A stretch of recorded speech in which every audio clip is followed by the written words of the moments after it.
Come in. Welcome. I'm E.G. Marshall.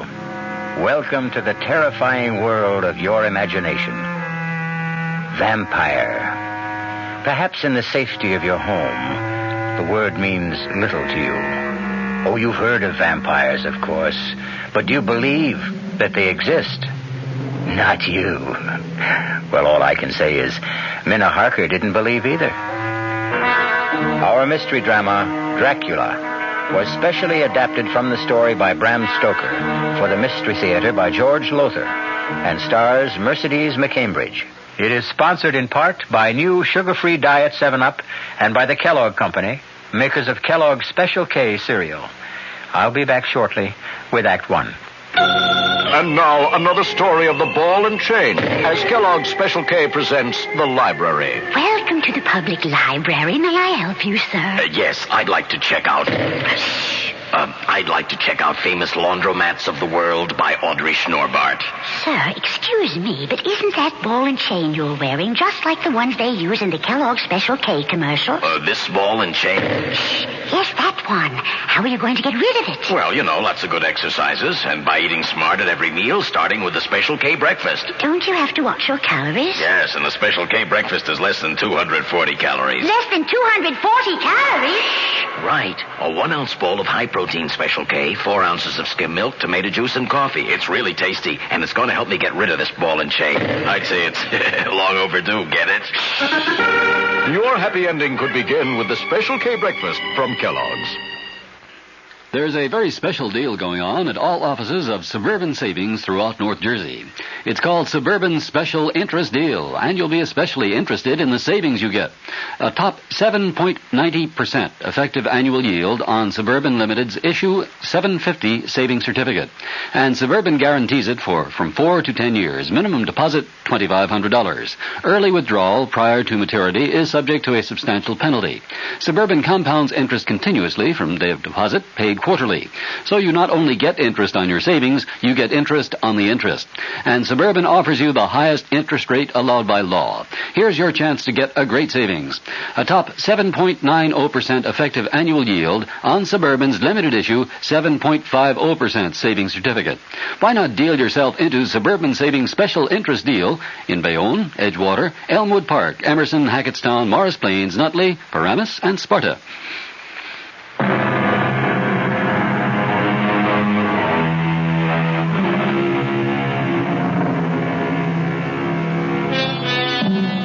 Horror, in its purest form, lies ahead for us. I would be remiss if I didn't warn you that if your nerves are not strong, it might be better for you not to listen.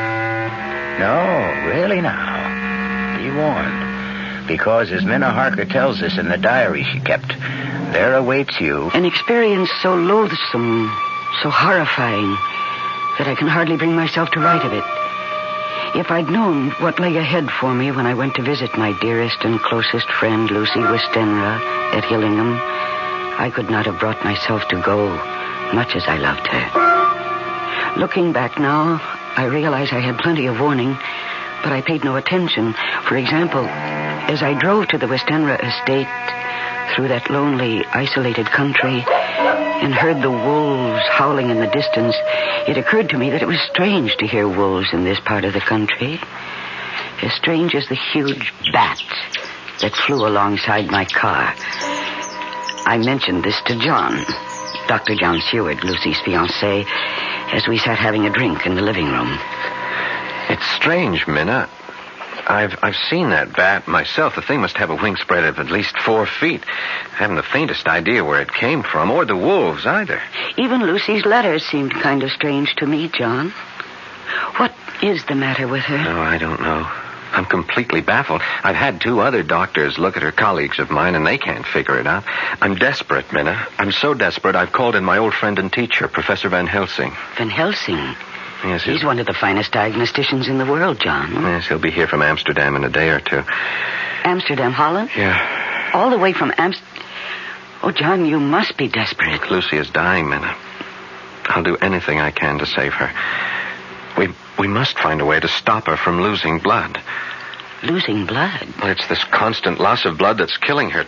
Transfusions help for a time, but only a short time, and each transfusion is less effective. John, when can I see her? Oh, she's sleeping now. Her mother's with her, watching her. We take turns. As soon as Mrs. Westenra lets us know she's awake... Oh, listen. Those wolves, they're at it again. John, hasn't anyone looked into this wolf thing? How they suddenly come to be in this part of the country? Well, according to the paper, the town police have looked into it. Well, that's peculiar, too. What? Well, they haven't been able to spot one single wolf. Oh, excuse me. We have a visitor. Oh, come in, Count. Come in. Thank you, Doctor. I'm on my way to town. I have a dinner engagement, and I thought I would stop to ask after Miss Westenra. Oh, she's no better, I'm afraid. I'm sorry to hear that. Can you stay for a drink? Well, I'd like you to meet a friend of Lucy's who will be staying with us for a while.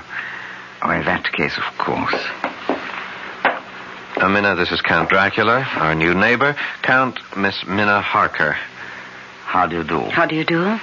Count Dracula? Yes, but do not hold it against me, Miss Harker. I cannot help being of the blood royal. Well, why don't you two get acquainted while I go up and see if Lucy's awake yet? I shall do my best to entertain this charming young lady. I won't be a minute. You're a long way from home, Count. A very long way, Miss Harker. May I ask what brought you here? Business? Business? Good heavens, what kind of business could you have in this part of the country? I mean, it's so isolated. True, it does present difficulties, but I like living in the country. Oh, you must. Oh, forgive me, I'm forgetting my manners. Would you like a drink? Thank you. Scotch or bourbon? Is there perhaps some wine? Red wine? Now, let me see. I'm not very familiar with the supply here. Here we are. Here's a bottle of Burgundy. That glass of that will be... Miss Harker, what's wrong? What is it? It's the bottle. I'm afraid it slipped.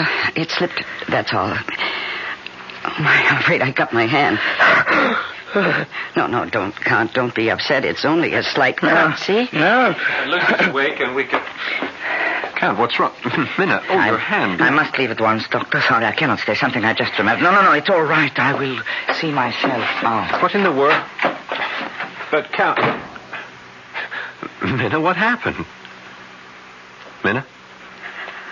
I dropped the bottle of wine and cut my hand. Yes, I see you did, but... I dropped the bottle because I couldn't see him in the mirror. Couldn't see? What mirror? This mirror over the table. It reflects the whole room. Well, of course it does, but... John, I picked up the bottle to pour Count Dracula a drink, and I looked into the mirror, and he was standing where you are now, and I couldn't see him in the mirror. What? He was there where you're standing, but he wasn't reflected in the glass. Mina, you're not making sense. And you're trembling. John, I'm scared. Of what? How can you ask? I look in a mirror and didn't see someone who should have been reflected in it. Is something going wrong with my eyes or my brain, John? What? Mina, easy. I don't want another patient on my hands. But, John, An optical illusion, something like that. Our eyes play tricks on us sometimes. Now, come on. Let's get a bandage for that cut, and then we'll go up and see Lucy. I believe, John. It must have been. It had to be a trick my eyes had played. What else? Well, we got a bandage for the cut on my hand, and then John took me to Lucy's room. I can't find words to describe the shock I felt when I saw her. She was white as new-fallen snow, and so thin, she almost seemed transparent. She's dying. That was my first thought. She's dying, and nothing can save her. And I know she read the thoughts in my face. I could see the sudden fear in her eyes. I am dying, Mina. Oh, you mustn't even think that, Lucy. You do. It was in your face when you looked at me. I read your thoughts. She's dying, you thought. And nothing can save her. I am. And nothing can save me. Oh, John can save you. And he will. He hasn't so far. You mustn't despair, Lucy. Despair, Mina? I don't have the strength to despair. You better go now, Mina. Go? Lucy, dear, I haven't seen you in nearly a year. We haven't even started to tell each other everything that's happened. Later. Not now. I'm tired. I want to sleep. Oh, well, in that case, I'll come back later. No, not till tomorrow. All right, whatever you say. But I'll just look in on you later. No, Lucy. You mustn't. All right, then. But stop upsetting yourself. Go quickly. Oh, good Lord. At the window. It's nothing. Go, Mina. It's nothing. Nothing. It's that bat. That huge bat that followed my car. Oh, I beg of you. Lucy, the thing is trying to get in. Look, it's clawing at the window. Is that locked? Is that window locked? Yes, it's locked. But locks are useless against Count Dracula. Oh, good Lord. Mirrors do not reflect my image, Miss Harker. Nor do locks keep me out. You were that bat. As the wolves you hear are not wolves, but like myself, vampires. Vampires? The dead, who live by night. The dead undead. No, this can't be happening. It's a dream. It's a nightmare. That's what it will seem like when you wake up. Huh? Yes, you're going to sleep now. and yet not sleep. You will remember all you've seen here, but when you waken, it will seem like a dream. A dream you'll tell no one, not even Professor Van Helsing, because you will not want to look foolish. You'll be ashamed to tell it for fear he will think you're a silly young woman. Enough. Sleep. Did I sleep? Did I dream? No. My sleep was a hypnotic trance into which he had placed me. And what I dreamed was reality. There in the moonlight that streamed through the window, I saw Dracula raise his arms and call. Lucy. Lucy, my dearest love, come to me. Come, my darling. I can't. Too weak, my lover. I'm too weak. Then I shall come to you. Embrace you. Kiss you.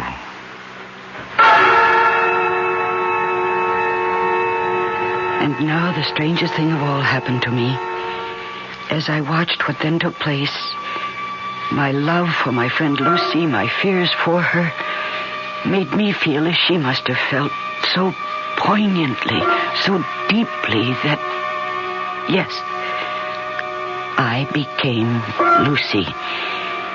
I watched Dracula as he approached my bed. There was a deliberate voluptuousness in him which I found both thrilling and repulsive. Lower and lower went his head as the lips went below the range of my mouth and chin and seemed about to fasten on my throat. I could feel the hot breath on my neck. Then the skin of my throat began to tingle. I could feel the soft, shivering touch of his lips on the supersensitive skin of my throat, and then two hard dents of two sharp teeth just touching and pausing there. I closed my eyes in a languorous ecstasy, and I waited. I waited with a beating heart. And then horror overcame me, and I sank into unconsciousness. I promise that the horror you have just experienced is nothing compared to what is to come. Think twice before you return with me shortly with Act 2. Hi, I'm Goldilocks, Ms. Goldilocks, if you please, and I'm a professional taste tester. Here at my taste test laboratory, that's TTL for short, I taste test everything from porridge to diet drinks. Actually, there's not that much taste testing in porridge these days. There used to be, once upon a time. I mean, that's how this Ms. got into the biz. But lately it's been diet drinks. I mean, with so many diet drinks going sugar-free, I've been really busy conducting taste tests. A rather unbearable assignment, to be sure. But then I discovered sugar-free diet 7-Up. Fresh, natural, delicious. My only problem is that sugar-free diet 7-Up tastes so good that it broke my Goldilocks diet drink taste-o-meter. Well, sugar-free diet 7-Up certainly has my seal of approval. This one's just right. Hey, Mom, what's for dinner? Hey, Mom, what you got? It's time to get ready for the great outdoors, and your ShopRite supermarket has everything you'll need for cookout dinners and fun in the sun. And for this week's dinners, ShopRite is featuring whole grade A frying chickens, just 37 cents a pound. Roasting chickens up to 4 pounds, 47 cents a pound. Choice beef rib steaks, $1.19 a pound. ShopRite Franks, 89 cents a pound. Get all your outdoor cooking equipment and many great food values at your ShopRite supermarket. She loves the family. She wants the best. She does all that she can do. She lets ShopRite do the rest. Hey, Ma, what's for dinner? ShopRite has the answer. This is WOR New York, an RKO General Station, your station for Mystery Theater.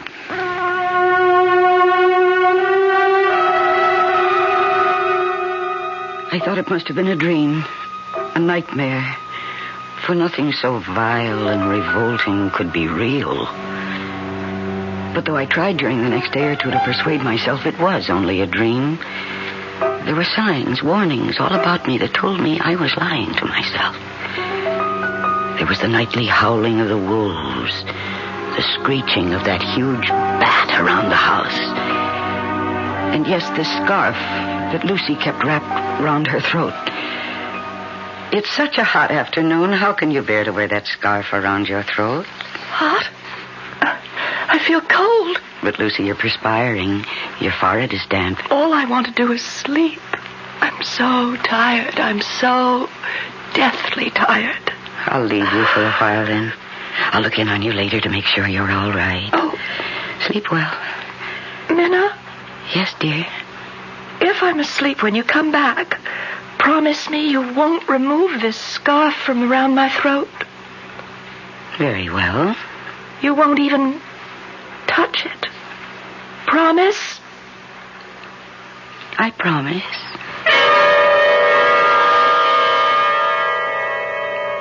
Later that afternoon, toward evening, Professor Van Helsing arrived from Holland. When John introduced me to him, he stared at me suddenly and hard, his eyes boring into me from behind his thick lensed glasses. You are frightened, Miss Harker? Why? Frightened? Maybe Really? she hasn't recovered from that optical illusion the other night. Optical illusion? Yes, you see that mirror over the table there? Yes. Well, we had a visitor, Count Dracula, a new neighbor at Carfax, a few miles from here, and Mina had the illusion that she couldn't see his reflection in the mirror. My eyes must have played a trick on me, Professor. Yes. This Count Dracula, John, he's new here, you say? Yes, he arrived from Hungary about 6 weeks ago. I see. Take me to see your fiancée, John. Oh, she's sleeping, Lucy, sleeping We'd right now. better wake her up. What is it? You seem suddenly concerned. I am. Take me to Lucy at once.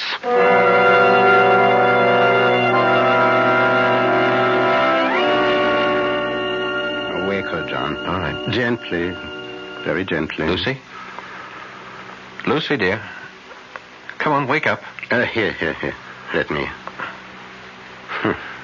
Pulse weak, very weak. Eyes. Oh, she's not asleep. She's in a coma. What is her blood type? Oh? So is mine. Prepare for a transfusion, John. I will be the donor. And hurry, man, hurry. Yes, of course. Meanwhile, I shall have a look under this scarf. No, she didn't want the scarf removed. I'm sure she didn't, Miss Harker, but we're going to remove it. Aha. As I thought. What is it? Yes, Professor, what? Look. Look. There are two little holes. Wounds. As if she'd been bitten by a large snake. No, not a snake. What then? What? We must be quick with the transfusion, very quick. And pray God, both of you, that I have not arrived too late.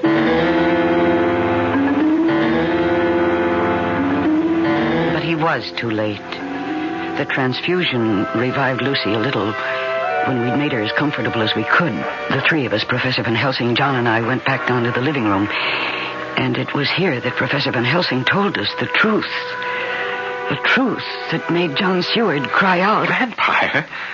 You say we are dealing with a vampire? Professor, have you gone out of your mind? My dear John, I don't blame you. Blame me? I should hope not. You ask me to believe me, a doctor, a man of medical science? Science. There's more to this world than science. But, Professor, a vampire? I can't believe that there's a vampire. I tell you that witches exist. That warlocks exist. That vampires exist. And we are dealing with one here. But if what you say is true... It is. Ask her. Ask Miss Harker. Me? You had an experience in this house that you are concealing. You choose to think it was a dream. When did it happen, child? Last night? No. The night before. Where? In Lucy's bedroom. Mina, what happened? I I dreamed... No, it was no dream. All right, then. I saw... Oh, heaven protect me. I saw... You needn't tell me. No need to put you through that. I would if I didn't know who our vampire is. But I do know. Who? The man whose reflection she could not see in that mirror. Your new neighbor, Count Dracula. I don't believe you. I cannot believe you. If you can't believe me, at least trust me. Oh, I'll answer that. Wait. Yes, Professor. If that should be Count Dracula, you did say that he calls about this time each evening, John? Yes. Say nothing, do nothing to give away the fact that we are unto him. This is nonsense, sheer Do nonsense. as I tell you. You may answer the door now, Miss Harker. Yes. Good evening, Miss Harker. Count Dracula? Come in. And how is Miss Westenra today? Not too well, I'm afraid. She had to have another transfusion. Oh, I'm sorry to hear that, John. Very sorry to hear that. Thank you, Count. I do not believe I have met this gentleman. Oh, I'm sorry. No, you haven't. Let me present my old friend and teacher, Professor Abraham Van Helsing. Professor, this is Count Dracula. How do you do, Professor? How do you do, Count? I wished only to inquire about your fiancée, John. I'm sorry indeed to hear she is no better. If there's anything I can do... Thank you. Meeting you, Professor, has been a pleasure. Good night. Oh, Count. Yes? Mrs. Westenra keeps asking me to do this, and I keep forgetting. There is a custom in the Westenra family to ask visitors to sign the visitor's book. Ah, charming old world custom. It's John. right here. If you'll just wait a second, I'll get it, and then you can sign it. Is something wrong? It's a Bible. Well, yes. Why do you back away from me? Or are you backing away from the book? The holy book? I must go. No, you'll stay and face this book. You know. John, you fool. You shouldn't have done this. I had to have proof. I will make you pay for this. You shall pay. Oh, no. Not now that I have found out what you are. Oh, John. You think because you discovered my secret you can stop me? Fool. You've only delivered yourself into my hands. I meant to make Lucy one of mine, and that was all. But now you shall become mine, and you. Not I. Yes, and you. No, I beg you. I shall have you all, but first, Lucy, I shall take her. Take her. Now. She is mine. She's no longer of this world, but of mine. I leave you. Look, he turned into a bat. The bat. And he flew right through the wall. John. Oh. John, why did you do this? Why, after I warned you? I had to know one way or the other. I had to know. There's only one way to finish a vampire. Oh, the first thing you must do is find out where he sleeps during the day. Lucy! Professor, quickly. Professor! There is no hurry now. When he said he meant to make her his own, he had already done so. It was true. Lucy was dead. We went to her bedroom and found her. Dead. I felt as if I'd been stabbed to the heart. We buried her, my dearest friend, in the Westenra vault at Hillingham Cemetery, not far from town. Lucy is gone. Dead? No, not dead. Not dead, Professor. She has become the undead. She has become a vampire. Oh, what are you saying? John, listen to me. Believe in me. You didn't believe before. Believe now. Yes. I believe you. Go on. John, you feel you've been through hell. I must tell you that you have been through only the anteroom to hell. What do you mean? Now listen to me. Listen carefully. There is only one way in which a vampire can find peace, can be changed from the undead to the dead. What you must do, terrible as it will be, will release her soul from the horrifying bondage in which it finds itself. Her soul and Dracula's. Dracula's? What do you think a vampire wants to be a vampire? Oh, no. A vampire's soul is chained, pinioned, held mercilessly to this earth by Satan himself. And we We who believe in God are the only ones who can free them. It is our duty to destroy them. Well, then let's destroy them. We shall, if you have the nerve to do what must be done. I have the nerve. Professor, you frighten me. I mean to, in order to prepare you. But no matter how well I prepare you, when it comes to doing what must be done, your sanity could snap like that. So first I will ask you both to take as much time as you need to think, to ask yourselves, how much do you really love Lucy Westenra? And be sure, be positive beyond all doubt that your love for her is greater than the hell that lies ahead for you and you this very night.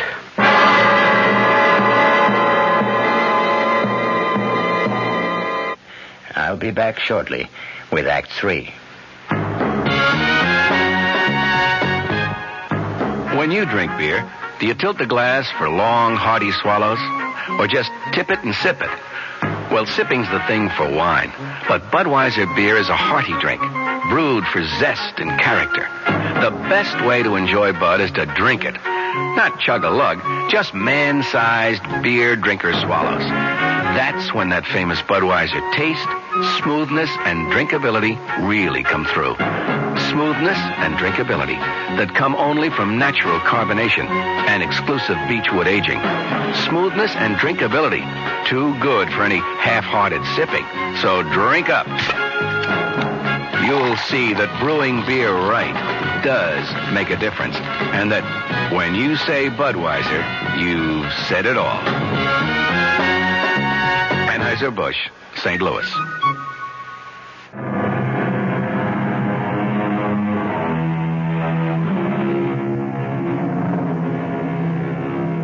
I thought I knew what horror was until I read it. I changed my mind. You will, too. I'm ready, Professor. I knew you would be, John. We'll wait now for Miss Harker. No, there's no need to wait. I love Lucy enough. More than enough. She was my dearest friend. Is your dearest friend. For she is not yet dead. She is as yet the dead undead. It's nearly sundown. Let us go to the cemetery at once. The cemetery? It will be dark by the time we get there. She will have left her coffin. Left it? Well, like Count Dracula, she cannot go on living, or let me say, being the undead without drinking human blood. To find it, she must, of course, leave her coffin. The instant the sun goes down tonight, she will be on the prowl for little children. Children? Yes, children are innocent, gullible, naive, make easier victims. And the inexperienced vampire must practice. Yes, she will be seeking children. Oh, it's revolting. Revolting? Well, that is only a word to you at the moment.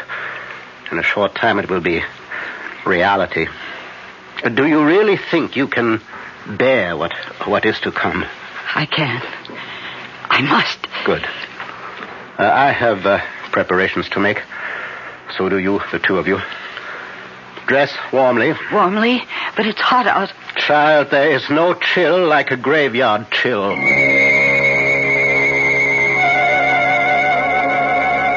We drove to Hillingham Cemetery in John's car. I'd never been in a cemetery at night. How many people have? I found it a very unsettling experience, to say the least.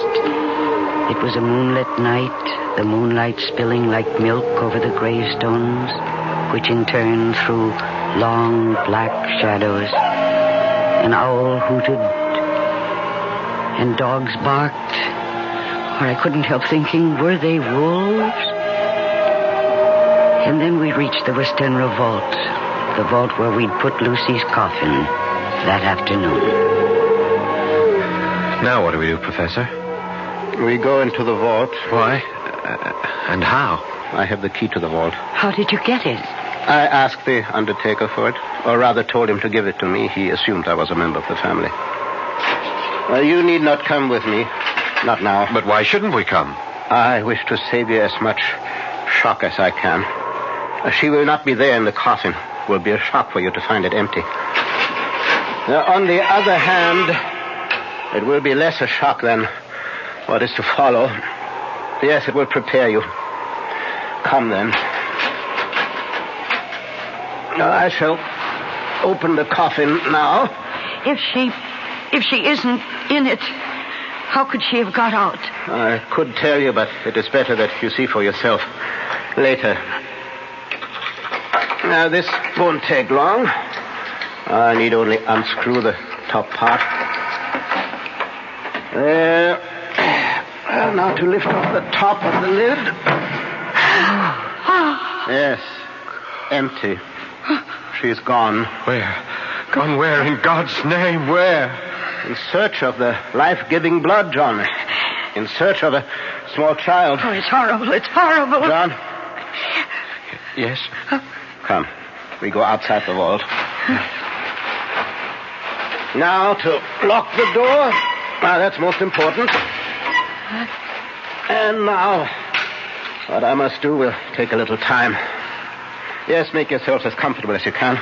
Make ourselves comfortable. Professor, what must you do? Well, I have here a paste made of garlic, flour, and water.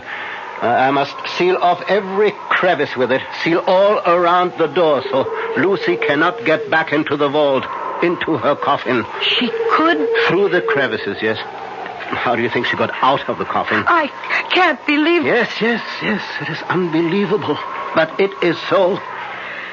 Now, forgive me. I must get to work.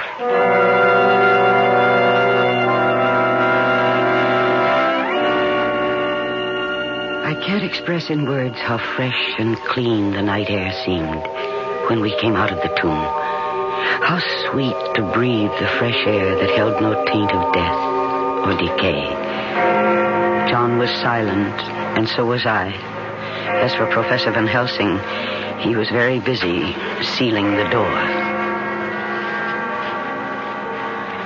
10 o'clock. I hope both of you took my advice, dressed warmly. We have a long wait ahead of us.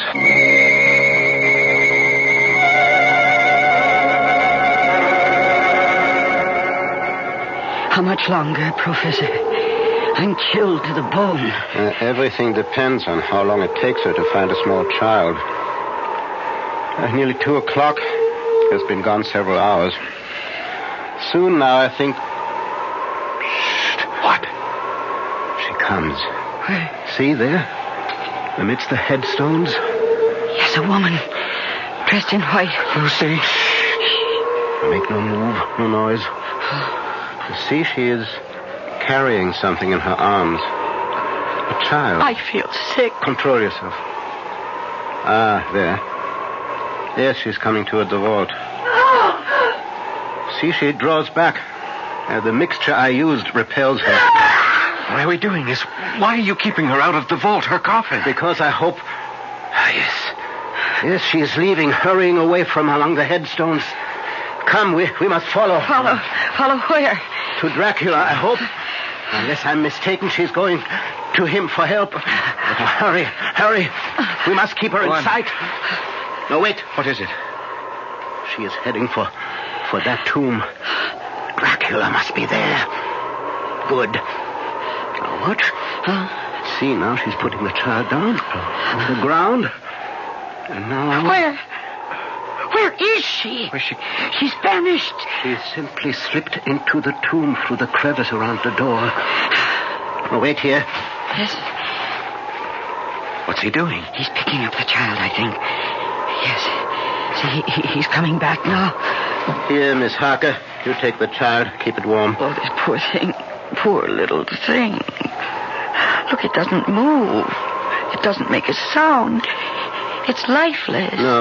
No, only in a trance. It will recover. But remember, when I ask you to do what must be done, remember that we have saved not only this child, but God knows how many others. I'll remember. Good. And now we will return to her tomb and wait till dawn. Till dawn? She will return to the tomb then. She has no choice. Dracula cannot help her. She must sleep in her own coffin before daybreak.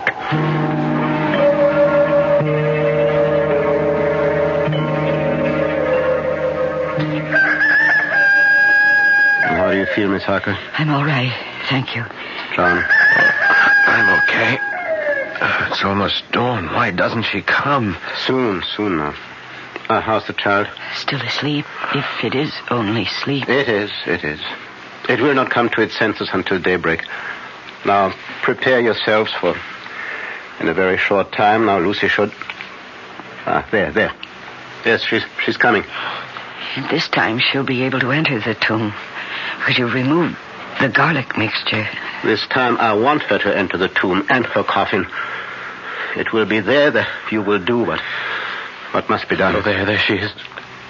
Oh, heaven help me. She is as beautiful as she always was. Now, hold on to yourself. She isn't dead. She can't be dead. Lucy!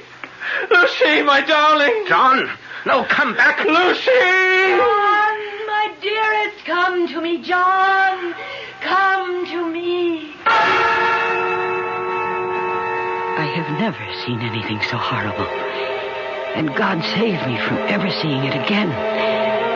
Lucy's eyes shone with an unholy light, and her face became wreathed with a voluptuous smile as she advanced toward John with outstretched arms. Come to me, dearest.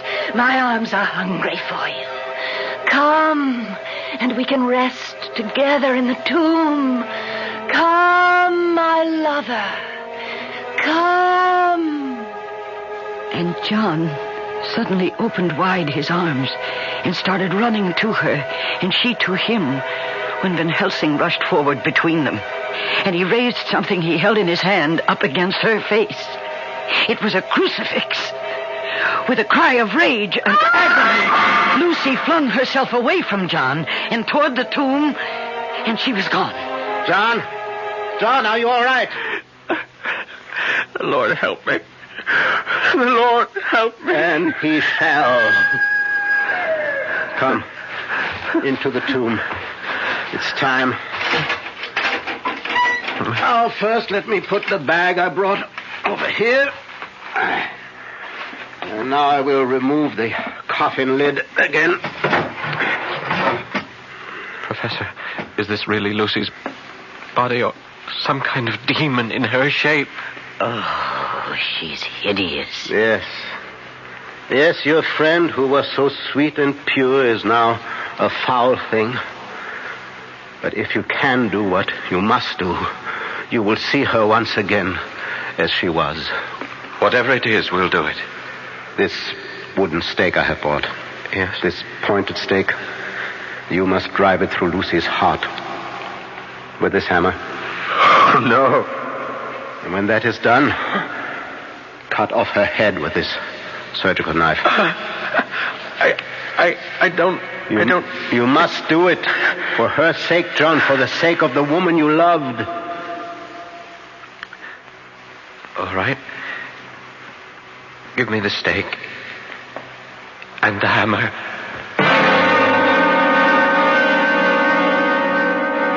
John took the stake in his left hand, the hammer in his right. I saw him tremble as he placed the point of the stake over Lucy's heart, saw the point dig into her white flesh, and then I could see him gather all his strength, all his self-control. He raised the hammer high above his head and looked at Van Helsing. Yes. Ow! John struck with all his might. The thing in the coffin writhed, and a hideous blood-curdling screech came from the opened lips. The body shook and twisted in wild contortions. John never faltered. He struck, and he struck again, driving the stake deeper, as blood from the pierced heart welled and spurted up around it. And then the writhing and quivering of the body became less. The teeth stopped champing, and the thing lay still. It was over. Is that enough, Professor? Enough. I think I'm going to... I've got you. There. Now go outside, get some air. No. Both of you go. You look faint too, Miss Harker. I must still her head. No. I have... You have done all that can be asked of you. No more. I will sever the head. Now go now, but before you do, look at your beloved Lucy for the last time.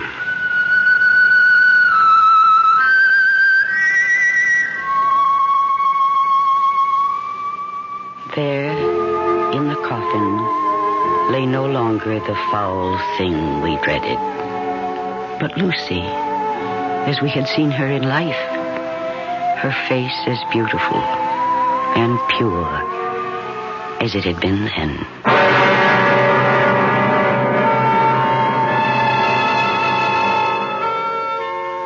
You will want to know that later on, Professor Van Helsing freed Count Dracula from his earthly bondage, and in so doing, brought his bloody career to an end. Unhappily, I must add that Count Dracula was only one vampire among, how many? I don't know. Hope I never find out. Hope you don't either. I'll be back shortly. Dear Thomas's, your new Thomas's onion English muffins are so delicious, my husband insists on them at every meal. It's embarrassing when we go to a Chinese restaurant. Dear Thomas's, for years I've been buying bagels and Bialys with my Sunday Times. Last Sunday I bought the Times and your new Thomas's onion English muffins. Not bad, Thomas's. Dear Thomas's, since serving sandwiches on your new onion English muffins, I've become very popular with the boys. Thomas's new onion English muffins. Here, 45, please, and don't spare the horses. Yes, sir. In 1880, when a cab had 4 legs and took 12 minutes to cross Manhattan, Samuel Bath Thomas was baking bread, every bit as delicious as his original English muffins. Here, 45, and move it. Today, cabs have 300 horses, but still take 12 minutes to cross town. And Thomas's is still baking breads every bit as delicious as their English muffins. Thomas's protein, whole wheat, and white bread. Thomas's promises. Our cast included Mercedes McCambridge, Paul Hecht, Stephen Schnabel, Michael Wager, and Marion Seldes. The entire production was under the direction of Hyman Brown. Radio Mystery Theater was sponsored in part by Anheuser-Busch Incorporated, brewers of Budweiser. This is E.G. Marshall inviting you to return to our Mystery Theater for another adventure in the macabre. Until next time, pleasant dreams.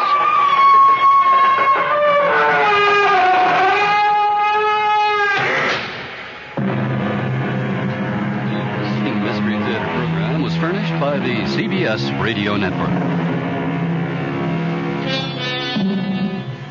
This is Mary Helen McPhillips. I hope you'll join me tomorrow morning at 10:15.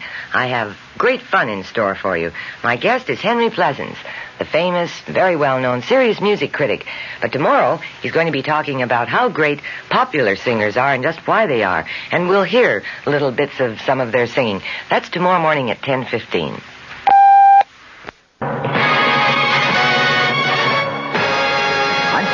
In the Mutual Broadcasting System studios in Washington, D.C. Now, my commentary.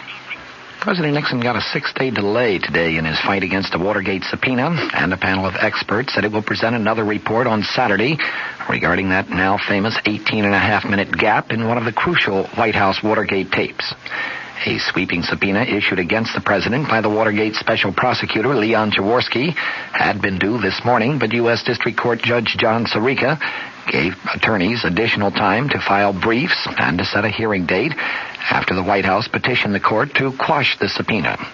In a brief session with attorneys in the Watergate cover-up case and White House attorneys, Judge Sirica gave them until next Monday to file answers to the White House motion. He set a hearing for next Wednesday. In a similar struggle last fall, you recall, Judge Sirica rejected White House claims of executive privilege. Back then, he ordered the president to turn over several tape recordings of presidential conversations, and he was upheld by the U.S. Court of Appeals here in Washington. But also, as you recall, the president eventually turned over the tapes without appealing the case to the Supreme Court. There were strong indications from both sides this time, however, that the final showdown may come in the high court. Meanwhile, 2 members of the panel of tape recording experts said that they are going to present their report to Judge Sirica on Saturday. That panel has been studying the cause of the gap, studying it since last November. In its interim report, issued in January, the same panel said that the gap had been caused by a process of erasing and re-recording at least 5, possibly 9 times, but it did not address itself to whether the erasure and re-recording was deliberate or accidental. Judge Sirica said that the meeting Saturday with Dr. Richard Bolt, a former professor at MIT, and a second unnamed member of the panel would be held in the judge's chambers. The judge said details of the report will not be made public at that time, but that further proceedings in connection with the report will be decided at the meeting. The panel was chosen jointly by the White House and by Special Prosecutor Leon Jaworski after the gap in the tape was made known in a hearing before Judge Sirica, who recommended that the Watergate grand jury investigate the incident. The gap is in one of 9 tapes that were originally subpoenaed by the Special Prosecutor's Office last year. The blank section is at the beginning of a conversation between the President and then White House Chief of Staff H.R. Haldeman, the date June 20th, 1972. That, of course, was just 3 days after the break-in at the Democratic Party headquarters in the Watergate office building here in the nation's capital. At the White House today, Deputy White House Press Secretary Gerald Warren said that the House Judiciary Committee, which is considering impeachment of the president, got, in Warren's words, the full story of the Watergate issue when the president turned over some 1,200 pages of edited transcripts of taped White House conversations on Tuesday.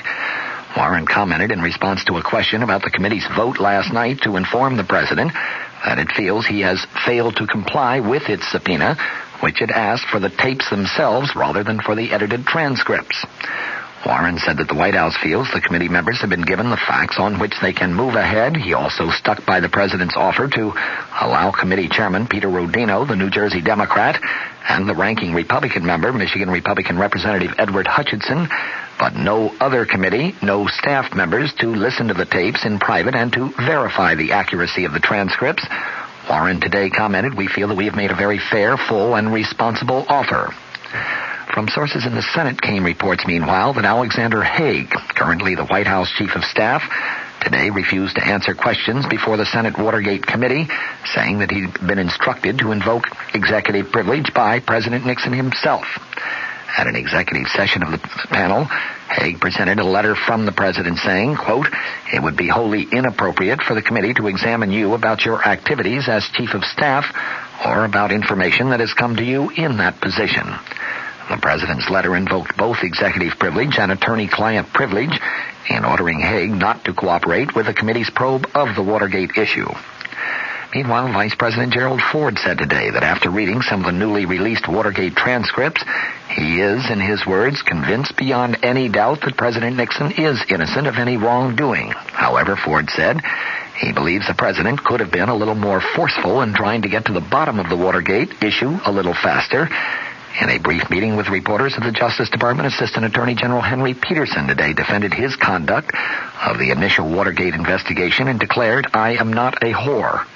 The White House edited transcript showed Peterson regularly informing the president about the progress of the investigations, sometimes even advising him about ways to deal with top presidential aides who were implicated in the scandal. Peterson today said, "I walked through a minefield and came out clean." In another Watergate impeachment development, the Judiciary Committee approved by voice vote live television coverage of its impeachment proceedings, so long as it does not interfere with those proceedings. Presidential counselor Dean Burt said the White House had no objections to live television coverage. However, he repeated the White House view that whatever is done should be handled speedily. Burt said in a White House meeting with newsmen, "Time is becoming critical in this thing. It's not the right thing to continue the proceedings into the autumn election campaigns." Former milk producer lobbyist Bob Lilly is quoted in court papers as saying that his boss told him that campaign donations were pledged to President Nixon in conjunction with the 1971 price support increase.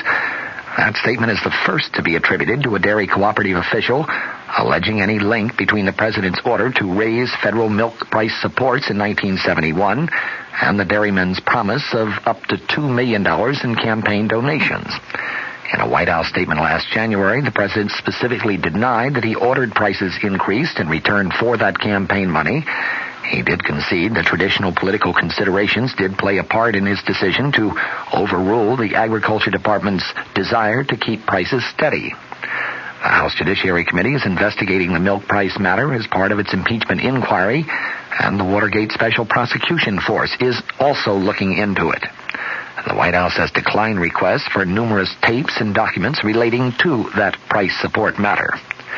Lily's statement actually surfaced as part of subpoenaed papers made public in connection with the Justice Department's antitrust suit against the nation's largest dairy farmer cooperative, Associated Milk Producers Incorporated. He was interviewed by former American Bar Association President Edward Wright last December 27th and 28th as part of his investigation into the milk producers' political activities, which he conducted for the co-op's board of directors. A judge delayed today his decision on a motion by defense attorneys in the John Ehrlichman perjury case to move the trial out of Los Angeles because of excess publicity. Superior Court Judge Gordon Ringer ordered a recess until the next mail delivery at the request of defense attorneys who are waiting for newspaper clippings to arrive from San Diego County. The defense team has claimed that the former presidential advisor could get a more fair trial in the San Diego area because publicity there has been more favorable to Ehrlichman. They said the clippings are needed to support that claim. Syrian leaders seem to be confident that when Secretary of State Henry Kissinger arrives there on Friday, he may be carrying a significant Israeli concession that could pave the way for negotiations on separating forces on the Golan Heights. A high-ranking source in Damascus said the talks will be complicated, but we are convinced Washington realizes what is at stake and Kissinger will not come with an empty briefcase. Although the secretary has appealed to both sides for restraint while he tries to work out an agreement, official sources in Damascus say that Syria's president has adopted a Viet Cong-style strategy, a strategy of fighting while negotiating. Diplomats also note a new Syrian desire to cooperate and maybe even compromise, a desire that has been promoted by, first, a growing belief that U.S. mediation efforts are sincere, secondly, the lure of U.S. monetary aid and Western technology for a long-hoped-for economic rebirth of Syria, thirdly, President Nixon's foreign aid package that gave Egypt $250 million also includes provisions for $100 million that could possibly go to Syria. Also, Israeli cabinet changes that have prompted some Syrian hopes that the Israelis may be more amenable than before to Secretary Kissinger's persuasive powers. And finally, the closing gap between Soviet and U.S. efforts in the Middle East. The Soviet Union had encouraged Syrian militancy to counter Kissinger's dominant role in Mideast diplomacy and its waning influence in Egypt, but Kissinger's conciliatory talks with Soviet Foreign Minister Andrei Gromyko in Geneva have apparently resulted in new U.S.-Soviet pledges to try to work together insofar as the Middle East is concerned. The Senate here today passed and sent to President Nixon a compromise bill which creates a new federal energy office. The bill passed 236-9 by the House of Representatives back on Monday. It won in the Senate by a voice vote. Energy-related functions now spread over numerous federal offices. These would be centered in the new agency. It would have extensive authority to require information from energy companies and to even issue subpoenas if necessary. President Nixon is expected to formally nominate John Sawhill, now FEO administrator, to head up the new formal agency. The nominee would be subject to Senate confirmation. The bill authorizes $475 million for the agency to operate until June 30th, 1976. From the Mutual Studios in Washington, I'm Fulton Lewis, and that's the top of the news as it looks from here.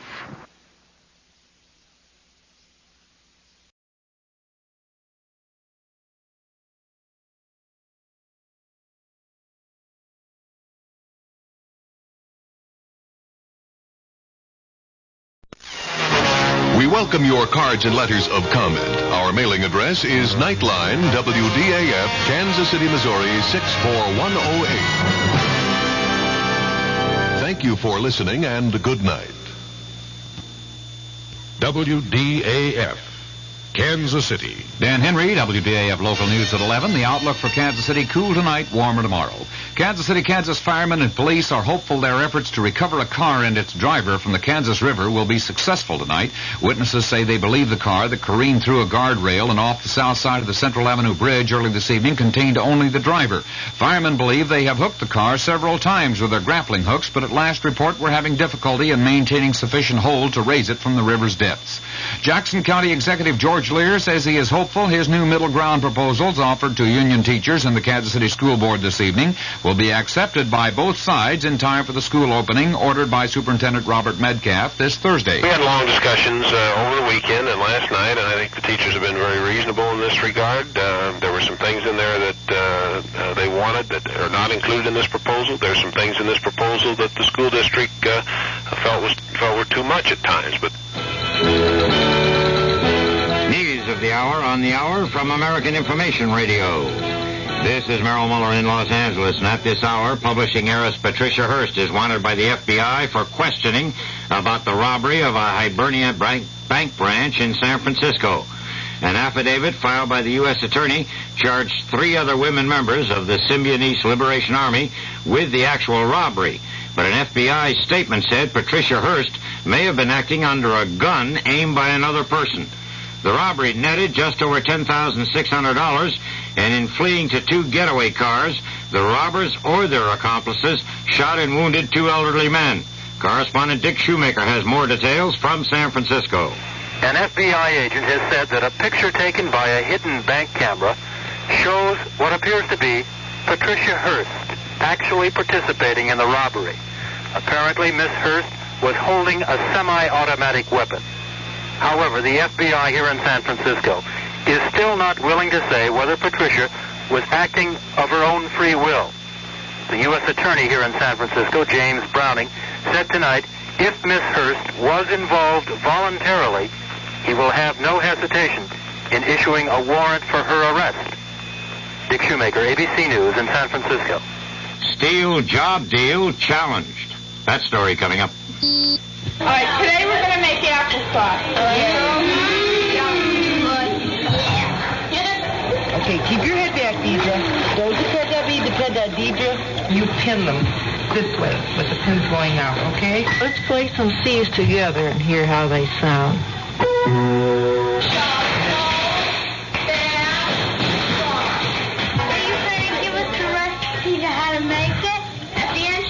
There's a book that I can't keep the space and stuff straight. Yes, you can. Lisa, you've been in 12 feet of water. Are you all right? No. People working with girls' clubs can make a difference. This is Carol Burnett asking you to help your local girls' club or write to Girls Clubs of America, Box 35, Grand Central Station, New York 10017, to help get one started. You can make a difference. You want to be a physical education? You know you have to do? Good luck. All that science, all that forget. Don't get me down. 2 major organizations have attacked the government's settlement of anti-discrimination charges against 9 major steel companies that will pay blacks and women some $31 million for lost pay on jobs denied. The NAACP and the National Organization of Women both condemn a provision in the plan which could cut off individual civil suits. But government officials indicate the copper and aluminum industries will be hit next for similar anti-discrimination settlements. Former Attorney General John Mitchell has weathered some tough cross-examination at his conspiracy perjury trial. Correspondent Ann Compton has details in New York. John Wing, the young prosecutor who's been putting in more than 2 years on this case, seemed to put all of his muscle into the cross-examination of John Mitchell. But the tougher the questioning, the harder Mitchell would rock back in the witness chair, never giving an inch, denying he ever flexed his own political muscle for Robert Vesco, who was in trouble with the government. Though Mitchell showed no signs of being rattled, he did slip at one point, addressing Prosecutor Wing as Mr. Dean, apparently thinking of John Dean, one of Mitchell's chief accusers in this conspiracy and perjury trial. Ann Compton, ABC News, New York. Lebanon has asked the UN Security Council to take any appropriate means to stop Israeli attacks on Lebanese territory as retaliation for terrorist raids. Egypt warned in the debate that Israel would be responsible for any escalation of the Golan Heights fighting with Syria. In Paris, the South Vietnamese foreign minister has announced suspension of the peace talks with the Viet Cong until such time as battlefield attacks are replaced by evidence of goodwill from the Viet Cong. This is Information Radio News.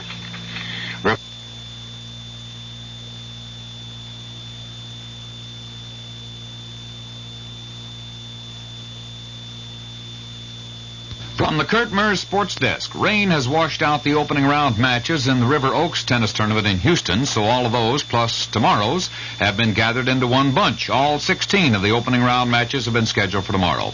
The Kansas City Royals will play the Texas Rangers tomorrow and Wednesday. Steve Busby and Nelson Briles will pitch in that Texas series. St. Louis Cards lost to the Philadelphia Phillies tonight, 3-2, and East Tennessee State's Neil Cusack won the Boston Marathon today. The Kansas City outlook partly cloudy and cool tonight with a slight chance for showers and a low in the upper 30s. It'll be sunny and warmer tomorrow with a high in the 60s. Dan Henry, WDAF News.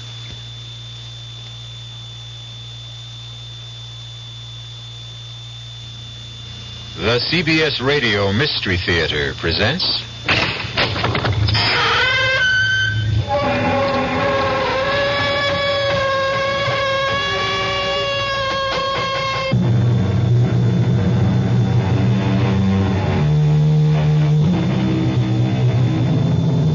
Come in. Welcome. I'm E.G. Marshall. Welcome to the sounds of suspense. Justice, the noblest creation and the highest ideal of man. The foundation of all religion and the cornerstone of every law. Justice, the birthright of every human being on the face of the earth. Justice, we're brought up to believe in it, to expect it. But what about those people who suddenly discover that for them, there isn't any justice? You just don't go around killing people, Eddie. But there are people who have to be killed. The war is over. It's been over for a long time. No, it isn't. Not for me. Eddie, you're home now. Don't you understand? What could we tell the police? The truth. We have no evidence. That's why we have to hunt them down and kill them ourselves, so that justice can be done. We can only have justice through the law. Okay. Tell me. Will the law give us justice? I just told you we have no evidence. Okay. No justice from the law. So where and to whom do we go for justice? Tell me that. Does that mean there isn't going to be any justice?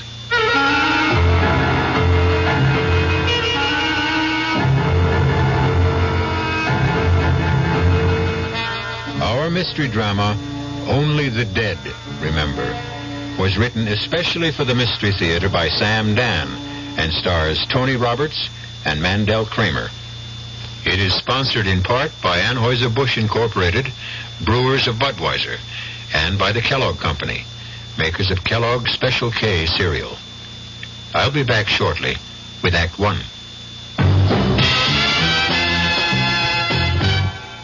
There's nothing wrong with drinking Budweiser sip by sip, is there?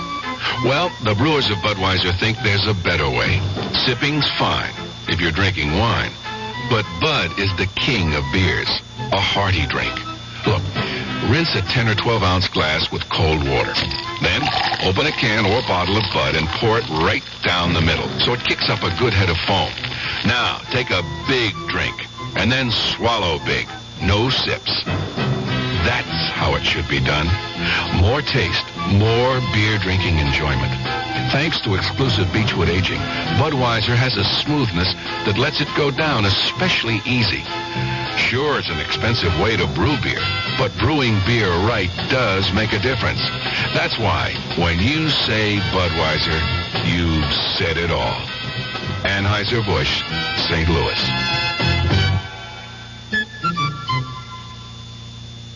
I've found the work to be really challenging, and I enjoy it a lot.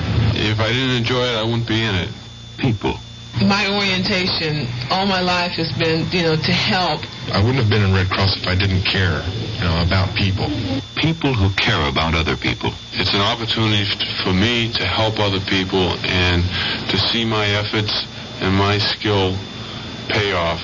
It's just a very rewarding feeling to think that some little thing you've done is going to help somebody else. It's the joy you feel when you've helped someone. People who help other people. It's like anybody involved with Red Cross programs. They want to volunteer and they want to help. They are just that type of person who will go out of their way to do anything for anybody at any time, and it carries over to the work they do for the Red Cross. It's like they're there when you need them. The people who are the good neighbor. The American Red Cross. I think that anything you know in this world, if you don't use it when it's needed, what good is it?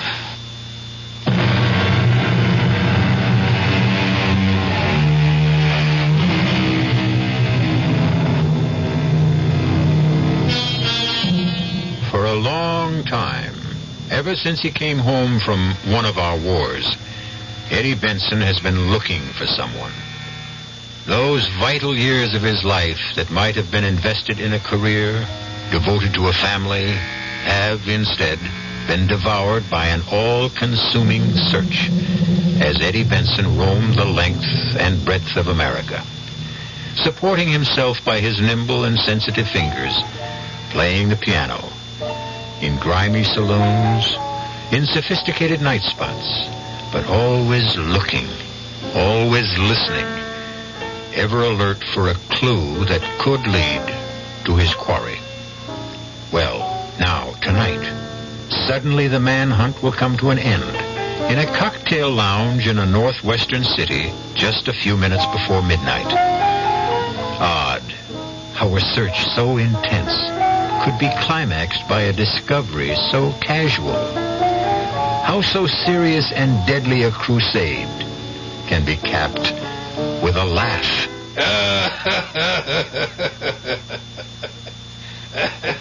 That laugh. Eddie Benson hasn't heard that laugh in years. That laugh. He would recognize it anywhere. It could only belong to one person. And now Eddie's fingers slide softly and swiftly over the keyboard and find a melody.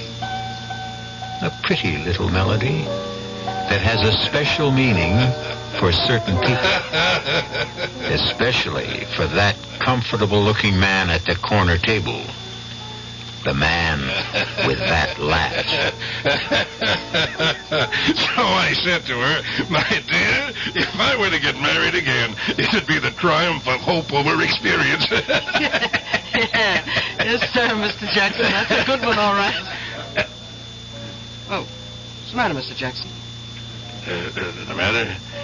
You okay? You got a funny look on your face all of a sudden. Hey, Millie. You didn't get sick or something. Who's that? Who's that playing the piano tonight? Oh, there's some guy filling in for Woody. You know him? No. For a minute, though, I thought he may have looked familiar. That's just my imagination. Millie? What is it, Mr. Jackson? Ask him if he'll, You got a request, Mr. Jackson? Yeah, I have. Ask him to quit playing that song. You don't like it? It's kind of a catchy tune. Just give him this. Tell him to play something else.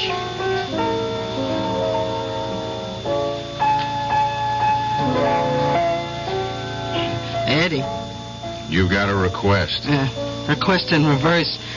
Customer says to take this $10 and quit playing what you're playing now. What's this character's name? Jackson. R.J. Jackson. I see. R.J. Jackson. Does he, live around here? Oh, up on the hill. All kinds of money. Figures. Huh? It's funny, Millie. How it ends. Where it ends. There were times I thought it would never end. All these years, it kind of took over, you know. It became a way of life. Look, I wish I knew what you were talking about. No, you don't, Millie. I think I'll split. You mean walk out? You can't just walk out on the How'd you like to make $10? All depends. You keep the 10 spot, and as soon as I'm out of here, you go up to him, good old R.J. Jackson, see, and you say to him, Mother Hennessy's chickens are coming home to roost. You're kidding. Say it. You're $10 ahead. Yeah, but you can't just quit in the middle of playing. Remember the chickens, Millie. See you around. Yeah. Oh, boy. The more I get to know musicians. Now, how'd that go? Mother Hennessy's chickens. Yeah. Mr. Jackson. Mr. Jackson, the piano player, he wanted me to tell you something. Yeah?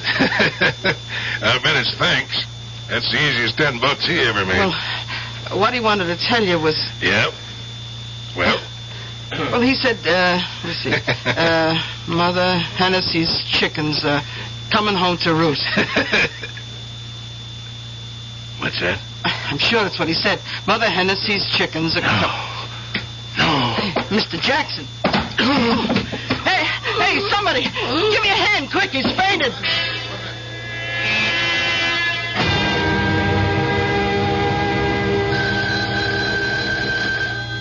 Oh. What? Oh, go away. All right, I'm up. Yeah. Hello? Tom Wilson? Yeah, that's Tom Wilson. You know what time it is? It happens to... I got a message for you, Tom. Mother Hennessy's chickens are coming home to roost. What? What did you say? Who is this? Hello? Hello?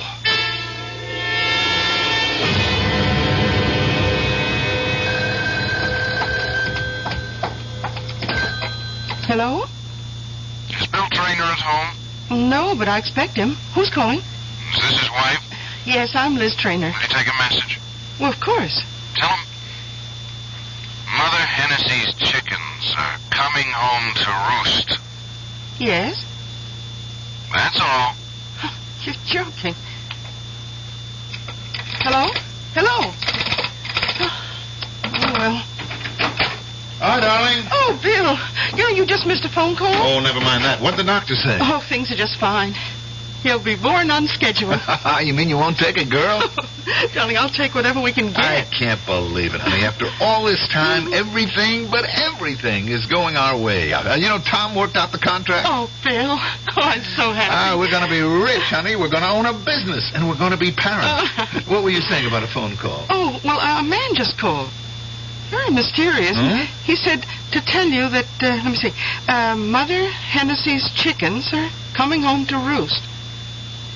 He said what? Well, that's what he said. He hung up. Can it mean anything? Oh, no, nothing at all. Just forget it. What about dinner? Bill, dinner? Did the man say anything else? Bill, you're so pale. Honey, believe me, this is really nothing that should concern you. The key is the name Hennessy. Where should we go to dinner? Darling, you're trying to distract me.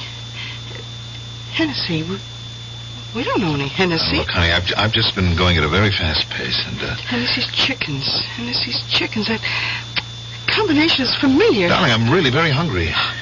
I've got it.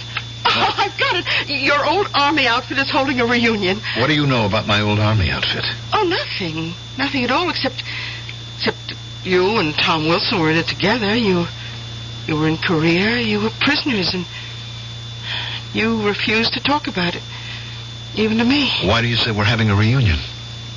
Hennessy. Last year when we moved into this house, I was putting a lot of your old stuff away. There was an army picture of you and Tom Wilson. Well, you must have been all of 18, and 2 other young soldiers.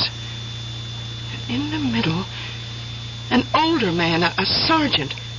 And underneath it, you had written, Mother Hennessy's chickens. It just clicked in my mind.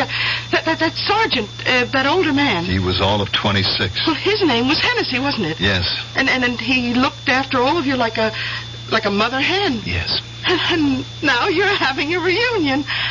Oh, Bill. What a wonderful person that Sergeant Hennessy. I want to meet him. No, you can't. Why? He's dead. Oh. Was he killed in the war? In the prison camp.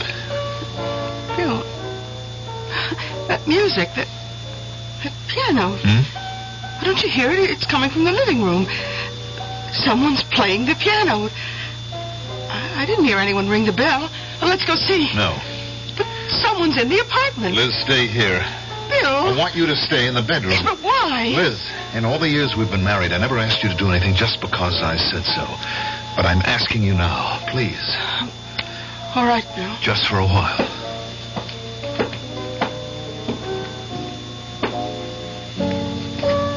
Hello, Eddie.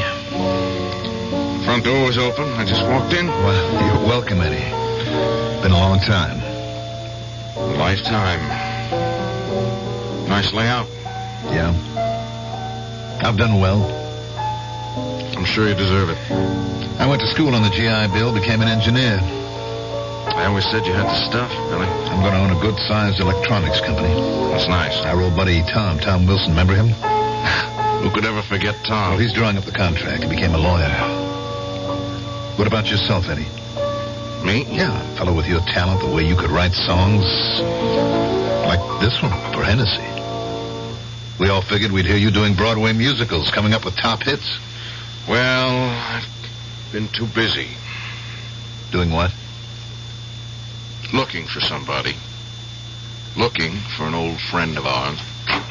Bill, I had a phone call. The craziest phone call. Hello, Tommy. Eddie. Hey, Eddie Benson. It could only have been you. Where you been hiding? Tom? Billy? I got the greatest news in the world. I found him. I finally found him. You finally found who? The needle in the haystack. One grain of sand on the beach. It was such a long time. It was such a long search. Eddie, who did you find? Who do you think? Myers. Myers? R.J. Myers? He doesn't call himself Myers anymore, but it's still R.J. Robert Joseph. Or, as Hennessy said, our own little Bobby Joe. Well, that's incredible. Except he's not so little anymore. He's a very portly gentleman these days. You say you found him? I found him. What did you say to him, Eddie? Nothing. Well, how could you just say nothing? Tom, you, Billy, and I, we've got nothing to say to Bobby Joe. I just made sure of where we could find him, and I came here to pick up you two guys. Eddie. I have a 45. What do you guys want to use? Eddie, what are you saying? I'm saying if we leave now, we can fly to where he is in less than 3 hours and kill him before midnight.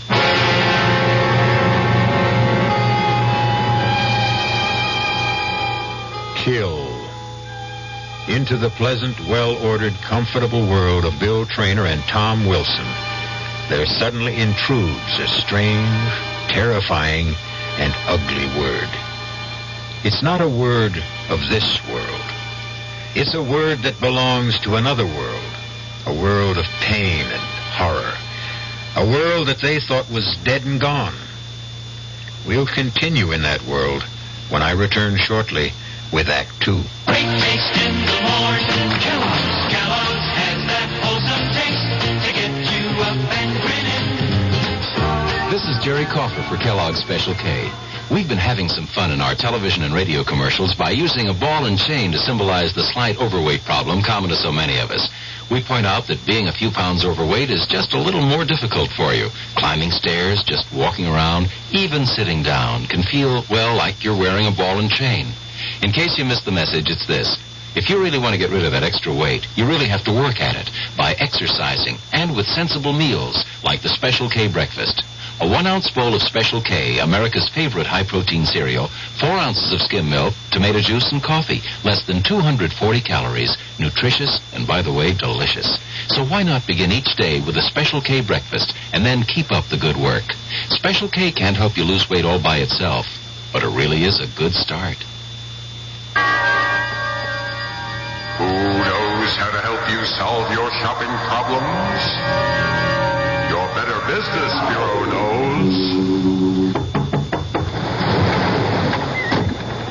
Sheriff, they're gone. Lock, stock, and barrel. Those low-down polecats told me this new roof was guaranteed. She's leaking like a sieve.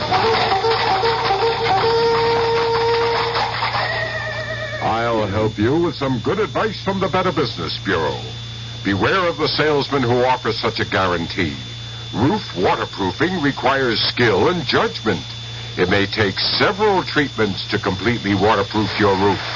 Remember, no known process is 100% guaranteed. Thanks, partner. Now we're riding out. Looking for them ornery polecats, sir? No, looking for some buckets before we drown in here. Just another consumer tip from your Better Business Bureau.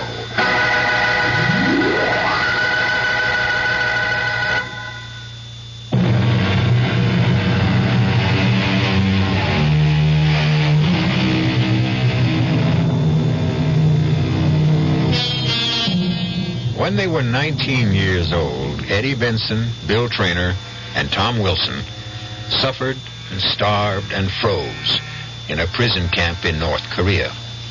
Now it's a lifetime later, and to Tom and Bill, Korea is barely a dream. But Eddie Benson is still stuck deep in the nightmare, still determined to carry out a deadly promise they made to each other long ago. I thought you two guys would be glad to see me. Now we can keep our promise. What promise? Tom, you're kidding, aren't you? Bill, you remember the promise the three of us made? Well, do you? Yes. It was more than a promise. Eddie. It was an oath. Look, Eddie. No, you look, Tom. You look back at a mound of dirt in that prison camp in Korea. You look back and see three guys, we three guys, we're kneeling next to that mound of dirt because it's Hennessy's grave. Look back and hear us. Hear us swear never to rest, never to stop, never to know a moment's peace until we kill Robert Joseph Myers. Eddie, how can we just kill him? How? Simple. Blow his brains out. You live in another world whether you realize it or not. Now you just don't go around killing people. That there are people who have to be killed, Tom. You're not in combat. The war's over. Not yet. Eddie, you're home. There's the law.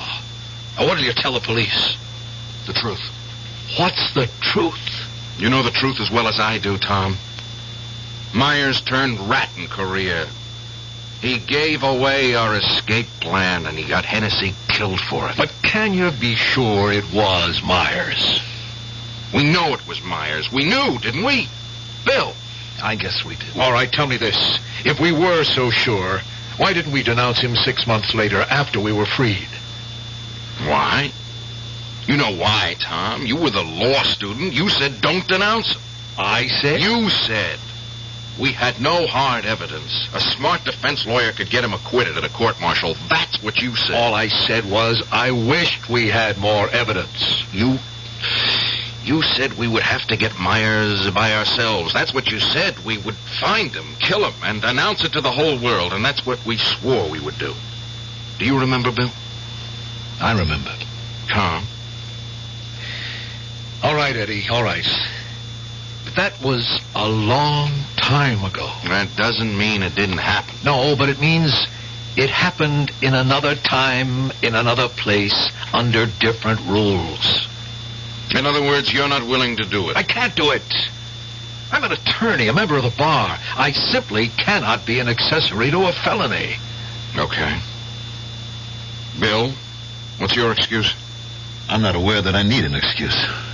I spent my life looking for Bobby Joe so that justice could be done. Eddie, we can only have justice through the law. Okay. Tell me then. Will the law give us justice? We have no evidence. Okay. No justice from the law, then. Tell me. In that case, where and to whom can we go for justice? Well, does your silence mean there isn't going to be any justice? Eddie. Eddie what? Hennessy saved the lives of each of us more times than we can count. If it weren't for him, none of us would be around today. He was betrayed. He was murdered because of Robert Joseph Myers. Now, is that going to be the end of it? Eddie, there are certain realities. I know what you think, Tom. Bill, I want to hear you say something. I wish I knew what to say. You've got nothing to lose, Eddie. Yeah. Yeah, that's what it comes down to, doesn't it? I'm just Crazy Eddie, the piano player. You guys, pillars of the community. Rich, respectable, gutless. Well, I'll do it alone. Eddie, there must be another way out of this. Tell me about it. Look, I don't want him to go unpunished either. But Eddie, what's wrong? Eddie? I don't know. Hey, Eddie.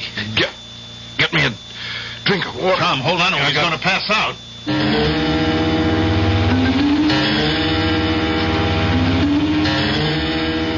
Let him sleep. What's the matter with him, Doctor?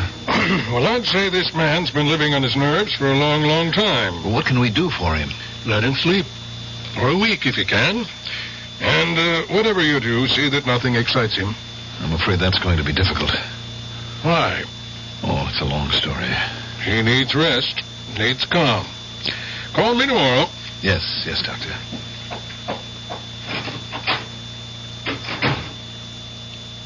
Bill. Try to get some sleep, Eddie. I feel so tired. I'll just rest a while, okay? Sure. I never felt so tired, except when we were in Korea. You remember? Yeah. Remember how Hennessy would keep us awake while we were on guard? Sure. You were his favorite. Oh, he didn't play favorites. He liked you more than the rest of us because you were the best soldier. Eddie, try to get some sleep. I don't care about Tom, but you, especially you have to help me kill Myers. Eddie, you need your sleep. Yeah. I'll sleep a little, and then when I feel stronger, we'll go get him. You have to help me, Bill. After all, if it weren't for you, if it weren't for you... If it weren't for me, what, Eddie? Eddie?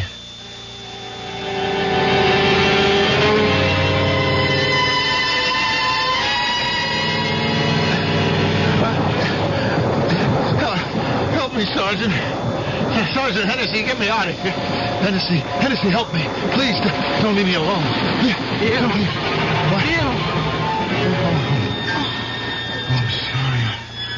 I was having a nightmare. Oh, darling, you just can't keep torturing yourself. Liz, what am I going to do? It'll be all right. No, Liz, whatever I do, it won't be all right. It won't. Oh, surely you just can't. Just can't what? I better not say any more. Why did Eddie have to show up now?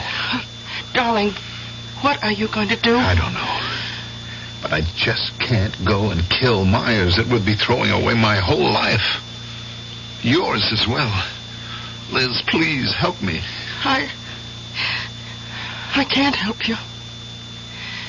No one can help you.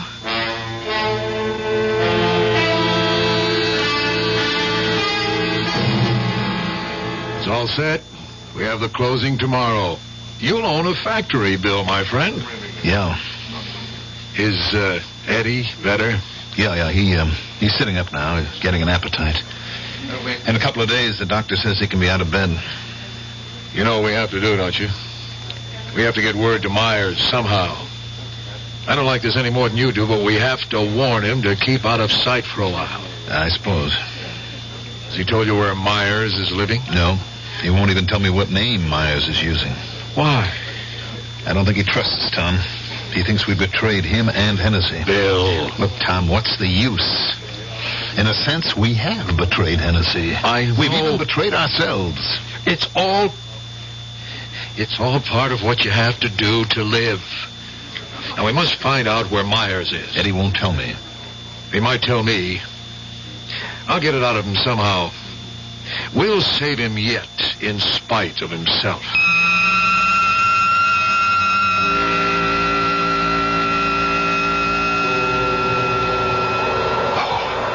Oh, I'm freezing.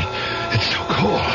So cold. Bill, darling, you're having a bad dream. What? Wake up. Can we build a fire? Why won't they let us build a fire? Bill! A fire? Bill, please. Why can't they let us have a fire? Bill. Eddie? Yes, Eddie? We gotta break out of here tomorrow night. Hennessy said to tell you. We won't have a chance. We better not. We'll die if we stay here, Tom. He's right, Tom. You guys know where we have to meet? Yeah, Tom and I know. Did you tell Myers? No. Why not? Myers isn't going. Why not? Shut up, Bill. You can't tell who's around. Hennessy says Myers can't cut it. But he's one of us. We can't leave him here. Hennessy says we can't take a chance on him. No. No what? Without Hennessy and us around to protect him, he'll die here. I'm going to talk to Hennessy. I'll convince him. I'll convince Hennessy that we have got to take Myers. I'll convince him. Bill, wake up. Darling, you're dreaming again. What? Yeah. Oh. Bill, are you all right? Yeah. I'm all right. Only sometimes I don't know which is the dream. This or Korea.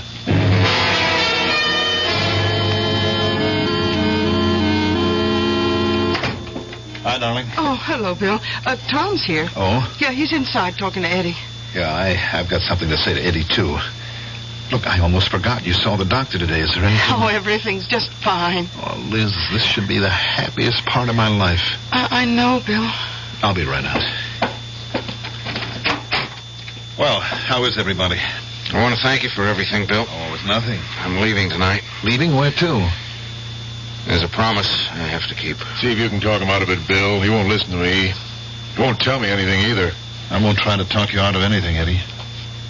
I want to go with you. Bill. What for? To help me or to stop me? I don't know. I just feel that I have to face Myers with you. And then... Well, right now, I don't know. Fellas, if this is the way the conversation is going, I have to leave. I can't be part of what happens. Well, Eddie, where are we going? I'll tell you when we get there. What's the matter? Don't you trust me? Are you going to try to save him? I don't know what I'm going to do. We're in this because you tried to save him the last time, you remember? Yes, I remember. When are we leaving? Tonight. All right, I'll go pack. You don't need much. Just a toothbrush, a razor, and a revolver.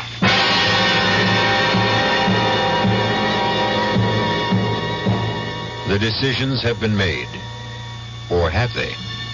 Tom stays, Bill goes. But what is it that Bill will do when he faces Myers?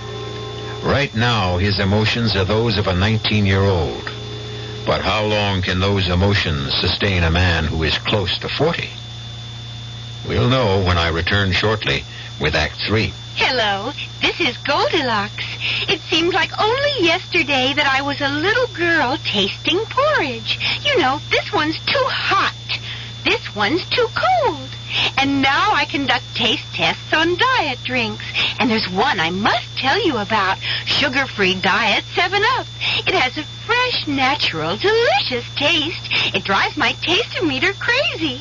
Sugar-free diet 7-Up. This one's just right. Hi, I'm Nanette Fabre. 11 million Americans have an untreated hearing problem, including 3 million school-age kids. I was one of those kids, but I got help. Most hard-of-hearing people can be helped either medically or through amplification. There is a Better Business Bureau booklet that may help you, and it's free. Write Better Hearing Institute, Box 1840. That's 1840, Washington, D.C. You want to hear what you're missing.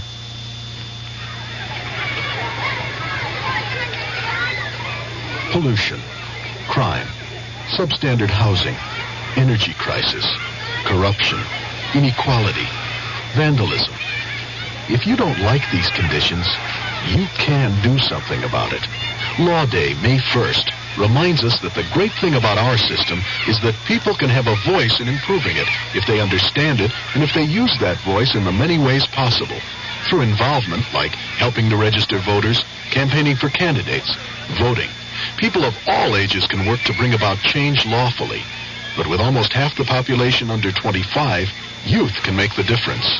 Learning what can be done and how should begin at an early age. Law Day urges young America to lead the way. Help preserve good laws. Help change bad laws. Help make better laws.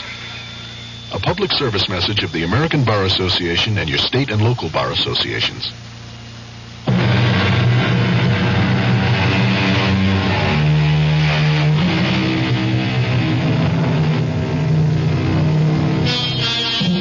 Many of us spend our lives searching for the truth. But what is the truth?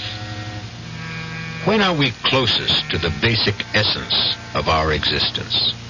Is it when we have the experience and wisdom of age, or the fire and idealism of youth? We keep asking, what is the truth? The answer is, each man must find his own truth. Liz, Eddie's gone. Yes, I know. You know? Well, I went into his room to see if he was up to having dinner, and he wasn't there. But I was supposed to go with him. I know that, too. How did you know? I didn't tell you. Darling, you didn't have to tell me. Well, then how? I have faith in you, Bill. I have faith that in the end you will do what's right. Looks as if I'm not going to do anything with Eddie gone. Do you really want to find him? But how? How could I even begin to look? I know where he went. You know? How do you know? Well, while he was sick, I sent his clothes to the cleaners, and in his pocket there was an airline return ticket. A ticket to where? Now, look, Bill, I won't tell you unless you take me with you. Honey, you can't go in your condition. Bill, we have to do this together. But it might be dangerous. You're wasting our time, Bill. We should be getting the next plane for Central City.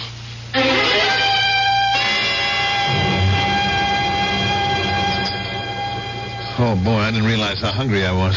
Well, we missed dinner last night. Now, tell me something. How do we find Eddie in a city this size? Where's the waitress? Oh, miss. Oh, could you bring us the morning paper, please? How's the paper going to help us? Well, the paper would carry ads for the night spots where he might have worked. Hey, it's right.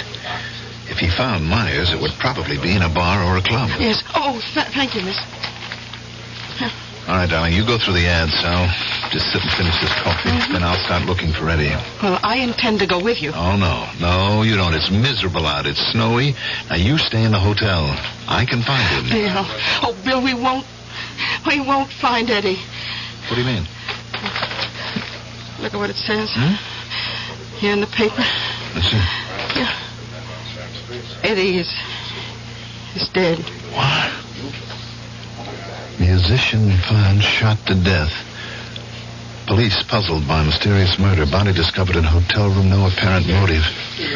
Eddie dead? How can he be? Only yesterday. Well, do the police have anything to go on? No, it says here no leads, no clues. Liz, it had to happen last night. Someone was waiting for him. It has to be Myers. Well, look, we'd better tell the police. But Eddie said that's not the name Myers is using. We don't know who he is. Liz, Bill. Tom, what are you doing here? I just got in. I checked the hotels and ran you down. Then you know. Yeah, I saw it in the paper. That's why I flew out here. But, Tom... What? How could you... Liz, what is it? Oh, nothing. Poor Eddie. You know what this means? We're both in trouble now, you and I. Why? Well, it's obvious Myers knew Eddie was after him, so he killed him. Tom, we have no choice. We have got to find Myers. But while we don't know who he is, he knows who we are. In this big city, who is Myers? He could kill us from ambush and get away with it. Oh, Bill. Of course, there's one thing we could do. Yes? Call it off. How? Take the next plane out of here. That would be our way of telling Myers it's all over. Is that what you want to do? I'm not saying it's what I want to do. I'm listing our options. I think we have to find Myers, Tom. This time we can turn him over to justice. It's funny the way it worked out. Eddie had to die so that justice could settle accounts with Myers. We have to find him first. All right, we'll try all the music places. Liz, you stay here and stick close to the phones. If either of us gets the lead, we'll be in touch.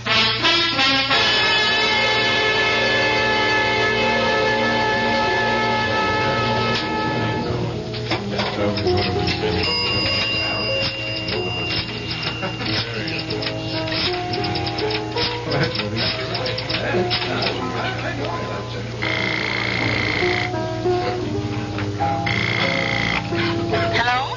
Darling? Oh, any luck? No. Has Tom phoned in? Not yet. Well, let's hope we get lucky. Bill, something bothers me. It must be my imagination again. Why? What is it? I don't know, but it has something to do with Tom. What? I can't put my finger on it. Just something that doesn't sound right. For what, honey? What could be wrong about Tom? Bill, now I know. Wait a minute, darling. I'll call you later. Miss? Oh, yes, sir. Care to order? That tune. Would you ask the piano player where he learned it? He learned it from me. I hum it all the time. You know, he says to me, "Hey, Millie, I like that." Now he plays it all the time. I knew the man who wrote it. Eddie Benson. Oh, you knew Eddie? Sure, we were good friends. It's a shame what happened to him. He was, I don't know, somebody once told me a word. Mercurial. Yeah, he was a mercurial character. That he was. A guy like him. Oh, he got a lot of people sore at him. Well, at least he left a pretty tune to remember him by. I just can't get it out of my head. Everybody loves it. Well, almost everybody. I know one character who didn't. That so? Oh, yeah. Yeah, you know, it was Eddie's last night on the job. He was playing the tune. And then this guy, who he comes in here all the time, this guy wanted to give him $10 just to quit playing it. You're kidding. No, it's a fact. Do you know the guy? Oh, sure. He's a regular. Oh, he hasn't been in lately. Yeah. One thing I got to say about old R.J. Jackson, he's got a tin ear. R.J. Jackson. Tell me more about him.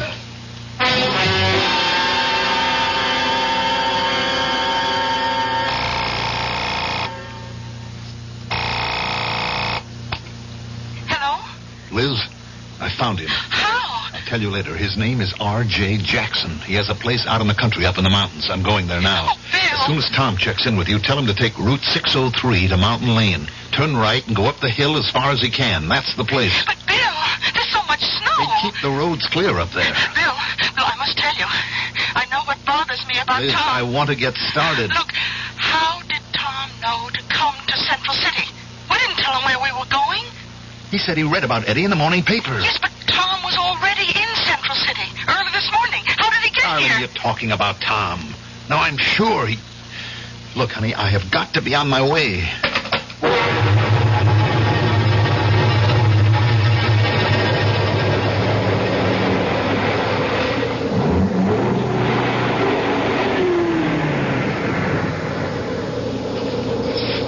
Hi, Tom. Glad you made it. Yeah. I guess this is as far as the car can take us. It's that house on the top of the hill. Yeah. I think we should have sent the police. How? Once again, we don't have the evidence? And what are we going up there for? To kill him ourselves? No. I think we can get a confession out of him. Oh, sure. Now, look, he's human. He's got a guilty conscience. He'll break down. He has to. Now, come on. Boy, looks like Korea, doesn't it? Yeah. Miles and miles of nothing. You could just sink into the snow. It could just be the end of everything. That's far enough. What? Stay where you are. Look in the doorway. It's Myers. He's got a rifle. You're trespassing. Now get out of here, or I'll shoot. You wouldn't shoot us, Myers. My name isn't Myers. Now get out of here. We have to talk with you, R.J. We're coming up. I'm warning you. Come on, R.J. You can't get away with it. Look out! Hit the ground. Stay low, Tom. There's a line of trees leading up to the house. We'll work our way in. Hell, this guy can kill both of us. I don't think he wants to. Are you crazy? This is the man who just killed Eddie last night. Right now, he's scared. Come on. Head for those trees. Keep away! Keep away! We'll try for that stone fence. Tom! gun away. I'm not going to let him pick me off. He'll show himself in the doorway when he wants to shoot again. Don't. He's only trying to scare us off. I see him. Don't, Tom. Don't. I got him. I got him. Look. He's on the ground. Hurry up. Come on. RJ. Don't kill me. Don't shoot again. Get me a doctor. You'll get a doctor. But first, we'll get a confession. Now, you sold us out in the prison camp. Confess. No, I didn't tell. Let him alone. He'll confess later. Let's bring him inside. No, he'll confess now. And when Eddie Benson found you, you shot him. No, I didn't. And who did? I'm hurt bad. Get me to a doctor. Bill, you were always a good guy. Help me. RJ, it was a long time ago. The world's forgotten. I don't even think you could be brought to trial for it. It's just among the three of us. Now, I want you to confess. I didn't do it. Honest, I didn't do it. You did, because you didn't show up. You stayed behind. You told the guard. No. What did they give you? Did you have to kill Eddie, too? I didn't kill anybody. Yes, you did. We can get the waitress to testify. She'll tell how you saw Eddie in the lounge, how you passed out. Well, sure, I was scared. Because you guys always thought it was me. But it could have been anybody.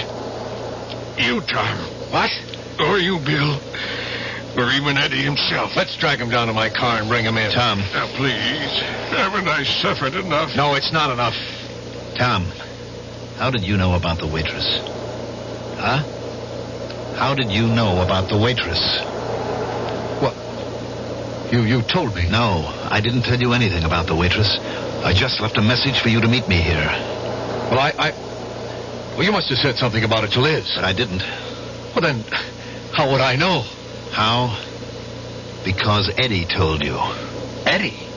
Why would Eddie tell me? You said you could get it out of him. Did you tell him that I would never help him, but that you would? Is that how you got him to trust you? Oh, come on. Why would I want to kill Eddie? Because of that talk we had in my house. Maybe unconsciously, both Eddie and I started to think. Why were we always convinced that R.J. was the informer? Because you were the first one to accuse him. And who said not to denounce him to the army? You did, Tom. And who said let's hunt him down ourselves? You did. Why? Because you knew it would be impossible. You knew we would settle down in a civilian life and forget it. Bill, you've got it wrong. But you didn't figure on Eddie. You didn't figure one of us would spend his whole life. Bill, you know me. Everywhere you turn, it's you, Tom. You with all the shrewd answers. Why did you have to kill Eddie? Because he was starting to talk just like you are. And then he figured it out. And he wanted to kill me. So I had to kill him. It was self-defense. I had to kill him. It was like it used to be. Back in combat. Kill or be killed. You were the informer. No, I informed, but I wasn't the informer. I just didn't do what Hennessy ordered. I didn't cover my tracks. That's why they found us. What did they pay you? Nothing. I wanted us to get caught. You wanted it? Why? Well, Hennessy was wrong. The only time in his life he was wrong. We could never have made it, Bill. All of us would have died in the snow. I was trying to save our lives. I tried to explain it to Hennessy. I tried, but he wouldn't listen. He would only say in that way of his, "Trust me, kid. It'll be okay." And I keep trying to explain to him. Believe me, I try. Every night for the last 20 years, I try to make him see it, but I can't find him. He's out there in the snow, and I can't find him. All right, Tom, we better go back to town. No, wait here. I'll find him. He can't have gone far. I'll find him. I'll explain why I did it. He'll forgive me. He'll understand. Stop him, why I did Bill. it. Stop him. He'll get lost out there. He'll freeze to death. I can't leave you, RJ. I have to get you to a doctor. We'll come back for Tom. Later.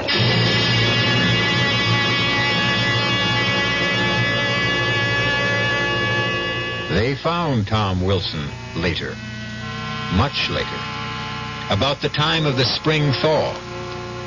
The snow, the ice, had preserved the final expression on his face. It was one of peace and calm, as if he had actually found Hennessy, and Hennessy had forgiven him. Well, Hennessy would. He was that kind of man. I'll be back shortly. Oh, sure. You can talk about good-tasting diet drinks, but I know. I'm Goldilocks, and here at my taste-testing laboratory, I taste-test them all. And nobody's been drinking my diet drinks until I tested sugar-free Diet 7-Up. And then, kabloomy! Every bear wanted some. Diet 7-Up is fresh, natural, delicious. Sugar-free Diet 7-Up. This one's just right. You finally made your gift list. Your neighbor's child is 2, your niece is 6, and nephew is 7. But before you go to the toy store, there's something else you should do. Write Toys, Washington, D.C., 20207 for a free booklet on toy safety. That's Toys, Washington, D.C., 20207. This message is brought to you by the U.S. Consumer Product Safety Commission.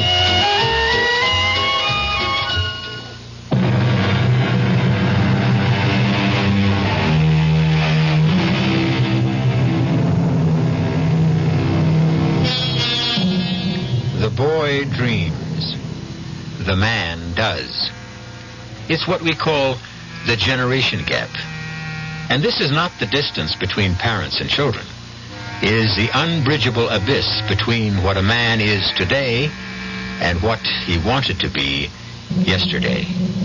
But that's because you can only be young once. Something you can do more than once is listen. You can listen again and again to our Mystery Theater tales. Our cast included Tony Roberts, Mandel Kramer, George Petrie, Bryna Rayburn, and Lon Clark. The entire production was under the direction of Hyman Brown. And now, a preview of our next tale. Now, what made you do a thing like that? I couldn't help it. It just came out. We were talking, and I told him about what happened to you that night. Nothing happened to me that night. It was just a mistake. You fainted. There wasn't any mistake about that. Fainted? What kind of a word is that? Old ladies faint. Me, I just conked out for a couple of minutes. Yes, but the reason... Never mind the reason. You still trying to tell me I'm nuts? I didn't see that guy in the elevator. No, I'm not saying that. Because I did see him. Understand? He was some kind of freak, that's all. And maybe somebody who had a bad accident. But a man without a mouth... It's so incredible. I mean, how can anyone live without a mouth? This guy was alive. I seen him. Yes, and he scared you so much. Did you cut that out? Radio Mystery Theater was sponsored in part by new sugar-free Diet 7-Up. This is E.G. Marshall inviting you to return to our Mystery Theater for another adventure in the macabre. Until next time, pleasant dreams.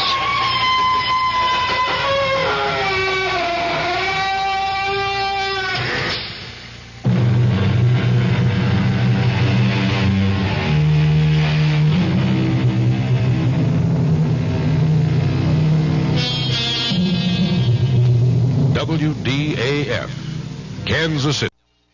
Thank you for listening and good night. WDAF, Kansas City. Dan Henry, WDAF Local News at 11 o'clock. The outlook for Kansas City, a chance for showers tonight, mild tomorrow. A residence fire, believed to have started when children played with matches, has taken the life of an elderly woman babysitter and one of the infants in her care in Kansas City, Kansas. Dead is 85-year-old Mrs. Jenny Earhart of 1735 Waverly and 14-month-old Charles Elkins. The fire occurred in the Elkins home at 2313 North 77th. Two other 4-year-old children in Mrs. Earhart's care escaped without injury. Several persons, including a passerby who tried to assist in a rescue attempt, and the dead child's mother, were admitted to Bethany Hospital. Another resident of the house, 53-year-old Stanley Elvin, suffered shock and exhaustion while attempting to fight the blaze. He also was hospitalized. Kansas City, Missouri firemen used about 10 pieces of equipment in fighting a blaze in the Knollwood Apartments at 1401 Northeast Vivian Road tonight. It's a 3-story apartment complex, and there were reports that some third-floor residents had to be assisted by firemen in escaping the building. No injuries were reported, however, and the cause of that blaze not yet determined. Kansas City, Missouri schools will reopen Friday with teachers and staff reporting tomorrow.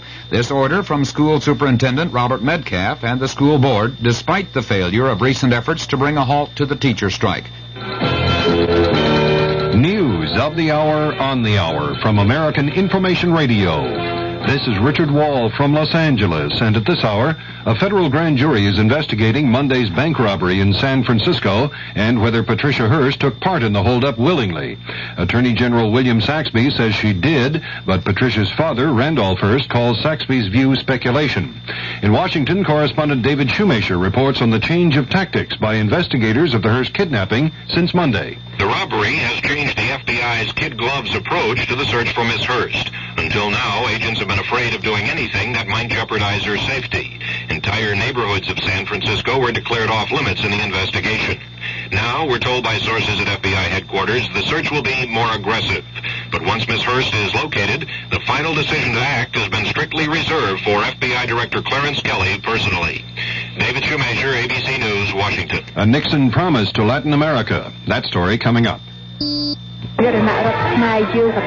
This woman is speaking in behalf of the refugees in Cambodia. She tells us that in Cambodia today, 1 million men, women, and children are homeless and in need of shelter. Massive aid is needed to help these people. CARE is distributing rice, dry fish, and other foods. CARE is providing medicines and supplying refugee kits, which contain cooking utensils, sewing kits, and material for clothing. CARE is also distributing mosquito netting, blankets, and straw mats to sleep on. As soon as conditions permit, CARE will assist Cambodian refugees to rebuild their homes and communities and help the people get back to work so that they can help themselves. They are very grateful for this desperately needed help. Your contribution to CARE makes possible this help. Please send your dollars to CARE, Department 2, New York 10016. President Nixon has promised to work with Latin American and Caribbean governments to keep peace in the hemisphere. And at a White House dinner tonight, the president told foreign ministers from those countries, on the political side, you can expect that the United States will not seek to impose its political preferences on your countries. That is your decision. We will not intervene in the domestic affairs of others in this hemisphere. And finally, and of keen interest tonight, we have a mutual interest in economic growth and prosperity for all the nations in this hemisphere. President Nixon asked the group to join him in a toast to what he called a new spirit of solidarity in the hemisphere. The White House says President Nixon is neither dismayed nor disheartened by the Democratic win in Michigan's 8th congressional district, but Republican National Chairman George Bush says he's terribly disappointed by the GOP loss. Republican Senator Charles Percy says it would probably help the GOP if President Nixon were to resign. The New York Daily News says the City Bar Association is investigating possible misconduct by President Nixon and 4 other lawyers, including John Mitchell, David Young, and Gordon Strawn. John Ehrlichman denies a report that he's become disenchanted with President Nixon and feels the president's lost his effectiveness. The story was by the Los Angeles Times. And in Seattle, Ehrlichman read from a statement. The story is incorrect in its references to my attitude toward the president. In terms of accomplishment, it's my belief that his domestic record has been, in every respect, as excellent as his record in foreign affairs. Ehrlichman also denied that he's been plea bargaining with the Watergate prosecutor's office. A supermarket survey by the American National Cattlemen's Association shows retail beef prices have dropped 24.5 cents a pound on the average in supermarkets across the U.S. in the past 2 months. Cost of Living Council Director John Dunlop says steel firms estimate their costs will rise 13.6% by July 31st. Dunlop says that means higher steel prices and substantial inflationary pressures on the economy. This is Information Radio News. From the Kurt Murs Sports Desk, after last night's loss to the Texas Rangers, the Kansas City Royals are trying to even that two-game series tonight. There was a surprise in the multi-phase draft of players by the ABA today. A high school player, 6'11" Moses Malone from Virginia, was drafted by the Utah Stars. The Stars say they won't pressure him into signing. The Kansas Relays begin today. They run through Saturday with more than 1,800 athletes competing. And Ed Garvey, the director of the NFL Players Association, has verified the boycott of players from off-season practice because of the lack of agreement on insurance. The Kansas City forecast mostly cloudy with a chance for a shower or thunder shower tonight and a low in the upper 40s. It should clear up tomorrow with mostly sunny skies, a high near 75. Dan Henry, WDAF News. The CBS Radio Mystery Theater presents...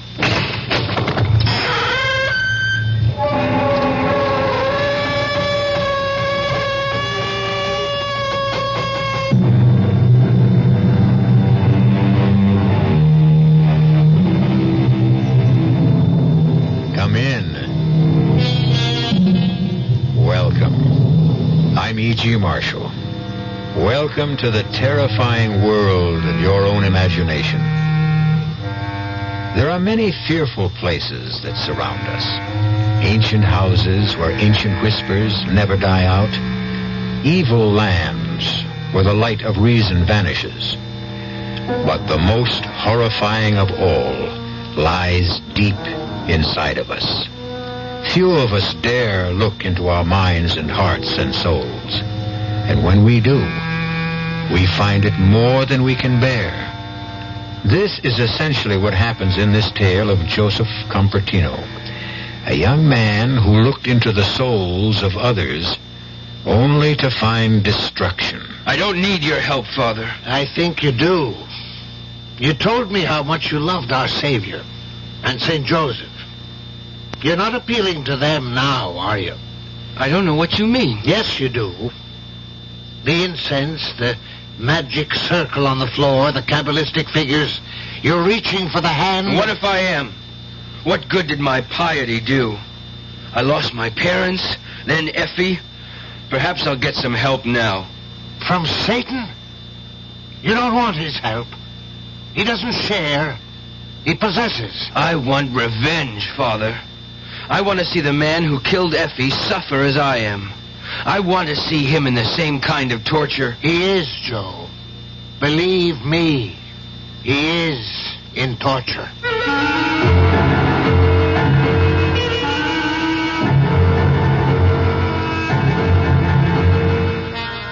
Our mystery drama, The Horror Within, was written especially for the Mystery Theater by Milt Wissoff and stars Don Scardino. It is sponsored in part by the Kellogg Company, makers of Kellogg Special K cereal, and by Anheuser-Busch Incorporated, brewers of Budweiser. I'll be back shortly with Act One. Great taste in the morning. Kellogg's has that wholesome taste to get you up and grinning. This is Jerry Coffer for Kellogg's Special K. You know, for years we've been talking about the Special K breakfast, a great way to start the day if you have a weight problem. You may have seen or heard our latest commercials, which symbolize the problem of being a few pounds overweight by using this ball and chain. That's the sound effect. But so many people have come to know the Special K breakfast that can help solve weight problems, they sometimes forget that Special K is America's favorite high-protein cereal. It has 8 essential vitamins and iron, and so delicious that lots of folks, kids as well as adults, eat Special K just for the sheer good taste of it. So we don't want you to think that you have to wear a ball and chain to eat Special K. All you need is an appreciation for the finer things of life, a 1-ounce bowl of Special K, 4 ounces of skim milk, tomato juice, coffee, and maybe a little sugar. The Special K breakfast can't help you lose weight all by itself, but it really is a good start. You're 17. Well, that's plenty old. Old enough to know about things like grass and speed and acid and smack. We probably can't tell you anything about the stuff you haven't already heard, or maybe even found out for yourself. So we don't intend to give you any advice. You wouldn't listen. But the trouble is, neither will your kid brother. He doesn't know half of what you know. He doesn't know how dope can affect your body. He's never spent a violent night hugging a friend who was on a bad trip, or watch a guy nod off in class and fall to the floor. He's just a kid, and a real setup for anybody out there selling the stuff. We'd like to warn your little brother. Too bad he doesn't trust us. We can't get to him. But maybe you can. An Advertising Council campaign.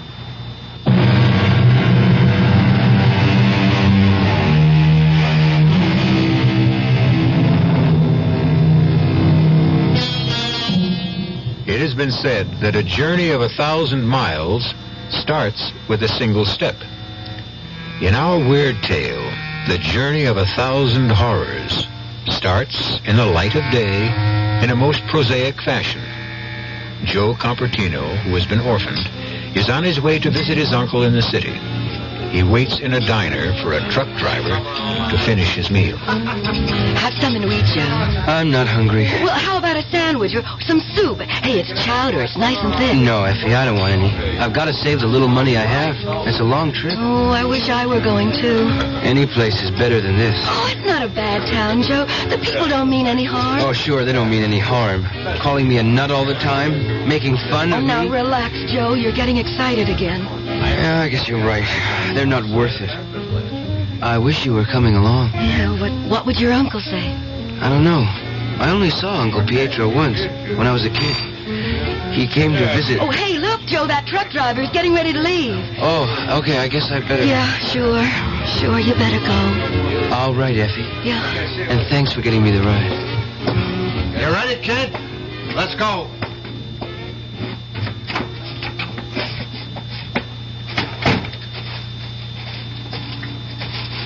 There she is, the pride of the Manchester fleet. Hop in. How far'd you say you were going? Elk City. Why? My uncle lives there. Well, what about your folks? Well, they're both dead. Oh, hey, I'm sorry. You gonna stay with your uncle? I don't know. Sure you will. Blood's thicker than water, right? And God makes brothers of us all. Well, I don't know if I go that far. Oh, but it's true. God is everything. He creates life. And takes it away. Don't say that. All right, come off it, kid. I was just kidding. I believe in God. Do you really believe in him? Do you have so much faith that you can feel him close to you? Well, I do. When I concentrate, I can almost feel as if I'm one with him. He makes me see things. Look, kid, maybe you better get some shut-eye, huh? We got a ways to go yet. I see things happen halfway across the world. Wars, plane crashes, floods. They all come true. Hey, yeah, sure. You want some coffee? That thermos... No, thanks. This is a fast day for me. Like my namesake, St. Joseph. It helps me focus my concentration so I can do what I want to do. Like what? Move things without touching them.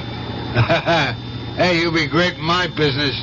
You could offload this truck by yourself. And like St. Joseph, I can fly. Fly? Yes. The Lord gives me these powers. Look, dummy. I gave you a ride against company regulations because I felt sorry for you. Jenny told me you were a nut, but I said, what the heck? But I ain't going to stand for that kind of talk. I'm a church-going Christian, and I don't stand for no blasphemy. Get your butt out of here. You'll regret this. Sure. Just beat it. Take my advice. See you shrink.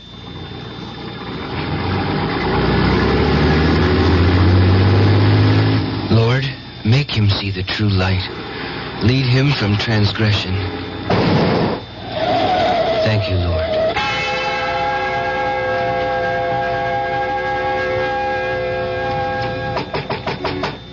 door's open. Who are you? I'm Joseph. Joseph Compertino, Uncle Pietro. Peter, kid. Pete Compton. Don't you forget it. What are you doing here? You're the only one I have left. What? Papa, he's dead. A fire in the house. Oh, good Lord. Why didn't you let me know? It happened so suddenly, and there wasn't much left for a funeral. I just buried him and... Oh, you poor kid. Yeah. How about something to eat? No, it's a fast day. Well, you take after your mother. What's wrong with that? Nothing, kid. Nothing. Don't have to jump down my throat. She was a saint. I learned a great deal from my mother. About sin and worldliness. Well, what are we going to do about you? Just give me a job and a place to stay. That's all I need. Yeah, I suppose I could use you around the club. You could clean the place, run sandwiches and coffee for the poker players. Poker players? Sure, what'd you think this is, a church? I run a little club here where the guys can get together for a little fun. Got any objections? No, Uncle Pietro. Pete. Call me Pete, I told you. I'm sorry, Pete. I mean no harm. Sure, kid. Now, let me see. Where can you stay? Can't put you up at the house. I haven't got any room. I could stay here. It would make it easier for me to keep the place clean. In that case, make yourself at home. Well, how do you like it? The club is crowded. So many men. It's a big night. Friday, payday. Guys want to blow off a little steam. You know how it is. You work in the mill all week. It's a grind. They need something to take the taste out of their mouths. They can find comfort in the Lord. Sure, but now they need action. A little gambling's a lot better than some things they could be doing, huh? Hey, Pete, where's the beer? Here, Joe, take this order to the table. Move. What do you call this jerk, huh? A hamburger. No, kid. Well, I am glad you told me. I'd never know. Hey, what do you know, fellas? It's a hamburger. Hey, something wrong, Ollie? Nah, nothing much. Just that I ordered a cold cuts hero when I get a hamburger. No, he said a hamburger. Who asked you? Look, Ollie, the kid's new. I'll get you a hero. On the house. Nah. Forget about it. Hamburger's okay. Hey, just watch him, will you? I think he ain't got all his marbles. Yeah, watch yourself, Joe. Just be a little more careful in the future. He's the one that should be more careful, not me. Hey, Pete, get a load of this, will you? Hey, look at my whole card. That's not bad, huh?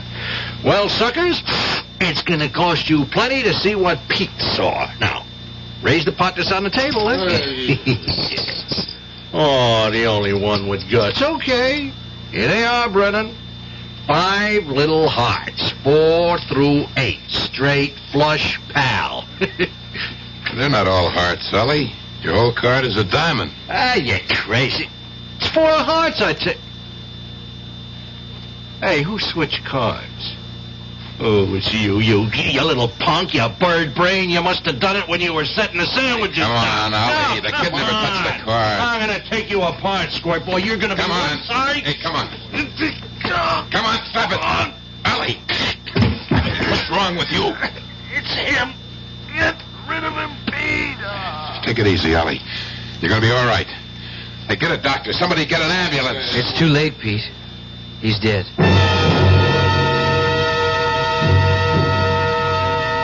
I can't believe it. I just can't believe it. It's crazy. He thought you had something to do with it. I didn't harm him, Pete. I swear I didn't. I wouldn't take a life. Relax, Joe. I know you didn't. Excitement was just too much. Funny about that card, though. Wasn't like Ollie to plunk everything down on a 4 flush. I had nothing to do with his death. Yeah, I know. What's eating you, kid? Come on, spill it. I'm the only family you got. Nothing. Just nothing. Okay, don't tell me. I don't give a damn. Oh, don't be angry, Uncle Pietro. Pete, I wonder sometimes. What? Why nobody likes me. Lots of people do. Who? I like you, that's who. I want people to say nice things to me. And you gotta learn to give and take. Besides, you keep saying wild things all the time about your powers. Oh, they're not my powers. They're the Lord's. See what I mean? But it's true. I'm his vessel. We all are. He pours his powers into all of us, but only a few like me can retain them. How do you do it? With faith and deep concentration. You really believe that? Well, of course I do. And so should you. Never lose faith. If you do, you will never have any hope. Swell. Let's wrap it up and go home. You've used that brush on the floor long enough. Save some of it for tomorrow. You really think that you can... I know it. Let me show you. Oh, hold on. Before you deal the cards, let me cut the deck. It makes no difference. Okay, if it makes no difference, let me cut. All right, I'm going to deal 5 cards face down. We'll both call them. And if you don't call as many as I do, then you promise to lay off? I promise. Well, go ahead, cut. That one. It's the Queen of Spades. No, Peter. It's the 10 of Hearts. Turn it over. You made a lucky hit. Try it again. 4 clubs. Nope. 8 of diamonds. That's 2 in a row. Still believe it's luck? Let me see that deck. I know every kind of marked deck. You're just wasting your time. You open the deck. You know it's legitimate. Why am I bothering with... Let's knock it off for tonight. Tomorrow's... Here, watch this. 9 of spades, Jack of hearts, and 3 of diamonds. It's a 2 of diamonds. All right, 4 out of 5 isn't bad, is it, Pete? It's not bad at all. Yeah. I don't know what the trick is, but we could sure clean up with it. No, I don't use my powers for profit. Who's asking you to? You can do an act. Amuse the customers when they get tired of playing. You sit in as a dealer for the house, and when things get dull, you do your stuff. Yeah, they'll get a kick out of it. I don't like to use my powers lightly. Do you want to keep on eating? Okay, forget it. Well, just this once, Pete. But don't ask me again.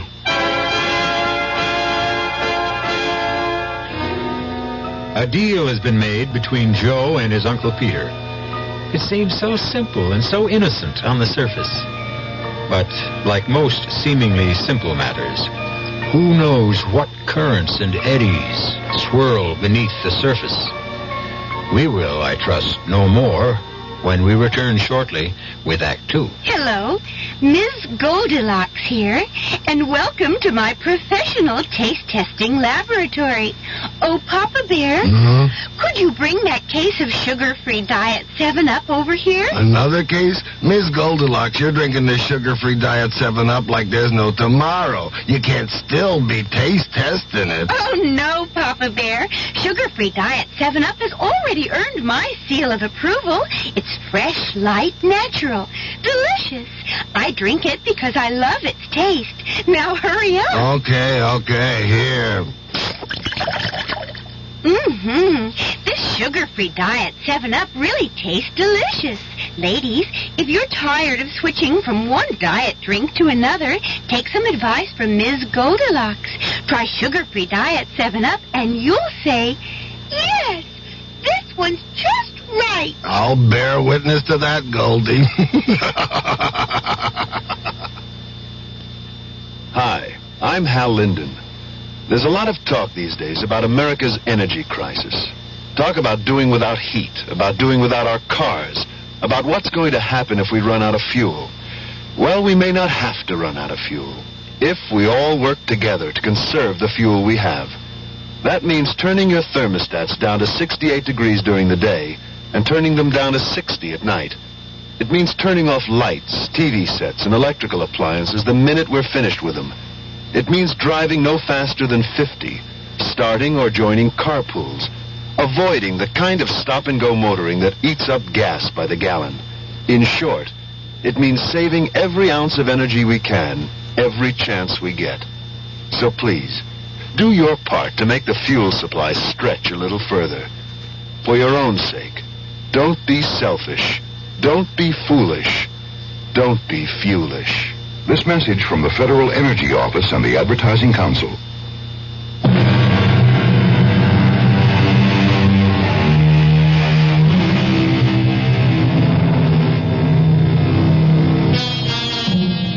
We all know that small compromises can lead to large disasters. The pretty lady verging on plumpness who diets with might and main to keep her poundage down knows full well that one excursion into the land of calories can mean a plunge into the worlds of pounds. Shall we then wonder that Joseph's consent to turn his powers to profits for his uncle will inevitably result in the loss of all he holds dear? We shall see as we return now to Act 2 of The Horror Within.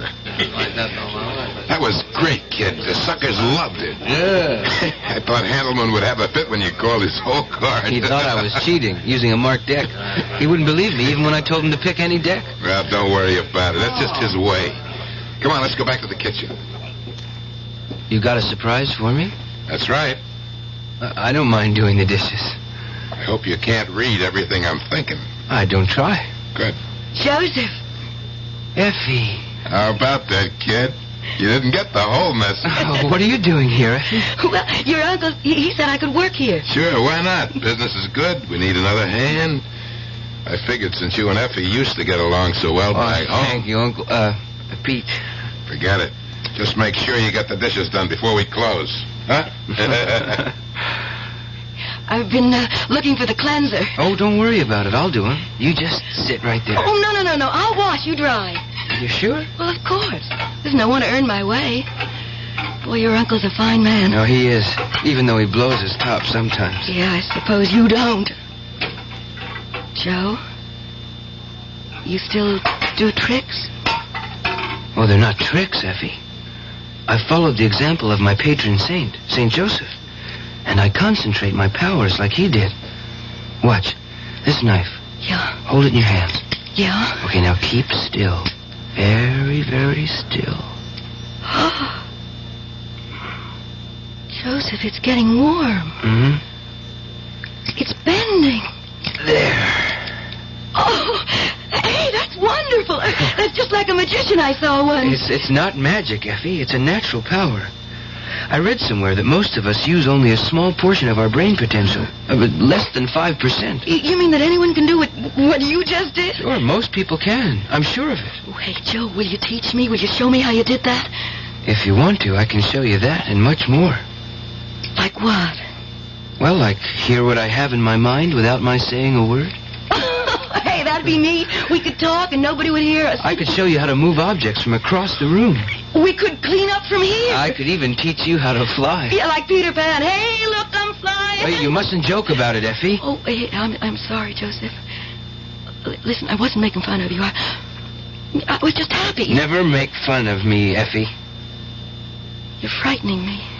It's all over now. Let's finish the dishes. I promise, Joseph. I'll never do it again.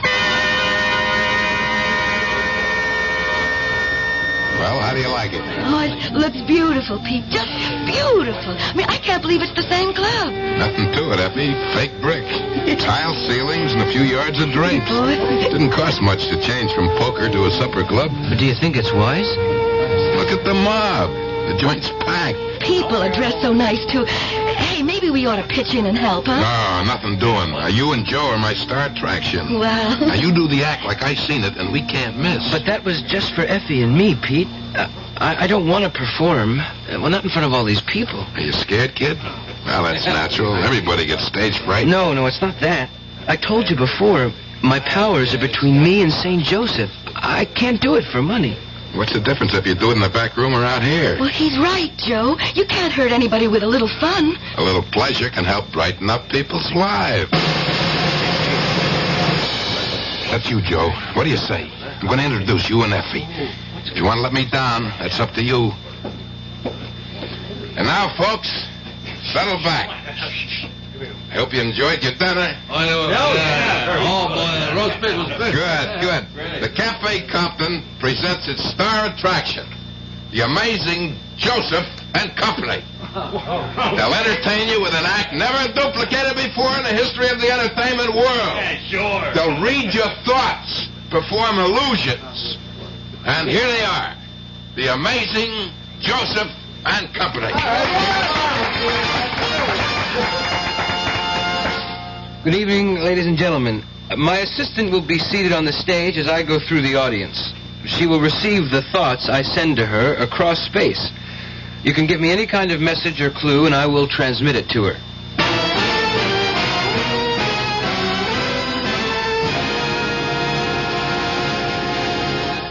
I'm in touch with a lady who has a question. Is her name Cindy? What? That is correct. She wants to know if you can tell her what color dress she is wearing. She is wearing a blue gown with sequins. It is a size 8, I believe. Just the color was enough. All right, you, sir. May I have your note? Thank you. This gentleman wants to know if his partner is cheating on him. Your wife is perfectly faithful, sir. Well, I don't think that's what he meant, but I'm sure he's happy with the answer. One more question, please. One more question, please. Yes. This man he wants to know... Mr. Handelman, I can read a great many thoughts in your mind. Your check is $28.90, and you want to know if a $2 tip is enough. It is not.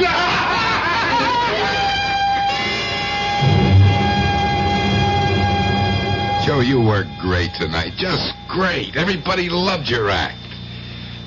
Hey, I better get out front now and help close the place down. We'll have a bite to eat later, okay? Sure, Pete.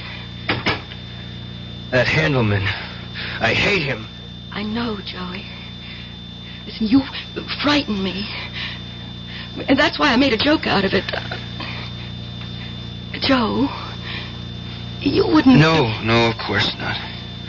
I'm a servant of the Lord. I do His bidding. That's why I wonder about all this. I feel it's wrong. It's a lot better than what you wanted to do to Handelman. Joe, you think you could really do what you... If God wills it. Oh, well, then you never will, because He preached love. It's hard for me to feel love for someone who... How about me? I love you, Effie. With all my heart, I love you. Well, then let's get married, Joe. Yeah, let's get married tonight. Tonight? But how can we? We'll go to Rapid Falls. There's the Justice of the Peace there. No, Effie, no. We'll wait and get married properly. In a church. By a priest. Well, if that's the way you want it, Joe, but let's do it soon. I'm happy that you want to marry me in such haste. Yes, Joe, please, let's get married as soon as possible. Well, that sounds more like desperation than romance. I can't explain it, Joe, but I don't know, I feel... Well, like something terrible is going to happen. I want to be your wife, Joe. I want us to be together for the rest of our life. No matter how much time we have left.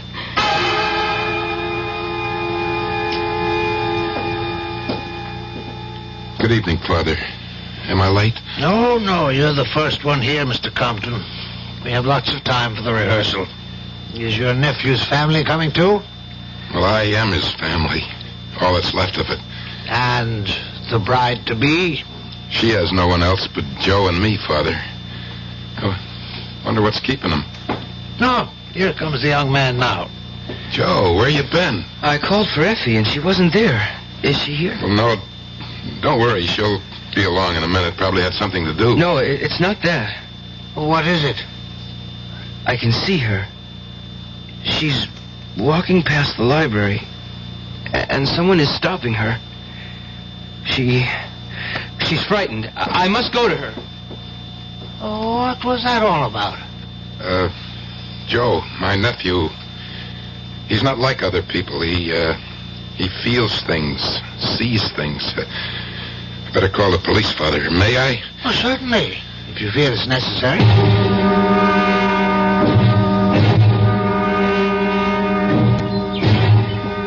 She's gone, Pete. Effie's gone. They'll find her, Joe. Just take it easy. You don't understand. Sure I do. You're upset. Come on inside the house. We'll have a cup of tea. He's right, Joe. There's nothing you can do now. The police are searching the town. I can't help. I feel so useless. I've got no contact with her.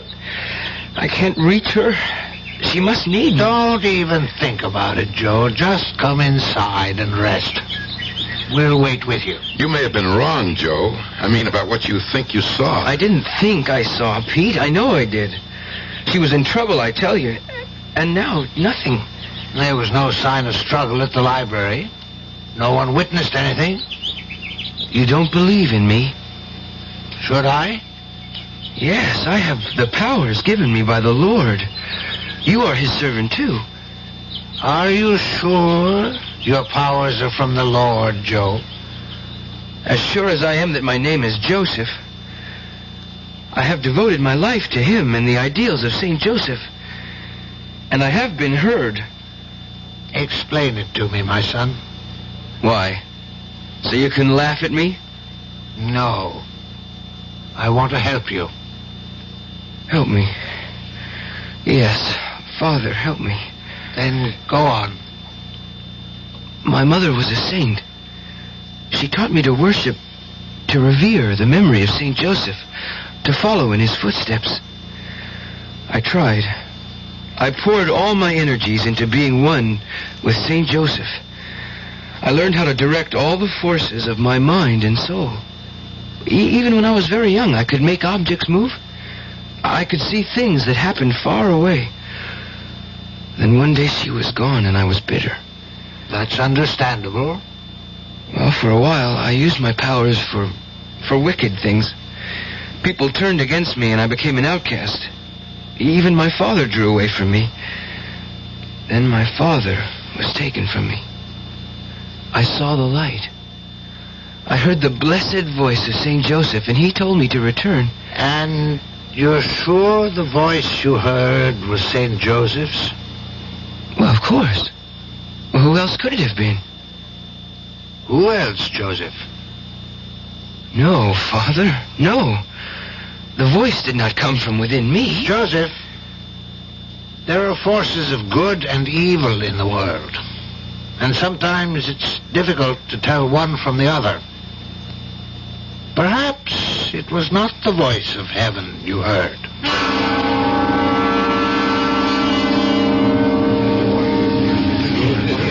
Good house tonight. Oh, we're still mobbed. Why don't you get dressed, Joe? In a minute. Any news yet about Effie?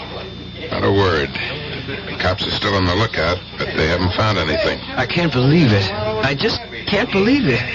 I told them where it happened and exactly what he looked like. Well, there must be hundreds of guys in town that fit the description you gave. You got to understand. I don't want to understand. I want to find Effie. I tell you, Pete, I saw her just as clearly as I see you now. She was walking by the library, and this guy passes her. Then he turns back. Joe, the cops know all that. Well, then why don't they find her?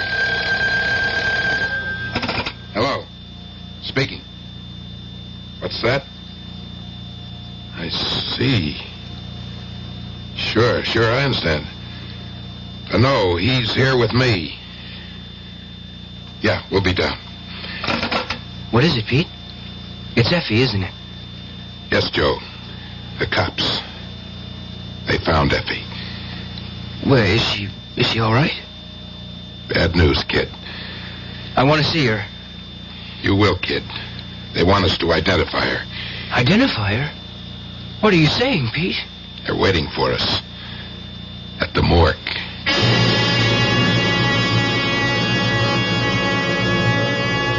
All that we feared when Joe agreed to do his act at Peter Compton's club has come to pass. Effie is dead at the hands of a madman, and Joseph Compertino says he was a witness to what happened. It hardly seems possible. But then again, I'm sure you will agree, the impossible is becoming the usual with greater frequency these days. We'll know more when we return shortly with Act 3. When you feel like having a cold Budweiser, do you automatically reach for a glass? Well, sure, Bud's a great beer any way you drink it. But without a glass, you're really missing something. Now, take that wonderful Budweiser head of foam, for instance.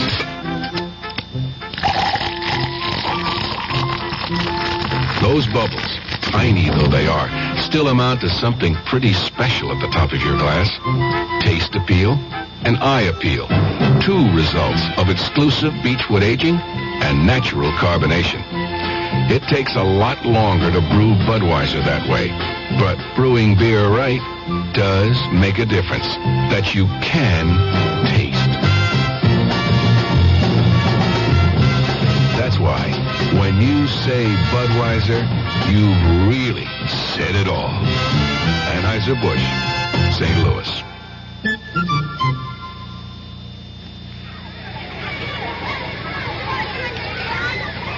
Pollution, crime, substandard housing, energy crisis, corruption, inequality, vandalism.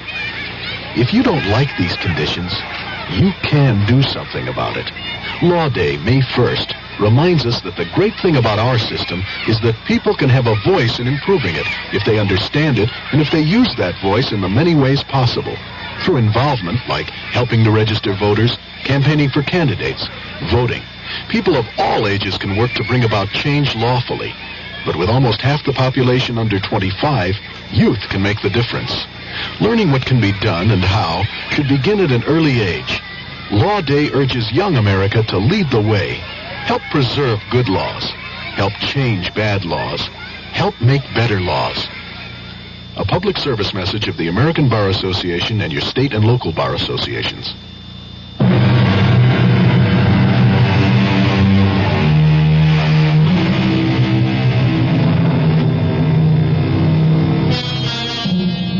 To find out who killed Effie, Joe must make the journey we all fear. He must look deep inside himself and trace the murderer in his mind's eye. The problem is, what more will he uncover? For if you look into any man's heart and mind, you will always find at least one black spot which he has tried to keep concealed. Why are we sitting here, Pete? Because the lieutenant asked us to wait. He'll be back in a minute. She looks so different, Pete. Like a poor imitation. Don't think about it, Joe. I can't think of anything else.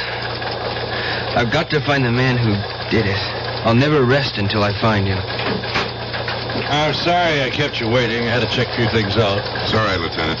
Now, Joe, you don't mind if I call you that? No. Good. When did you see this taking place? Well, Pete and I were at the church waiting for Effie when it flooded my mind. And what time was that? It was about 6:30, 7. I see. And was that the time you felt it was actually happening? I guess so. I hadn't thought about it. Well, think about it. Were the streetlights on?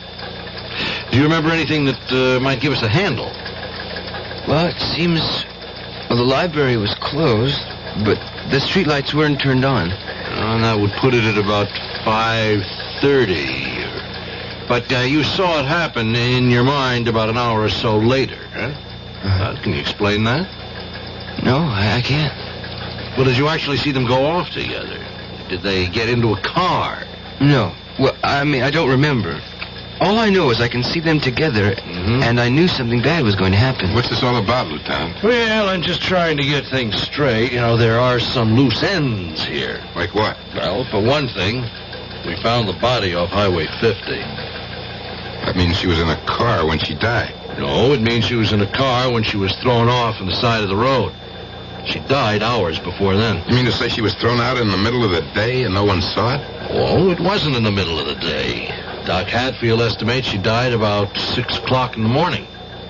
Well, with this new daylight savings time, it must have been pitch black when he... That's right. That means, Joe, your mind's clock was off about 12 hours. You couldn't have seen her walk past the library when you said she did. I can't believe it. Joe, didn't you talk to Effie today? No.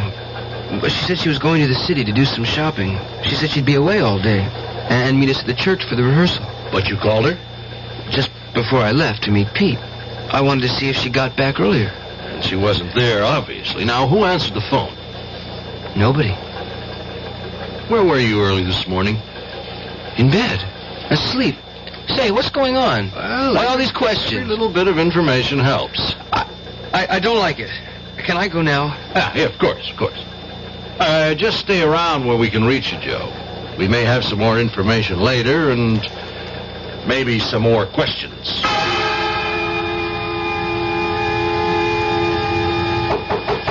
Joe? Joe, open up. Were you asleep? No, I was just thinking. Did you eat anything today? Yeah. I'll bet. You haven't moved out of your room for days. I'm sorry about the club, Pete. That doesn't matter, kid. But it's all my fault. Forget it. I've got no future without Effie. You cooking something, kid? No? It's funny, I smell something burning. Oh, it's incense. Oh, you're not going through that again, Joe. Forget that stuff, kid. That's not going to bring Effie back. No, but it will put me in contact with her murderer. Don't do it, Joe. It's not right. I spoke to Father Coyle about it.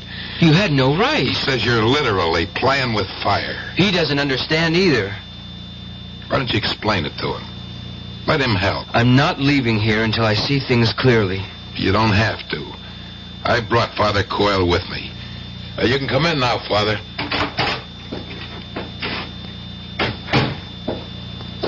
How are you, Joe? I don't want you here, Father. Your uncle asked me to help. I don't need your help. I think you do. You told me how much you loved our Savior and St. Joseph. You're not appealing to them now, are you? I don't know what you mean. Oh, yes, you do, Joe. The incense, the magic circle on the floor, the Kabbalistic figures. You're reaching for the hand... All right, what if I am? What good did piety do? I lost my parents, then Effie. Perhaps I'll get some help now. From Satan? You don't want his help? He doesn't share. He possesses. I don't give a damn if he swallows me whole. I want my revenge, Father. I want to see the man who killed Effie suffer as I am. I want to see him in the same kind of torture. He is, Joe. Believe me, he is.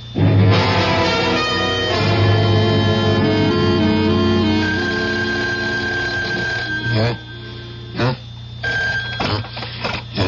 Hello? Pete, wake up. It's me, Joe. Yeah, I'm awake. You know what time it is? Yeah, I know. It's 6 o'clock in the morning. Sunday morning. Don't you ever sleep? I will, after tonight. Pete, I've got him. You don't feel up to riddles, Joe. Who you got? That slimy monster who killed Effie. I've got him dead to rights. Now, look, don't do anything stupid, kid. Let me call Lieutenant Tawney. He can have No, him. Pete. I don't mean I have him in my room. I've got him in the mind. It worked, Pete. I've been put in touch with him. I want to go on tonight. Joe, without Effie, you haven't got an act. Oh, yes, I have. The biggest show I've ever done. Well, I don't know. Please, Pete. Don't stand in my way. You're asking me to walk in the dark, Joe. Square with me. I can't, Pete. You've got to trust me. Then why can't you trust me? You wouldn't understand. Try me. All I can tell you is I'm zeroed in on him. I've got him in my sights, and you can help me nail him. How? Well, billboard my return to the club tonight. Play it up big. Hit the murder angle. Promise the suckers a startling revelation. I guarantee he'll be there. He won't be able to resist the bait.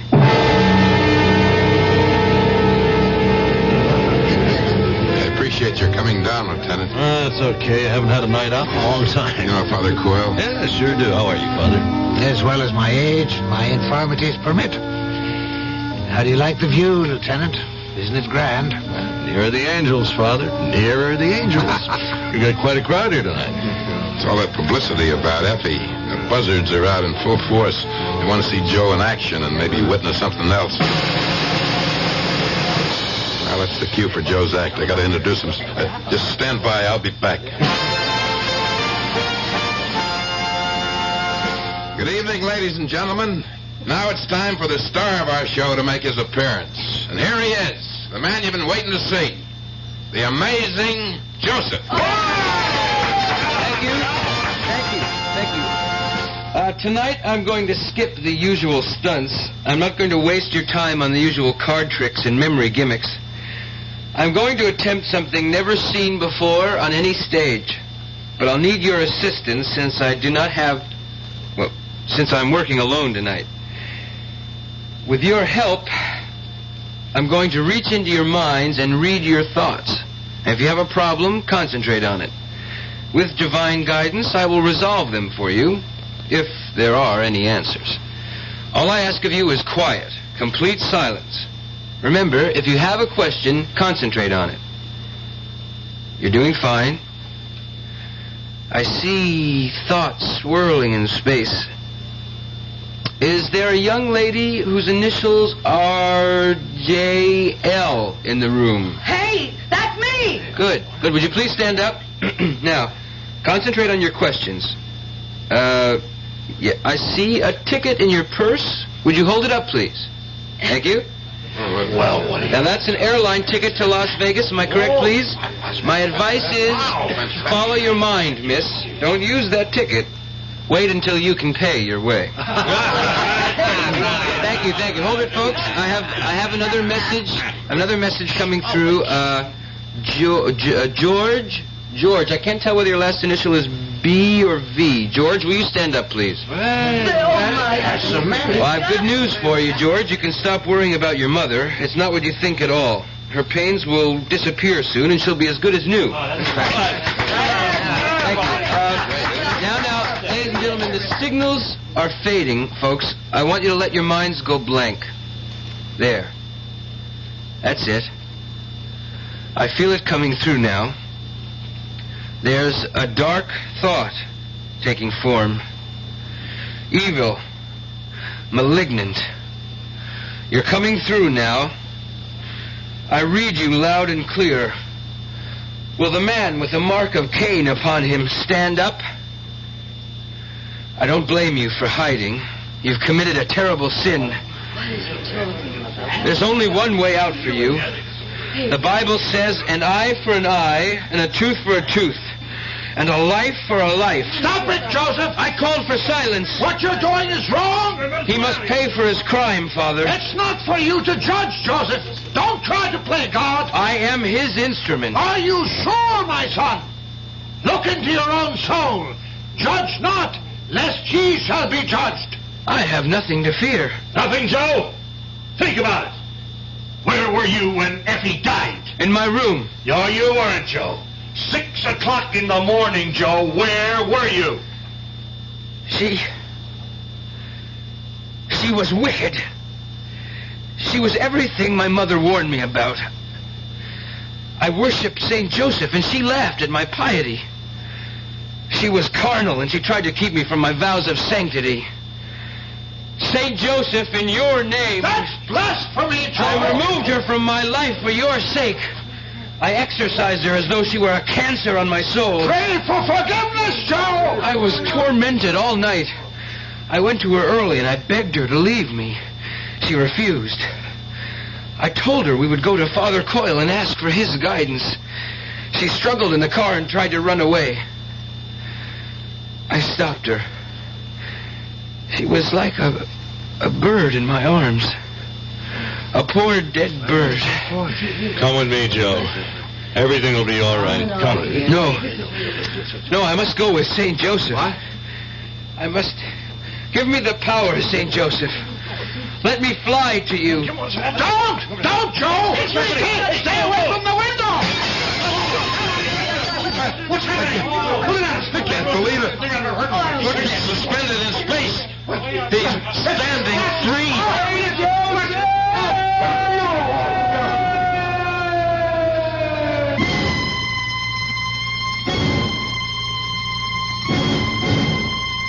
Poor Joe. Poor Joe. He tried to reach for heaven and hell at the same time. And he stumbled somewhere in between. Don't take it too hard, Pete. That ends somewhere. Yeah, but not on the streets. You really think he killed Effie? Yes. Part of him did. None of us are saints, Peter. We're good and evil intertwined. Most of us can keep the worst of our nature in control. Joe couldn't. He was split right down the middle. Well, One thing is sure. He paid his dues. Let's get him out of here and mark his account paid in full.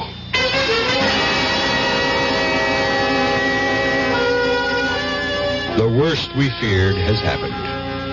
Joe took the fearful chance of looking deep inside himself for truth and found that the truth was more than he could bear. I'll be back shortly. Banks have their boardrooms, hotels have their ballrooms, but one of the best-known rooms in the country is Project Hope's Room A. Here is where Americans as groups and as individuals send their contributions to support the work of Project Hope. It may be a check for $5,100 from a college group who held a hike for hope. It may be $2.95 from a 10-year-old who saved it up from summer jobs. It may be a check for $10 from a retired school teacher. It may be $400 raised by a teenager in Massachusetts whose Carnivals for Hope have become an annual event in his neighborhood. Every contribution, large and small, helps Hope continue its programs of treating the sick and training medical personnel to improve health care in many countries. Health is what hope's all about. Help Project Hope reach out. Help Hope reach out. Write to one of the best-known addresses in the country. Project Hope, Room A, Washington, D.C.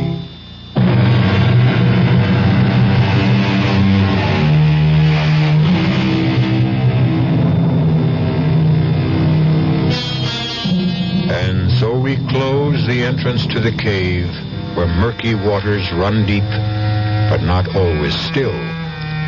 From time to time, we hear the evil rumbles of the coursing stream, but we manage to ignore its babbling and save our sanity thereby. Joseph Compertino lost this knack that civilized man has developed, this veneer that hides some of the ugliness within. He paid dearly for it. Our cast included Don Scardino, Dolores Sutton, Joseph Julian, Robert Dryden, and Earl Hammond. The entire production was under the direction of Hyman Brown. And now, a preview of our next tale. What does he see in me? Oh, come on, honey. No, I mean it. Well, let's see. You're pretty. Well, I'm not beautiful. And you're smart. But I'm not brilliant. What can I tell you? He's an artist. All artists are crazy. But the most fascinating women in the world are ready to throw themselves at his feet. Sis, you're pretty fascinating yourself. Thanks to you, Bert. Thanks to me? You sent me through college, and there were the trips to Europe. Well, I had to shape you up before I could marry you off. And it looks like you got yourself a grand prize. The great Otis Manley Carter. Oh, Bert, I want you to like him. Oh, I like him. I like him. He's so sweet, so kind. Except? What do you mean, except? Well, except every time he paints somebody's picture, it seems to me that person dies. Radio Mystery Theater was sponsored in part by new sugar-free diet 7-Up. This is E.G. Marshall inviting you to return to our Mystery Theater for another adventure in the macabre. Until next time, pleasant dreams.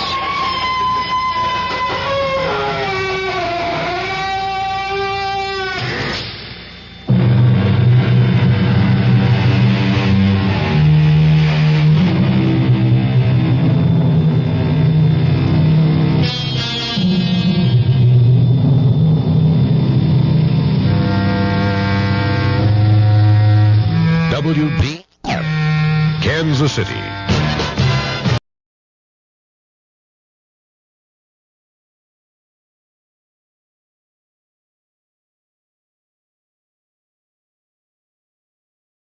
WDAF, Kansas City. Dan Henry, WDAF Local News at 11. The outlook mild, but a chance for showers. Within the hour, the Black Angus restaurant was held up by 4 men, all of them armed, at 6015 Troost. Police are looking for them. Operation Barrier was placed in effect in an attempt to apprehend 3 or 4 young men who held up the McDonald's restaurant at 28th and Prospect earlier.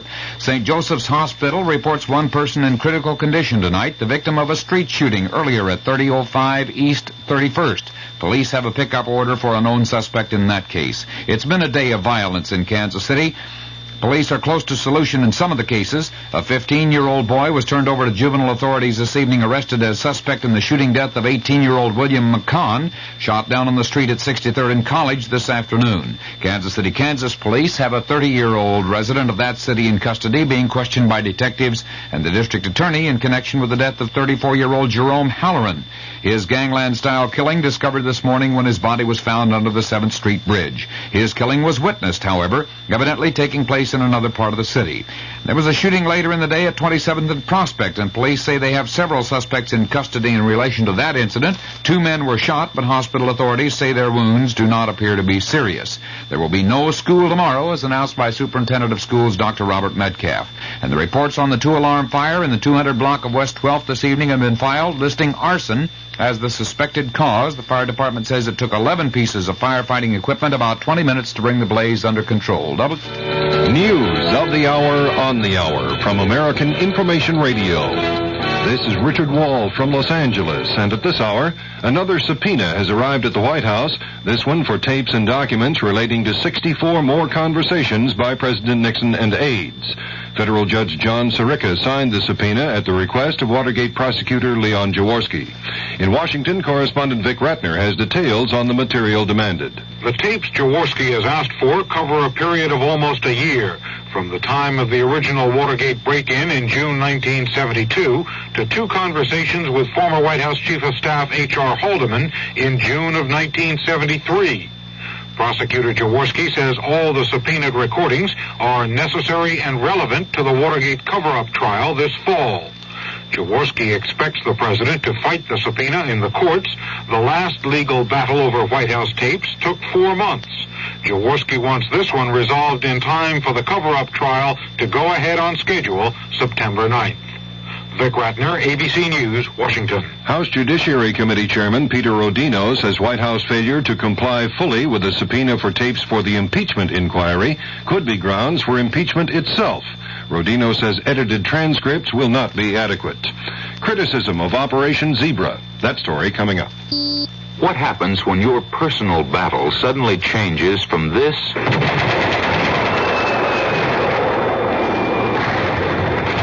to this? Well, I realize you've spent the past 3 years on assignment in Asia, sir, but we just don't have any jobs right now that need that kind of training. Now, if you only had a diploma. Or this. Oh, what a mess. You must have gone 3 years without seeing a dentist. You have to do a root canal here and fill these 3. If you are a recent veteran, there are people just waiting to help you cope with the battles of civilian life. They are the representatives of your American Red Cross. Did you know that you are entitled to free VA dental care during your first year out of the service?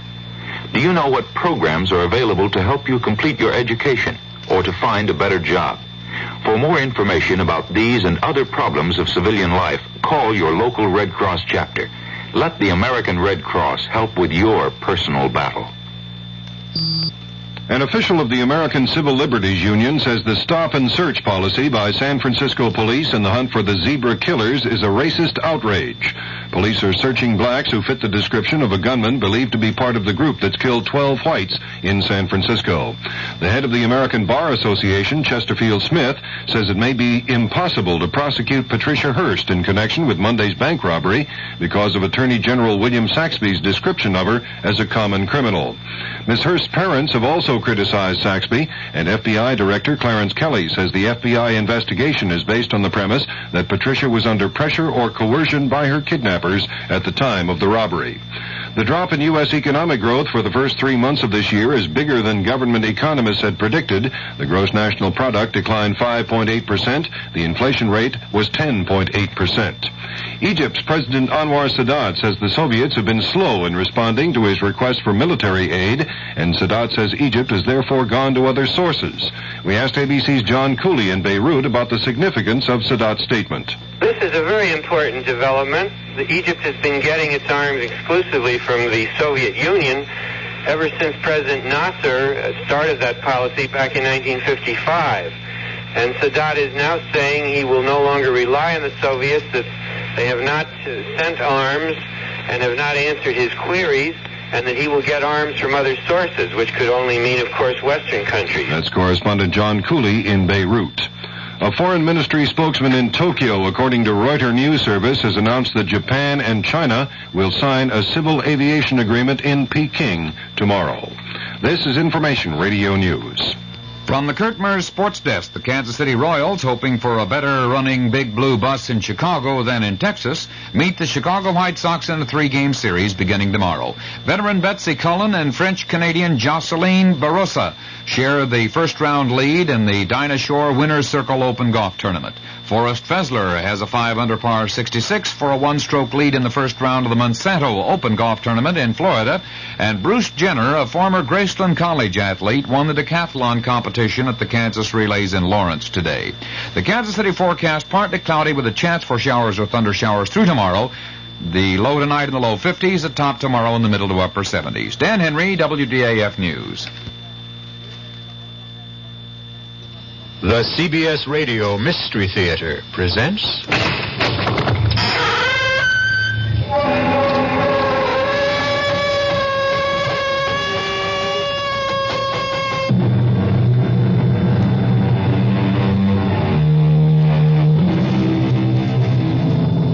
Come in. Welcome. I'm E.G. Marshall. Welcome to the terrifying world of your own imagination. One day, a young man named Otis Manley Carter stood before a great work of art in the Metropolitan Museum in New York. It was a portrait so beautiful that it brought tears to his eyes. And Otis Manley Carter whispered, "I would give my soul to be able to paint like that." It was an idle remark, spoken without thinking, on the spur of the moment. How was Otis Manley Carter to know that someone might be listening? Where'd you learn how to paint, Otis? At the Fine Arts Institute. No. I spoke to Professor DeMarco. They flunked you. You didn't show him any ability at all. Where'd you learn how to paint? Oh, come on, Bert. I was born with it. It just comes naturally. I've been painting all my life. But you're over 30. How come there are no paintings of yours more than 2 or 3 years old? Where did you learn how to paint, Otis? Bert, well, what are you driving at? Answer this, Otis. How come all the people whose pictures you painted are dead? Well, I don't... Where'd you learn how to paint, Otis?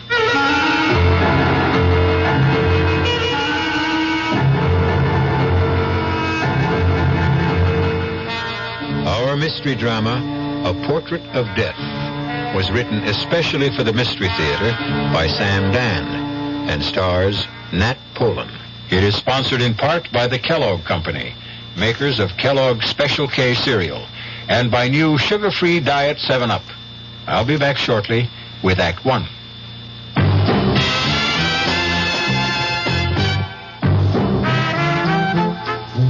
Some beer drinkers have funny ideas about beer. They think beer improves with age, like wine. We'll find a brewmaster, though. You'll find a beer drinker who knows better. The Budweiser brewmaster says it all depends on how beer is aged. Just letting beer sit in lagering tanks makes it older, not necessarily better. That even goes for keeping a case around the house for a couple of months. But there is one kind of aging that's good for beer, the Budweiser kind, beechwood aging. In this kind of aging, something happens. It lets all the flavor of the choicest hops and best barley malt that go into Budweiser get through to you.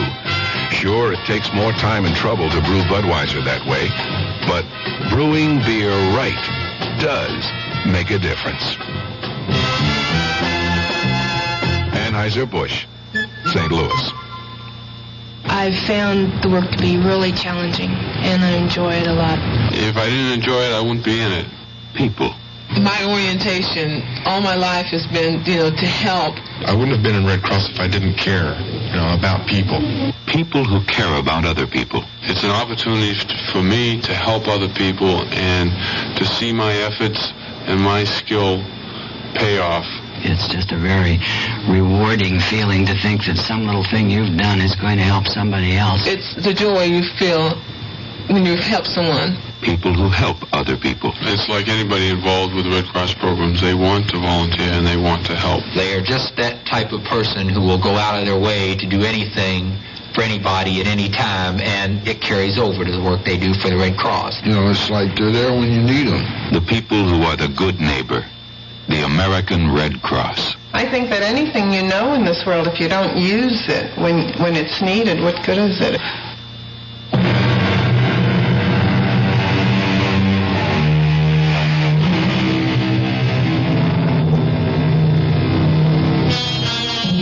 At the age of 30, Otis Manley Carter was hailed as the world's foremost living artist. He towered above his contemporaries. To describe his work, one had to compare it with the great masters of the past. No one, but no one, painting today could breathe life into a portrait to match Otis Manley Carter. And yet, just 1 week before his 31st birthday, Otis made the announcement that would stun the civilized world. He was finished with art. Never again would his brush touch paint to canvas. He would neither amplify his statement nor answer questions. He simply disappeared, and only 2 people in all the world knew the reason why. One, of course, was Otis himself. The other was a detective on the New York City police force, Sergeant Bert Dennison. Bert, what are you doing? Just having a cup of coffee. We'll be late. Late? All I got to do is put on my jacket, and that takes all of 15 seconds. I'm just so nervous. Why? Why?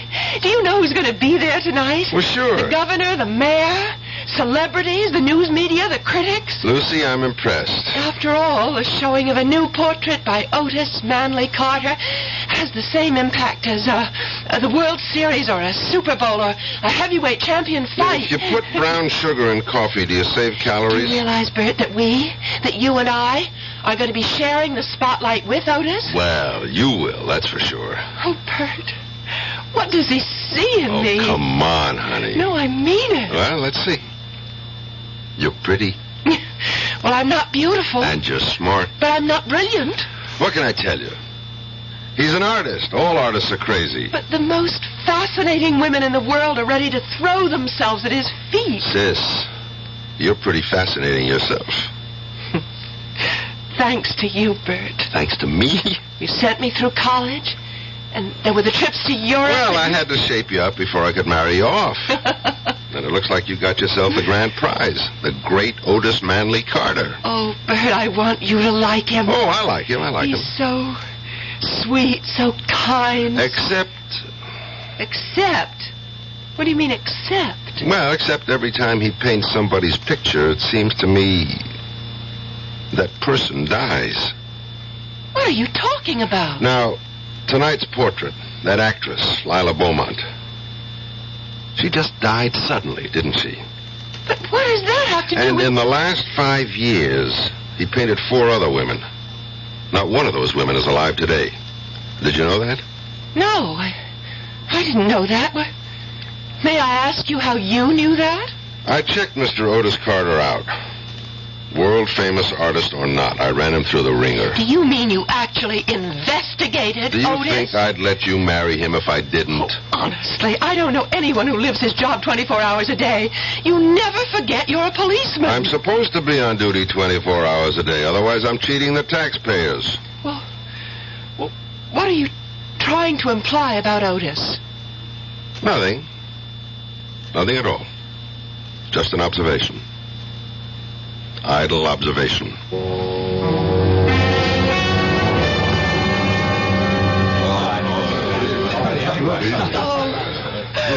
Otis, darling. You're having a triumph. It's a fantastic success. Well, what did you think of the painting, Bert? It's a good picture. Oh, listen to him, a good picture. Is that all you can say? Well, it's certainly lifelike, I'll say that. Well, thank you, Bert. Good evening, Otis. Professor DeMarco. May I offer my congratulations? I'm honored, Professor, honored. May I present my fiancée and my prospective brother-in-law, Miss Lucy Dennison, Detective Sergeant Dennison, Professor DeMarco of the Fine Arts Institute. How do you do? Glad to meet you. Otis, once again, you forced me to eat crow. Oh, come on, Professor, please. No, I was wrong about you, Otis. Wrong. And I don't care who knows it. Yeah, but the truth is, Professor DeMarco, you taught me everything I know. The truth is, you didn't start to paint until after you left me. Congratulations, Otis, on a double triumph this evening. Your painting and your fiancée. Each is a magnificent work of art. Thank you, sir. Now, if you'll excuse me, Sergeant Dennison, Lucy. Yes, sir. Well, he never got over it. And I don't think he ever will. He said I'd never amount to anything. Oh, but you're not serious, darling. How could anyone who knows anything about art? Oh, there's Eric von Heiden. The one who's doing the new book about him? Come on, darling. I'll introduce you. Give me a rain check. I feel the need for a little refreshment. Excuse me, sir. I hope I didn't spill that on...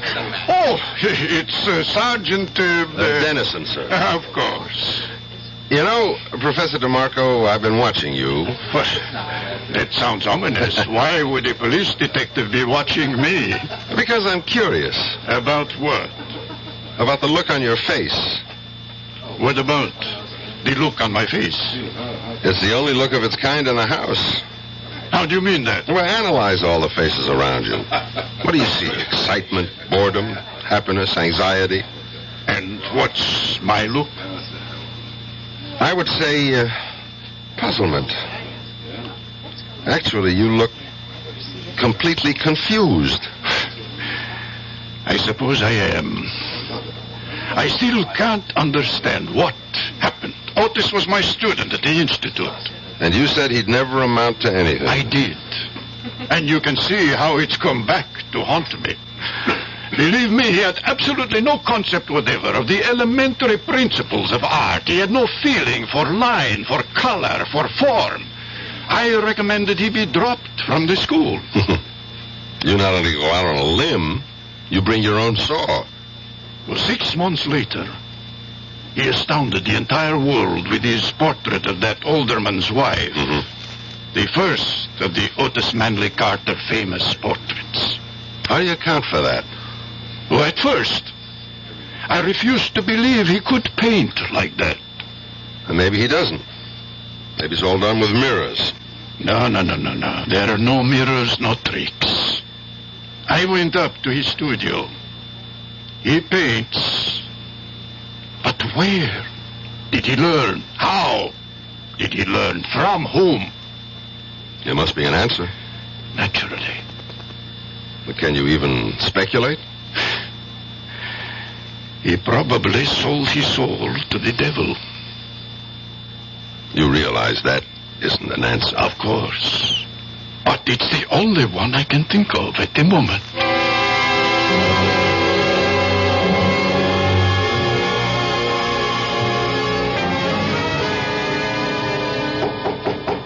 Come in.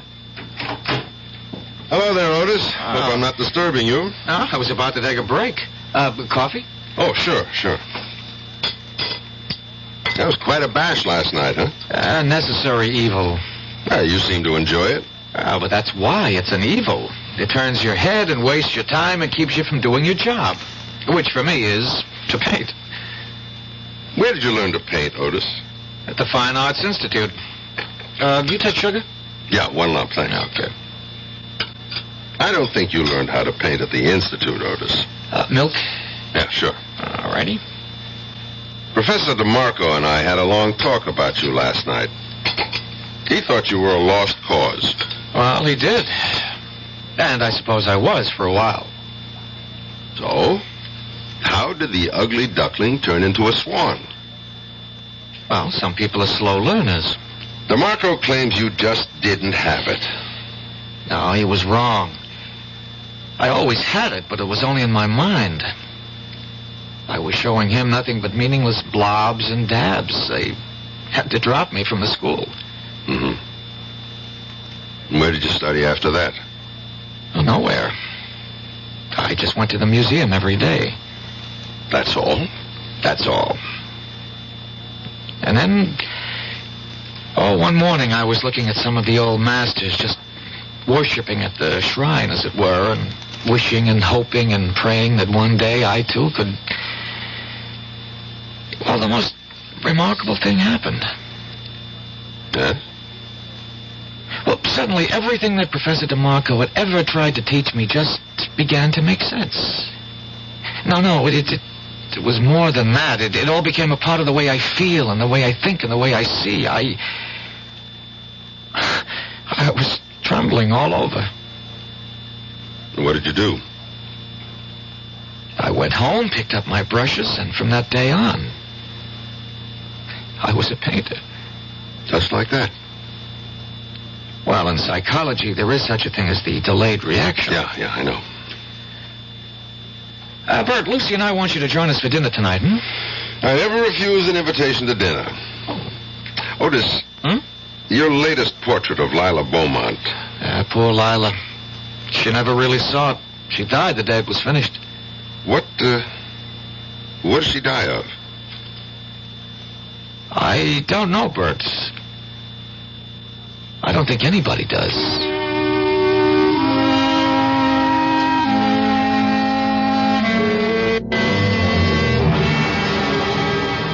Sergeant, I wasn't a regular physician.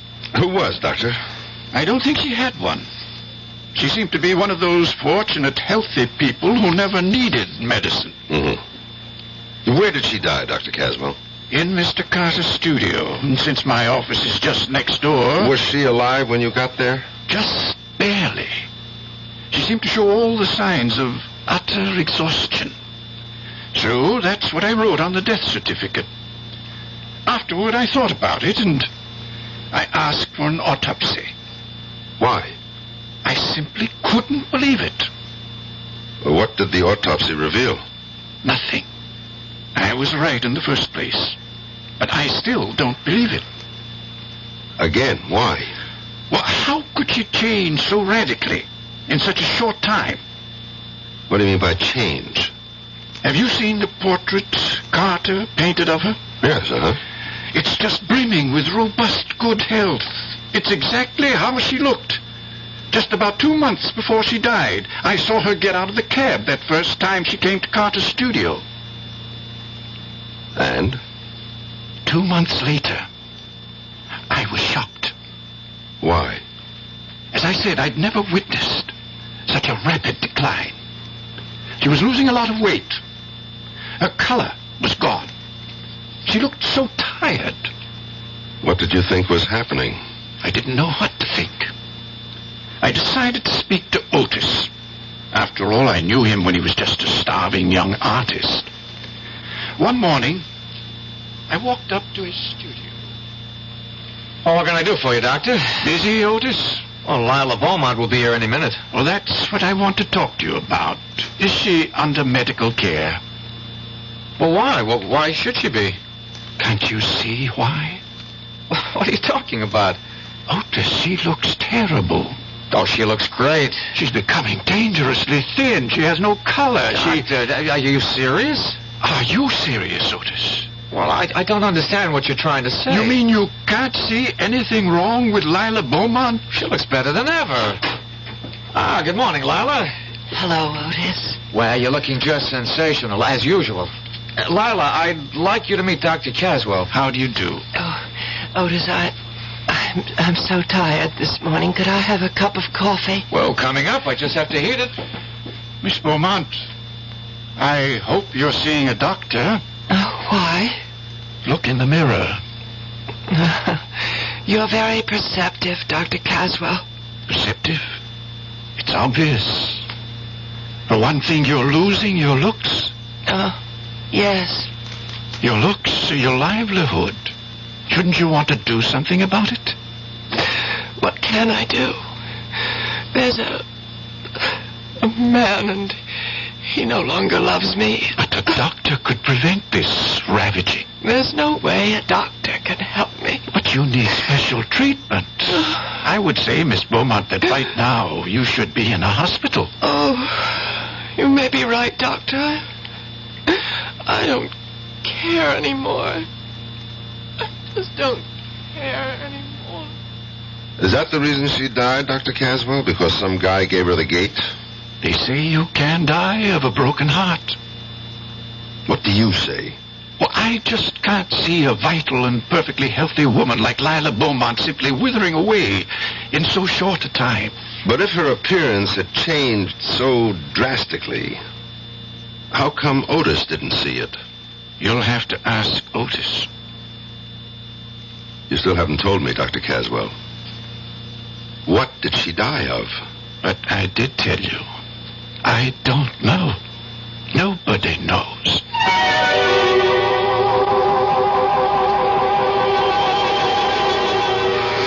Well, what did she die of? And what, if anything, can it have to do with Otis Manley Carter?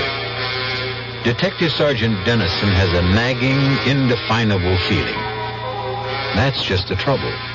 In most of the murder cases Bert has solved, the solution always began with a nagging, indefinable feeling. We'll see where this feeling leads when I return shortly with Act 2. And now another story of the ball and chain as Kellogg's Special K presents Veronica and Jeff. Oh, Jeffrey, isn't this romantic? Out in a quiet lake at night with you rowing the boat. Yes, Veronica, it's really neat. Jeffrey, what was that? Frogs. Frogs that go bong? They're pretty weird frogs. Oh, Jeffrey, you're such a card. You have a ball and chain like the ones they use in those Special K commercials. Yes, Veronica, it symbolizes my few pounds of extra weight. But I'm going to get rid of it. How? By exercising. You know, like rowing this boat and eating smart at every meal, starting with a Special K breakfast. You mean a 1-ounce bowl of high-protein Special K, 4 ounces of skim milk, orange juice, and coffee? Precisely. It's less than 240 calories, and it tastes delicious. It'll help me get rid of this ball and chain. I'll help too, Jeff. After all, we're all in the same boat. You have a ball and chain, too. Your happy ending could begin with the Special K breakfast from Kellogg's. The Veterans Administration helps people in little ways. A veteran, let's say, is trying to get an appointment. He's filed to go to school under the GI Bill. He's not getting any money, but he's entitled.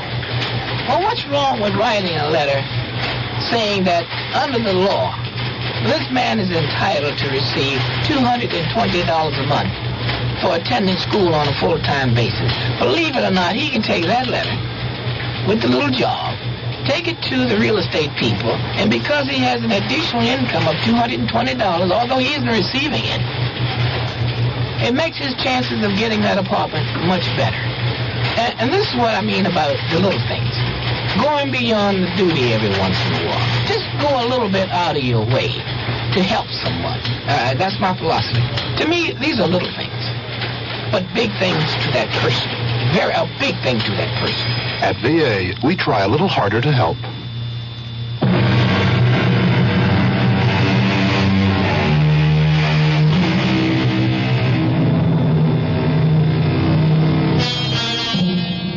Sergeant Bert Dennison has always been an intuitive detective. He trusted his instincts. He played his hunches. He followed his theories wherever they led him, usually to the right answer. But this time, he has absolutely no idea of how to arrive at the answer. As a matter of fact, at this point, he can't even formulate the question. You really should skip dessert, Bert. I'll only have one helping. Well, do you want to tell him, Lucy? No, darling, I think you should be the one. Somebody's supposed to tell me something? I hope the wedding hasn't been canceled. Oh, no, Bert. Sunday, right on schedule. Otis has something to say to you, Bert. We have a wedding gift for you, Bert. Me? Why? I'm not getting married. Well, that's why you need a gift. Now, on Sunday, Lucy is leaving your house forever. That sounds kind of stuffy, doesn't it? Keep going, darling. You're doing fine. And so, therefore, to make sure you never forget what she looks like... How can I forget what she Please, looks like? Bert, don't interrupt. We decided that I would paint a portrait of Lucy and present it to you. Isn't that wonderful? Can you imagine that you're going to own an original Otis Manley Carter? Yeah, but, Well, what is it? Well, these things are valuable. You just can't afford $1 million couldn't buy all the wonderful things you did for your sister, and I'm grateful. Bert, what's on your mind? Well, isn't it, And bad luck for an artist to paint a picture of his own wife? Oh, now, where did you ever hear that? They all did it. Bert, something is bothering you. Yeah, well, I might as well say it. I don't want to hurt your feelings, but I couldn't accept the gift. Bert! Why? I just can't explain it. Otis, you want to give me a gift I'd really like? Of course. Well, just promise me you'll never paint a picture of Lucy. Never. Now, what kind of I'm nonsense... asking him, Lucy. What about it, Otis? Well, one of the reasons I'm marrying her is so that I can always have her near me, so that I can always capture those fantastic expressions and moods. Oh, really? I thought you fell in love with my mind. Yeah, I did. I did. It's your mind that gives animation and meaning. What about it, Otis? I wish you'd tell me why. I wish I could. But I don't think I can. How about it, Otis? Will you promise? All right, Bert. I promise.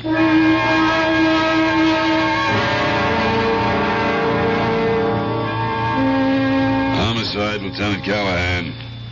Oh, nothing, dear. Just sitting around. Nobody, just Bert Dennison. Oh, no. He used to be a million laughs. He isn't anymore. Just stares into space all day. That's so. All right, I'll tell him. You ought to get married, Bert. Puts a little zing in your life. And now that your sister's gone, you've got no excuse. Why don't you get off my back? Jenny was downtown this morning. She told me she ran into your sister. I'll even buy your... What did you say? Jenny saw your sister Lucy in one of the stores. She couldn't have seen my sister. Lucy and Otis are on a trip to Mexico. See? You don't know everything. Maybe they came back. As a matter of fact, maybe that's why they came back. What are you talking about? Jenny said Lucy didn't look too good. She what? Hey, Bert, where you going?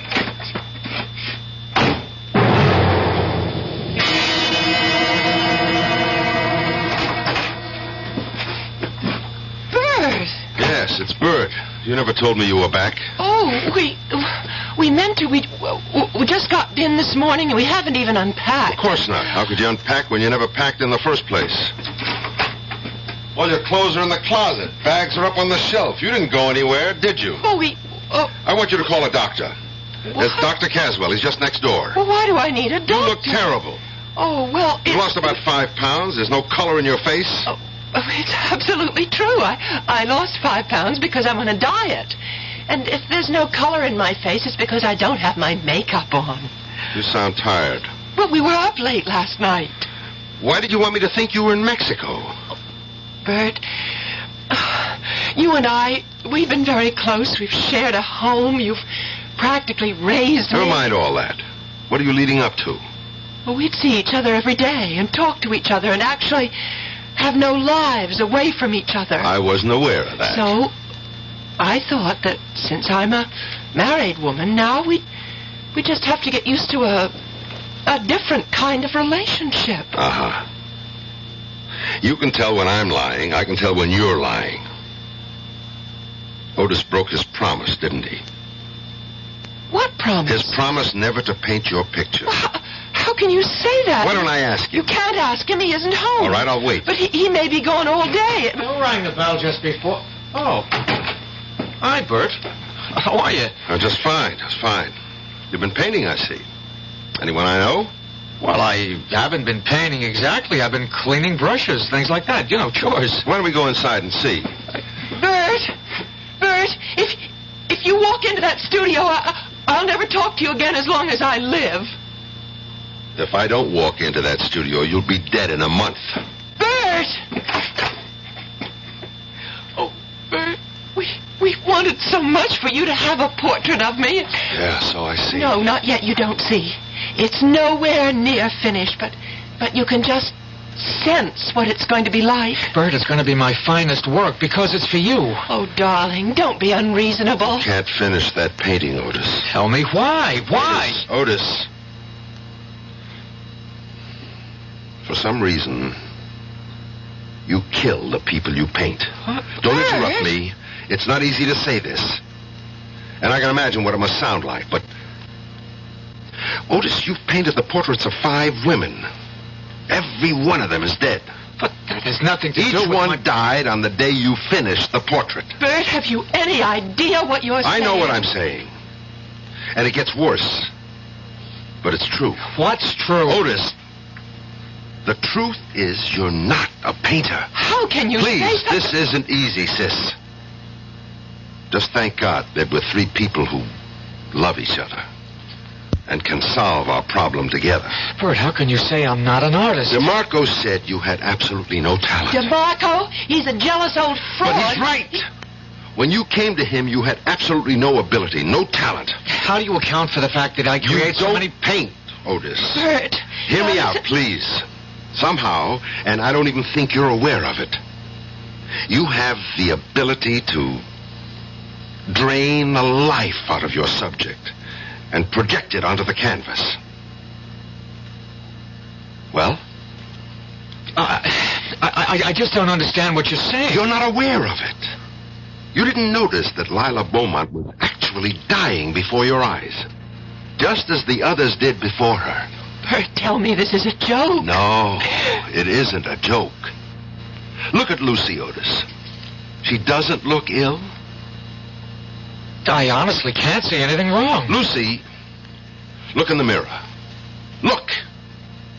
And then tell me there's nothing wrong with you. I don't have to look. I know. Then what I have been saying... It's just that... well, I've been worried. About what? About Otis. Darling, why? Oh, I'm afraid one day you'll get tired of me. Lucy. There's so many women who are after you. But you're the only woman I want. You know that. Yes, I know. But sometimes I can't sleep at night, and that's the reason that I'm not looking my best. No. The painting's the reason. And, Otis, you must promise to destroy that painting. I can't do that. Then I will. Bert, put down that knife. Take your hand off me, Otis. Bert, don't hit him. I won't let you destroy my painting. And I won't let you kill my sister. Otis! Oh. Bert! Don't do that! Lucy, stop him! That takes care of that. Bert, you're crazy. Get up, Otis. I didn't hit you that hard. Look at what you did to my painting. Do you know what you've done? Yes, I destroyed the canvas. And look at your wife. Look at yourself, Lucy. Your color is back. Bert, you're a fool. If my color is back, it's because I'm furious. No, you've got your old vitality and strength. You'll be all right now, Lucy. Bert! There's really nothing we can talk about. I did what I had to do. And now let's forget it. Except for one thing, Otis. Promise me your word of honor that you'll never try to paint Lucy's portrait again. But I can't I'll put it this way, Otis. If you ever try to paint her portrait, I'll kill you.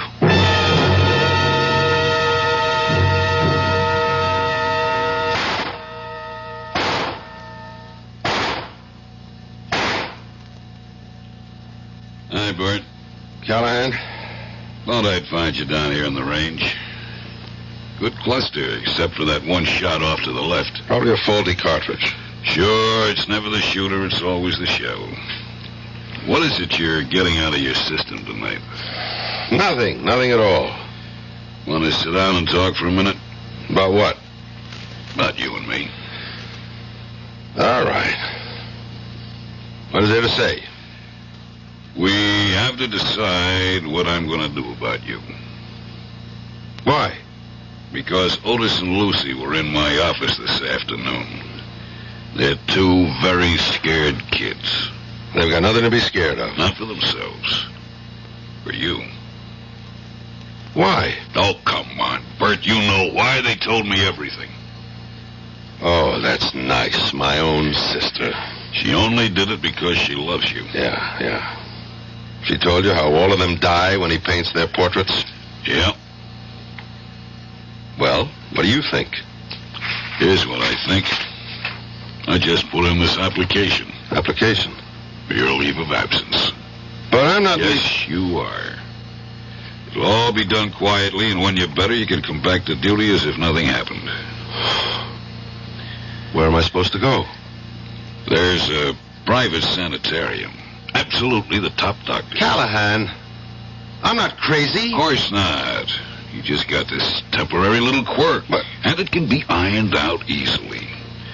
Subconsciously, I guess you just miss not having Lucy around the house. Well, thanks for everything, but I'm not going. In light of what happened in the studio this morning, I'm afraid your choices are limited. Callahan! Is it the quiet, private sanitarium, or do we have to put you into the city hospital for observation? Callahan, what are you telling me? I'm telling you to hand over your revolver.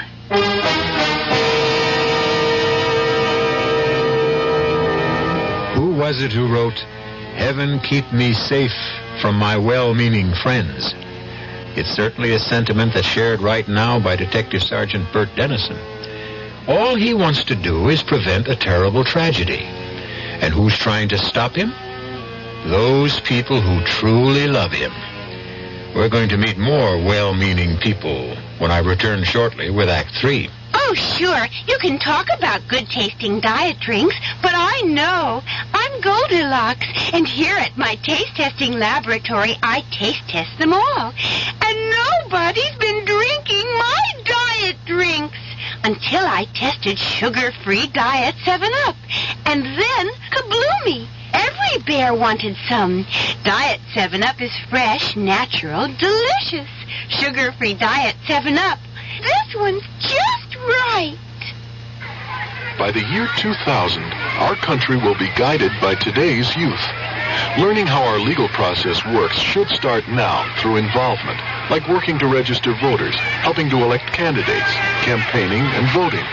Law Day, May 1st, urges young America to lead the way. Help preserve good laws. Help change bad laws. Help make better laws. A public service announcement of the American Bar Association and your state and local bar associations. Young I may be, but still I'm a man. Just turned 18 and I'll do what I can. Find me a place where I can be me. Get ready for life, be free and the sea. Oh, where do I go from here? Oh, where do I go from here? I'm finished with school, but what lies ahead? Don't wanna get trapped, wanna feel free instead. All over the world, there's so much to do. The call of the sea, don't you hear it too? Oh, where do I go from here? Oh, where do I go from here? What about the new Navy? You'll get your chance at success, learn an exciting job, and see the world. Call toll-free 800-841-8000 or see your Navy recruiter. Be someone special in the new Navy. I know where I'm going from here.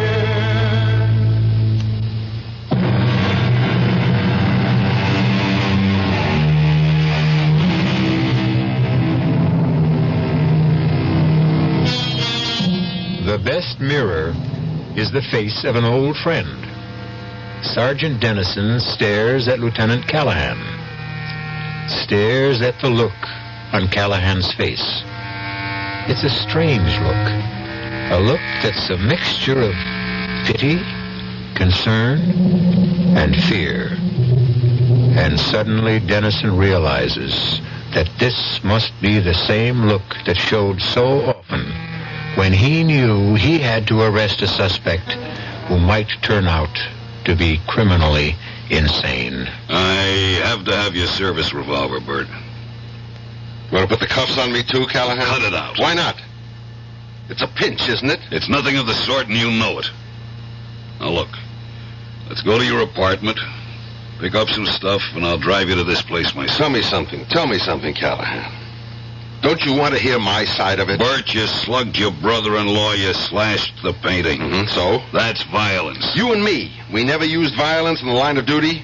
Justified force. Slice it any way. Why am I wrong this time? Because what you say is crazy. Callahan, you and me, we're not the new breed of college cops who know everything, but still we're very careful about that word crazy. You mean you really believe Otis kills people by painting their portraits? Yeah. Quit fighting me. Work with me. How? Let's go out. and get some expert testimony.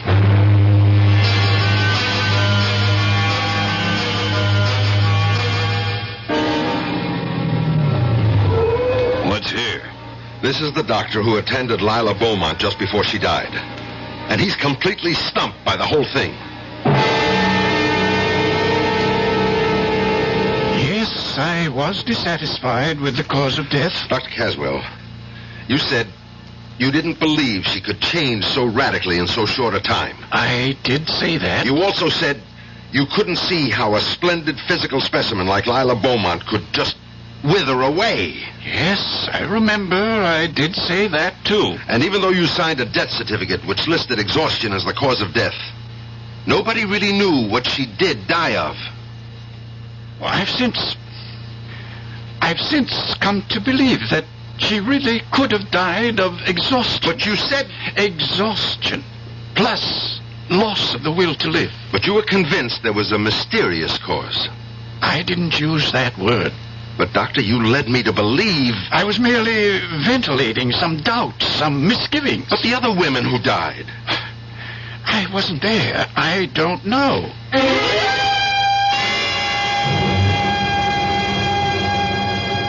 You told me, Professor DeMarco, that Otis had no concept of the basic principles of art. I did. No feeling for line, form, color. I think I said something like that. And since those things can't be learned, there was no way he could become a painter. Oh, it's a relative thing. Well, you even went so far as to say the only way he could have learned them was if he'd sold his soul to the devil. That was a figure of speech. He never did learn to be a painter. Something happened. He found a way, or was given a way, who knows, to draw the vital essence from a living thing and put it on canvas. I don't think I could agree with... I can prove it. Look at everything he's done. He's never painted an inanimate object, just the face, the body, but no clothes, no furniture, no jewels, no decorations. I'm sorry if I gave you the wrong impression. Maybe I was jealous. Jealous of what? You said he had no talent. Maybe that was a lie I told myself. Maybe I resented his youth, his promise. After all, I never fulfilled mine. Yeah, sure. And besides, you really don't want to be remembered as the art teacher who flunked Otis Manley Carter. I guess that's the simple answer. I wish there were such a thing as a simple answer.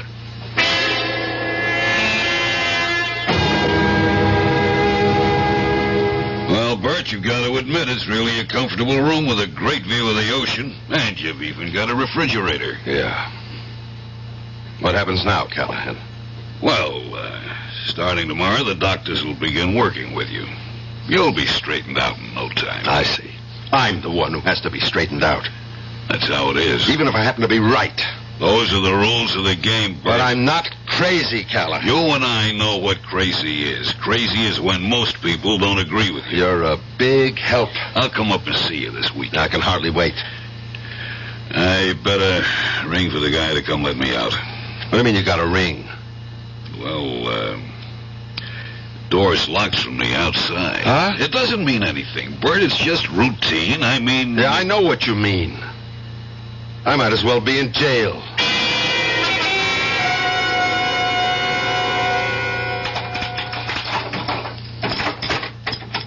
You wanted something, Sergeant? Yeah, Jerry. I'm going to make a phone call. You can't. What do you mean I can't? Well, first couple of weeks you can't. It's like you got to get your interviews and orientation. But I have to make a phone call. The doctor says... Forget what the doctor says. Look, part of the treatment is to isolate you completely from your former environment. But I have to know if my sister is okay. She's okay. How do you know? Because if she wasn't, you'd be told about it. Yeah. Listen, I know I can't make a phone call. But if I could, where would I make it from? Well, there's a phone outside, at the end of the hall. There is, huh? Jerry, I want to show you something. What?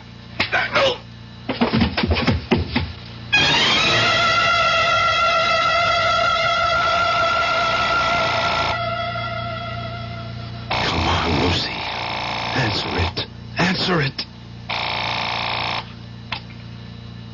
Hello? Lucy. What? Lucy. Yes, I'm Lucy. Who's this? It's me, Bert. Who? Bert. No, Bert isn't here. Could you call back later? Lucy! Oh, my good Lord.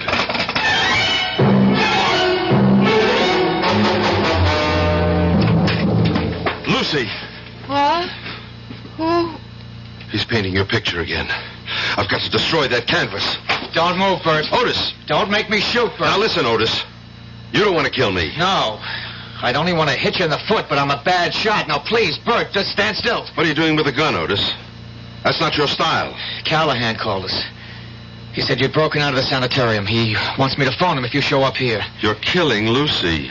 Look at her. Bert, I don't know what's gotten into you. Is the painting almost finished? What business is that of yours? What more has to be done on the painting? Well, I just have to finish her mouth. And when you do, she's going to die. How can you believe... Do you love her, Otis? You know I love her. Destroy the painting. I can't. I can. I'm warning you, Bert. I'm going to walk into your studio, and I'm going to destroy that painting. You take one step and I'll shoot you. I'll just have to take the chance. I've still got 5 bullets in the gun. All of them can't miss. Otis, look at Lucy. Look at her. She's dying. That isn't true. You don't want to see it. If I could prove you're killing her, would you destroy the painting? How could you prove such Would you destroy the painting? Yes. Let's go back into the studio, Otis. Oh, no, it's a trick. You've got the gun, Otis. What are you afraid of? Come on. All right, you just stand near the wall. You keep far away from my painting.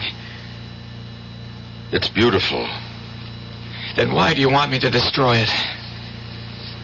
Because it is Lucy. What did you bring me in here to prove? That you kill a living thing when you paint it. On the windowsill, Otis, that flower, that geranium, paint it. Sure. I'll put the gun down and pick up the brush and you'll jump. You're afraid. You're scared. You're crazy. What you're saying is crazy. Here's your chance to prove it, Otis. Paint that flower. And if nothing happens to it, I promise I'll go away quietly. Well? I will.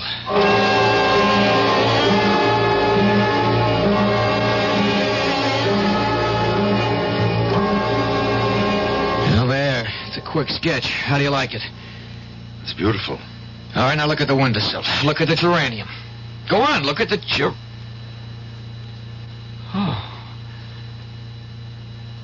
Oh, no, Bert, what happened to it? You can see what happened. I can't believe it. But it's true. The color is gone. It's wilted, withered. It's dead. No. They're all dead. Lila Beaumont, those other women. And Lucy is dying. Before it's too late, Otis, you know what you have to do. No. Otis! You do it for me. No. You have to destroy that canvas yourself. Why? Because I can't keep watching you guarding my sister forever. You have to put an end to it yourself. I promise I won't paint Lucy. You must never paint anybody. I don't know if I can give it up. But you're not really a painter, Otis. Somehow you stumbled into some sort of mysterious power. And now you've got to give it up. Destroy the painting. I'll go back to Lucy. How do you know I just won't finish it? How can you trust me? I trust you. I trust you because you love Lucy.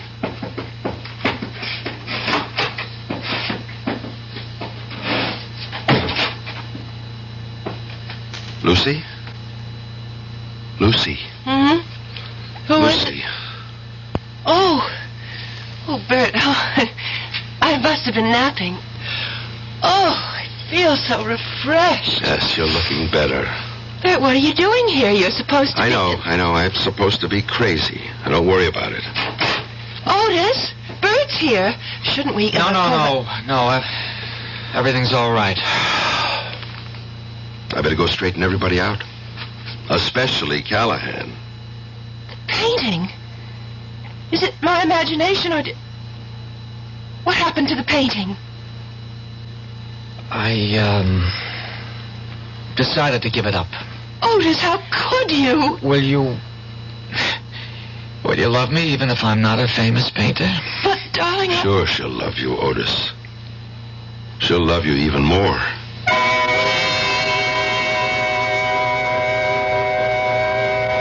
She'll love you even more. There's a lot of truth to that, Otis. A woman in love with a famous man has a problem. She wants him all to herself, but she is forced to share him with the entire world. And you ladies in our audience might think about it, too. If you're married to a man who doesn't seem to be going anywhere special, look on the brighter side. Just think. You can have him all to yourself. I'll be back shortly. Hi, Ms. Goldilocks here. Professionally taste-testing diet drinks can be very difficult, but I've just had to bear with it. Then I found sugar-free Diet 7-Up. It doesn't taste like other diet drinks. It's fresh, light, natural, delicious. Sugar-free Diet 7-Up tastes so good that I've taste-tested it hundreds of times, and each time I've given it my seal of approval. Yes, this one's just right. A March of Dimes message from a basketball great. Hi, I'm Bill Bradley. There are many things that go into making a professional athlete, but let's start at the beginning. Being fortunate enough to have been born healthy. 250,000 children are born each year with birth defects. The March of Dimes is a team of professional scientists, doctors, educators, working to prevent birth defects. Please help give tomorrow's children a good start. Give to the March of Dimes.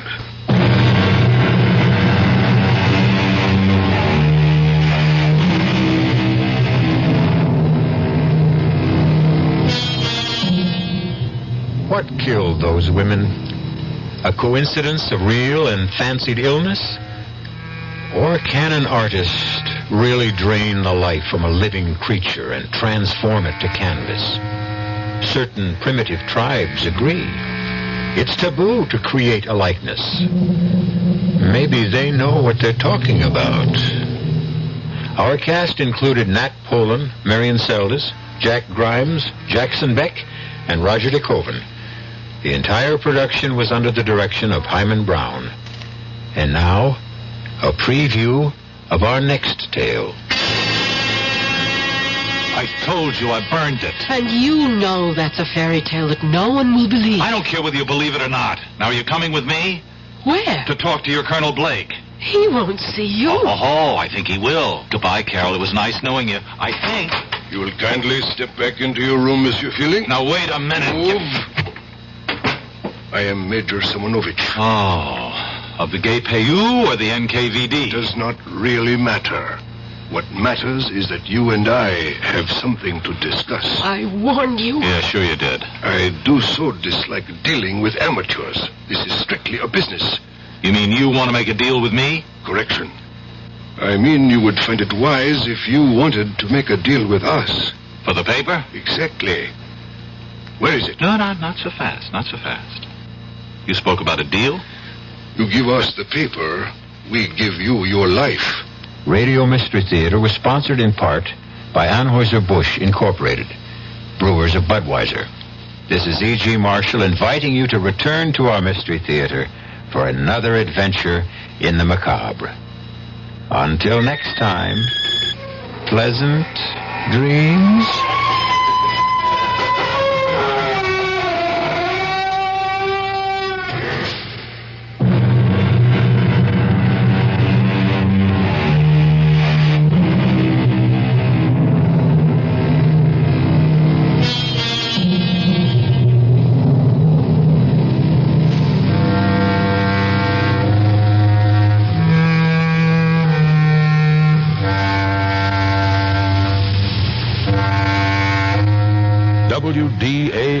WDAF, Kansas City. Dan Henry, WDAF Local News at 11. The outlook for Kansas City, mild.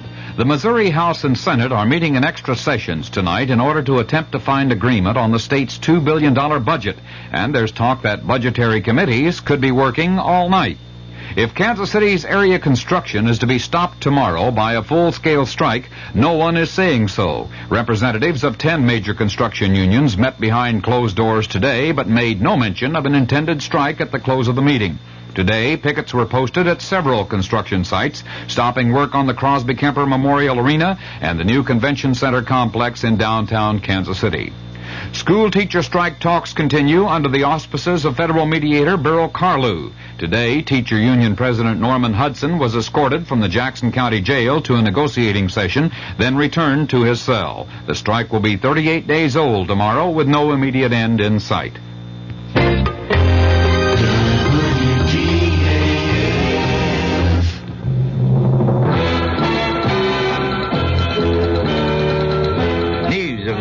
On the hour from American Information Radio. This is Merrill Muller in Los Angeles, and at this hour, the Miami Herald Tuesday edition reports that President Nixon will risk impeachment and refuse to meet the House Judiciary Committee subpoena for 42 tapes and documents. The Miami Herald quotes an unnamed Republican source as saying the president is ignoring the advice of Republican leaders because he's confident of winning a Senate trial. The deadline on the committee's subpoena is Thursday. Meantime, the committee has sent a new message to the White House asking for other information. Chairman Peter Rodino told us in Washington there's even more to come. I can say that it's not unlikely that requests will be going out. I instructed our counsel to specify what those requests are, and those requests would cover the areas that are within the general scope of our inquiry. But Chairman Rodino also emphasized that future requests on the White House will have to be approved by the entire House Judiciary Committee. Democratic governors and congressmen talk of tax cuts. That story coming up. This is Joan Crawford speaking for USO, United Service Organization. Do we, as civilians, know what it's like to be far from home in a foreign land? Listen to this real-life documentary about one of our servicemen over there. Do you speak English? Nein, ich spreche kein Englisch. Excuse me, ma'am. I wonder if you could help me. Nein, es tut mir leid. Excuse me, miss. Can you help me? Leider nicht. Bitte schön. Yes, do you speak English? Nein. Excuse me. Can you help me? Nein. Excuse me. Can anybody help me? Hi, we sure can. This is the USO. We have all kinds of help. That's why I support USO, and you should too. USO makes a man feel closer to home while he's serving his country for you. Isn't money the least you can give? Please support USO. 15 Democratic governors meeting in Chicago have urged Congress to write a tax relief plan for low and middle-income families, despite any objections by the administration. Correspondent Bob Clark has more on the talk of tax cuts in Washington. It may just be spring fever, but sentiment for cutting taxes was bursting out all over on Capitol Hill today. During their Easter vacation, many members of Congress found the folks at home on the brink of rebellion over the combination of high taxes and runaway inflation. With the growing fear of recession adding to the gloomy economic picture, there's a sudden groundswell of support in Congress for tax relief to stimulate the economy. The Senate's Democratic leader, Mike Mansfield, says he's all for it. A proposal by Democratic Senators Mondale and Kennedy to raise the personal exemption and thus reduce everybody's income taxes is drawing sudden support from other members of Congress, including some key Republicans. Bob Clark, ABC News, Washington. Veterans Administrator Donald Johnson has announced he will submit his resignation in the near future. Congressional leaders said after a White House meeting today, Johnson had already lost some authority in a department reorganization. American Telephone and Telegraph Board Chairman John DeButz has revealed in Atlanta that AT&T is seeking a 20-cent rate for paid telephones and a 10-cent charge for information in all states where it has not yet been approved. Indonesia's Minister of Communications has announced some survivors have been found at the site of a Pan American Airlines crash on the island of Bali. No numbers are announced. The plane reportedly fell with 107 persons aboard on its landing approach to Bali on Flight 812 from Hong Kong to Australia. Postal service to Canada has been halted at the request of the Ottawa government because of the strike by Canadian postal workers. This is Information Radio News. Senator Henry Jackson, in a New York speech, has urged the Nixon administration to seek a new agreement with the Soviet Union, sharply reducing nuclear missiles. Senator Jackson charged that U.S. security is endangered by administration efforts to reach what he called a cosmetic arms agreement this June. The head of the Petroleum Exporters Association has announced at the United Nations that oil prices will remain fairly stable until October, and then if inflation is worse, oil prices will go up again. From the Kurt Murs Sports Desk, the Kansas City Royals lost to the Boston Red Sox 4-1 tonight. They'll try again tomorrow. The St. Louis Cardinals were idle today. They'll host Houston tomorrow. The Milwaukee Bucks play Chicago, and the Bucks leading the best-of-7 series 3-1. And the Kansas City Omaha Kings forward Ron Behagen has been named to the NBA All-Rookie team for 1974. The Kansas City outlook fair and cool tonight with a low around 45, then mostly fair and warmer tomorrow with a high in the middle to upper 70s. Dan Henry, WDAF News. The CBS Radio Mystery Theater presents...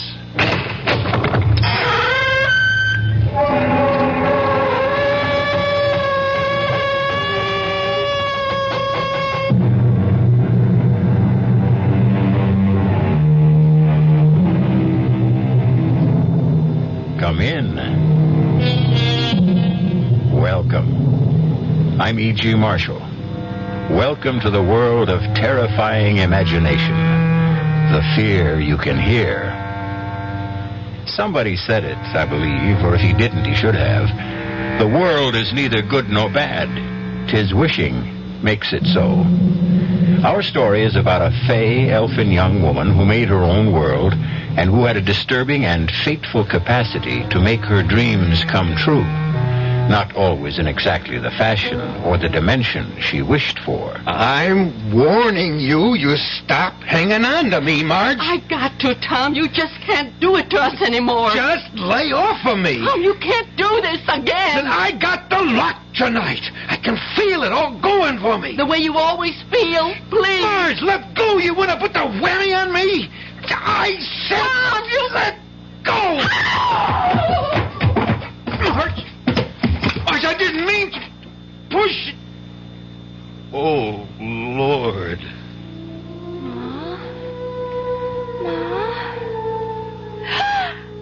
Ma!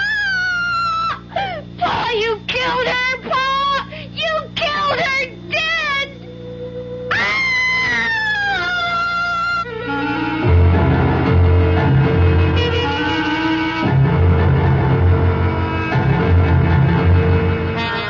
Our mystery drama, The Wishing Stone, was written especially for the Mystery Theater by Ian Martin and stars Clarice Blackburn and William Prince. It is sponsored in part by the Kellogg Company, makers of Kellogg's Special K cereal, and by new sugar-free Diet 7-Up. I'll be back shortly with Act 1. Hello, Ms. Goldilocks here, and welcome to my professional taste testing laboratory.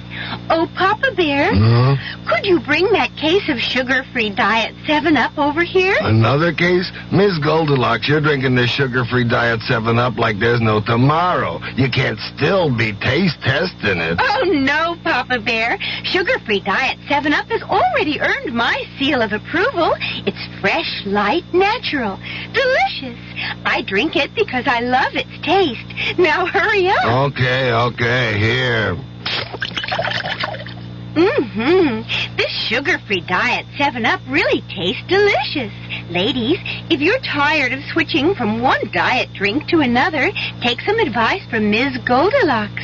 Try sugar-free Diet 7-Up and you'll say, yes, this one's just right. I'll bear witness to that, Goldie. Project Hope is reaching out, bringing hope to more countries around the world this year than ever before. Newest addition to Hope's international programs is Ethiopia, where Project Hope's doctors, nurses, and other medical specialists will be working side by side with Ethiopians, teaching while they treat.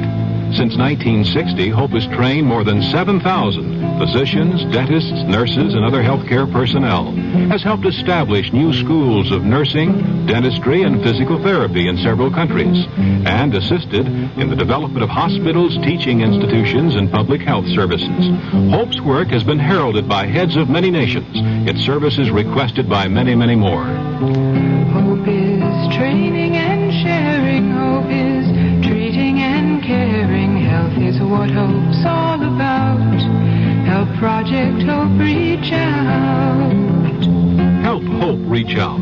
Right, Project Hope, Room A, Washington, D.C.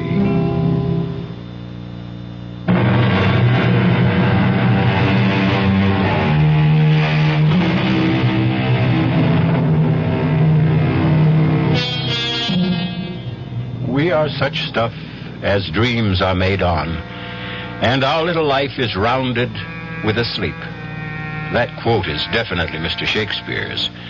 But our little life is equally founded, and sometimes confounded, on dreams, like the bad one Jenny Coulter had a few moments ago, and for which, fortunately, there is present comfort in the person of her mother, and in turn, her brother, Judd. Jenny, you all right? It's you, Ma. You. Oh, you all right? Well, I'm fine, honey. What'd you have, a bad dream? I suppose. Oh, now that I see you. Oh, Ma, it was so real. I saw you lying there at the bottom of the stairs, and your head, oh, it was turned to the side like... Well, now, don't let it upset you. Here I am, right as rain, and it was only a dream. But it was just like I saw it happen. He pulled his arm away from you while you were hanging on, and you went tumbling down. He? Who's he? I don't want to talk about it. Oh, was it your father? Yes. Who else would it be? Judd, what are you doing up? I heard Jenny Lou cry out. Oh, it was just a bad dream is all. You okay, sis? I'm just fine now. You go on back to bed now, son. What did you dream the old man did to Ma, Jenny? Ma was trying to stop him from going out gambling again, and he sort of pushed her off him and she tumbled all the way downstairs. Now, that's enough fussing about nothing now. You get back to bed, Judd. Okay. Good night, Jenny. Good night, Judd. You want I should close the door, Ma? No, I'm coming back to bed myself right away.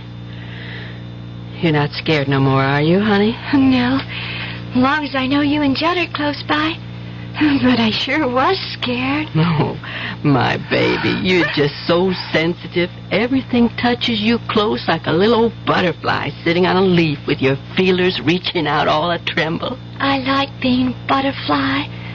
That's a pretty sort of thing to think on. So you just keep thinking on it and hustle yourself back to sleep. Good night, Jenny. Good night, Ma. I love you. And I love you. Sleep tight. Ma? Sakes alive, Judd. You like to startle me out of my wits. Come away from Jenny's door. I thought I told you to go on back to bed. Was you and Pa having an argument again tonight? When? Well, right now, that she might have heard. Your father isn't even here. He went on out after you kids went to bed. Yeah, I bet he's over to Stover's playing poker.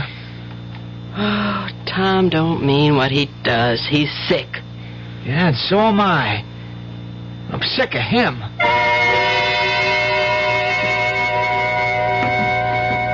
I'm here in the kitchen, Dr. Luther.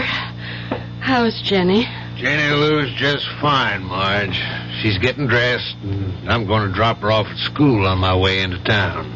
It ain't the encephalitis again. You got to stop worrying about that, Marge. It's not so easy. After last year getting put back one grade after missing all her classes. It won't take her long to jump back where she belongs. That's a right smart little girl. She used to be before. That's what I want to talk to you about. If I've told you once, I've told you half a dozen times that Jenny was one of the lucky ones. She came through it without a scratch, physical or mental. But such a long time. It was a very mild case, even if it was stubborn and protracted. It's just I worry so that she was... somehow held back. Now, I want you to get that clean out of your mind, once and for all. But sometimes she seems so young. Oh, Lord, what do you want her to be at 16? I don't know of anyone fresher and lovelier and more unspoiled than your little girl. She wants to cling to childhood a little longer. Leave her be. Well, just so you're sure last year didn't hurt her none. There's only one thing I worry about with Jenny. What? Your husband. Lord knows why, but she thinks the sun rises and sets in her father. Once she settles for being a woman, she'll have to open her eyes as to what he really is. Oh, Tom doesn't mean to hurt anyone, Doctor. You told me yourself that he's sick. Yeah, I think it is a kind of sickness, but not one a doctor can treat. What am I going to do? I don't know, Marge. Oh, one thing I do know is I've got to go. People waiting at the office, but Tom is hurting all of you. Bad.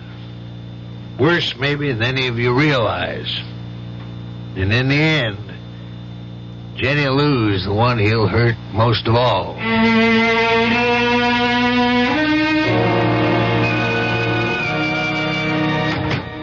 Judd, that you? Oh, yeah, Ma. Is Jenny with you? Well, no, Ma. Oh, where you been? Baseball practice. Well, why'd you think Jenny was with me? Because she didn't come home after school. Judd, it isn't like her to just take off. You don't suppose she... Well, she what, Ma? That dream shook her up. And Tom and me had another bad set-to this morning. She wouldn't run away. Jenny? From us? No way. Well, she was sort of strange when she left this morning with Dr. Luther. Kind of, I don't know, excited as if she had some secret plan. You know how she gets. Secret? Yeah. But I know where she is. Where? Well, I can't tell you. I mean, it's her own secret place. Well, the only reason I know about it is I was out rabbit hunting one day and I stumbled across it. She goes there to bird watch and, well, just to be alone, I guess. Now, she made me promise I'd never tell just where. I'll bring her home.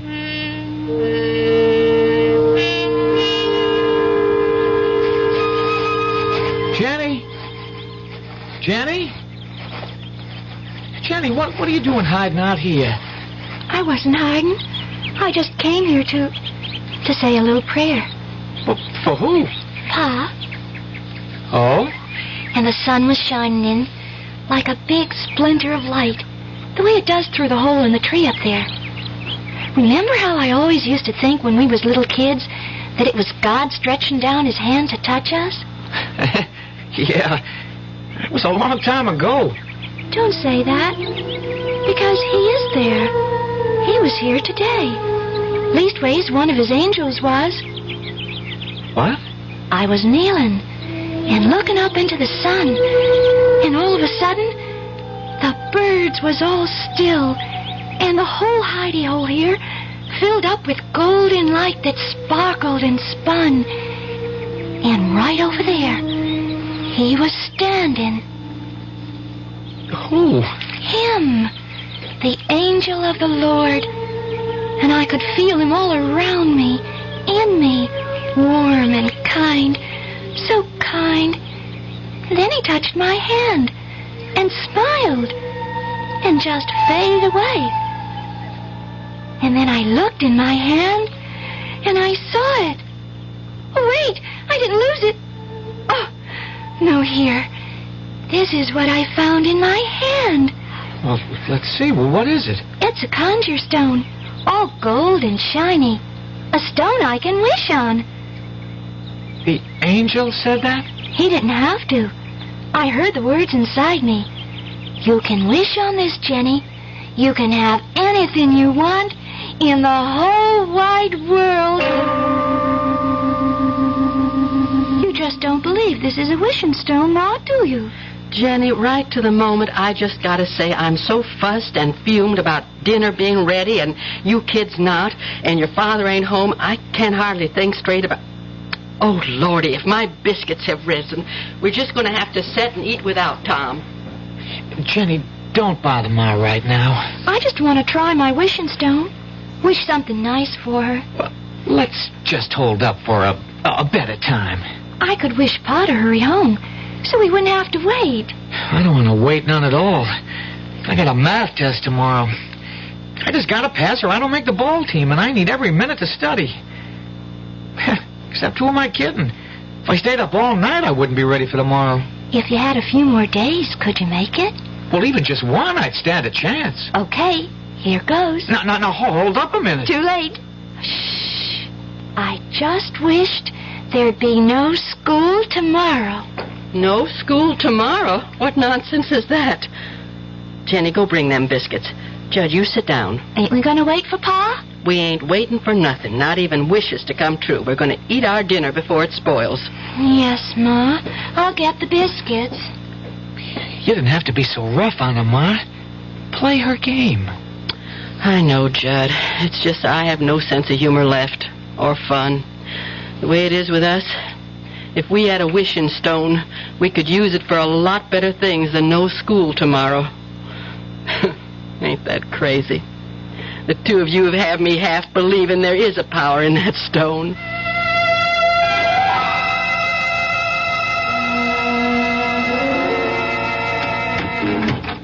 Hi, March. Tom?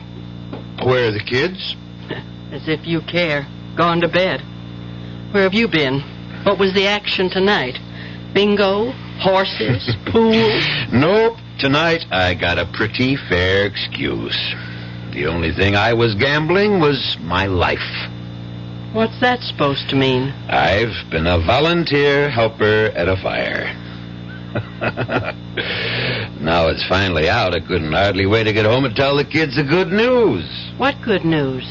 That the school burned down. Good news for the kids everywhere tonight. No school tomorrow.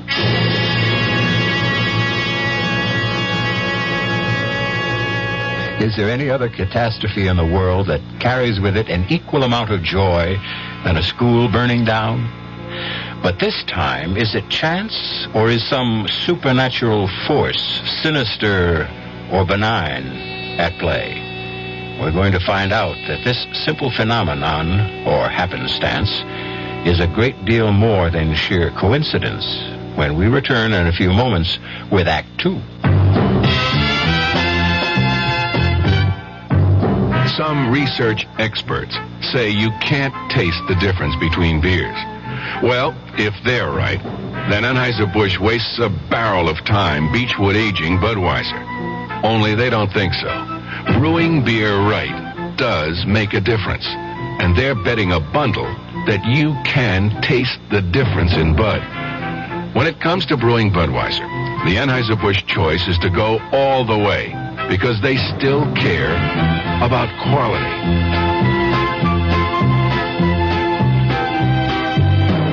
Look at it this way. If the Bud people have a choice between what some experts say and what beer drinkers say, well, you'd better believe they'll go with you beer drinkers every time. When you say Budweiser, you've said it all. Anheuser-Busch, St. Louis. Don't let anyone con you into thinking it's wrong to turn in a heroin pusher. You're not ratting. You're doing your part to wipe out one of the most insidious epidemics racking our country today.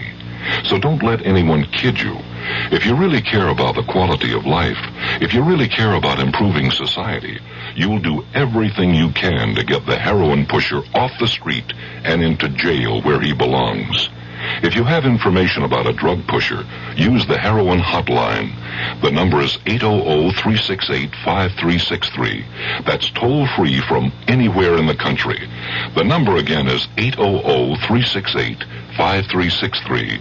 A trained operator will answer your call, take your information, and pass it on to experienced federal agents who will investigate. You'll make your own special contribution toward helping us wipe out what President Nixon has called public enemy number one. Call 800-368-5363.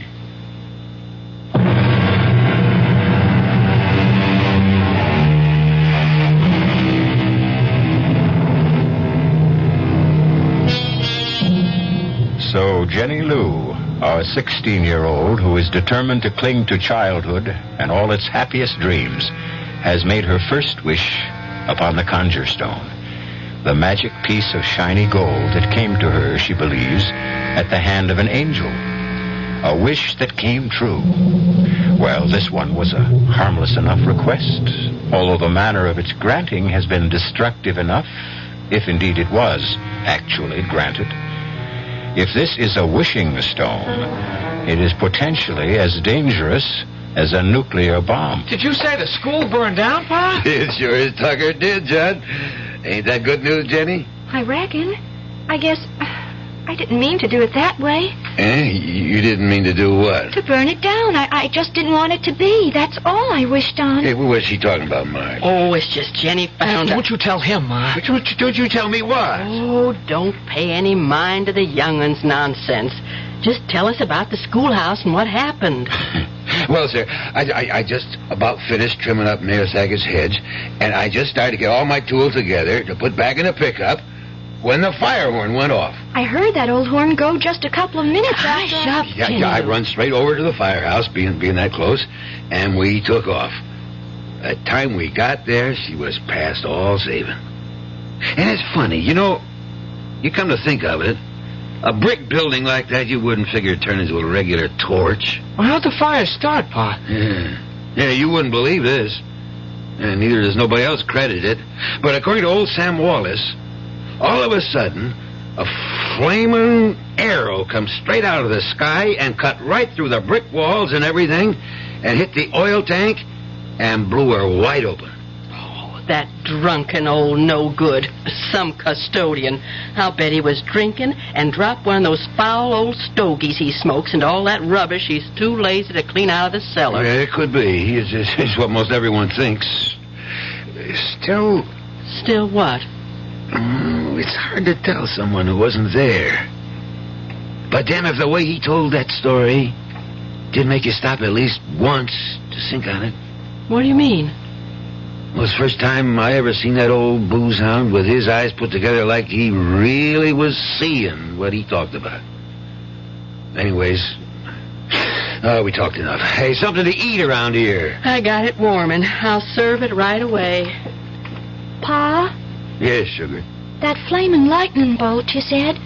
How long before the fire horn sounded did it come? Oh, well, according to Sam's story, he lit out next door to the gas station and called the fire department. It couldn't have been more than a couple of minutes. See, Judd? It did so work. Okay, if you want to believe it. What are you kids talking about? Well, forget it, Pa. Just kid talk. Oh, I'm too old to share. Oh, no. If you want to. Oh, sure I do. Well, Pa, it's just for no mind. Jenny and me's got to be getting to bed. With no school to worry about tomorrow? If there's no school, there's plenty of chores they can catch up on in the morning. Scoot now, both of you. I'm serving your Pa dinner. Good night, Pa. Let's go, Jen. But I wanted to You tell... get on upstairs. It's past your bedtime. Yes, Ma. Good night, Pa. Good night, kids. Did you have to chase him off to bed? Little enough chance I get to see him. It's little enough chance you make to see him. Oh, lay off, will you, Marge? I'm not even laying on. If you stuck a little closer to home than to the other woman, maybe you'd know what goes on around your own house. Now, what other woman? Now, dang I'm talking about Lady Luck, or whatever name you want to call her. My rival. Lady Luck. Whatever makes you gamble, Tom, one way or another, it's going to be the end of us. You ever going to see that before it's too late?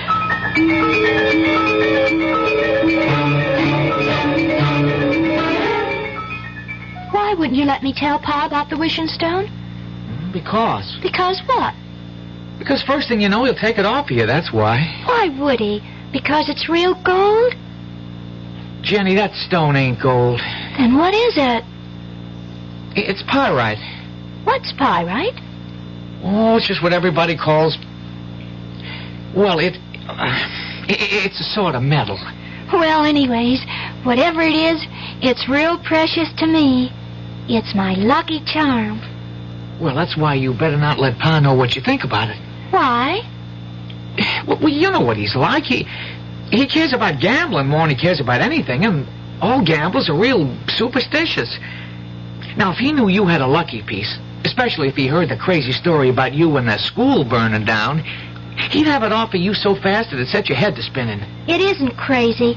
You heard me wish on the stone for no school, and now there is no school. That was just happenstance.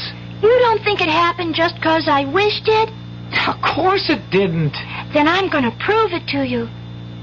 What do you want me to wish for? I don't want you to wish for nothing. I got to show you. Look here now. I'm going to wish... Jenny. What, Judd? Oh, you sound so funny. Well, maybe it's 'cause I feel like that. What way? Well, sort of, well, you know, superstitious like. It sort of gives you goosebumps if you think on it. What does? Well, now, look, Jenny, supposing... Now, I'm not saying it did fall out this way, but supposing you did get what you wished for. You were the one yourself said you didn't mean to get it the way you did. No, that's for sure I didn't. I didn't want the schoolhouse to go on fire. Gosh, Judd. Oh, just supposing someone had been in there and got caught in the fire. Or a whole lot of folks. That's kind of what I'm saying. And my wish could have burned them all up. But the angel gave it to me. For sure, he couldn't have meant nothing bad to happen. I don't have to throw it away, do I, Judd? I can keep it. Well, that won't do no harm, so long as you don't wish on it. I guess I'll just put it away for my keepsakes. And I'll never use it unless... Unless what? Unless the angel comes and tells me to. Well, that's a right good idea, Jenny. And remember, don't let Pa get wind of that there stone. There wouldn't nothing hold him back from using it, even if he didn't believe in it.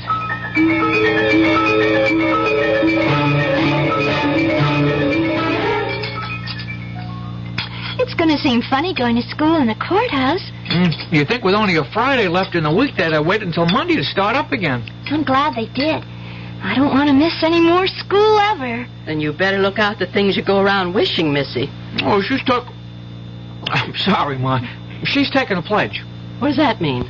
I'm not going to wish on the stone anymore, 'cause the wish you get might turn out bad for other folks. I think that's a very good pledge. Yes, only... Only what? I'll have to whisper. Well, don't mind me. I'm all finished. I got to get my books from upstairs. What's this you have to whisper? I was just going to say that with Judd's birthday tomorrow, I wanted to wish him a bicycle. He sure has his heart set on one. Well, you won't have to worry because he's already got one. Leastways, he will by later this morning. How? You see this flour tin? Yes. Watch this. Down under the flour, there in this old glass salt cellar's the money I've been saving up for most a year to get your brother the bike he wants. How come you kept it there? Your father, what he is, it had to be some real safe place to keep his hands off it. Who's that? Oh, it's your Uncle Al. He's driving me to work this morning. Get the door, honey, will you? My hands are all flour. Sure thing, Ma. Hi, Uncle Al. Ah, beautiful. Oh, my, you sure are as pretty as a picture. Getting to look more like your mother every day. And they don't come any prettier than that. Oh, you and your honey talk. You should have been on a TV instead of behind a cage. Thank God the bank don't keep its tellers there anymore. You make me sound like an ape. Me, Tarzan. You, Jane? No, me, Jenny. Well, as soon as I hear laughing, I knew you must be around, Uncle Al. Hi. Hi, Gabe. Give me some skin. Well, here's 5. I'm at you. Ooh. Say, that's some grip. You want an Indian wrestle? Oh, I'm going to be ready pretty soon to take you on. I think you're ready already. No, I got no time this morning. I got to catch a school bus. Come on, Jenny. We got to scoot. Goodbye, Ma. Oh, have a good day, son. Bye, Ma. And get a real swell you-know-what. I will. Be happy, Jenny. I am. Bye, Uncle Al. Hey, it's great to see you. We'll make it longer next time. Bye, Uncle Al. Come on, Jenny. Make next time soon. You can count on it real soon. Oh, they're swell kids, Marge. I envy you. Yeah, they're what I live for these days. Tom left already? No, he's upstairs, dead to the world. He rolled in this morning around 3, smelling like a brewery. That brother of mine, I'd like to knock his head off. The way he'll be feeling time he gets up this morning, you won't have to. It'll fall off all by itself. I got to talk some business to him. Like what? I don't want to get you involved in it, Marge. Well, if it's about money, I will be anyway. It is about money. And there's no use asking him. I went through his pockets last night, and he doesn't have 1 red cent. But he's got to. What for, Al? Jim Kenny called me at home late last night. The insurance agent? Yeah. Last payment on Tom's life insurance hasn't been made, and tomorrow's the last day of the grace period. But I gave him the money for that a month ago. You gave him the money? Oh, I was a fool, I know, but things had been going well for a while like they sometimes do, or anyways, I thought they were. And he asked me to trust him, and oh, Lord, what am I going to do now, Al? I don't know, Marge. This time, I just haven't got it. What do you mean, this time? Marge, Tom is hopeless. I've been carrying him for years, or thought I was. I gave him the $60 for that same payment. When I found out last night it hadn't been made, I was mad enough to kill him. One reason I waited till this morning is to cool off. I'd help you out, Marge, but I can't. I had to take out a new loan to raise the cash for Tom. I can't let the insurance go. You'd have a tough time getting a new policy written if this one lapses, but how? Nearly a year I've been saving it for a bike for Judd's birthday tomorrow. Instead... I'm going upstairs to beat the... No, take me downtown, Al. I just can't face Tom this morning. I'll have it out with him tonight.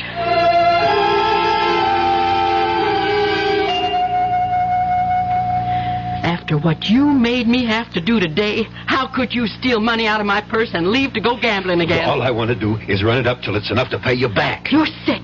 I'm not going to let you take the money I broke my back making today. I'll bring you back 5 times this. And you're not stopping me. Oh, yes, I will. I'm warning you. You stop hanging on to me. I got to, Tom. You just can't do this to us anymore. Just lay off of me. Tom, you can't do this to us again. I got the luck tonight. I can feel it all going for me. The way you always feel. Please. Let go of me. You want to put the whammy on me? I said... Tom! Let go! Oh! Marge! I didn't mean to push... Oh, my God. Ma, what happened? Ma! Oh, Judd! It's just like my dream! He killed her! Pa killed her dead!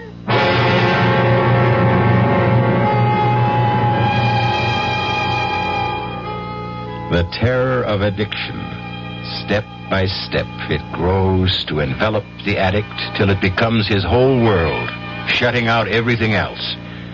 But the greater terror is the destruction of all who love him, dragged down with him, and eventually engulfed in a tragedy not of their making. I'll return in a moment with Act 3. And now another story of the ball and chain as Kellogg's Special K presents Veronica and Jeff.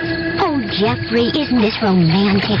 Out in a quiet lake at night with you rowing the boat. Yes, Veronica, it's really neat. Jeffrey, what was that? Frogs. Frogs that go bonk? They're pretty weird frogs.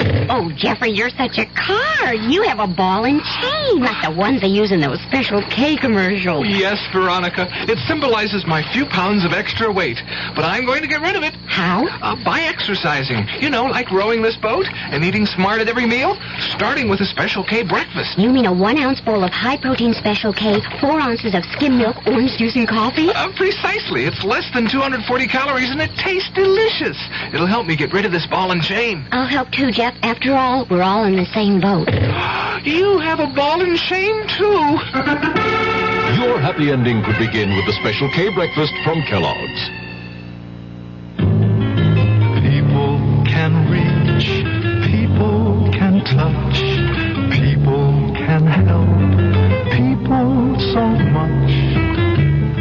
Paul Newman speaking. Ever been close to a family struck by cancer? Naturally, your feelings go out to them and you ask if there's anything you can do. And they say no thanks and you feel so helpless. Well, there is something you can do. You can tell someone in the family to get in touch with the American Cancer Society. Volunteers there are helping people every day with services, information, and counseling about local community resources. That can mean arranging transportation or homemaking help or informing them about existing rehabilitation programs. When your cancer crusader calls, join the people who care about people. Give generously. We want to wipe out cancer in your lifetime.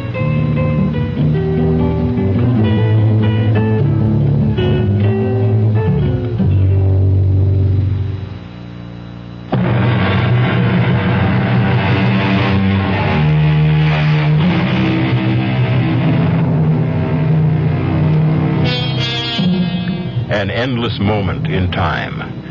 A few dreadful seconds ticked away, with every heart crying out to take them back again, to make this just a bad dream and not reality. 3 people frozen in horror. The 4th sprawled at the bottom of the stairs, her neck bent at an impossible angle, frozen in what? Unconsciousness or death?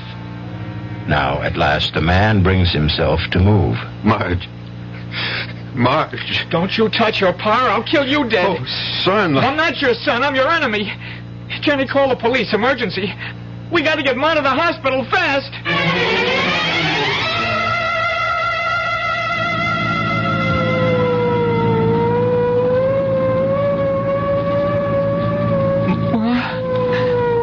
Ma.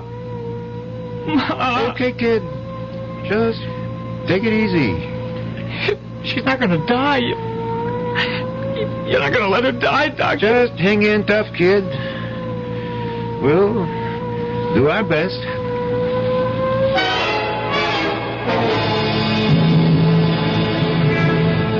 I should have gone with the ambulance. You're sticking right with me, brother. We see how your wife makes out. No. Look, officer, you don't think she... Well, with the sake of your own skin, you better hope she isn't. But it was an accident. Well, the way that boy of yours reacted looked like he wasn't so sure. Now, we got to get moving. What happened to your daughter? Huh? Oh, Jenny, she went back to get something. Where are you taking us? The hospital. First, anyways. Now, here she comes. Come on, shake a leg, kiddo. I had to get something very important. Okay. Hop in the front with my buddy, Officer Franks.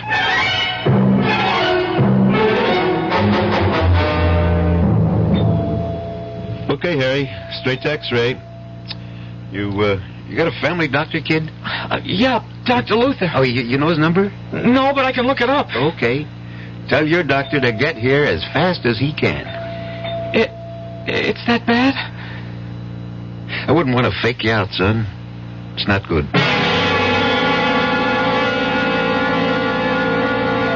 And I phoned Dr. Luther. He's on his way here. Is Ma gonna die, Judd? I don't know. I'm scared, real scared. So am I. Judd? What? I'm gonna break my pledge. You forgive me? What pledge? I brought the wishing stone. I'm gonna wish on it. I'm gonna wish that Ma's gonna be all right, just like it never happened. If you want to, Jenny, go ahead.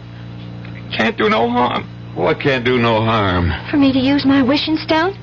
Your what? Shh, quiet. I'm wishing right now.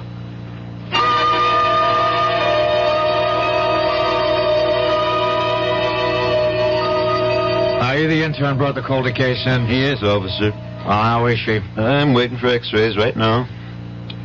I'd say she has 1 chance in 1,000. For certain, sure, her neck is broken. And the way it's broken and other signs indicate to me her spinal cord is badly damaged. If it isn't severed altogether.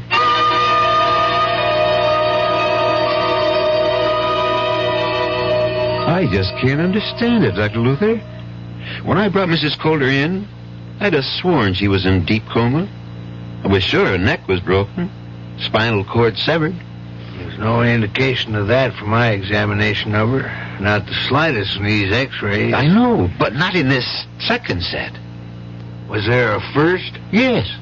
And that's the funny thing. When we developed them, everyone was fogged. And we don't know why. Well, these are perfectly clear. So is my patient's condition. I see no reason why she shouldn't go home. Cheer up, son. All interns make mistakes. I made a few buttes in my time. And I'll say this for you. If you have to make one, make it on the gloomy side. They're the ones that don't hurt anyone or anything. Except maybe your pride. Well, I can't understand it. That cop said it flat out that Marge was a goner. Well, maybe he was just trying to put the fear of God into you. Well, if he was, he sure succeeded. If it'll do any good. You think I made a stone, Judd? You think I don't blame myself for what might have happened? You think I wasn't ready to kill myself if anything happened to Marge? I don't know, Pa. Pa wasn't trying to hurt Ma, Judd. It was an accident. An accident that wouldn't have happened if... Well, Pa wasn't sick with gambling fever. Well, I've learned my lesson this time. I'll never gamble again. Oh, Pa. Oh, that makes me so happy. I'm glad, honey. And it means I won't have to use the stone again. Mm-hmm. I can save up what's maybe the last wish for something special for all of us, instead of having to use it to stop you from gambling. What stone? A wishing stone. The one I used at the hospital to wish Ma well again. Oh, that's right. I forgot. Listen, Duchess. Let me see that stone. Don't show it to him. Why not? I don't know. It's just a sort of hunch that... Wait a minute. Here comes the doctor. How's Marge, Dr. Luther? She's fine, more's the wonder. Oh, a few scrapes and a bruise or two and a lump on the head. Nothing a good night's rest won't take care of. Thank God. You should. It's a miracle she didn't break her neck in a fall like that. That intern at the hospital was sure she did. But she didn't. No, Judd, I told you she'll be as right as rain. Well, can I go up and see her now? Yeah. She was asking for you. And the kids. She wants to see you alone a moment first. I'll go right up. Yeah, just to put your mind at rest, or maybe more hers, she doesn't want to prefer any charges against you. So you can tell her my report to the police will call it just an accident. She slipped and fell. I'll tell her, Doc. You got off mighty lucky this time, Tom. You better not tempt fate again. Well, I won't.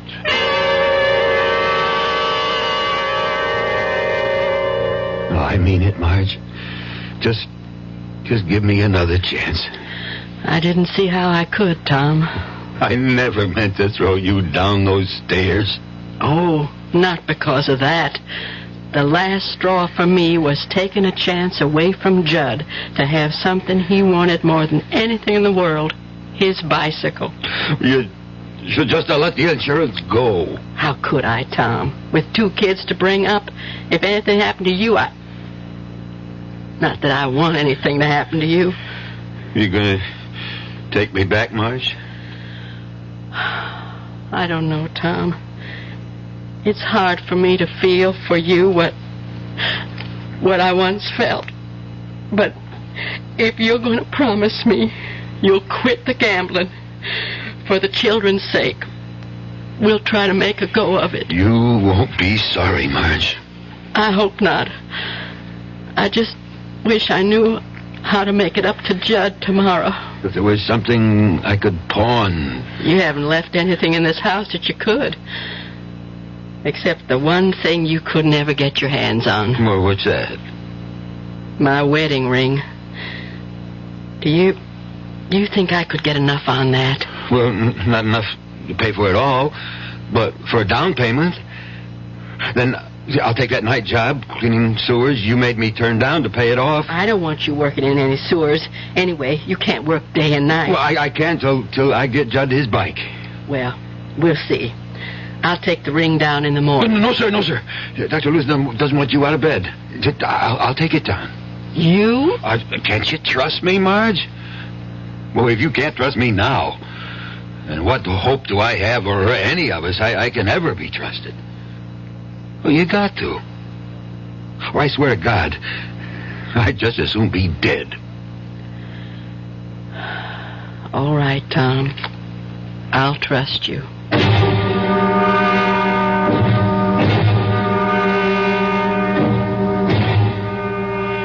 Did what? You ran out of the money?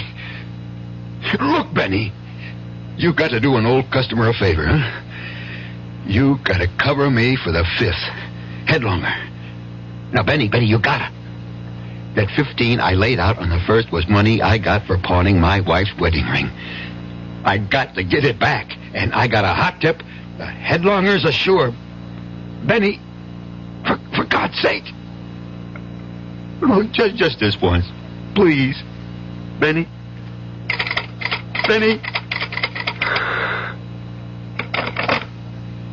What am I going to do? I wish to God. Wish. Oh, that wishing stone. Yeah.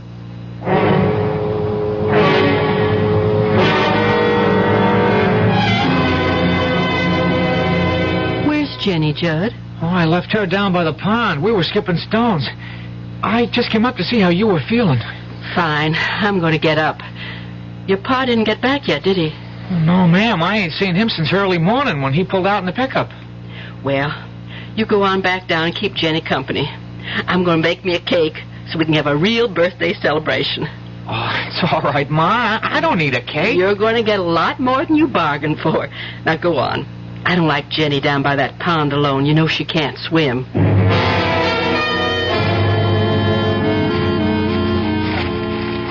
What? Hi, Pa. What are you doing up on top of the rock here? Oh, just sunning myself and listening to the birds. Jenny, hey, you know that wishing stone you talked about? Yes? Is it gold? You want to see? Yeah. Here. Oh, damn. It's nothing but pyrite. Isn't that a kind of gold? Yeah, fool's gold, and not even worth as much as a piece of charcoal. No, Pa. No. Don't throw it away. It's still good for one wish. You think this makes any wishes come true? It made the school burn down, and Ma got her neck unbroken. You're a Ma. Why'd you grow up and stop your daydreaming? Don't you know nobody ever got nothing by wishing? I've been doing a kind of wishing all my life. Look at where I end up now. Well, I'm going to wake up your little Miss Bright Eyes to show just how tough a world this is. Pa! Please don't get mad. If this was a wishing stone, well, nobody ever needed it more than me right this moment. So look at this. I'm going to make a wish. I need money. I need it bad. So I'm going to wish that old Nick himself comes climbing up out of the middle of this pond with a sack of gold on his back for me. And I ain't going to be greedy. And I ain't going to ask for much. Just say like a 10. No, make it $20,000. Okay. Now, I'll rub the stone, and I wish. You see? It ain't no wishing stone. It don't make dreams come true. It's a nothing. Ah! Oh, Jenny, help me!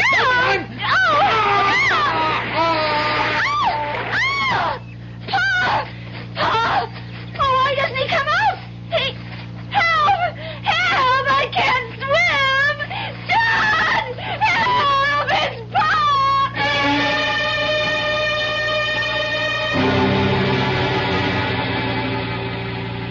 I don't know how I'm going to tell the kids, Al. They're not really children anymore, Marge. They know. I guess I do baby them. I won't anymore. In a lot of ways, they're better off. Tom... Well, Tom had a cancer that he just couldn't cut out. Even my wedding ring, Oh, I didn't want him dead, though. Well, he is. And it was of his own making. Kind of queer, isn't it? What? Him trying to show Jenny Lou her wishing stone wasn't worth a darn, and he ended up having his wish come true? Not quite. The policy's only for $10,000. There's double indemnity for accidental death, Marge. Tom got everything he wished for. The full 20,000.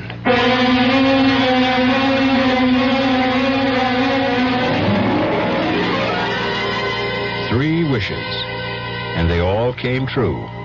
Whether by some supernatural force or sheer coincidence, it doesn't really matter. For in the end, everyone was better off except the one who didn't deserve to be. This was the gambler's last plunge, one he should never have taken with the odds so stacked against him. Like Jenny, Tom Coulter had never learned to swim either. I'll be back shortly. Hey, we're the Action Corps. See, we contribute more. T's for the teamwork of our crew. Our ideals are high. Oh, oughtn't you apply? Means it's now that we need you. A-C-P-I. We could go on all day. Oh. Here's why volunteers are needed right away. Action is VISTA, the Peace Corps, RSVP, SCORE, and other volunteer programs that are helping people to help themselves. If you're trained in a skill or just have a little love to share, Action needs you. Yeah, baby. Action really needs you. Don't crawl under a rock. Get into action. Oh, yeah. This is a public service of this station and the Advertising Council.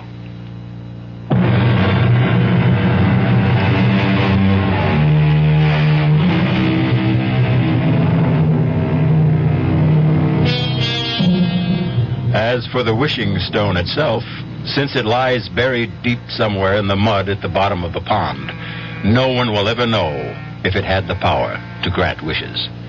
For Jenny, like all of us, had no escape from a common fate that soon befell her. She grew up and inherited a mantle that only Peter Pan seems to have escaped. She stopped believing in magic. Our cast included William Prince, Clarice Blackburn, Ann Costello, Jack Grimes, and Robert Dryden. The entire production was under the direction of Hyman Brown. And now, a preview of our next tale. Your husband? You dreamed? It was no dream. Oh, it was my husband. His ghost. Oh, for the love... Rory stood at the foot of my bed, and he begged my forgiveness for leaving me a pauper and breaking my heart.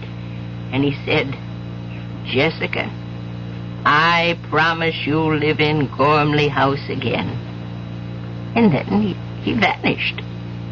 The very next night, the Putnams crashed through the bridge over Gormley Gorge. Well, accidents do happen. It was no accident. No, the real estate man didn't tell you the whole story. Mrs. Putnam lived long enough to tell just what had happened. The Putnams didn't go off the bridge by accident. They were driven off it. Forced to swerve off it by an oncoming car. A car driven by a skeleton. Radio Mystery Theater was sponsored in part by Anheuser-Busch Incorporated, brewers of Budweiser. This is E.G. Marshall inviting you to return to our Mystery Theater for another adventure in the macabre. Until next time, pleasant dreams.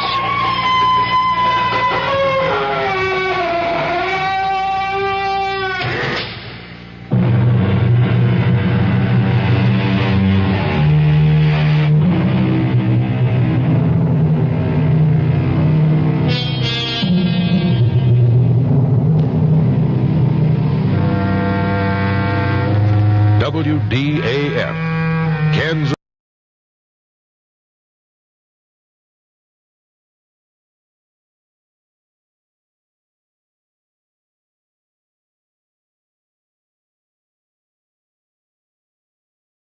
WDAF, Kansas City. Dan Henry, WBAF Local News at 11. The outlook for Kansas City, partly cloudy and mild.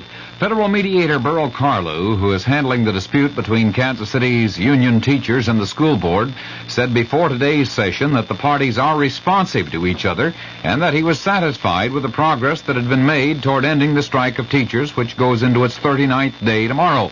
The only word to come from the mediation office tonight is that the teams broke off their session for the evening meal and then returned to the table. Kansas City, Kansas teachers are evidently set for next year. The school's board today confirmed a proposed salary schedule that would give that city's teachers raises ranging from 9 to 12% for next year. There are indications that picketers will expand their operations to include more construction sites as the week progresses, with one source indicating the entire construction industry could be shut down by the end of the week in Kansas City. Building Association officials say they know of no scheduled negotiating sessions, although federal mediator Paul Bowers indicates talks are going on privately between 12 unions and 2 builders' associations.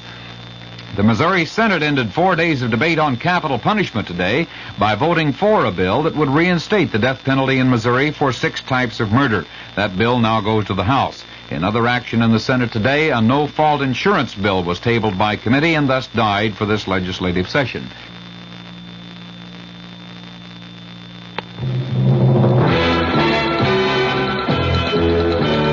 News of the hour on the hour from American Information Radio.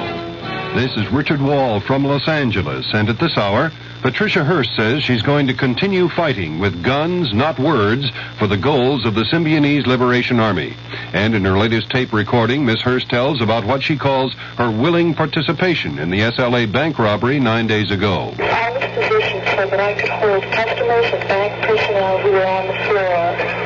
My gun was loaded, and at no time did any of my comrades intentionally point their guns at me. Patricia Hearst also rejects the request by her parents that she tell them in person that she wants to stay with the SLA. It's absurd to think that I could surface to say what I'm saying now and be allowed to freely return to my comrades.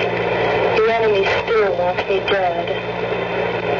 I am obviously alive and well. As for being brainwashed, the idea is ridiculous to the point of being beyond belief. Responding to Patricia's new statement, her father, Randolph Hearst, says he's still convinced she has been brainwashed since she was kidnapped more than 11 weeks ago. A warning of more zebra killings. That story coming up. Thanks for taking time out of your busy schedule, Mr. Christ. Glad to do it. Oh, by the way, do you mind if I call you Jesus? Oh, no. Actually, I'd prefer that. As long as you don't do it just when you're angry. For example, what's your name? Don Richmond. Well, how would you like it, Don, that if every time someone slammed their finger in a door, they said, "Oh, Don Richmond"? Yeah, I can see what you mean. Now that you're a superstar, is this a promotional tour you're on? I've noticed a lot of people thinking that they just don't matter, and I'm trying to show them that I love them. And you think because you love them that they should think that they matter? Well, you see, these people think that no one loves them. But I do. I'd like them to share my love with other people. How is your father taking your superstar status? I think now he's pretty proud of me. What are your future plans now? Just keep on loving. I know you're busy, and I really appreciate you spending this time with me here. Hey, no, that's all right. I'm not just here with you right now. As a matter of fact, right now I'm helping a guy change a tire in San Diego. This thought shared with you by Lutherans, Presbyterians, and Disciples of Christ. San Francisco police have reduced their stop-and-search operation in the hunt for the so-called zebra killer of 12 whites, but a police official says he expects more zebra murders. Senate Foreign Relations Committee Chairman J.W. Fulbright says he doesn't think he'll back President Nixon's request for more than $5 billion in foreign aid money. $1 billion would go to Indochina, and both Israel and Egypt would also get aid. The United Nations Security Council has condemned Israel for the raid into Lebanon in retaliation for the guerrilla attack on Kiryat Shimona. Israel's delegation walked out of the council before the vote. There are new developments in the case involving military spying at the White House. Correspondent Frank Tomlinson reports from Washington. In testimony just released, J. Fred Bazart told the Senate Armed Services Committee that it was improbable the chairman of the Joint Chiefs of Staff would have been granted authorized access to documents pilfered by Yeoman Charles Radford while on trips with Henry Kissinger. Bazart was general counsel of the Defense Department at the time the documents were taken and passed on to the highest levels in the Pentagon. Bazart testified that a memorandum of conversation between Kissinger and Zhou Enlai was passed on to Admiral Thomas Moore, then sealed in an envelope and placed in a safe belonging to Rear Admiral Robert Wellender because of the sensitivity of the paper. Frank Tomlinson, ABC News, Washington. Prosecutor John Wing is to finish his final statement in the morning to the jury in the Mitchell-Stans perjury conspiracy trial in New York. Judge Lee Gagliardi called a halt to the proceedings this evening before Wing completed his summation. The House Judiciary Committee is to meet in the morning to consider President Nixon's request for more time to answer the subpoena for 42 additional tapes for the impeachment inquiry.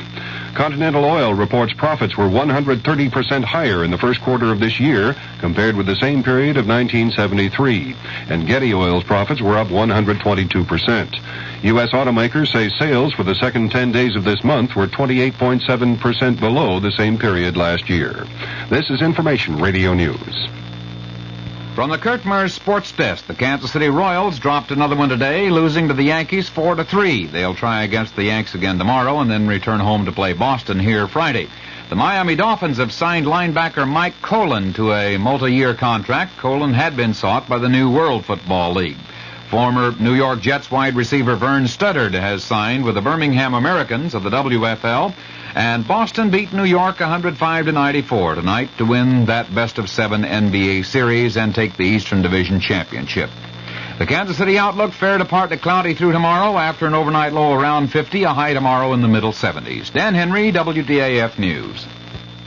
The CBS Radio Mystery Theater presents...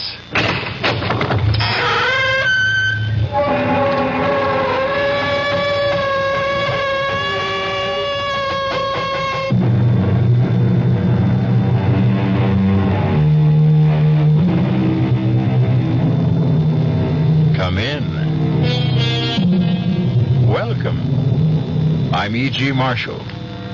Welcome to the world of eerie imagination. The fear you can hear. Vendetta. The very word itself invokes dread and strikes a mood of brooding terror. But to live on the island of Corsica, home of the vendetta, is to be steeped in the tradition of violent massacres and the fatalistic expectation of ferocious vengeance as a way of life. At least it would have been so just 100 years ago when these famous words were first written. It was a hand. A man's hand. Not a skeleton hand, all bright and clean, but a hand black and desiccated, with the yellow nails, the naked muscles, and traces of blood upon the bones at the point where they had been severed as with the blow of an axe about the middle of the forearm. The fingers, extraordinarily long, were attached to enormous tendons, still held in their places here and there by strips of skin. That hand was something hideous. It made one think involuntarily of savage vengeance. And in spite of the putrescent look of death and dissolution, it seemed to have a life of its own.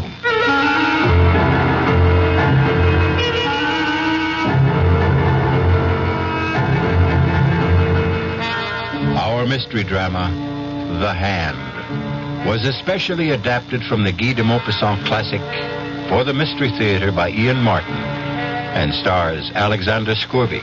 It is sponsored in part by new sugar-free Diet 7-Up and by the Kellogg Company, makers of Kellogg's Special K cereal. I'll be back shortly with Act 1. Never heard of beer on the rocks? No? Swell. The people who brew Budweiser never have thought ice in your beer was such a cool idea anyway.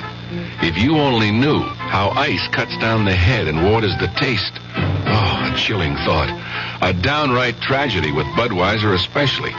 Budweiser is the king of beers. The only beer in America that's beechwood aged, naturally carbonated, which means Bud brews its own bubbles, tiny ones, over a dense lattice of beechwood strips. The beer ages the best way, the right way, naturally. But add an ice cube and bloop, there goes all that extra effort. So if you forget to cool enough Bud, skip the cubes and put your Budweiser on ice for a while, on the coldest shelf in your refrigerator. Even if the wait does frost you a little, it'll be worth it.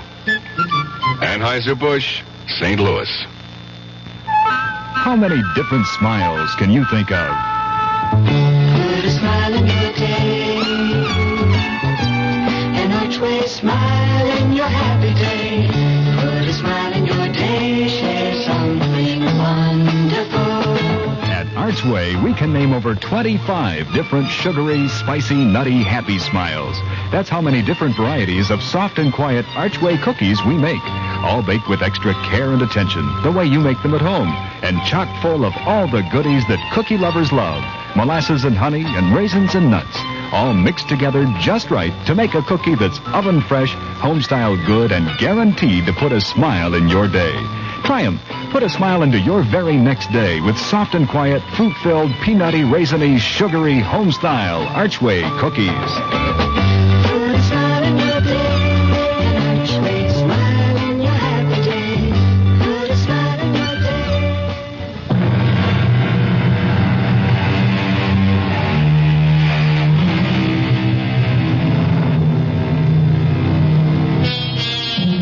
At the time of the bizarre and terrifying affair of the hand, Henri Donnet was a police magistrate in Ajaccio, a charming little white city nestled on the edge of a beautiful gulf, shut in by lofty mountains. Most of the cases he had to investigate or prosecute there were cases of vendetta, but these were Corsican against Corsican. This affair of the hand was alien against what?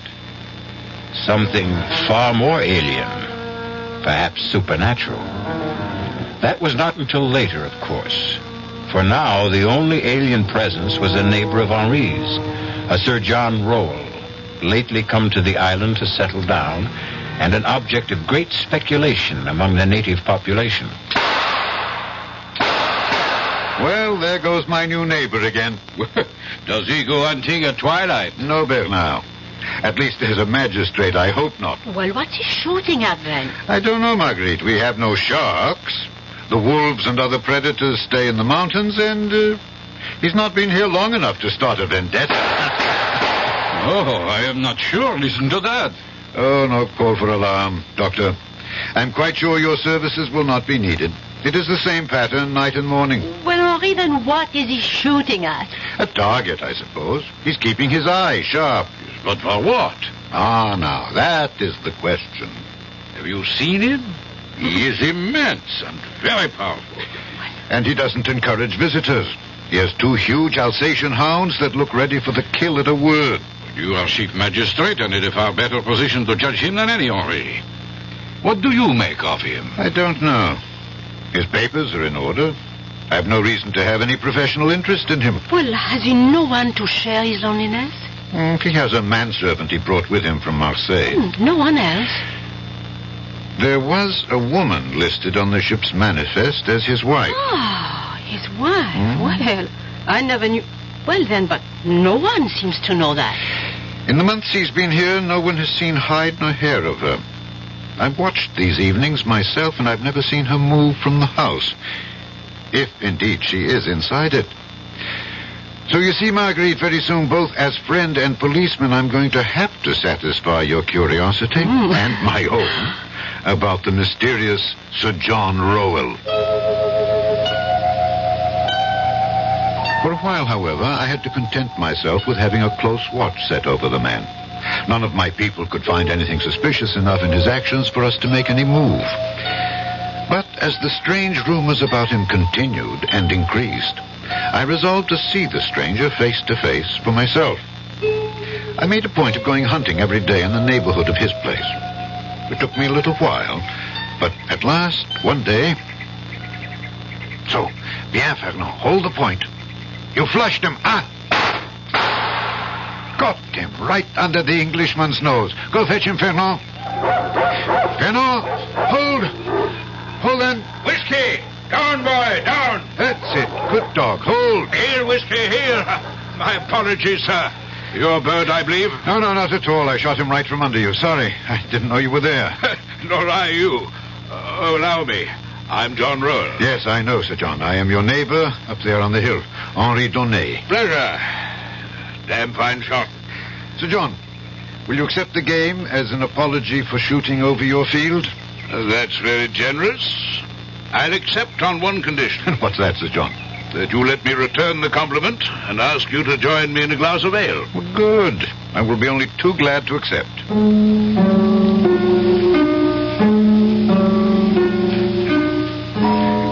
was less the heat of the day than my professional interest that prompted me to accept the invitation from the tall man with the red hair and beard. Very tall indeed. And also very broad, a sort of placid and polite Hercules.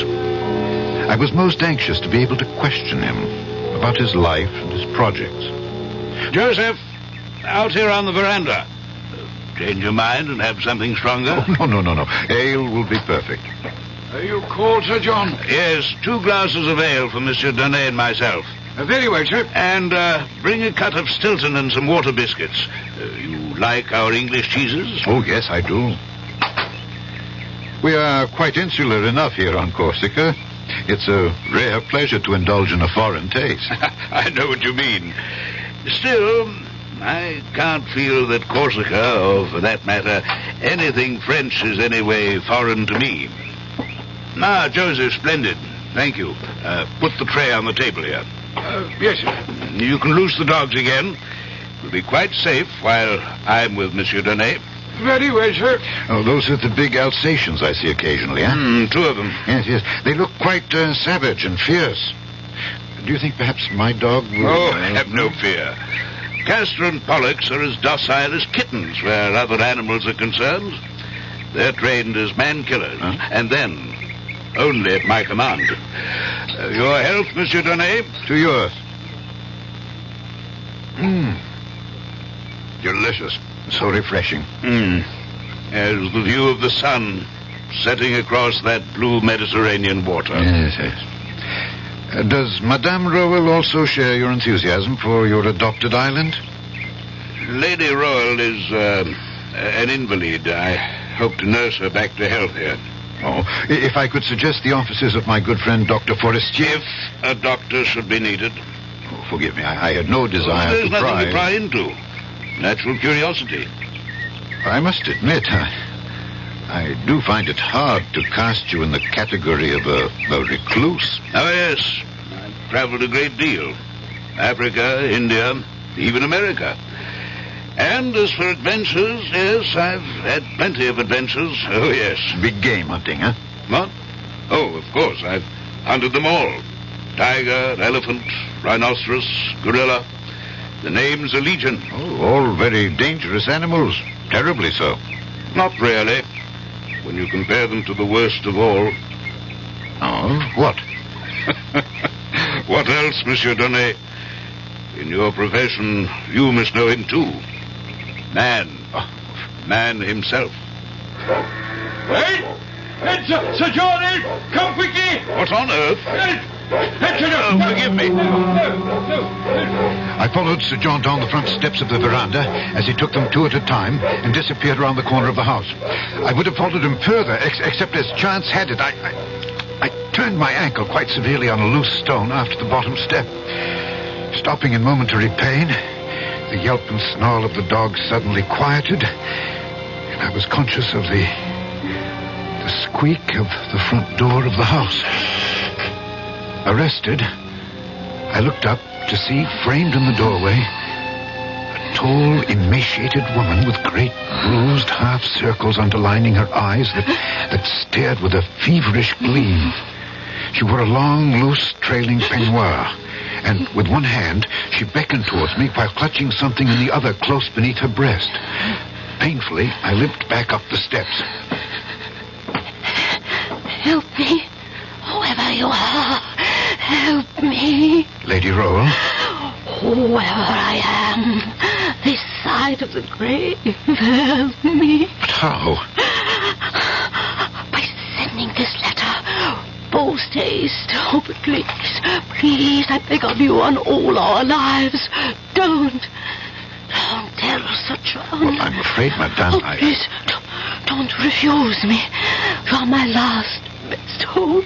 Hope for what? I cannot stay in case he returns, but please, I beg of you, send my letter. She was gone, like a wraith, as though she'd never been. But the letter in my hand was real enough. Before I had time to read the person to whom it was addressed, I found myself involuntarily concealing it in my pocket before Sir John, returning, could see it. Nor could I stop to ponder why my impulse had been to accept the lady's part rather than that of my charming and seemingly outgoing host. Why I chose to conceal its existence rather than reveal it.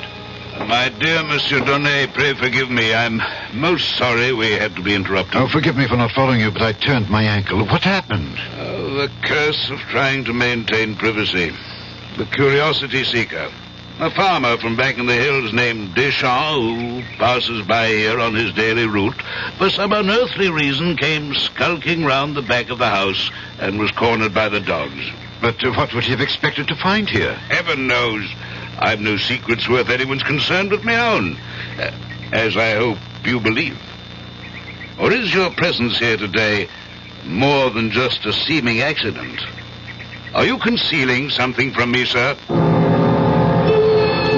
the first time, I was aware that he wore about his loins an American-style gun belt, and that low on each hip, concealed by the flare of his coattails, were two matched pistols with mother-of-pearl handles, on one of which his right hand rested lightly.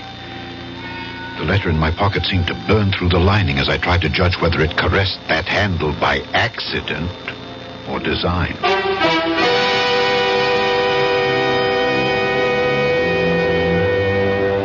These were only the hands of Sir John, neither of which is the one in the title of our story. To meet that special hand, you must return with me shortly for Act 2. And now, another story of the ball and chain, as Kellogg's Special K presents The Library. Welcome to the public library. May I help you, sir? Yes, I'd like to check out... I'd like to check out Famous Laundromats of the World by Audrey Schnorbart. Sir, excuse me, but isn't that ball and chain you're wearing just like the ones they use in the Kellogg's Special K commercial? This ball and chain? Yes, that one.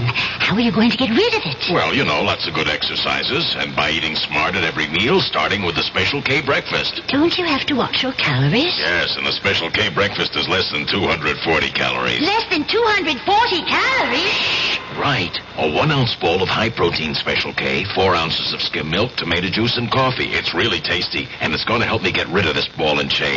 I'd say it's long overdue, get it?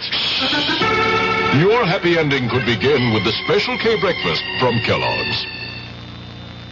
Your contributions to care have given help and hope to millions of needy people around the world. When they were hungry, you nourished them. When they were thirsty, you brought them safe water to drink. When they were sick, you made them well. When they were homeless, you provided them shelter. When they could not read, you helped build their school. When they were without hope, you showed them how to help themselves. CARE, the International Aid and Development Organization. By helping one human being anywhere, you help mankind everywhere. People who need care need your help. Please send your dollars to CARE, Department 2, New York 10016.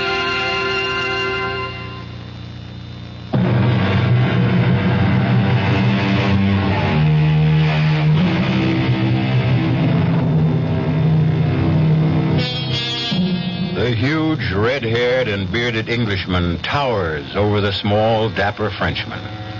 They are as widely disparate men as you can imagine. One all muscle and vital force, the other elastic, supple, poised always for the counterstroke, like a rapier. Antagonists? No, only in a sense. But whatever their relationship, mutually admiring of each other. Why should you imagine I have anything to conceal? Why, indeed. Come, let's go inside. I'll show you some of the trophies of a roving life, if you'd be interested. But very, of course. Can you stand on your ankle all right? Is it sprained? No. Just a slight twist. From the hall, he led me into his parlor, which ran the length and breadth of the whole house across the back in a great L. His parlor was all hung in black silk, embroidered in gold.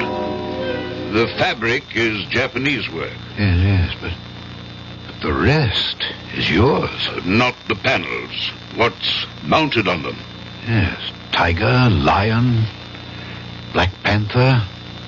Those I recognize.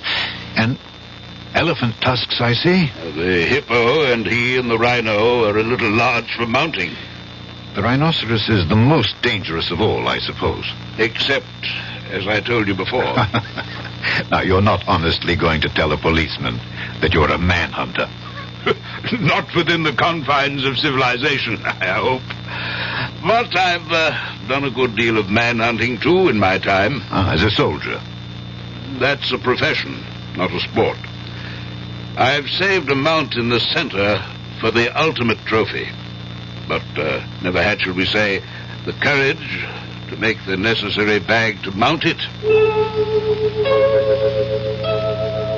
I was following the direction of his gaze to a gapingly empty panel in this bizarre and gory collection from the hunt. A panel conspicuous from all the others since it was lined in red velvet, as if in expectance of framing the pièce de résistance. What would you hope to put there? Once, I would have been tempted. Now, nothing. I keep it there to remind me that it could be my own head that poetic justice could have easily decided to frame. Oh, gad, it's suddenly getting dark. Yes, and I must be off for home. I mustn't hold up your dinner. I've enjoyed our meeting thoroughly. Please, come again. You're always welcome. I'm not quite so sure of your Alsatians. Oh, you need have no worry. From now on, they'll treat you as a friend, as I hope I can. As I want to be.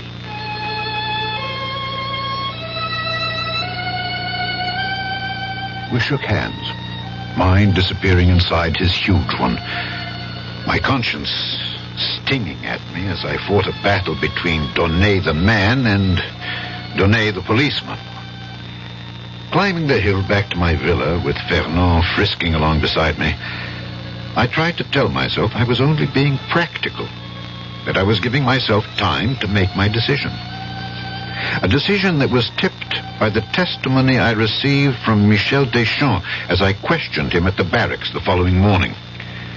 Michel, why did you go so near to his house? Well, everybody is curious about him and... Everybody doesn't go near enough to have two dogs attack him. Well, everybody does not have a milk goat which takes him twice a day by the Englishman's house to see her. What, to see her? Well, it is at dawn, you know. Just before the sun comes up in the half-light and I am passing by in my cart.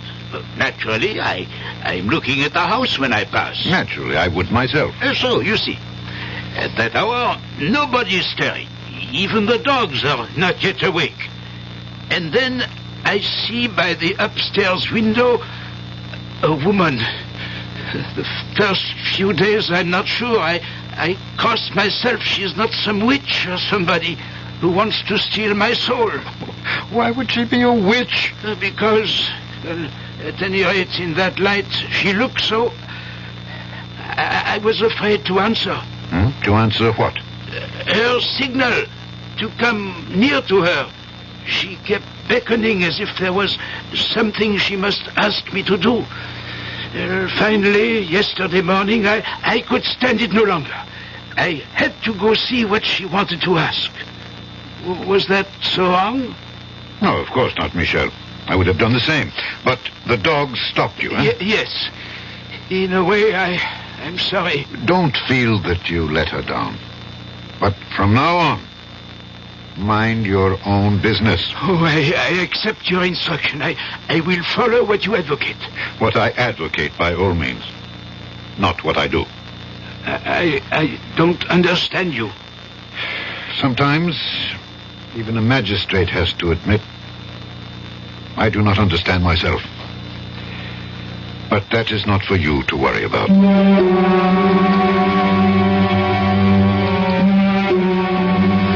That very morning, there was a mail packet sailing. And I sent off the letter, quickly, almost surreptitiously, without looking at the address, except for the fact that it was to the United States of America. And I forgot it, I imagined. And the months went by. Oh, I do think it's very tedious of you, Henri. Madame Forestier. Oh, well, either for reasons of your own, you are protecting our most famous visitor from the rest of us, or, well, he has some hold over you to protect his precious privacy. He has no hold over me. Quite the contrary. But if he wishes to be private, I would be the first to protect his right. Well, on a small island like this, why should he have it any more than the rest of us?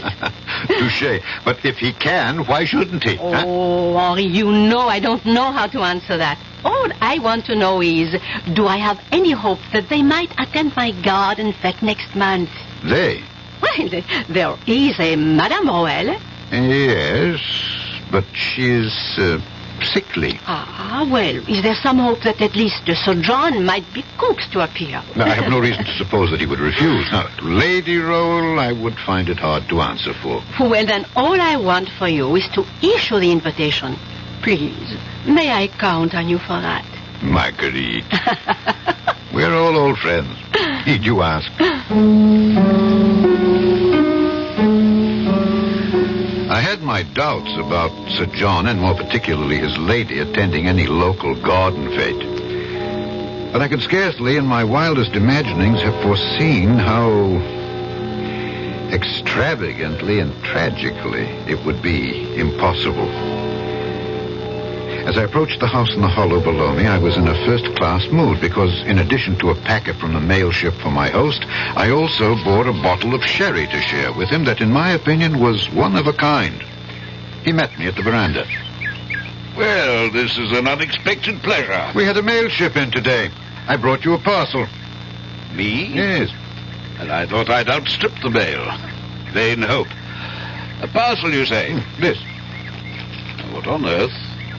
It might be a gun from its shape, but it scarcely weighs enough. Shall we go to the parlor while I open my surprise parcel? As we moved into that parlor, I was super conscious of my host's reaction to the parcel he bore in his hands. Although there was no superscription from the sender, I had an infallible feeling that he sensed exactly where it had come from. That somehow I was accidentally part of a climax in the life of this strange and vital man. We've talked about my trophies, Monsieur Donnet. Yes. The ones I've mounted, the others too clumsy and large to render that way. Yes. And the third and different class, so far I've had no right nor courage to mount. What are you saying, Sir John?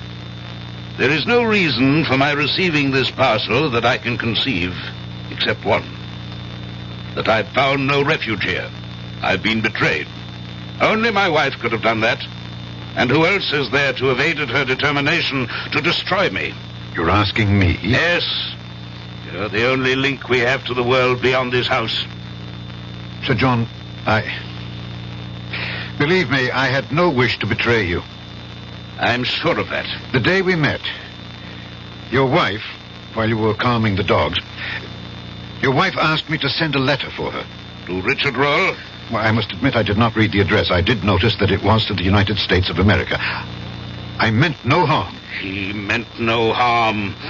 Like Pandora, who naively opened a chest to loose pestilence and all the evils of the world to plague mankind, he meant no harm. It seemed a simple and reasonable request. So you exceeded. No doubt she also asked you to conceal the fact of the letter from me. Yes, I'm afraid she did. Were you sorry for her ravaged looks, her haunted eyes? Did you picture me as some monstrous jailer, condemning her to a life of solitary confinement? Sir John, I can only defend my action by telling you that at the time she did engage my sympathy. I told you, I believe, that my wife was not in the best of health. Yes, but... the fault perhaps was all mine. I should have told you that she is insane. I'm so sorry. A little late for that. The damage is done. You may have sealed her death warrant. Perhaps even mine. God, what do you mean? This parcel from America.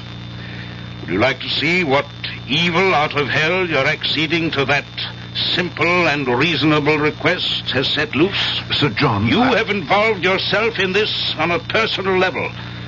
Now I want to involve you on a professional one. As police magistrate, I want you as witness when I open this gift from America. The outer wrapping. Now what do you see? A box. And within it? Something wrapped in canvas. You wrinkle your nose against the smell? Yes, it's very strong. And very familiar? Yes, formaldehyde. Which is used to preserve flesh from mortifying. There's a drawstring on the canvas, which I'm opening. And I'm about to show you my present from the other side of the world. You sound as if you know what it is. I only wish to God I thought I didn't. I echoed the same wish. But it didn't change the contents. It was a hand. A man's hand. Not a skeleton hand, all bright and clean, but a hand black and desiccated, with traces of blood upon the bones at the point where they had been severed as with the blow of an axe about the middle of the forearm. The fingers, extraordinarily long, were attached to enormous tendons still held in their places by strips of skin. Flayed as it was, that hand was something hideous. It made one think involuntarily of savage vengeance. And in spite of the putrescent look of death and dissolution it had, it seemed to have a life of its own.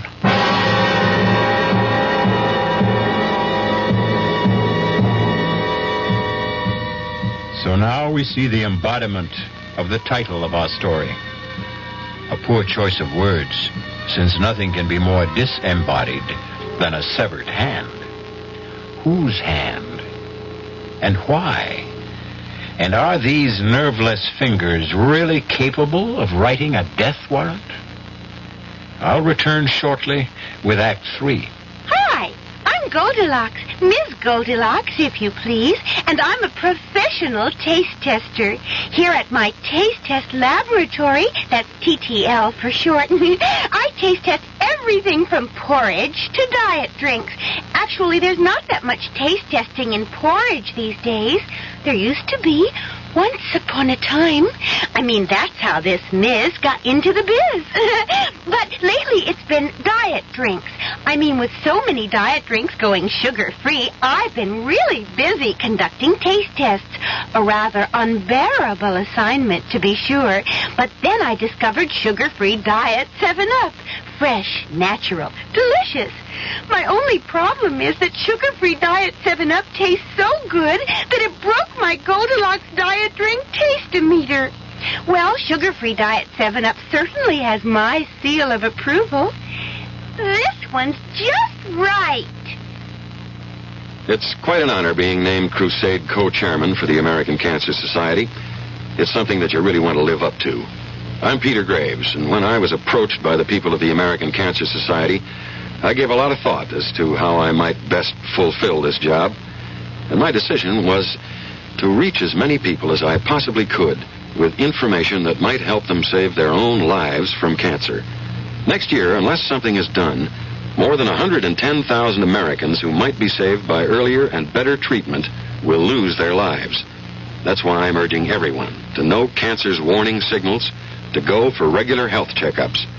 Right now, with early detection and early treatment, about half of all cancer patients can be saved. Let's all help guard our lives, and let's all do something more. Let's help conquer cancer. Give generously when your American Cancer Society volunteer calls on you. We want to wipe out cancer in your lifetime.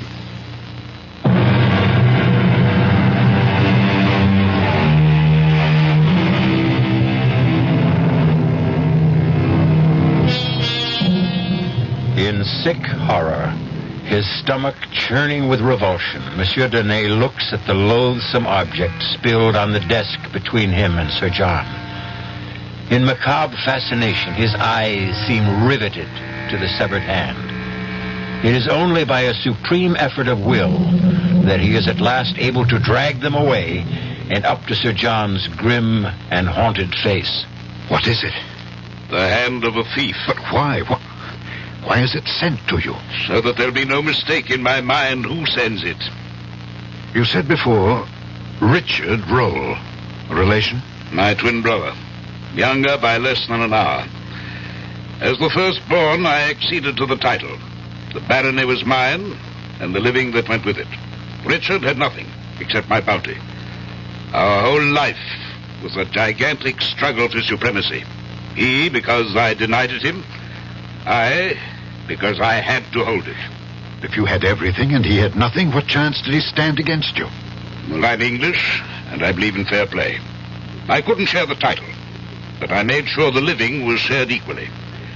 I'm not ill-favored, and I'm exceptionally powerful and large. But Richard was taller by 2 inches, stronger by far, and a wild and darkly handsome man that stirred women to a passion beyond their senses. Until Claire. Madame Roll? My wife, yes. Whatever her true name should be now. When we were married, my brother Richard emigrated to the States. And you have never seen him since? Oh, yes, I have seen him. I'd hoped for the last time. Will you forgive me now?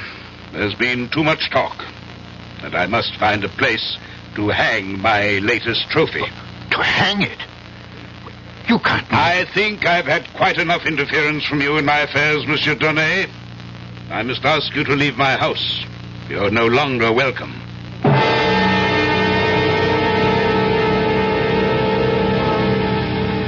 It seemed a long journey up the hill that night.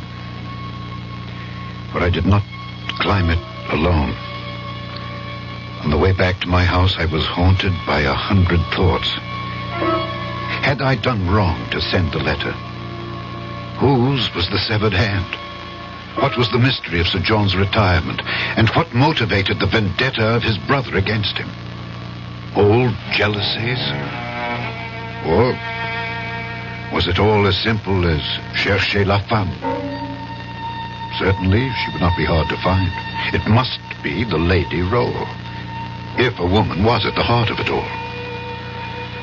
Only one thing I could be sure of now, that I should not be seeing him again. But I was badly mistaken about that. Well, Joseph, what brings you here? Begging your honour's pardon, but Sir John asked if it would be convenient for you to wait on him this evening. Of course, when? If it would suit your honour, now would be fine. It suits me.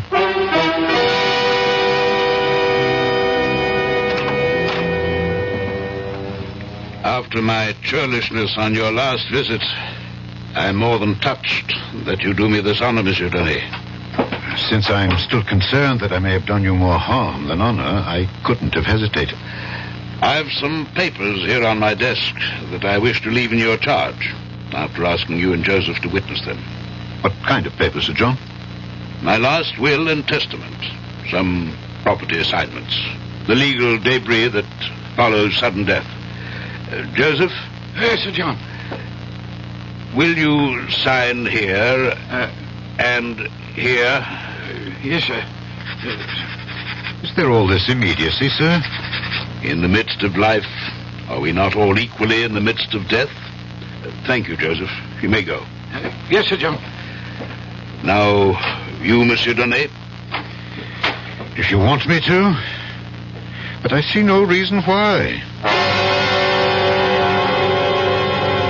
Whatever polite disclaimer was on my lips, it was frozen at that moment as my eyes fell on a blood-chilling sight. A black object in the midst of the empty panel lined with red velvet. Empty no longer. It was the hand, mounted now as the chief of all trophies. But different from all the others in one respect. They were mounted. This was imprisoned. Round the wrist, an enormous chain of iron had been riveted about the foul relic, and this chain fastened the hand to the wall by a great ring, solid enough to hold an elephant in leash. Good God! Yes, the hand. Well, better than my own head, if I can keep it. Will you sign? Yes, of course.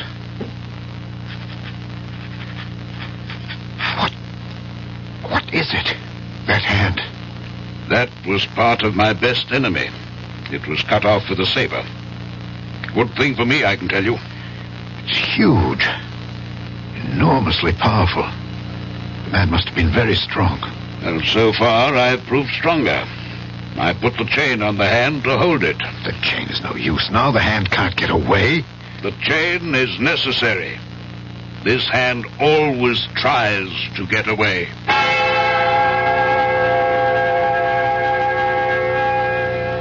That night, I had a hideous nightmare. I dreamt I saw the hand, the horrible hand, running like a scorpion or a spider along the curtains and up and down the walls of my room. 3 times I woke up, 3 times I went to sleep again. 3 times I saw the ghastly thing running all over my room and using its fingers like so many legs.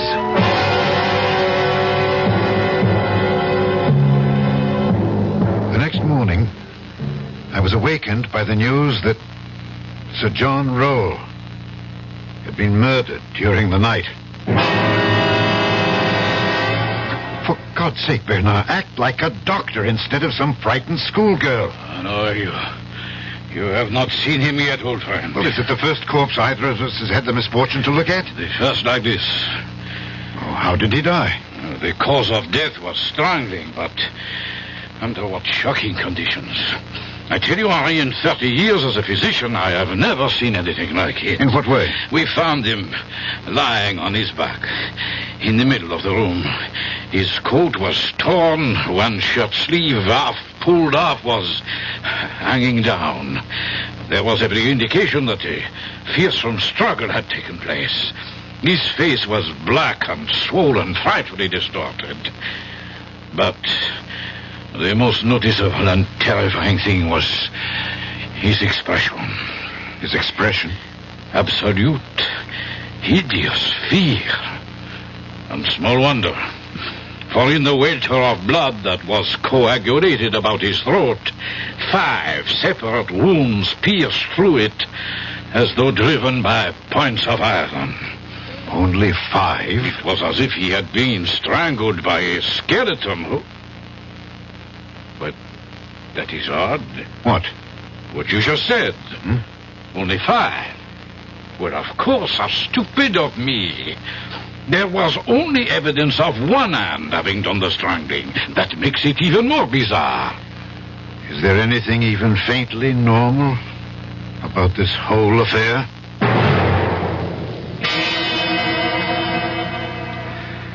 Now, Joseph, you heard no unusual noise during the night. Oh, no, monsieur le magistrate. You sleep where? Well, here in that little room off the kitchen there. And there was no sound from the dogs all night long? Oh, no, sir. Yet if a stranger had approached the house... Oh, those dogs would have torn him apart if he was a stranger. But they were quiet? You would have heard them if they had not been, huh? Well, I'm a very light sleeper. Yeah. Did you sleep late this morning? No. I'm awake before cocks crow, you see. So many things to be done. Water to be drawn, the fire to be laid. Yes. And that's what you were busy with when Lady Rowell left the house? Well, I was already preparing breakfast for Sir John and a tray to bring up to... You see, that's why I was so surprised when she walked into the kitchen fully dressed. And what did you say to that? Well, it's not my place to ask. I just said, what do you want? And? Well, she said she didn't want anything. Just that she was feeling better. And if Sir John should ask about her, she was off for a little walk along the beach. Oh, that didn't strike you as peculiar? Oh, it most certainly did.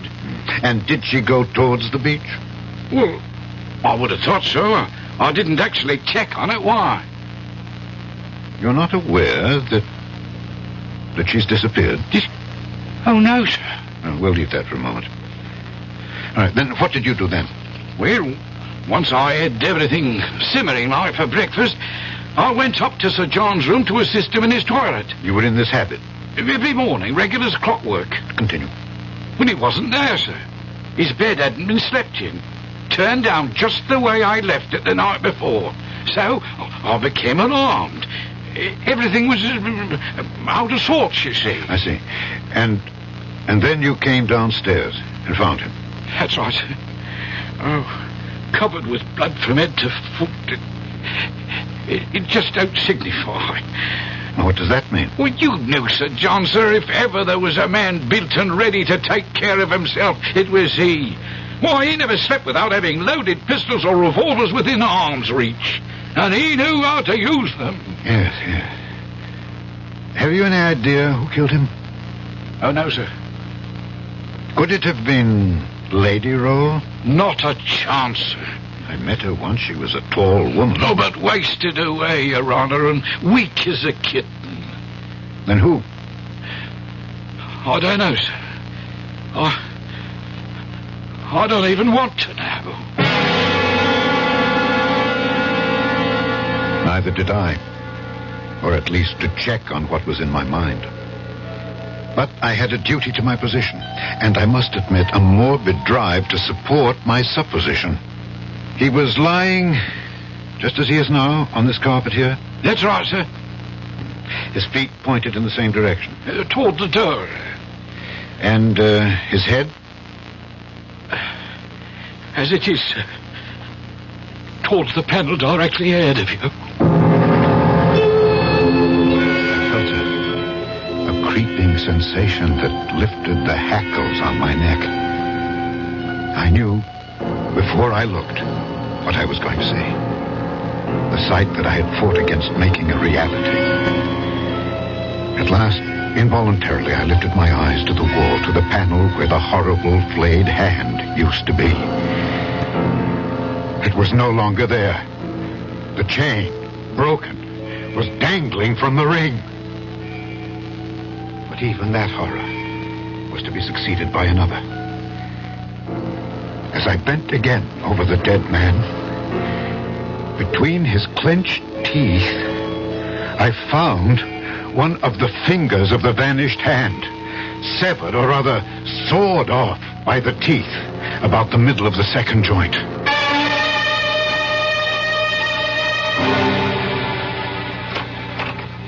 Henri, forgive us for violating the sacred precincts of your police office, but the axle of my carriage is broken and we are here to beg you to carry us home. If you're ready to go.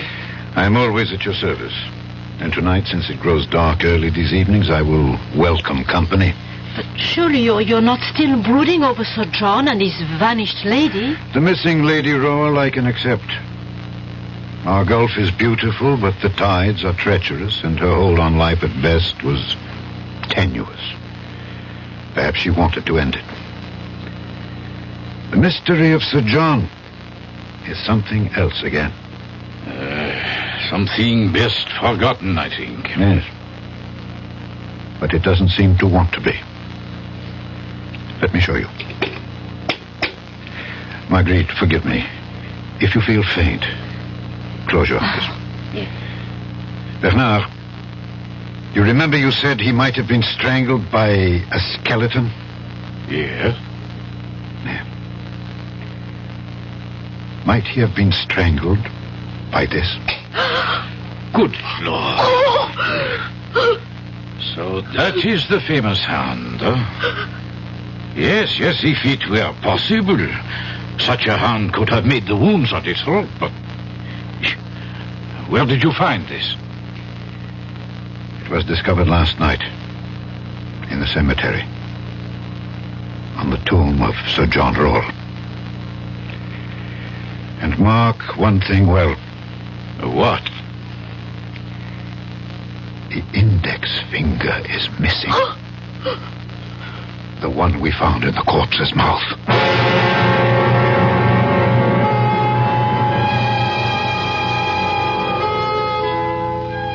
The hand of a thief, Sir John Rolls said. His brother Richard? What if so? What did he steal? His wealth? His reputation? His wife? And if his brother, in some gargantuan and titanic duel, struck off his hand, and Richard sought vengeance, which of his hands was the instrument that brought an end to the intense and private vendetta? De Maupassant doesn't tell us. Wisely, he leaves that to us to decide for ourselves. I'll be back shortly. Hello, this is Steve Allen. You are? Then I must be Jane Meadows. I hope so. Now, do you want to tell them, darling, or shall I? Ladies first, sweetheart. The microphone's all yours. Okay. Well, we have some good news. Steve and I are the honorary chairman of National Goodwill Week. That's May 5th through the 12th. Mm-hmm. And we're very pleased to be associated with this organization because it's the #1 rehabilitation facility in the country. You see, Goodwill believes in people, and its business is helping the handicapped help themselves. Mm-hmm. And you know, Steve, with most of us these days devoting a good portion of our time combating the energy crisis, we tend to forget about the battle that handicapped people face every day just to survive. Very true. But that's where Goodwill Industries comes in. It offers them a chance to learn a trade, earn a living, and regain their self-respect. Yes. Well, our time's about up, Jane, so remember, folks, be good to Goodwill. Especially during the week of May 5th through the 12th.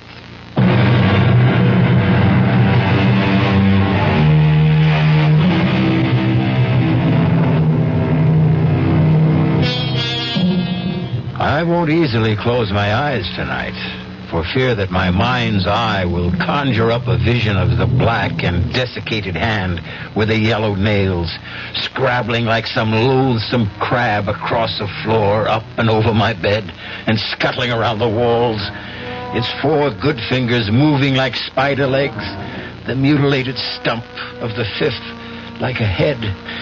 Our cast included Alexander Scorby, Ian Martin, Mildred Clinton, and Guy Sorrell.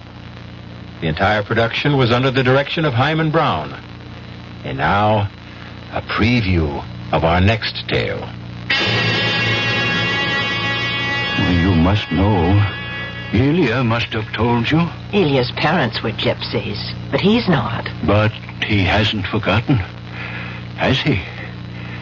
What they believe, the gypsies. You don't mean that you... They believe in the living dead. The dead who refuse to die. You mean vampires? That is what you mean, isn't it? I never said I believe. But you let her sew the blackthorn into your coat. But I couldn't stop her. But why now? Why today?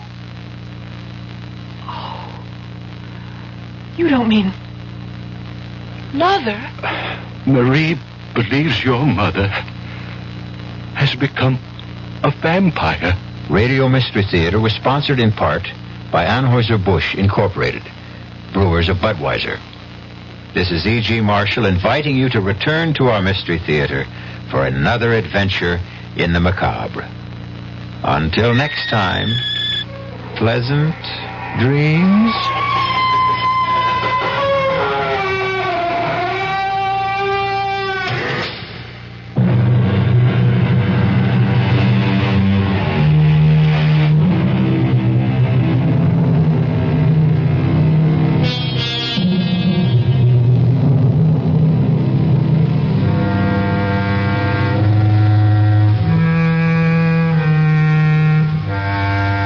WDAF, Kansas City.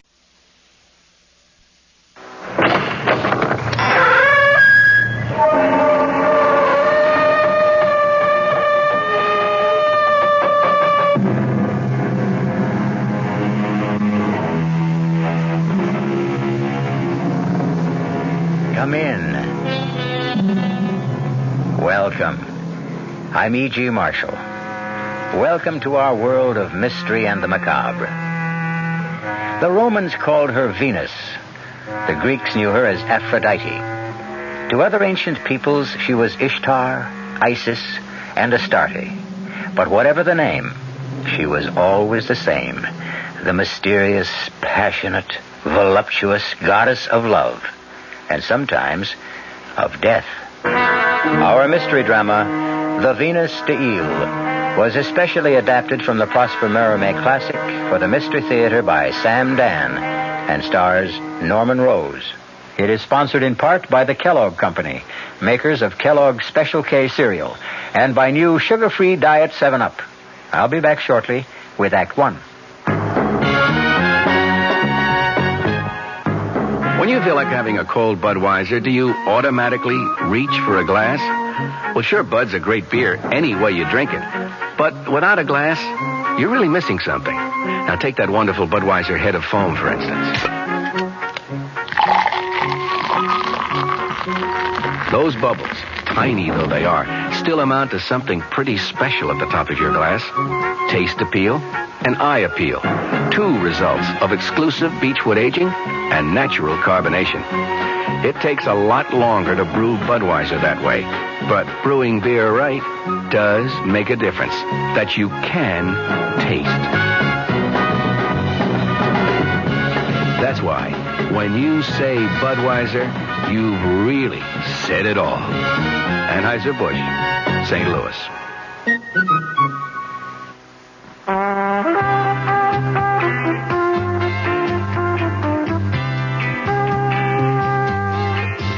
No matter what you're saving for, that's what Suburban Savings for Suburban.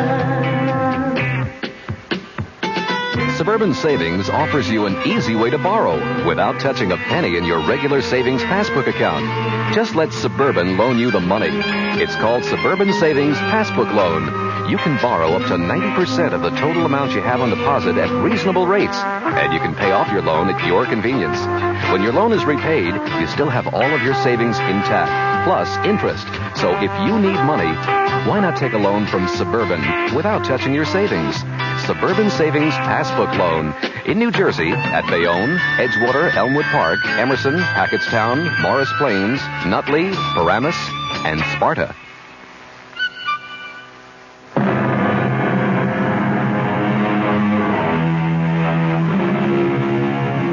Place your bets, ladies and gentlemen. Thank you. And now, mesdames et messieurs, we play. And it is 13, rouge, 13, red. There, you see? It's always rouge when I bet noir. But how can you change horses in midstream? No, I have faith. 50,000 francs on the black. I'm sorry, Monsieur le Vicomte. About what? There can be no more credit. No credit? Call the manager. It was the manager himself who gave the order. Oh, I see. I'm sorry, monsieur. Save my place at the table.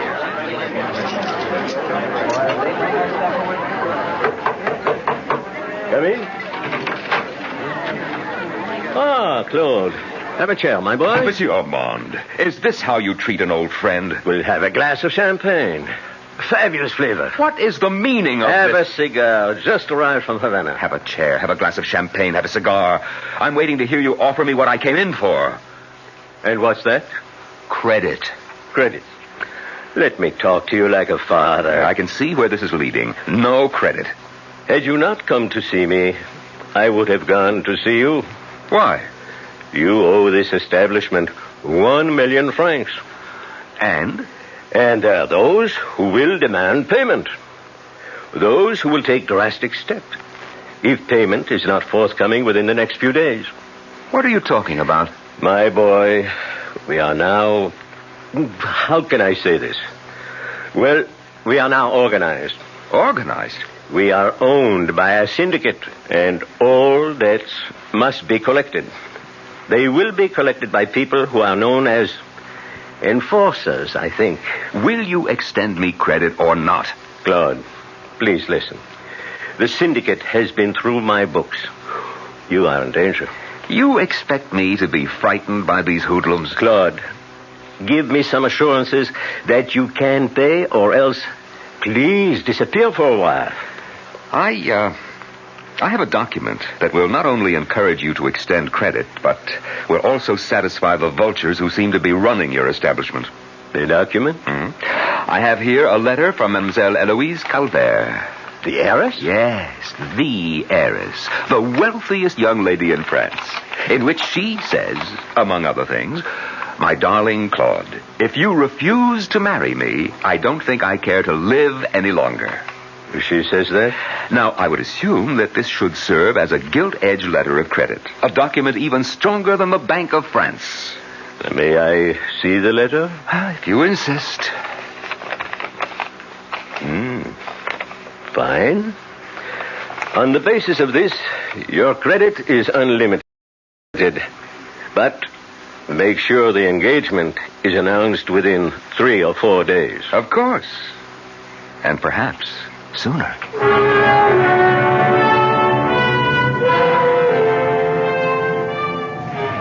Good morning, darling. Good morning, Eloise. Oh, it's only you, Henri. I'm sorry you're disappointed. Well, you're not mad. And if there were no Claude Louis, you might have been too. Henri, have you seen him? He's probably still fast asleep. No, he promised to play tennis with me this morning. No, then he'll be along. Where did you get this amazing statue? Oh, I don't know. Monsieur Delon, who bought all that art for my father, my dear departed father, advised me to pick it up. It's fantastic. A bronze 8-foot Venus. She should be worth more than the one at the Louvre. At least this one has arms. Why do you place her here, at the entrance to your tennis court? Why not? We always have a crowd here. Why should she be lonesome? Do you know that in Greek and Roman times, our very town of Ile had a temple sacred to Venus? Yes, right here. Well, now, how and why should I know a thing like that? And this was the great statue of Venus that stood in the shrine of the temple. Really? The same one? Look at the air of mystery that surrounds the face. This is a woman of many moods and passions. Here comes Claude Louis. Good morning, Eloise. Hello, darling. And Cousin Henri. Have you examined this statue, Claude? Great big girl, isn't she? She's, magnificent, too. The goddess of love. The fickle, jealous, unpredictable goddess of love. Well, I came down to play tennis. And I am ready for you. You're not really very good this morning. Well, wait till I warm up. I'm just toying with you. You can hardly hit the ball. What will you do in the game? I'll tell you what it is, darling. An excuse coming up. Make it good. Well, it's this ring. This ring I'm wearing. That big, ostentatious, vulgar ring. Now. It belonged to my father. Well, I never liked it. Stop. Stop for a minute. I want to take it off. I can't grip the racket properly. Now, where can I put it? I don't have a pocket in these trousers. So why don't you just throw the ugly thing away? I'll buy you a new one. Oh, now, darling, it has a very sentimental value. Oh, I know a good place for it. Excuse me a minute. Where are you going? I'll just put it on Miss Venus's finger. And I thought you came here to put a ring on my finger. No, Claude, no. No what? Don't do that. It's what? I was about to say blasphemy, but that's not really the word. Oh, Henri, what are you talking about? But it just doesn't seem right. After all, she is the goddess of love, and you can't... Yes? You're offering her your ring, which means you're asking her to marry you. Do you have any idea what you're saying, Henri? That is, symbolically, of course. Eloise, is your cousin always like this? Well, he's a very deep person. Claude, I wouldn't do that if I were you. Don't put that ring on her finger. Why not? There we are. It fits her perfectly. Looks good on her, too. All right. Now let's see if that ring really was what cramped your style, Claude. Let's see you get that one. Oh, dear. Nice. But you'll have to do it again. Watch out. You were better than last time, but still not good enough. Well, if all I did was play tennis all day... Why don't you? Uh-oh. It's going to come down any minute. Let's run for the house. We shouldn't be out here in the lightning. Hey, Henri, get my ring, will you? And meet us in the house, Henri. Come on, Claude. Wait a minute. Well, he's just standing there. Darling, it's going to pour any second. What's the matter with him? Ollie! Eloise, is he all right? Well, let's go see. Henri. Ollie, what are you staring at? Your ring, Claude. Well, what about my ring? It won't come off her finger. What? Try it. Try it yourself. Just try to take it off. All right, I will. Oh, please hurry. We'll be drenched. See what I mean, Claude? What does he mean, Claude? This ring, my ring, for some reason, I can't seem to get it off her finger. What on earth are you talking about? Just take it off. Well, it seems to be stuck. Why? I don't know. Wait. Why are we just standing around in the rain? Why won't this ring come off? I can't even move it. Well, you worry about it. I'm going into the house before I get soaked. Henri, why can't I get this ring off? Why?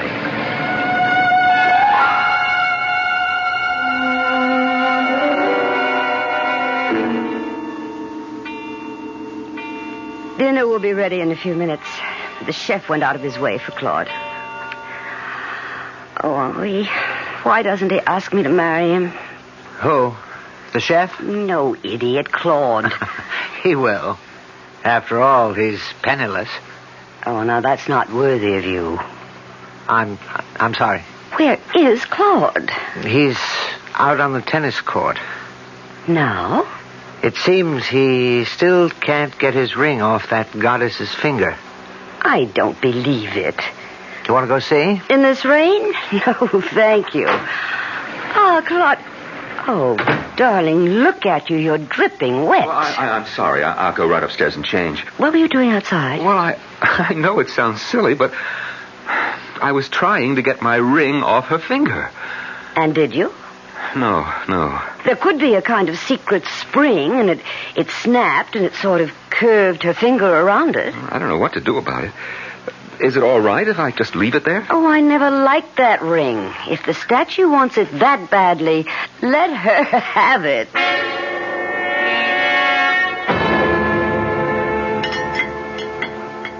Did you enjoy dinner, darling? Oh, it was delicious. Pierre outdid himself. How would you know? You scarcely touched your food. Eloise, if you must know, it's that silly statue. Can't we forget her finally, I hope? Henri, how do you account for it? You wouldn't believe a word I say. Oh, well, say it. In the old days, she was the center of an adoring, worshiping populace right here. Every day she was presented with gifts. And then suddenly, it stopped. The old religion had died. And for nearly 2,000 years, she's been neglected. Suddenly, once again, she is given a gift. You can imagine that this one is more precious to her than anything in her history. And so she refuses to give it up. Claude, darling, of course Henry is crazy, but he's only my cousin by marriage, so it doesn't run in the family. Well, it's rather late. I think I'll turn in. Good night, all. Good night. Yes, good night. Of course you received my letter. That's why I came. I love you, Claude. I love you, too. But I want you to ask me. Oh, yes. Yes, I will. Well, I'm waiting. Eloise, Claude, why are you so pale? I don't know. Are you ill? I feel very strange. How? As if I hear music. Music? But there's no... It's an unusual kind of music. I've never heard anything like it before. Claude, you belong to me. You have given me your ring. You belong to me. You belong to me forever.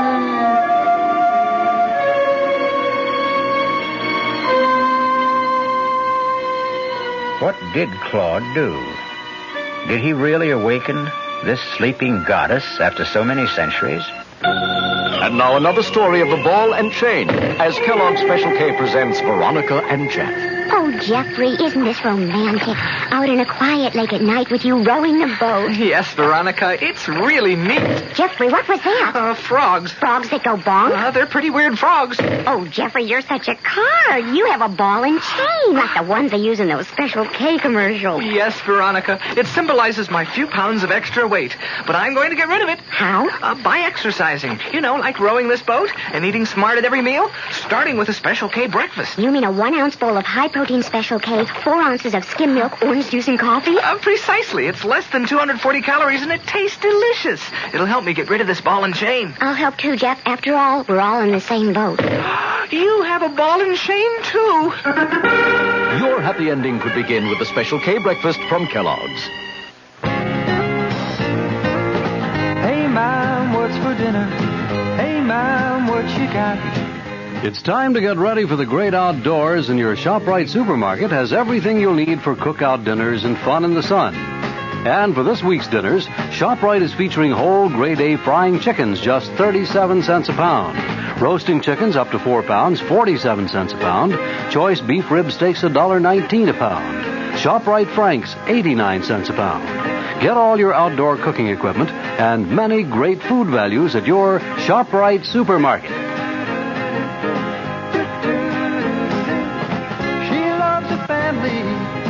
She wants the best. She does all that she can do. She lets ShopRite do the rest. Hey, Ma, what's for dinner? ShopRite has the answer. This is WOR New York, your Mystery Theater station.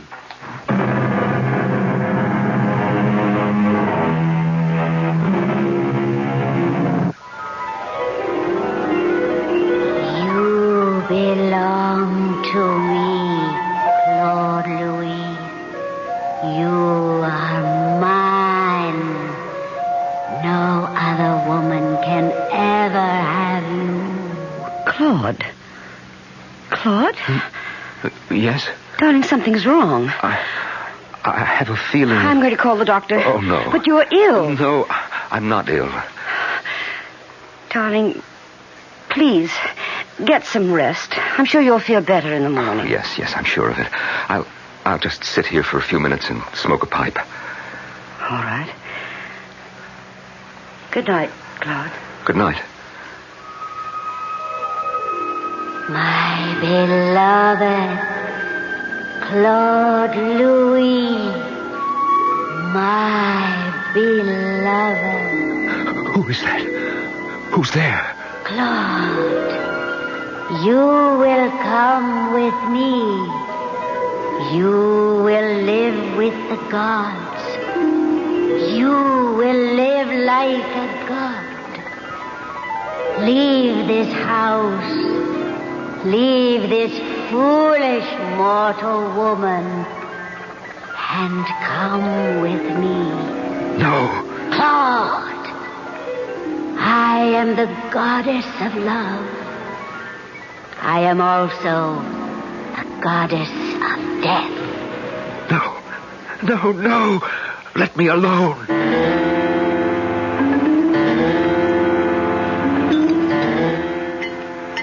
Well, good morning, darling. Good morning. I had to appear to prepare an especially delicious breakfast, so I do hope you're hungry. Mademoiselle Eloise. Monsieur Claude? What is it, René? Monsieur Claude, you asked me to see about the ring. What ring? Oh, that ring. Were you able to... The ring just won't come off. It's like fused to the metal.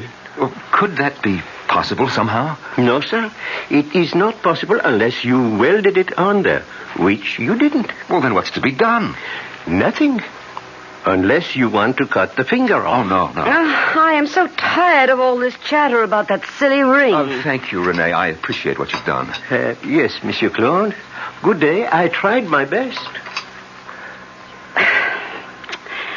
I'm sorry I bought that ridiculous statue. She's hardly ridiculous. And now you're starting to talk like Henri. I'm sorry.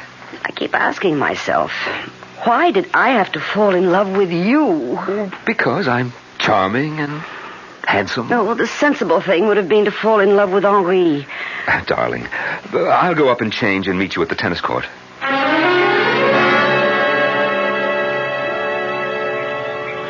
Listen, whoever you are, whatever you are, listen. I put that ring on your finger the way you place a hat on a rack or a coat on a hook. I wasn't thinking of... Well, I certainly didn't mean anything by it. So, if this is all a practical joke, fine. The joke's on me. But if you really are a goddess, and you're taking this seriously, what would you want with me, anyhow? You are my beloved. I'm trying to explain. I must marry Eloise Calvert. I have no choice. I am your bride. I will share you with no mortal woman. I will see you dead first. I didn't know you were in the habit of talking to yourself. Oh, Henri, what are you doing here? Eloise sent me. Her lawyer has just arrived from Paris. He has papers for her to sign. Oh. In anticipation of your coming marriage, she's having considerable property signed over to you. Oh. Something wrong with you this morning? Well, yes, it's that damn statue. Claude, I shouldn't say this. Shouldn't say what?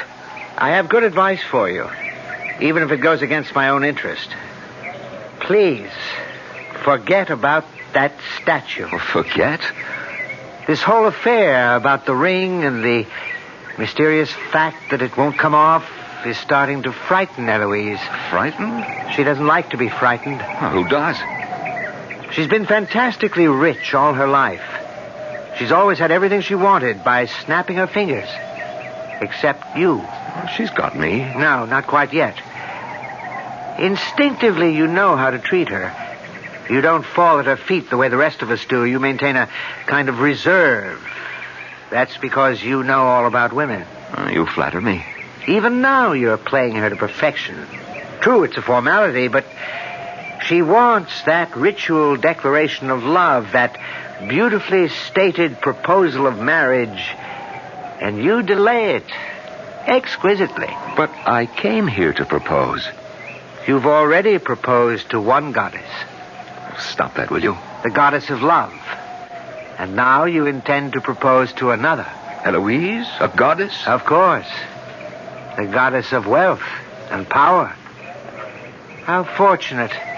Each of these goddesses wants you as her consort. Oh, Henri, sometimes I wonder about your sanity. That's just another way of saying that you wonder about your own.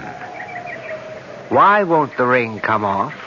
Well, there must be an explanation. Yes, there is. You're the fiancé of Venus.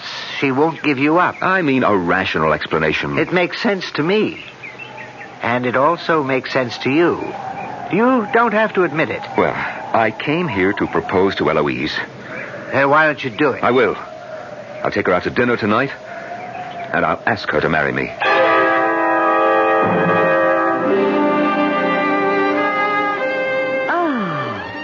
What a lovely place. A bit off the beaten track, darling. And the food. I wanted a perfect setting. For what? For the most important statement of my life. Flatterer. Of course I'm a flatterer. And you love flattery. Doesn't every woman? Oh, I can see we're going to be a very straightforward couple. Yes. Eloise, Yes? I want to ask you to... I'm waiting. You're mine, Claude. You gave me your ring. But I told you... Claude, you may play with other women. You may deceive other women. But no man in the history of the world has ever deceived me and lived. I am Venus. I am Aphrodite. I am Astarte. I am Isis. I am Ishtar. But I only... Hundreds, thousands, numberless races of men on this planet. have worshipped me under numberless names. And now, I choose you. I choose you, Claude Louis. You belong to me. You are mine. You must leave this woman. Claude. I must be... Darling, something is wrong. No, I just feel very... Very what? See, you can't say. You don't know. But I know. Do you? I spoke to Dr. Legrand. He told me all about men like you. Men like me? Yes. It has to do with the fear of becoming a husband. But I have no fear of... Yes, you do. Oh, you do. Way down, deep down in the subconscious where you're unaware of it. You're giving up the old, wild freedom. And you're just not sure you want to... Oh, but I am... Well, I intend to be patient. I love you. Good evening, Claude. Oh, well, good evening, Monsieur Ormond. I was dining here with some associates, and I thought I would come over to pay my respects. Oh, yes. Darling, may I present Monsieur Ormond? I am honored, mademoiselle. Enchanté. Well, Claude, I had expected... Yes? Apropos of our last discussion, I had expected a settlement, or a statement. Yes, I know. As a matter of fact, my associates were saying just now. Why do you suppose we have not heard... Reassure your associates for me, monsieur, that everything is in order. Of course. So happy to have made your acquaintance, mademoiselle. Darling, what was he talking about? Oh, business proposition. Claude, Monsieur Armand, he's sitting at that table. Look, over to the right, you see? Oh, well, what about it? Well, look at those two men at the table with him. He called them his business associates. I suppose they are. Well, then I cannot imagine what sort of business he could be engaged in. Those two men are the worst-looking thugs I've ever seen in my life. Now, darling, you shouldn't judge by appearance. They could be tender-hearted, church-going, devoted family men. Oh, no. Hired killers would be more likely. Darling, take me home. I'm frightened.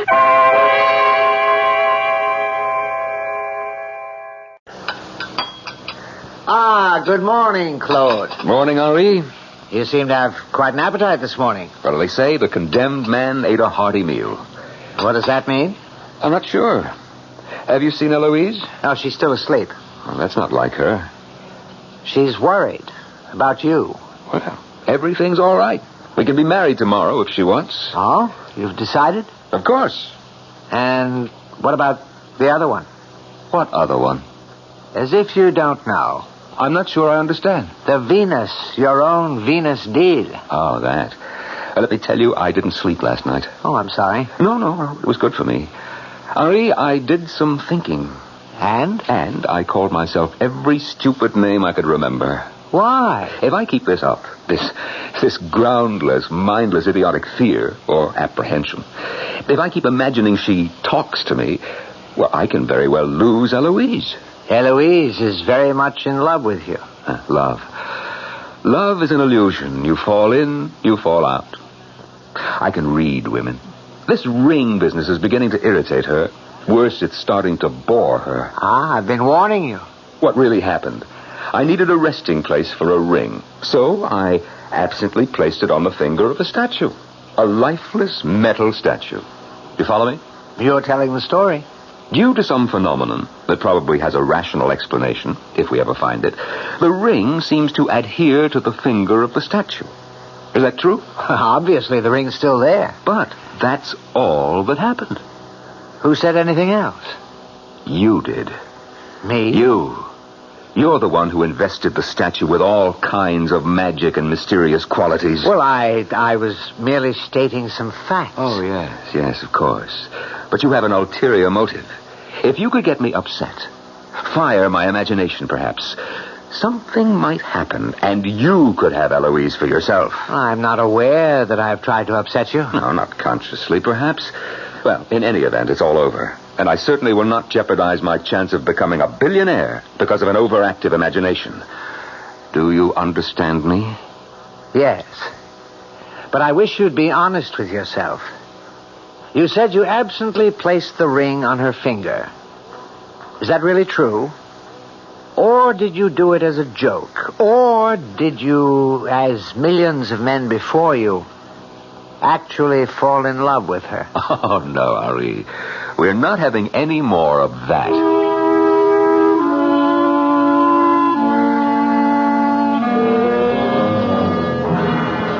Well, old girl, I must say it was exciting. It was even fun for a while. Venus deal. Oh, you must have been something in your day. All woman. Oh, no. No, madame. I'm wise to these little tricks of the mind. Not this time. Not again. Claude. Of course, Claude. But you're in my head. You're part of my imagination. Claude, you belong to me. I belong to no one. I belong to myself. Foolish Claude. Do you think you can fight me? You're just an image in my own brain. Claude, you don't love Eloise. You're in love with love. Claude, I am love. I don't believe. Yes, Claude, you believe. You believe. The love I offer you is beyond dreams, beyond imagination.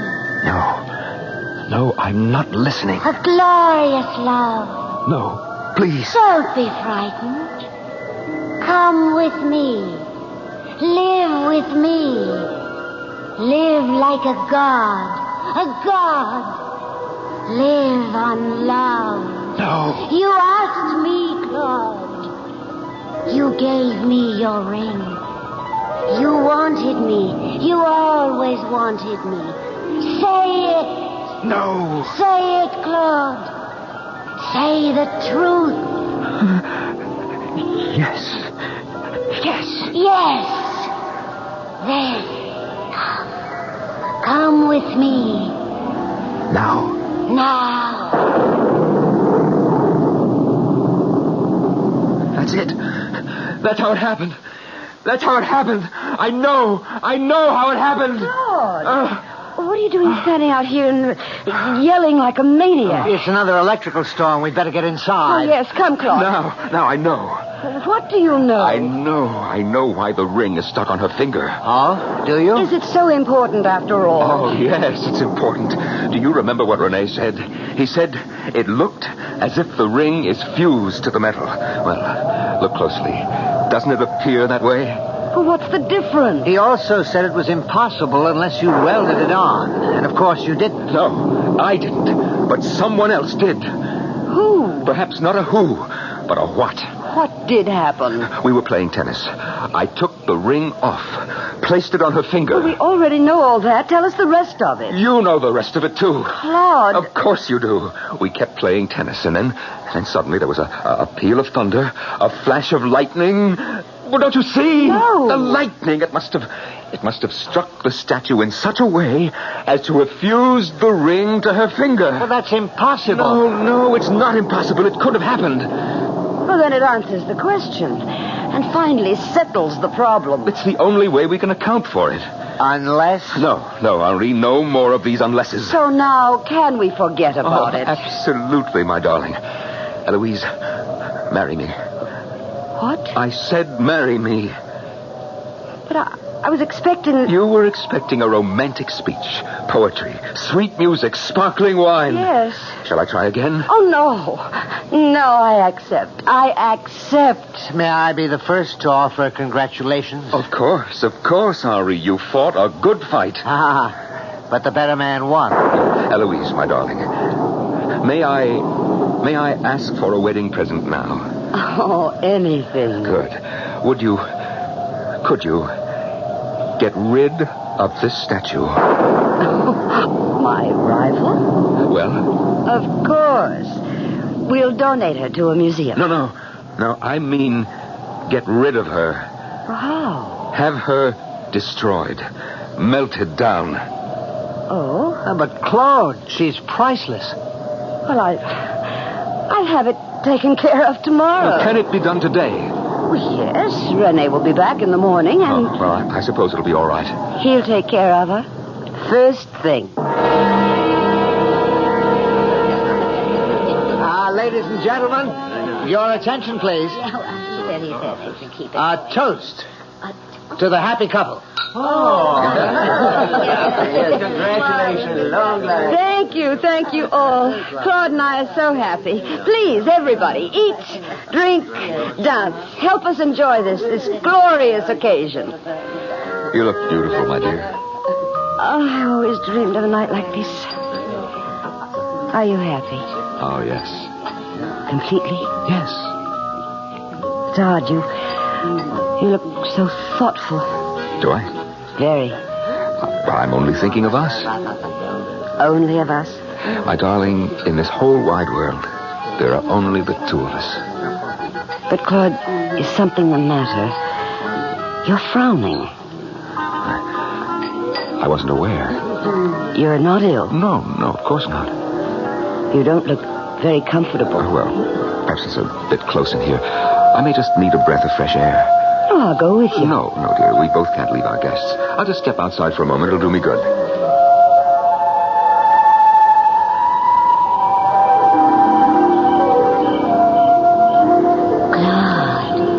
Claude Louis. No. You fool. I won't believe it. What won't you believe? I won't believe you are there. You have dared to trifle with the heart of a goddess. I don't know what you're saying. I offered you my love. I would have given myself to you. I've got to fight this. I am not mad. I've got to fight. Of all the uncounted millions since the very beginning of the human race, I offered myself to you. I accept this as an hallucination. Fool! Look at me. Look at me. No. It can't be. It can't be. You're human. You're flesh and blood. You're a woman. Yes. A woman. A woman spurned. A woman scorned. I didn't know. How was I to know? I told you. Forgive me. Please, forgive me. Forgive you? Come to my arms. Embrace me. Know what you might have had. And know what you have lost forever. I love you. I love you. Fool! Please. You're crushing me. You love me. But now you can only die for the love of me. Oh, please. Let me love you. Let me go. No. Help. Claude, where are you? Eloise is worried about... Claude? Oh, no. Don't come close, Eloise. Don't look, Eloise, don't. The statue, it fell on him. Yes. He's dead. The statue just crushed him. Oh, look. What is it? Look at the ring. That ring. I don't see the ring. Look. Where? On Claude's finger. Oh. The ring is back on Claude's finger.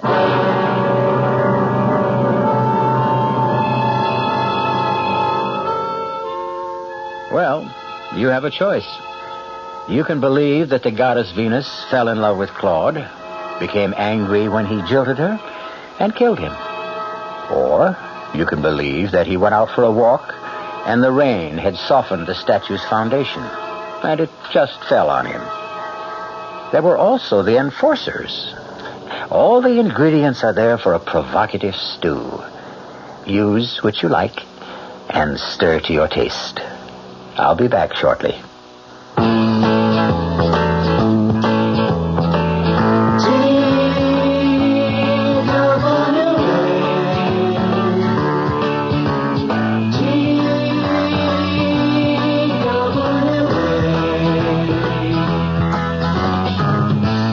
thought you couldn't afford to fly to California this summer, TWA has some good news for you.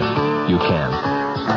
Thanks to TWA's demand schedule service, you can fly to California for only $125. Just make your reservations 90 days before you want to go and put down a $20 deposit for each way. For all the details, call your travel agent. TWA's demand schedule service. Now you can afford to fly to California.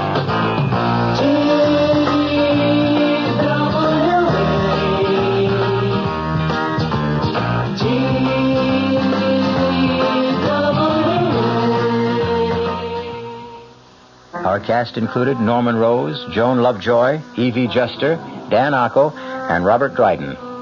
The entire production was under the direction of Hyman Brown. Radio Mystery Theater was sponsored in part by Anheuser-Busch Incorporated, brewers of Budweiser. This is E.G. Marshall inviting you to return to our Mystery Theater for another adventure in the macabre. Until next time, pleasant dreams.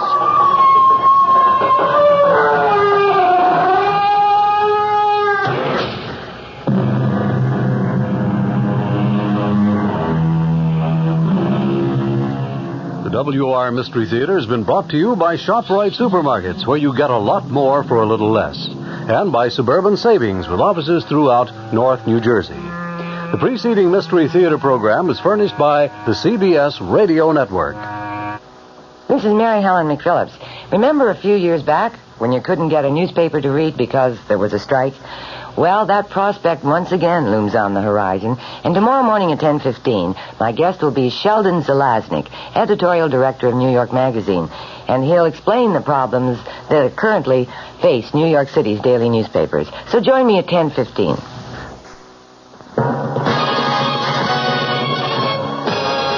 I'm Fulton Lewis in the Mutual Broadcasting System studios in Washington, D.C. Now, my commentary.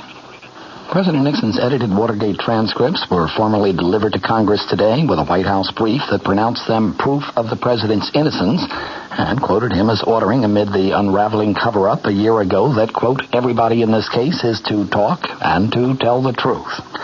In a volume roughly the size of a big city telephone book, 1,308 pages of transcripts were sent to the House Judiciary Committee for its inquiry into the president's possible impeachment. Separate copies in manila envelopes were delivered to the 38 committee members individually.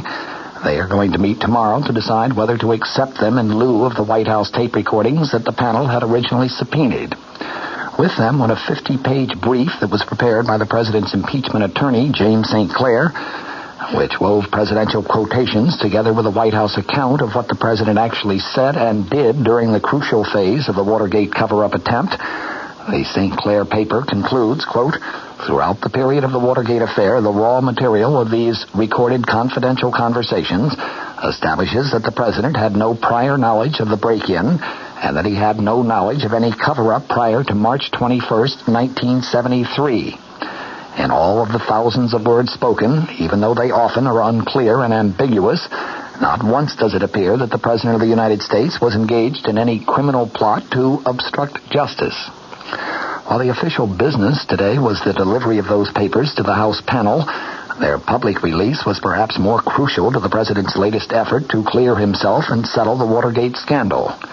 For the president himself said Monday night that in releasing the papers, he was placing his trust in the basic fairness of the American people to examine the evidence and see that he sought only to do what was right. One of the quotes included in the St. Clair brief today as evidence of the president's determination to clear up Watergate came from an April 15th, 1973 conversation with Assistant Attorney General Henry Peterson about the refusal of conspirator G. Gordon Liddy to cooperate with the government prosecutors. Quote, I want him to be sure to understand that as far as the president is concerned, everybody in this case is to talk and to tell the truth. You are to tell everybody, and you don't even have to call me on that with anybody. You just say that those are your orders. Another statement from an April 14th conversation with former aide John Ehrlichman reads this way, quote, we have to prick the boil and take the heat. Now that's what we're doing here. We're going to prick this boil and take the heat. I am not overstating. Within hours after the presidential material was delivered to the Judiciary Committee today, portions of the transcripts were obtained from House members, but they were, as St. Clair had said they would be, often unclear and ambiguous. That was the case, for example, with a March 21st, 1973 discussion of demands of the original Watergate burglary defendants for payoffs to keep them silent about the involvement of others. At one point in that very critical conversation, according to the transcript, there was a discussion about payoff demands and the likelihood that they would later be followed by demands for executive clemency, both of which President Nixon rejected. But later, the transcript shows this exchange in a discussion of the demand of Watergate conspirator E. Howard Hunt that he be paid $120,000. The exchange goes like this: President Nixon saying, "You have no choice but to come up with the $120,000 or whatever it is, right?" John Dean III, then White House counsel, replied, "That's right." The White House brief said flatly that the president rejected the payment of $120,000 or any other sum to Hunt or to any other Watergate defendants. But St. Clair noted today the transcript does contain ambiguities and statements which, taken out of context, could be construed to have a variety of meanings. In prefacing his narrative account of the president's statements and actions, St. Clair repeated the president's offer to have New Jersey Democrat Representative Peter Rodino, the Judiciary Committee's chairman, and Michigan Republican Representative Edward Hutchinson, the ranking Republican member of the panel, listen to the actual tape recordings, quote, to satisfy themselves that a full and complete disclosure of the pertinent contents of those tapes had indeed been made. The White House brief said unnecessary expletives, characterizations of third parties, and material not involving the president's conduct had been edited out of the transcripts. Deletions were indicated with parenthetical notes in the body of the transcripts. The transcripts did bear out the president's prediction that they would end the speculation about the Watergate issue. For example, on February 28th of 1973, during a discussion of a formation of a special Senate committee headed by Senator Sam Ervin to investigate Watergate, the president said, "I frankly say that I would rather they would be partisan rather than for them to have a facade of fairness and all the rest." Ervin always talks about his being a great constitutional lawyer. On September 15, 1972, the President, John Dean, and H.R. Haldeman discussed the fact that a General Accounting Office auditor was examining presidential campaign contribution records at the request of House Speaker Carl Albert. Haldeman, during that conversation, said, "Maybe we better put a little heat on him." The him being Albert. The President responded, "I think so, too." Haldeman then said, what we ought to do is to call the Speaker and say, "I regret that you caused us to do this to you." And the President responded, "Why don't you see if Harlow," he was referring to presidential aide Bryce Harlow, "why don't you see if Harlow will tell him that?"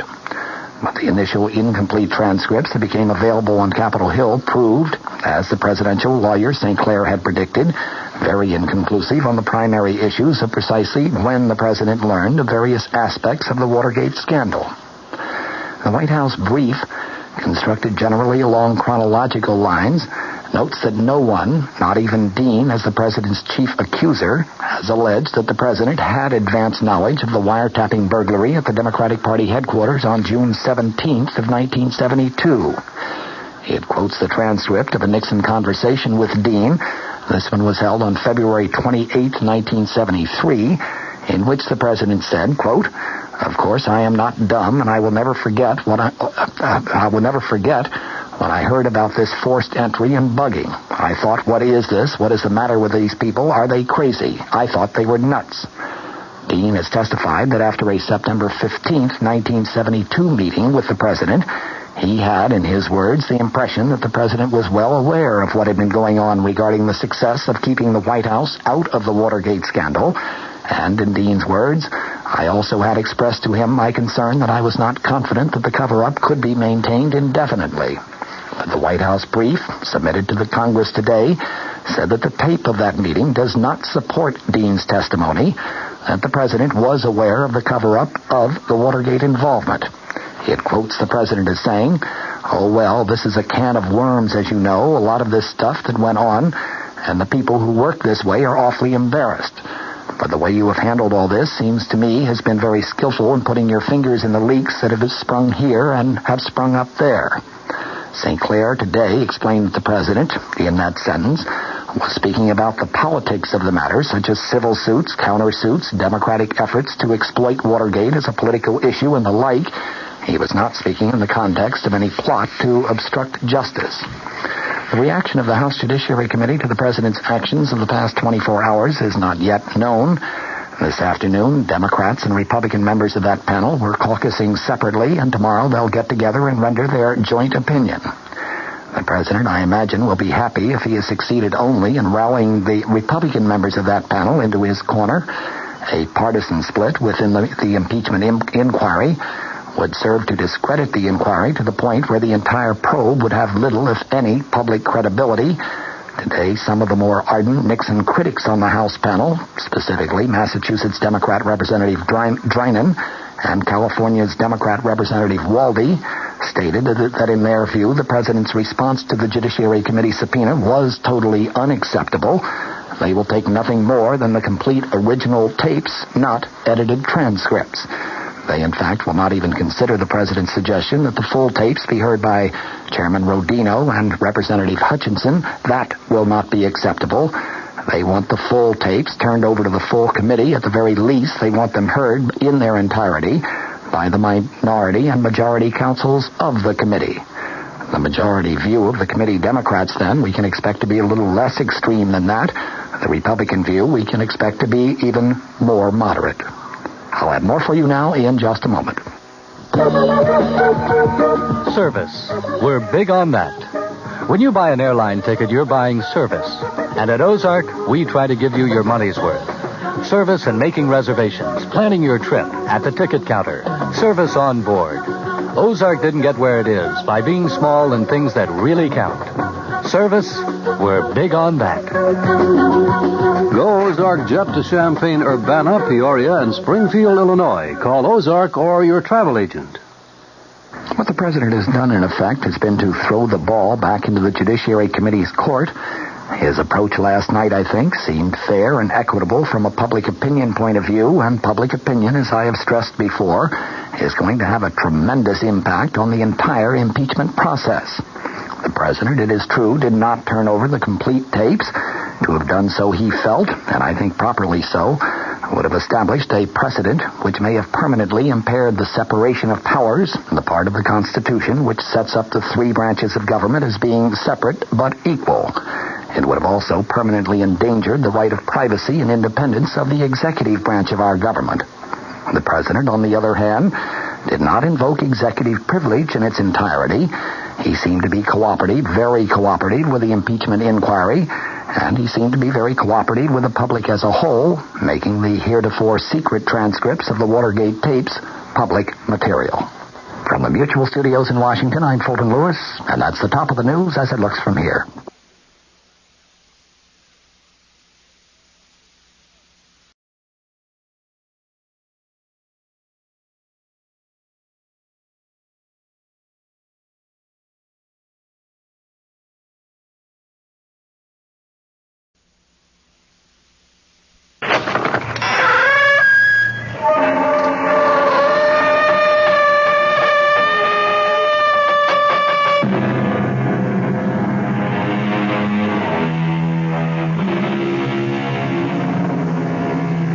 Come in. Welcome. I'm E.G. Marshall. Welcome to the world of terrifying imagination, to the fear you can hear. There is a green land called the Emerald Isle, where stardust dapples shining lakes that sparkle against blue mountains which fall away to winding bays. But there are darker sides to Ireland, currents that run deep.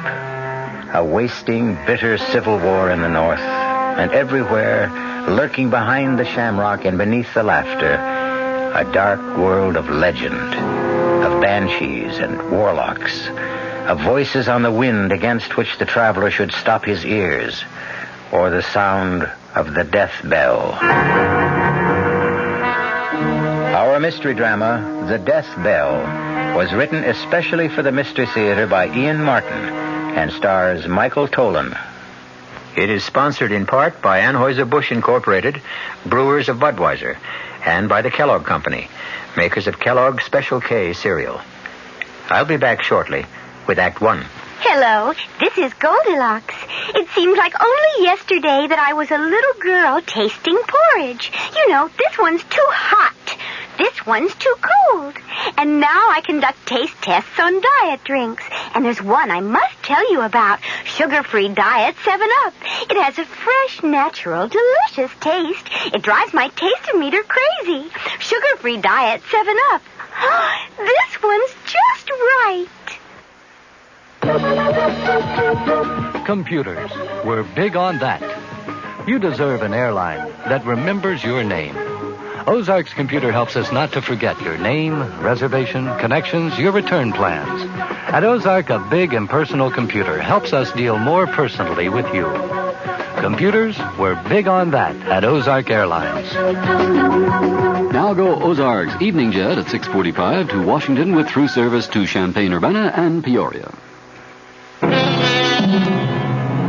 Since time immemorial, man has sought to trace the future in the lines of the palm. The best answer always is, if you truly believe. As in spite of herself, it would appear that Sheila Doyle does.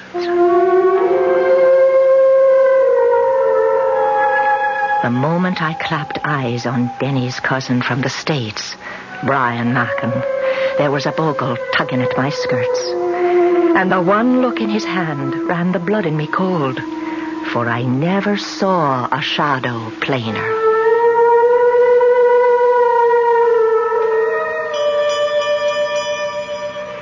Brian?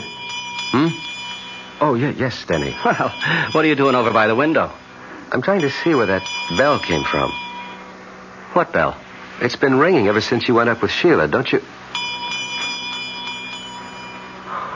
Well, that's funny. What?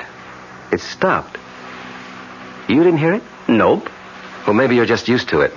Don't you have some kind of a bell around here? Well, the church? No, not a church bell. Something much smaller, like, on an animal, maybe. Well, there aren't any animals around. Oh, well, maybe I'm just hearing things after that scare Sheila threw into me. Oh, look, Brian, I'm sorry about that. Sheila's as level-headed as they come about everything except some of the old country superstitions. She wasn't kidding, you know. She really believes in a lot of this. Well, forget it, Denny. I'm not worried about me. I was only concerned about Sheila. She looked all shook up. Oh, she was embarrassed. I think she felt she'd made a fool of herself. I don't think she'll be able to face you again tonight, but by morning, she'll cook you a breakfast that'll stick to your ribs. You are going to stay, huh? Oh, I can take the car and run down to the local inn. No, sir, not on your life. My cousin comes all the way from the States. I don't let you get away till we do some catching up. Catching up? Yes. I want to hear all about your wife. My wife? Yes. Sheila and I are so sorry she didn't come along with you. She wasn't feeling herself at the last moment. Yes, I know, so you said. You see, this isn't so much a trip. It's more a sort of pilgrimage. A what? I want to find Carrie Kleiner. I want to see it for myself. If it exists. What do you mean? Well, Brian, I always understood it was just a family legend. You mean to say you've been here in Ireland now for 3 years and you haven't tried to look it up? Man, it's near 250 miles from here and I haven't a car. Anyways, it wasn't my side of the family. Well, it was mine. Or should have been. At the very least from my mother's side. You know that. Well, I honestly don't. All I know is that my mother used to ramble on when she got older about how there was royalty in the blood somewhere far back and the ancestors lived in a castle in the north. Carrig Kleiner. It was a castle. Huh? The Carrigs were said to be in the direct line of descent from Brian Boru himself. And it was a family custom to name the residence for the family name and for the wife who reigned over it. My great-great-grandmother, Kleiner, was married to the last of the line, Lord Carrig. Your great-great-grandfather? That's one of the things I'd like to find out. See, I think he was. You think? Lord Carrig didn't. He killed Kleiner and threw the man he said was her lover from the balcony over the sea to be smashed to death on the rocks below. And he sent my great-grandfather to be brought up by his wife's family, the Mackens. Your great-grandfather? You mean Carrig's son? He refused to recognize him. Claimed he was illegitimate. I see. Well, now, look. Looking for an old lost castle is as good a way as any of spending a vacation. You'll get a chance to see a good bit of Ireland on the way. Now, come on. Let's go get your bag out of the car, and I'll show you to your room.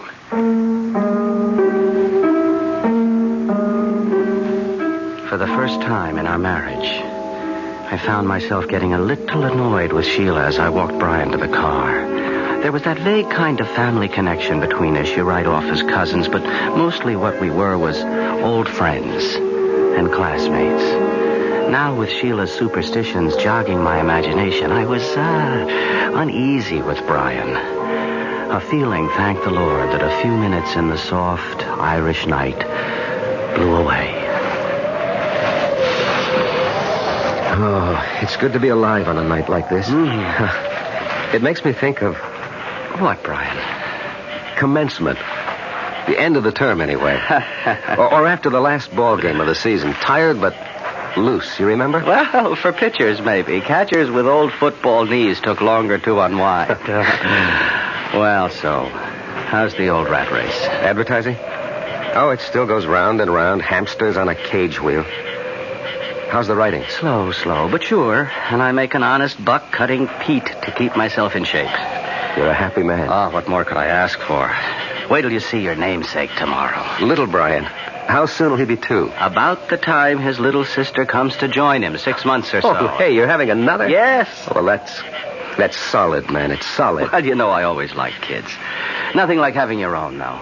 And how about you, senior citizen? What does that mean? Well, you have been married longer than Sheila and me. When are you and Gloria going to have yours? As a matter of fact, Gloria got pregnant 7 months ago. Oh, and you're trying to keep it secret.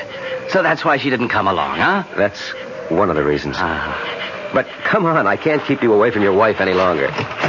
Here, just let me get my gear and we can hit the set. Oh, there's no hurry. For my money, we could sit up all night and shoot the breeze. Well, that'd suit me if I didn't have a long journey ahead of me tomorrow. Oh, I see. You're still determined to go chasing rainbows. I heard the door close when they left the house, and had gone to the window to watch Denny and Brian talk at the car. I couldn't hear the words, but at least Brian's arms slung around Denny's shoulder eased my mind enough to make me go to bed. Still and all, even with the soothing sound of their voices rumbling below and their laughter, it was long before I fell into an uneasy sleep. Oh, Danny? Oh, I'm sorry. Shh, Sheila, shh. Darling, go to sleep. That's all right. I was half on to waking. Turn the light on. No need. I'm all undressed. Just come into bed. And did you get Brian settled? Yes. He's snoring already. By the time I closed up and looked in on little Brian, he was dead to the world. Darling, what's wrong? You shivered. Oh, it was maybe a hair limped over my grave. Hold me. Who needs to be asked? Sheila, you're wrong about Brian. What way? We've had a long talk, just like old times. I never felt closer to him. Well, I know you've missed him since you came away here. We were always more like brothers than cousins. Well, I'm not saying he isn't tense and all wound up, but that's old stuff to me, Akushla. Oh, you're making to be a real Irishman again. Well, next to you because of you, and grateful I am. Are you for real, Danny? Don't you know? Oh, Sheila, I used to be all tied up in knots like Brian, and that's all it is, you see. Well, I hope you're right. You haven't heard the best news yet. What? Well, you're not the only one that's carrying a heart beneath your own. Gloria's expecting. Brian's wife? When? Before you. That's why she didn't come along this trip. Well, that's good news, Denny. I want to be happy for your friend, your cousin, your brother, almost. Well, so you can be. Sheila. What did you think you saw in Brian's palm? Don't ask me. First of all, because I have no words to tell you. And second, I'm praying to sweet Mary to forgive me. For I'm hoping it was himself who's only giving me a warning not to meddle in the Lord's business. The night is quiet outside, except for the tinkle of that far-off bell. There's a kind of peace. I had to stop here with Denny. Touch normal life, if only for a moment. I will not think back. And tomorrow must wait till I find it. I know what it will bring to so many people. I wonder what it will bring to me. Brian Mackin. The last thing I hear is the bell, lulling me to sleep.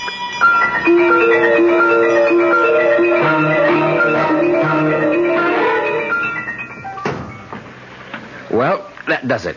All set for the road. Oh, I wish you didn't have to go so soon. So do I. Will you stop by then to see us on your way back? I don't know if I'll be coming this way, Sheila. Oh, try to make it. And Brian. Yes? The farther north you get, particularly beyond Sligo, hug the coastline all the way. Please, don't go near the border. Ulster, you mean? There's still a lot of trouble. I wish you'd forget the whole thing.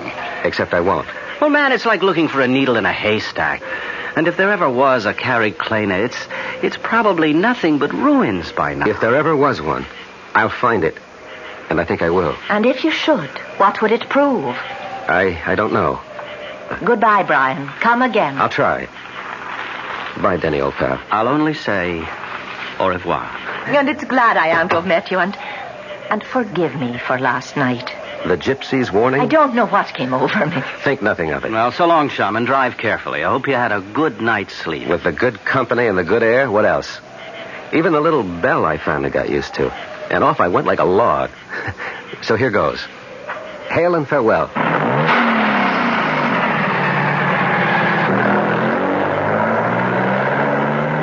What was that about a bell, Denny? Search me, Mavourneen. When I came downstairs last night after I took you up to bed, Brian was by the window. He insisted he could hear a little bell ringing somewhere, but I couldn't hear it. What kind of a bell was that? Like it was on an animal, he said. Not like a cow, but more, say, like a goat. The Lord and all his saints be praised. No, goat. What is it, Sheila? We should call him back. He should get out of Ireland. Oh, what are you getting all riled up about now, honey? I told you he was holding the shadow of death in his palm. Now I know I made no mistake. There's no bell in this town he could have heard, like you said. Except one. What? The one that's only heard by him it sounds for, and I know it for sure. 'Twas the death bell. Is Brian Mackin really marked for death? And if so, how soon? And how? We will return shortly with Act 2.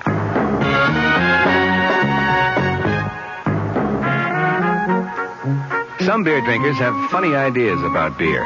They think beer improves with age, like wine. Well, find a brewmaster, though. You'll find a beer drinker who knows better. The Budweiser brewmaster says it all depends on how beer is aged. Just letting beer sit in lagering tanks makes it older, not necessarily better. That even goes for keeping a case around the house for a couple of months. But there is one kind of aging that's good for beer. The Budweiser kind. Beechwood aging. In this kind of aging, something happens. It lets all the flavor of the choicest hops and best barley malt that go into Budweiser get through to you. Sure, it takes more time and trouble to brew Budweiser that way, but brewing beer right does make a difference.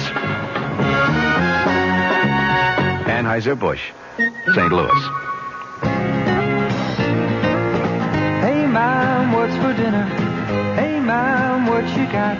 It's time to get ready for the great outdoors, and your ShopRite supermarket has everything you'll need for cookout dinners and fun in the sun. And for this week's dinners, ShopRite is featuring whole grade A frying chickens, just 37 cents a pound. Roasting chickens, up to 4 pounds, 47 cents a pound. Choice beef rib steaks, $1.19 a pound. ShopRite Franks, just 89 cents a pound. Get all your outdoor cooking equipment and many great food values at your ShopRite supermarket this week. She loves the family. She wants the best. She does all that she can do. She lets ShopRite do the rest. Hey, Ma, what's for dinner? ShopRite has the answer.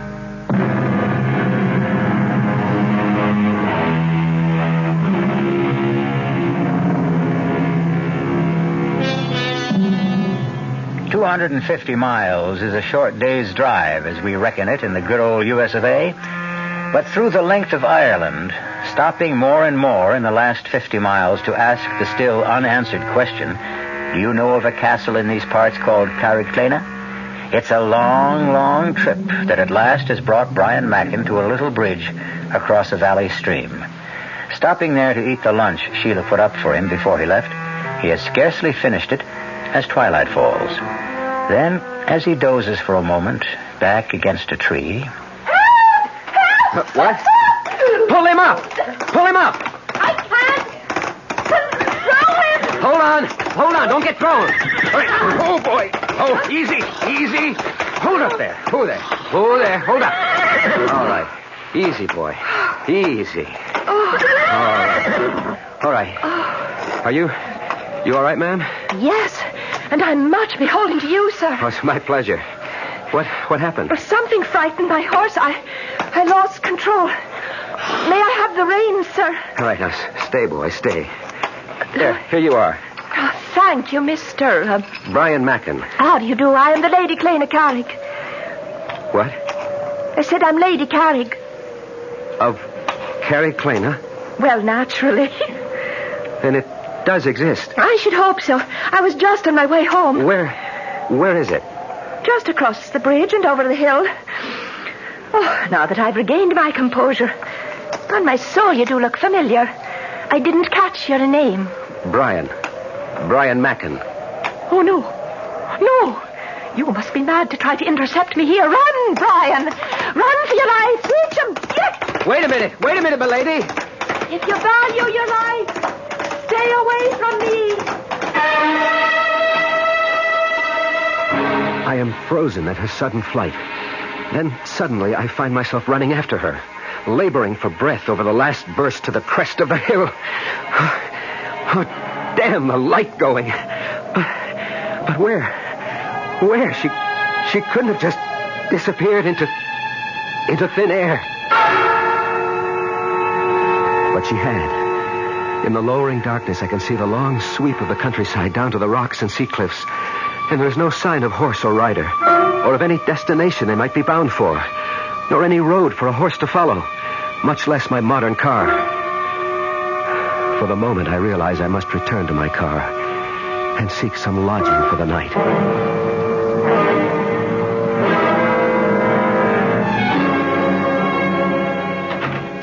Danny, is that you?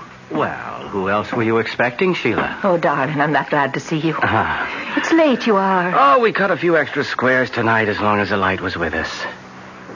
Here, what is it, little bird? You're all aflutter. It's Brian's on my mind. Oh, you'll laugh at me again, I suppose. But as I was laying our little one down with the sun just gone over the hill, I thought I heard him calling, Clena, Clena. Oh, now, Sheila, what's got into you? I wish I knew.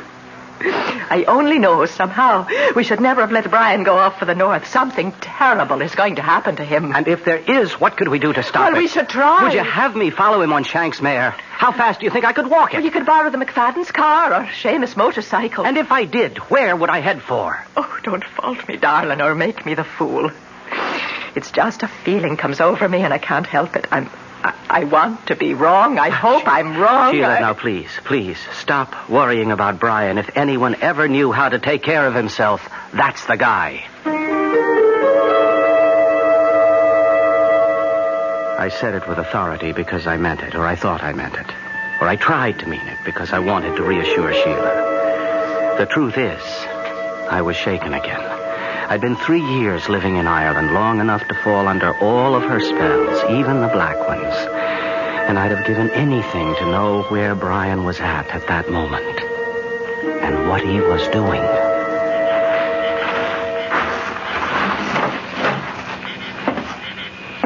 Excuse me, gentlemen. Sorry, closing time is posted. I wasn't looking for a drink as much as I was for accommodations tonight.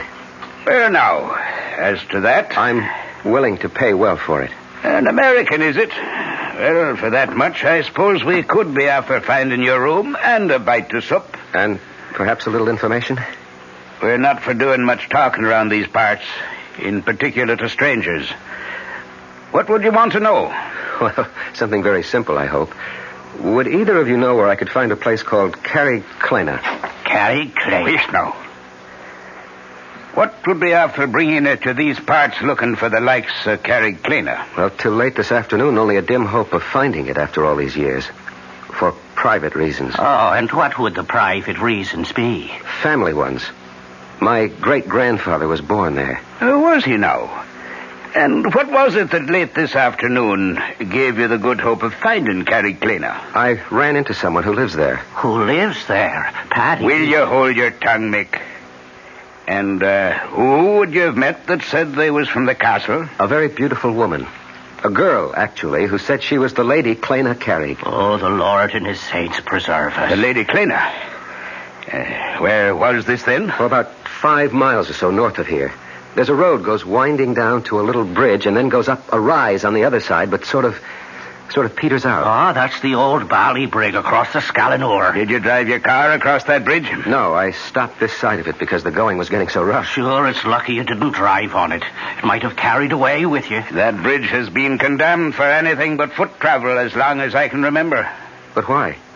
Because it doesn't lead to anywhere anymore. It leads to Carrie Klena somehow. How would you know that?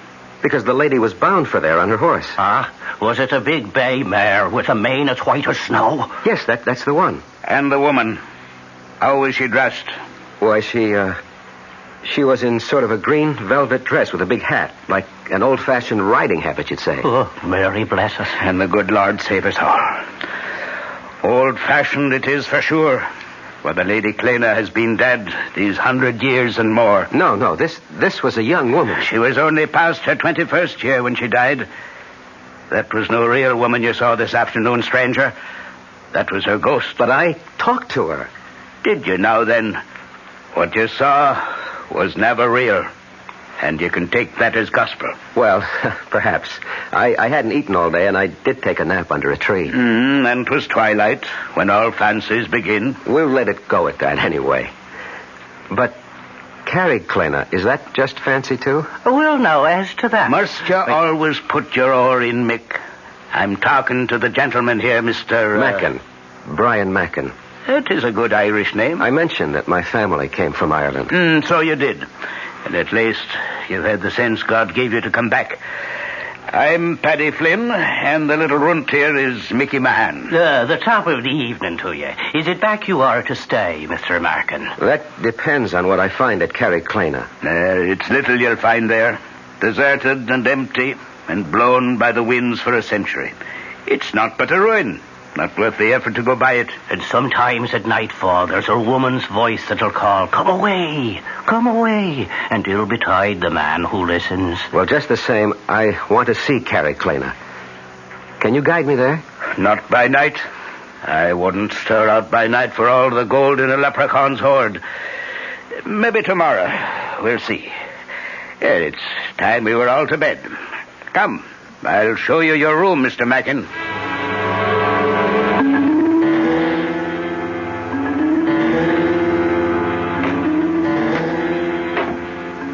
Do you think he's from the police? I don't think so, but I'm taking the chances.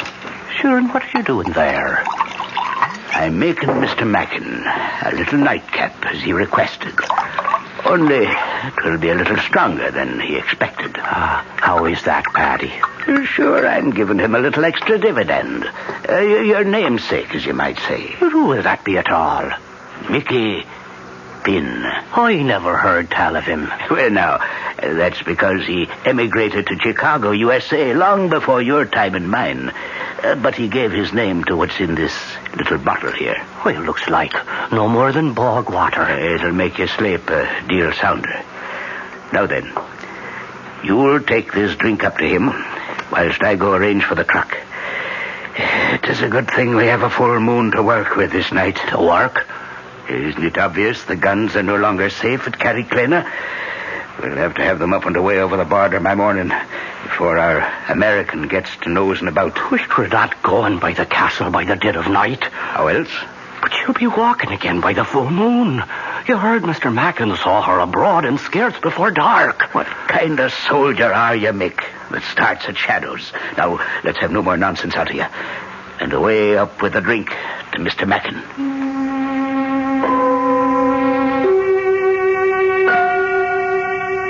I look at my watch.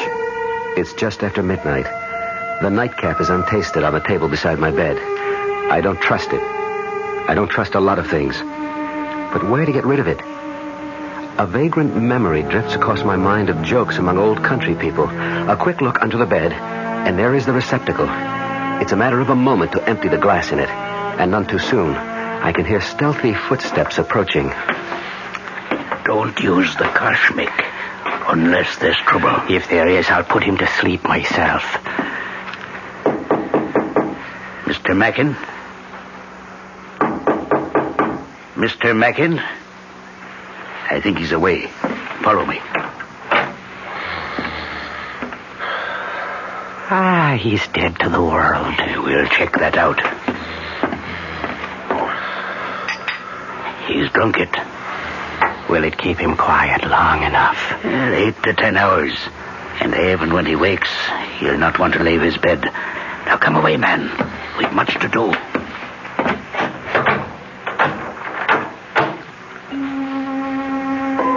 Lying on my bed, snoring, pretending to be asleep, I have listened to everything.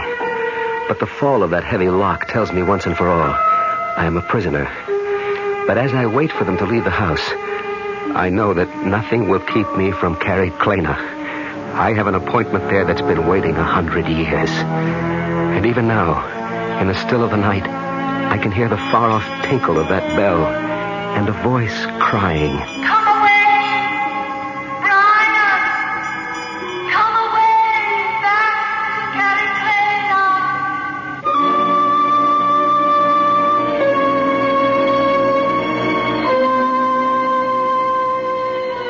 I will return shortly with Act 3.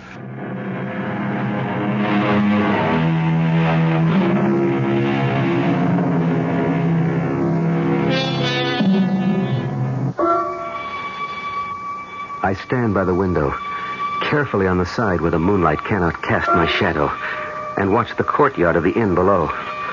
A small truck like a weapons carrier is there, and Patty and Mick climb into it. In a moment, it has gone to a destination I can only guess. By the time I am out the window, clambering to the courtyard and into my car, there is no hope of following, particularly when I find my distributor cap gone and my car useless. It's a long, agonizing walk for 5 miles, even on a moonlit night. And by the time I have crossed the bridge and climbed to the ridge above, I am at the ragged edge of exhaustion. But there is a reward. Far below, against the restless sea, there are pinpoints of light that move. I am near the end of my pilgrimage, and the bell is sounding again.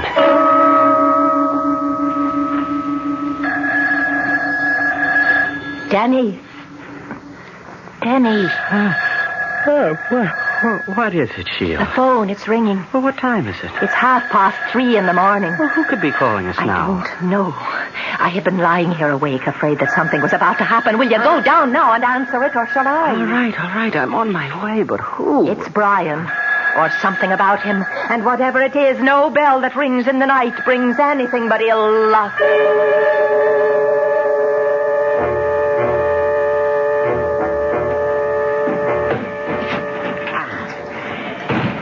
Is that the last of them? Not by a long shot. And damn the moon.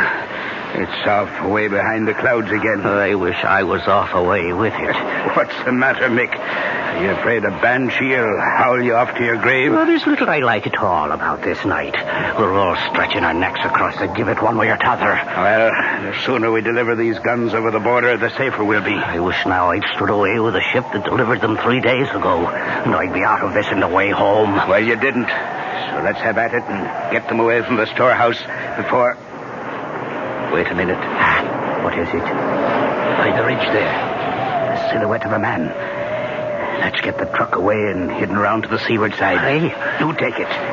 Give me that cuss of yours, and I'll handle whatever comes this way.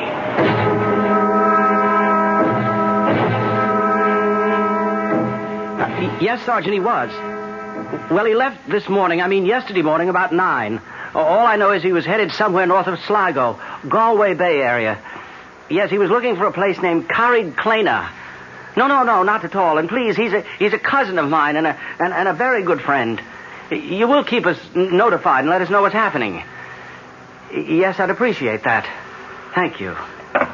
What is it, Denny? What are you doing out of bed, Sheila? Who was on the phone? You said Sergeant. It was Liam Flaherty of the police. Sheila, there's all hell to pay. Tell me. There was a tracer from the States. They called the local here to get in touch with us. Why? The police in America. They're trying to get in touch with Brian. What has Brian done? That isn't the point. It's what's been done to him. What? Brace yourself, my darling. Somebody murdered his wife.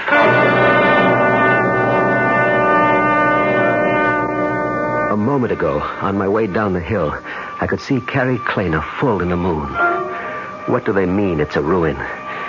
It was just as I pictured it. Turrets, mullioned windows with diamond-shaped glass panes, great oak doors, and ivied granite. Now, with the moon hidden, its silhouette looms over me, reaching out to me as I come home at... Oh, cool. You didn't have to hit him so hard. I wasn't taking any chances with Mr. Mackin this time. Is that who it is? Say for yourself. How'd you get over the drink and away and here? No time to worry about that now. You think he is police or maybe the British?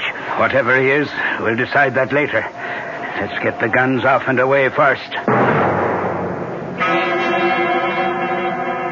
I'm standing in front of the great door of Carrig Clena, and I know that everything's going to come clear at long last. I reach out and pull the bell. Even the bell is familiar, although I cannot quite place where I've heard it before. And now, the door is opening. Good evening, Brian. We've been waiting for you. Good evening, Your Lordship. I'm sorry I'm late. No matter. We've but just finished dinner, and her ladyship is with the child. Will you join me in a glass of mulled wine? At your pleasure. I've not seen you for some time, and... the devil. I've forgotten. I must catch my sea captain before he leaves, to send some packets. Will you forgive me? I should not be over 2 hours or so. May I hope you will attend milady in my absence? I should be happy to, except... Would you not rather I transmit the packages for you on my way home? No. I must have certain words with the shipmaster that I alone can bring. Besides, I would not deprive Clena of some outside companionship. We're so isolated here, it would be cruel to deny her a new face to brighten her solitude. The hour is late. Perhaps it would be better... No, I won't hear of it. You shall be our guest for the night, and I shall be back post-haste. I'll try to make it in as close to 2 hours as possible. Meanwhile, make yourself completely at home. I am in a dream, I suppose. For by my host's clothes, the speech, a calendar I find on the wall, I am back in the past over 100 years. But more important, I am within the walls of Carrig Clena, and the riddle of my whole life, I feel, is near to being solved. When Lord Carrig leaves, I am too impatient to wait for my answers. So I climb the great staircase to Clena's bedroom and knock on the door. Who is it? Brian. A moment. What are you doing here? I grew tired of waiting for you to come down. My husband, he's... Lord Carrig has ridden to town. It will be 2 hours before he returns. May I come in? I shouldn't let you. It's too late. I thought you'd left for good 2 years ago. When I lost you to him, I meant to. But for a while, I stayed hiding in the fen. Oh, I know you were seen. Do you know what you've done to me? And why do you come back now? I wanted to see the boy. By what right? Is he mine, Clena? I have to know. Is he mine? No. You called him by my name. It was a foolish choice. Why? Because I loved you. And now? Oh, Brian, the years have come and gone. Lord Carrig is my husband and the father of my child. And I have a whole new life I've learned to accept. I still want to know if the child is mine. Let me go. When you answer me. How could he be yours? He was born 10 months after I married Lord Carrick. Then why does everyone whisper he's mine? Because you didn't leave as you promised. Why didn't you take yourself right out of my life? But there was nothing between us after your marriage. We know that, but no one else believes it. They still think the child is mine. Even Lord Carrick. I can't imagine why he could have welcomed you here tonight. I can't tell you how he... Wait a minute. What is it? Hush. Dear God, he's here. He'll kill me. Over my dead body. And here it is. The moment I've reached back through a century for. The one I want to change. It's today I want to bring back. And Gloria and my own child that I killed in one moment of anger and hate as Lord Carrick plans to do with me and Clena now. I have only one chance of bringing Gloria back. To change history. Or at least to set it right. He's coming up the outside balcony stairs. Through the French windows. Run, Brian, he'll kill me if he finds you here. I'll kill him first for doubting you. In heaven's name, no. Lord Carrick, hold. So once again you try to steal my wife. Put up your dagger. I am unarmed. So much the better. You first, and then my wife. This time not so easily. I'm not the hunted, but the hunter. Look to yourself!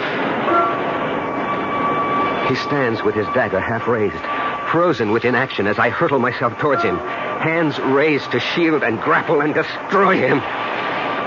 But what I reach for is nothing but a shade. My outstretched hands grasp only air, and my hurtling body, passing through his spectral waist, crashes full tilt against the crumbling battlement, which gives way like powder. And of a sudden, just like the lover in the ancient legend, I am plummeting like today's skydiver towards the rocks below. And in this awful moment, I know that I was just as wrong about my wife, Gloria, as Lord Carrick was 100 years ago about Clena. Small comfort now to know that I am legitimate as the rocks below rush up towards me like an express train, and I am no more.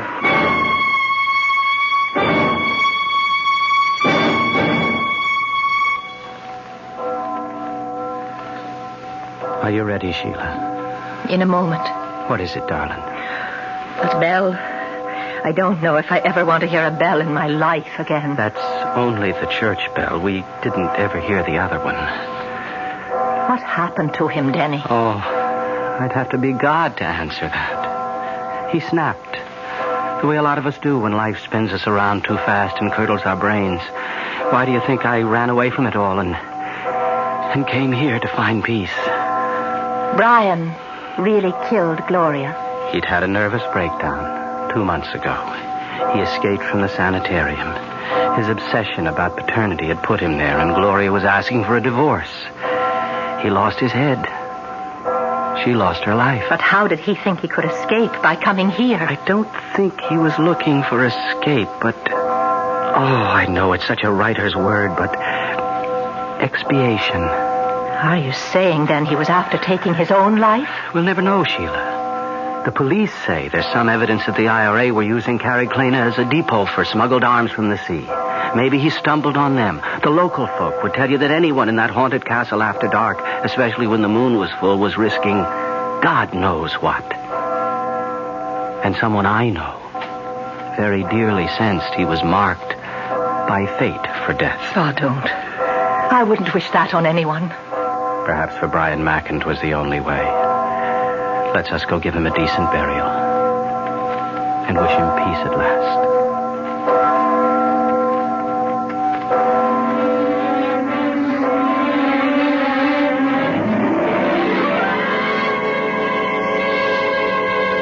A strange tale. A tortured man who borrowed a century-old sorrow and carried it on his back like the old man of the sea. Small wonder he broke eventually under the senseless strain and ran amok. A man to be censured, but also to be pitied. A man for whom the death bell sounded.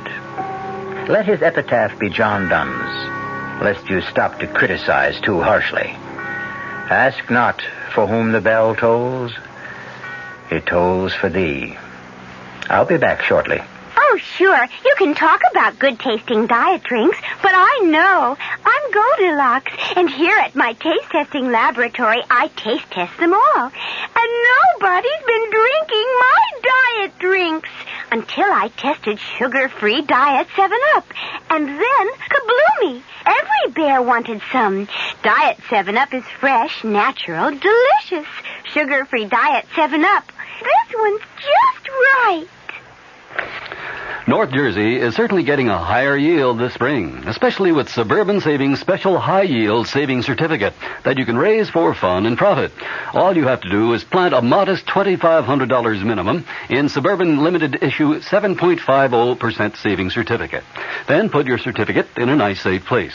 Suburban takes care of the rest by compounding interest continuously from day of deposit paid quarterly. You'll get a nice, healthy 7.90% effective annual yield on your 7.50 savings certificate when you let it grow from 4 to 10 years. Early withdrawal prior to maturity is, of course, subject to a substantial penalty.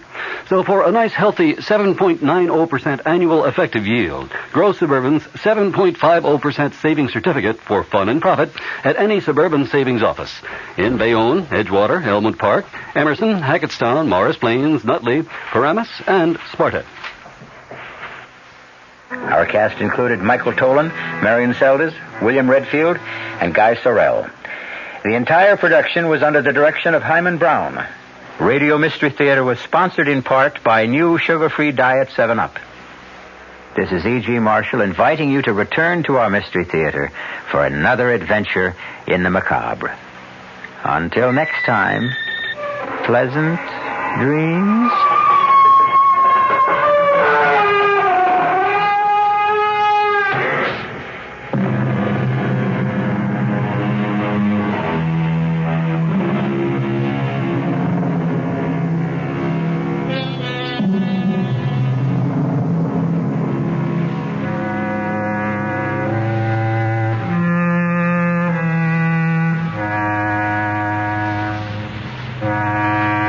Mystery Theater program was furnished by the CBS Radio Network. This is Mary Helen McPhillips. Growing old may not be fun, but the only choice is to die, so hopefully most of us will grow old. And how to do it well is what we'll be talking about at 10:15 tomorrow morning on the Martha Dean program. Morton Puner, a member of the Gerontological Society, will tell us what we know about growing old. I hope you'll join me tomorrow morning at 10:15. I'm Fulton Lewis in the Mutual Broadcasting System studios in Washington, D.C. Now, my commentary. President Nixon's Watergate lawyer said today that he's going to move to quash a Watergate prosecution subpoena for 64 more White House tapes. He would not say whether the president will abide by any adverse Supreme Court decision should that tape battle come to that. Facing a deadline of Thursday for responding to the subpoena from Special Prosecutor Leon Jaworski, the president's defense attorney, James St. Clair, held a broad-ranging news conference here in Washington today, a news conference in which he discussed the president's reasons for making public more than 1,200 pages of edited transcripts of the Watergate tapes. He also disclosed that the House Judiciary Committee is seeking more than 140 additional tapes for its impeachment inquiry.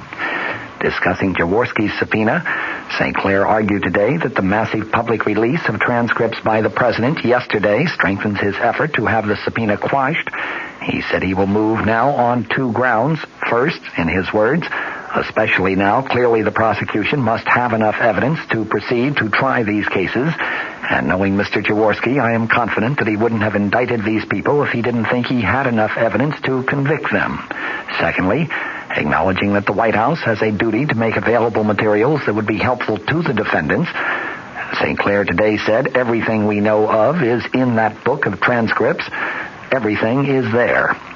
He also contended that there was a significant difference between the Jaworski subpoena and the one issued last year in the name of former Special Prosecutor Archibald Cox.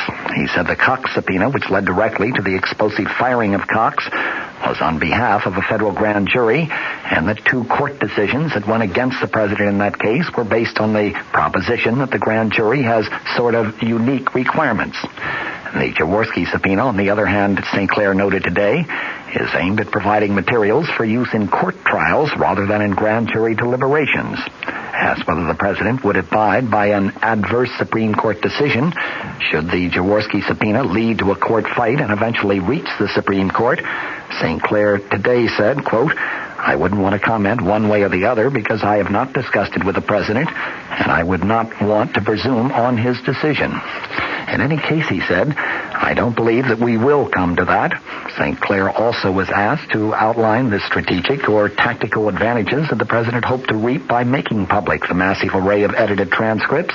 He cited the following as the basic consideration, and I quote, people were getting more and more imbued with the idea that the president had something to hide to the extent that it endangered the presidency. The facts ought to be known, and then let's argue about them.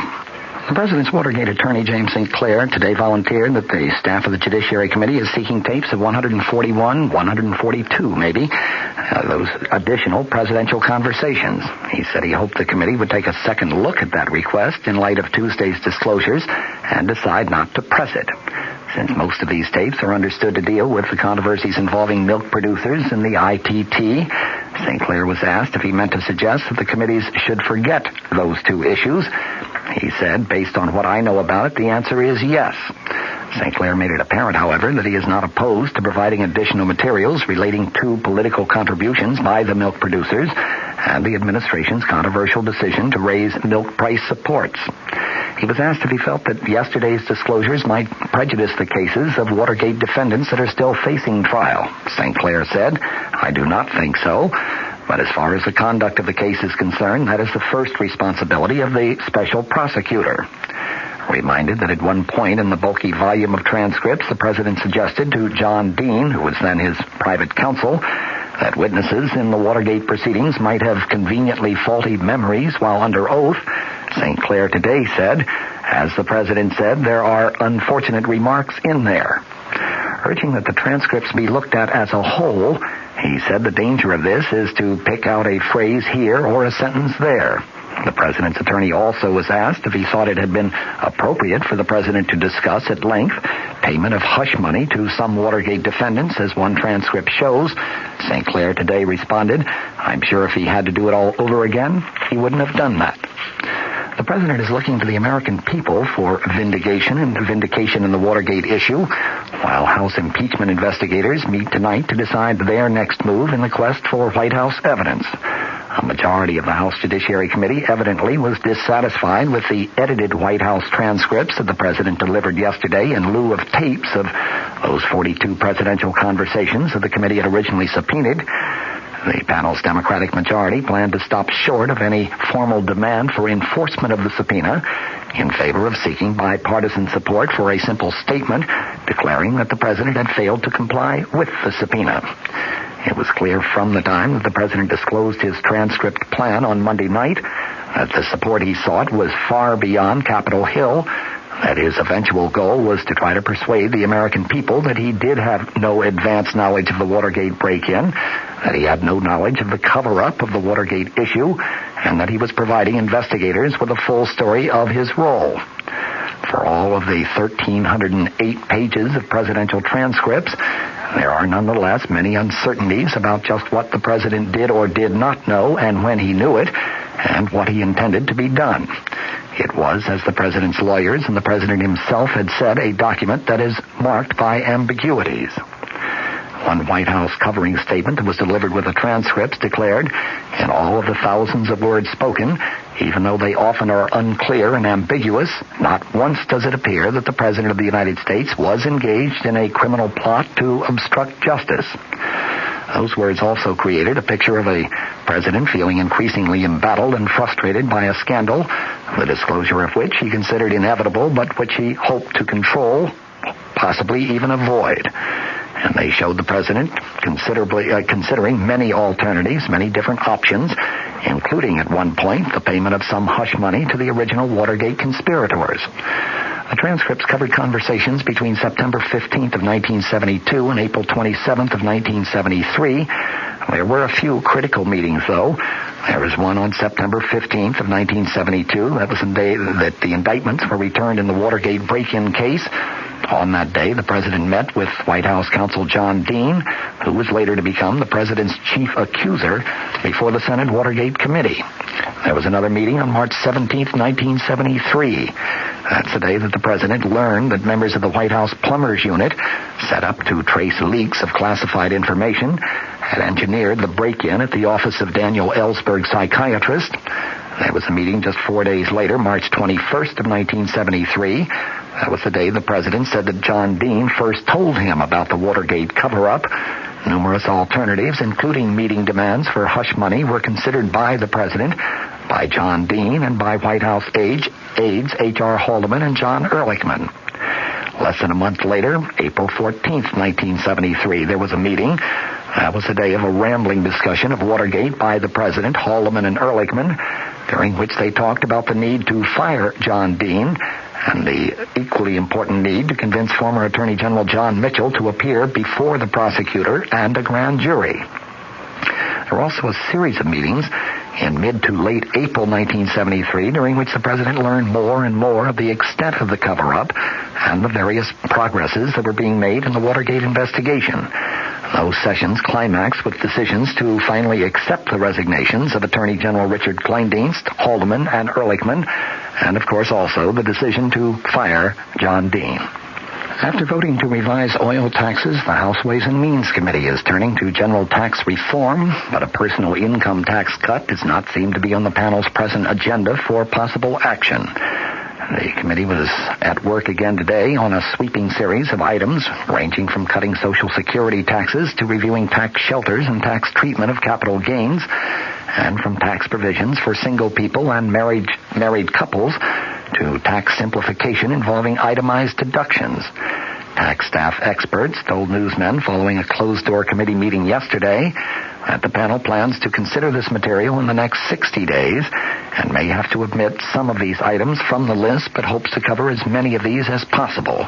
Missing from the listing of more than 25 topics, though, was a general personal income tax cut along the lines of a $5.9 billion measure that has been suggested by some members of the Senate. In the Senate, that body voted today to let states decide whether a motorist could buy group health insurance to cover accidental injuries. The action came as the Senate neared a final vote on no-fault automobile insurance, which would compensate accident victims without regard to who caused the accident. San Francisco Mayor Joseph Alioto announced today that police in his city have arrested 7 black men in the so-called Zebra Street killings carried out by a black group, which in Alioto's words was dedicated to the murder and mutilation of whites and dissident blacks. He told a news conference the police have pierced the veil of a vicious ring of murderers called the Death Angels. The Death Angels is kind of a reverse Ku Klux Klan. 12 whites have been killed, 6 others wounded in San Francisco in very random, very unprovoked attacks over the past 6 months. From the Mutual Broadcasting System studios in Washington, I'm Fulton Lewis, and that's the top of the news as it looks from here. Now the Mystery Theater.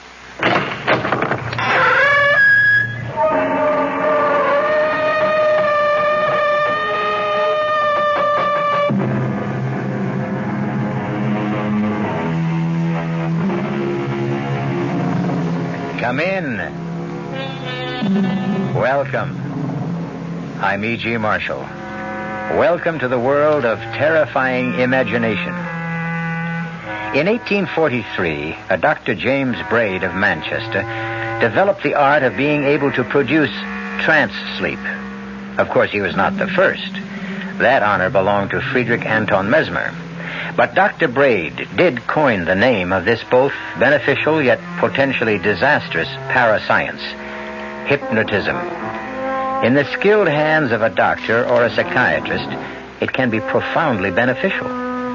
But in the hands of an amateur or someone unscrupulous, it can be murderously dangerous. That's it, Marge. Just keep your eyes on the coin as it goes back and forth, back and forth. You're getting sleepy, so sleepy. Your eyelids are heavy. You can't hold them up. You've got to sleep, sleep.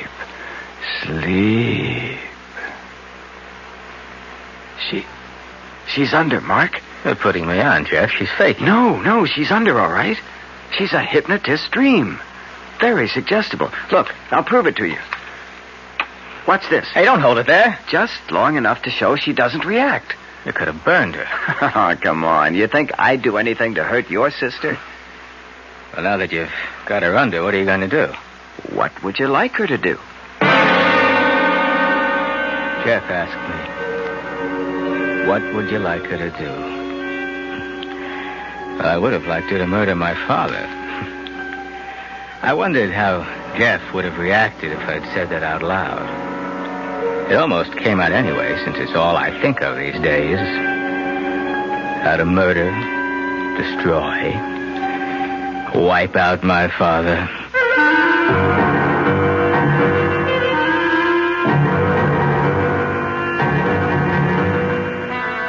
Our mystery drama, Murder with Malice, was written especially for the Mystery Theater by Ian Martin and stars Marcia Rod and Ira Lewis. It is sponsored in part by New Sugar-Free Diet 7-Up and Buick Motor Division. I'll be back shortly with Act 1. When you feel like having a cold Budweiser, do you automatically reach for a glass?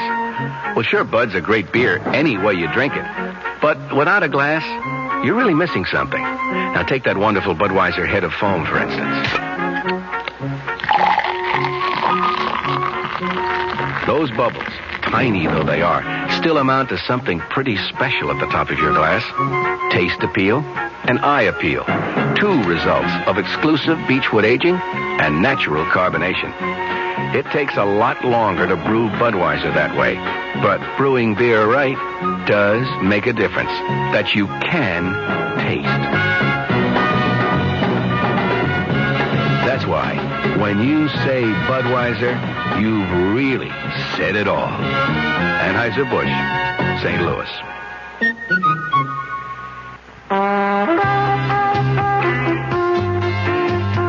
North Jersey is certainly getting a higher yield this season, especially with Suburban Savings Special High Yield Savings Certificate that you can raise for fun and profit.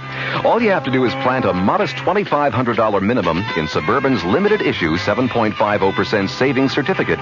Then put your certificate in a nice, safe place. Suburban takes care of the rest by compounding interest continuously from day of deposit paid quarterly. You'll get a nice, healthy 7.90% effective annual yield on your 7.50% savings certificate when you let it grow from 4 to 10 years. Early withdrawal prior to maturity is, of course, subject to a substantial penalty. So for a nice, healthy 7.90% annual effective yield, grow Suburban's 7.50% savings certificate for fun and profit at any Suburban savings office in northern New Jersey.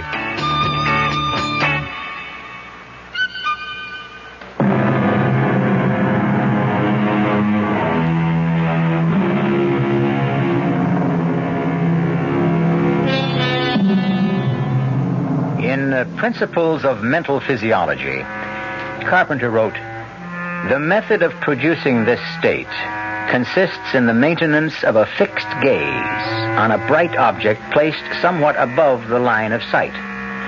A light behind the subject shining on the bright object, a coin, a jewel, a small mirror, is very helpful, and a darkened room.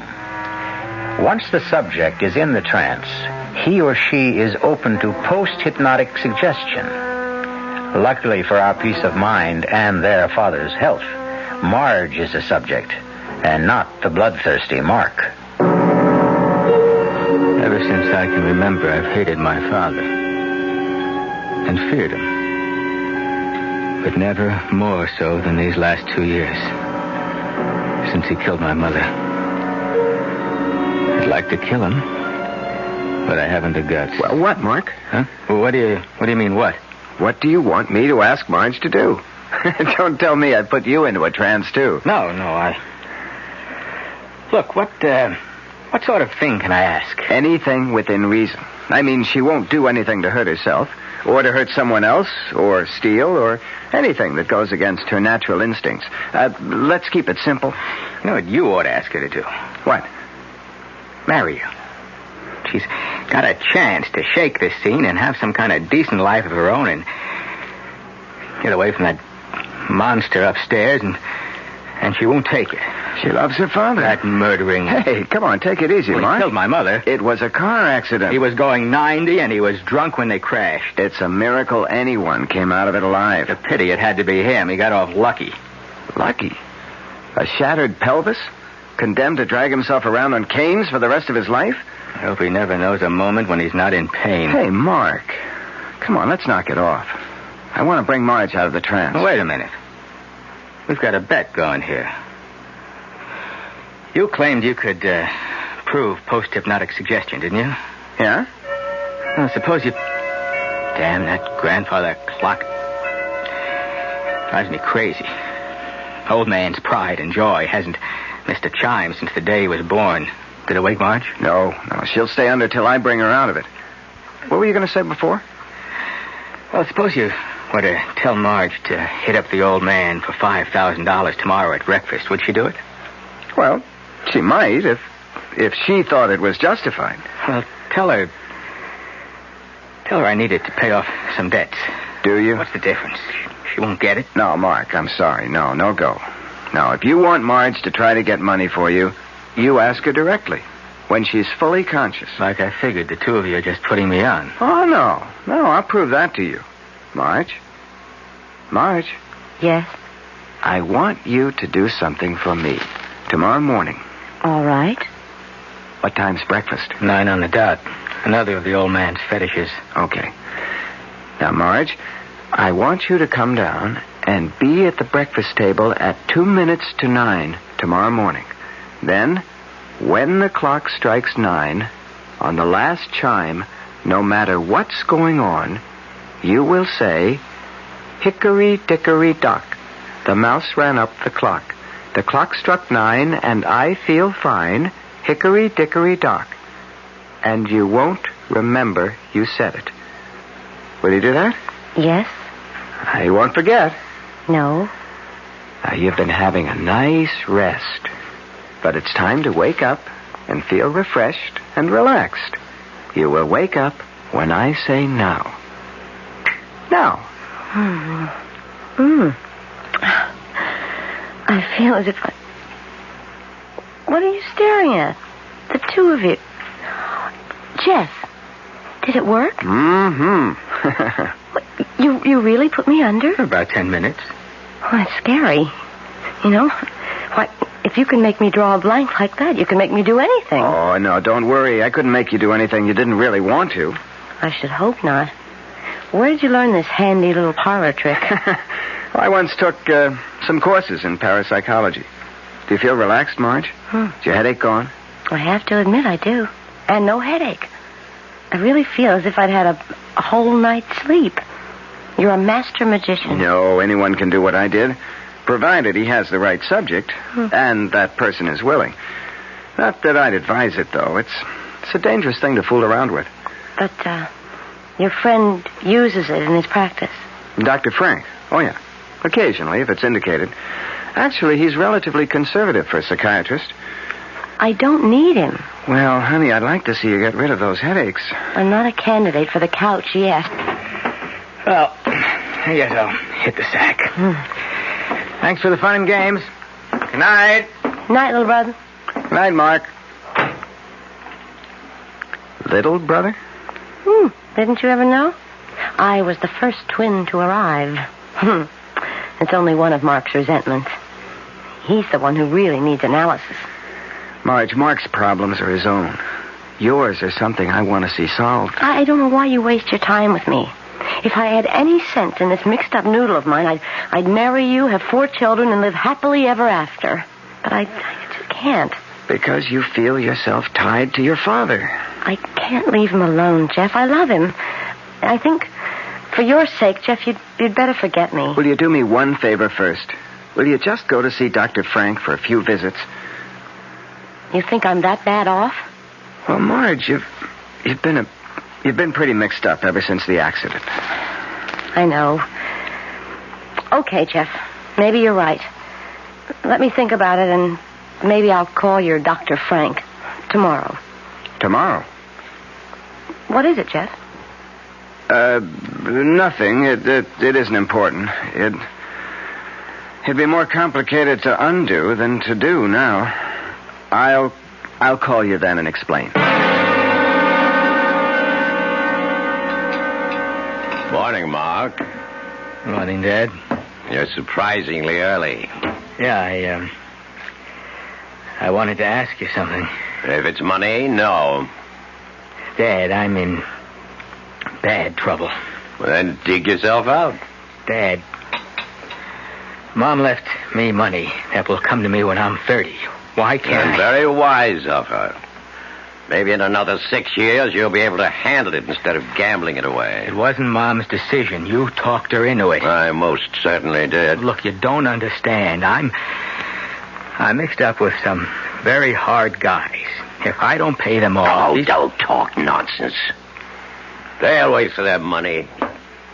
Good morning, Marjorie. Morning, Dad. Mark, am I late? No, dear, it's just 2 minutes to 9.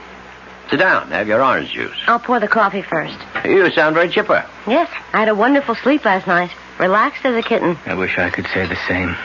Well, that's what comes of having a guilty conscience. And what about yours?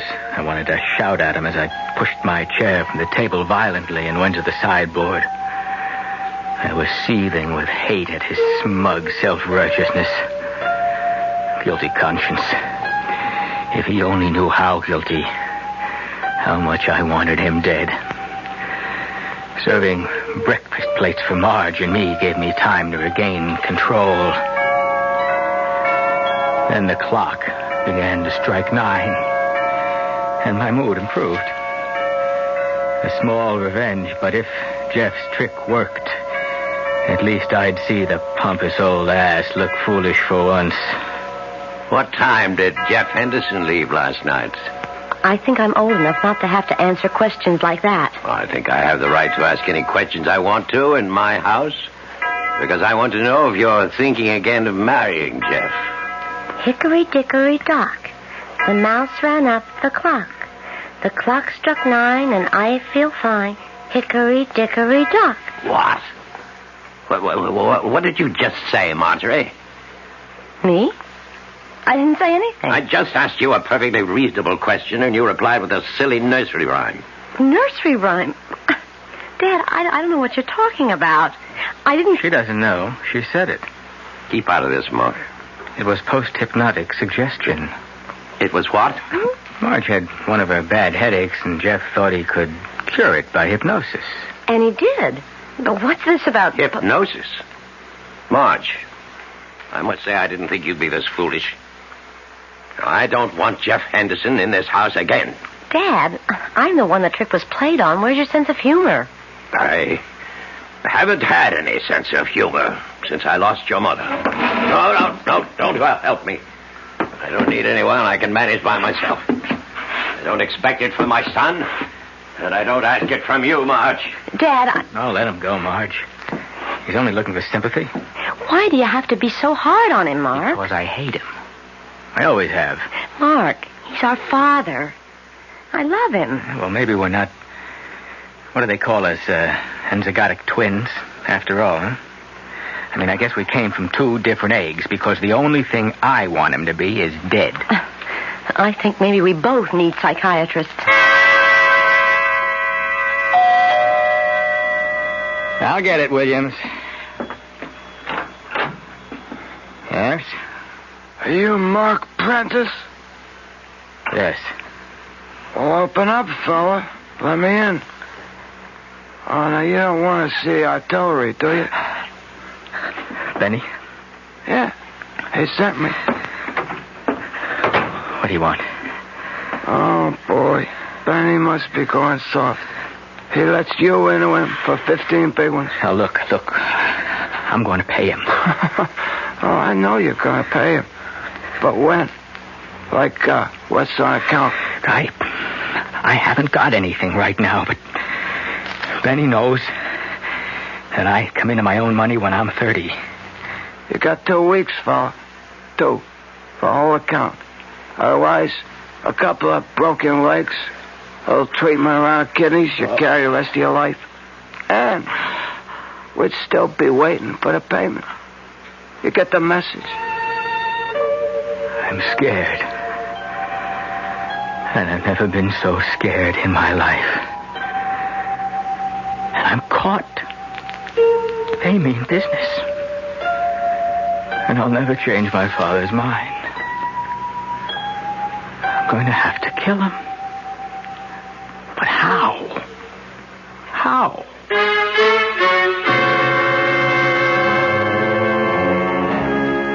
Not exactly the all-American family, the Prentices. But then, where murder is contemplated, and where in fact it may be done, you don't expect to find very normal people. Especially where the murder is premeditated. I'll return shortly with Act 2. Oh, somebody's been drinking my sugar-free Diet 7-Up, and it's all gone. Oh, actually, I saved a little. Oh, a bear! Hiya, Goldie. What's brewing? That's Miss Goldilocks to you. Oh, come on, kid. You mean you don't remember me? The cottage, the 3 chairs, the porridge? Baby bear! In the fur. Been a long time, Goldie. But Baby bear... Just call me BB. You drank all the sugar-free Diet 7-Up, and I have to conduct another diet drink taste test today. Well, yeah, I saw the sign on the door, a professional taste tester, huh? But how can I conduct my taste test now? Why bother? I tried those other diet drinks, too. You'll notice there's still plenty of them around. Why not ask me? Well, okay, BB. Tell me, why did you drink all the sugar-free Diet 7-Up? I like the taste. Light, fresh, natural, sugar-free Diet 7-Up is definitely unbearably delicious. Mm-hmm. Hey, Mom, what's for dinner? Hey, Mom, what you got? What's for dinner? Check ShopRite's low price on first cut choice beef chuck steaks, just 57 cents a pound. Fresh ground beef chuck, any size package, 89 cents a pound. ShopRite hamburger rolls in packages of 8, just 3 for $1. Mohawk 5-pound canned ham will serve a crowd for just $4.99. Save on fresh red plums, 3 pounds for $1. Hotel bar butter, 79 cents a pound. For every meal you serve, you'll get a lot more for a little less at ShopRite. She loves the family. She wants the best. She does all that she can do. She lets ShopRite do the rest. Hey, Ma, what's for dinner? ShopRite has the answer. This is WOR New York, an RKO General Station, your station for Mystery Theater.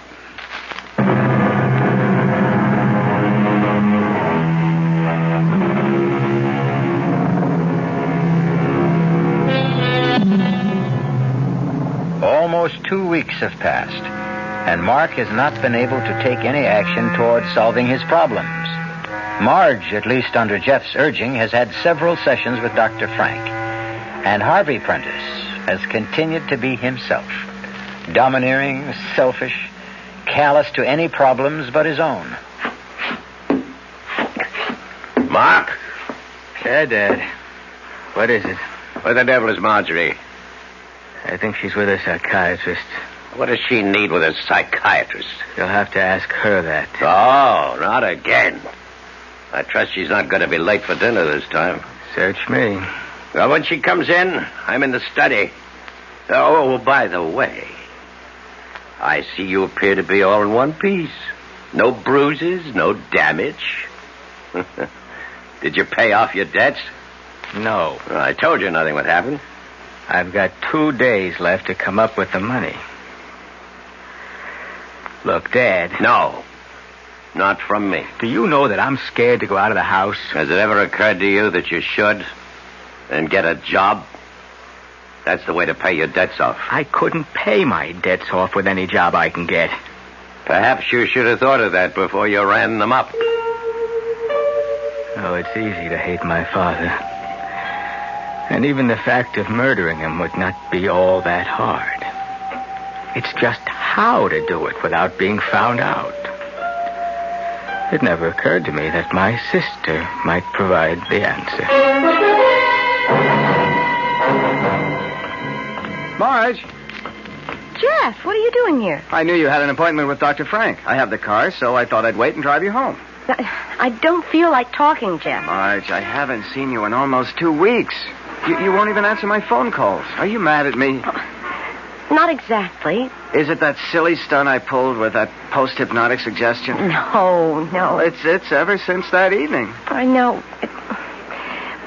All right. Let's get in the car and you can drive me home. Sure.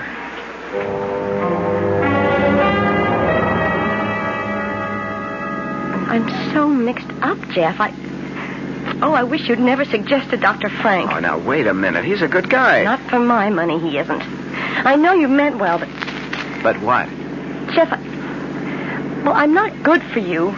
Mark and I are all screwed up somehow. The whole family, we're Jonas. Keep away from us. Marge, nothing you can say. Why won't you listen to me? I don't want to see you anymore. I can't. There's nothing to explain, and I have such a headache. Well, maybe I ought to stay and give you another hypnotic treatment. No. Nobody else is getting inside my head anymore but me. Please, let's just make this goodbye.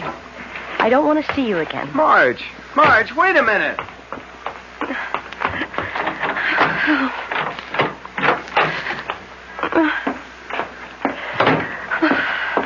Hey, Marge. What goes? It's nothing. Just leave me alone. Okay. Play it your way. Oh, I'm sorry, Mark. I didn't mean to snap. It's just the top of my head's blowing off. I'm not going near that psychiatrist again. Oh, what's the panic? The things he keeps saying. I think he's the crazy one. How come?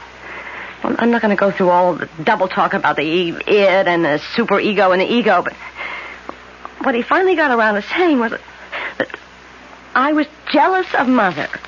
And because Dad put her first, I hated him and wanted him dead.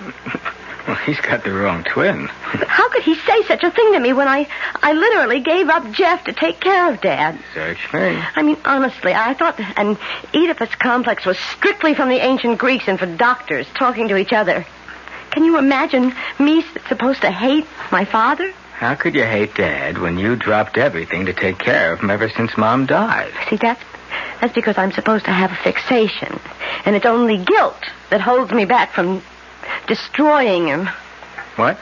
He says that deep down in my subconscious or whatever, I really want to commit murder. You sure you know what you're saying? I know what Dr. Frank said.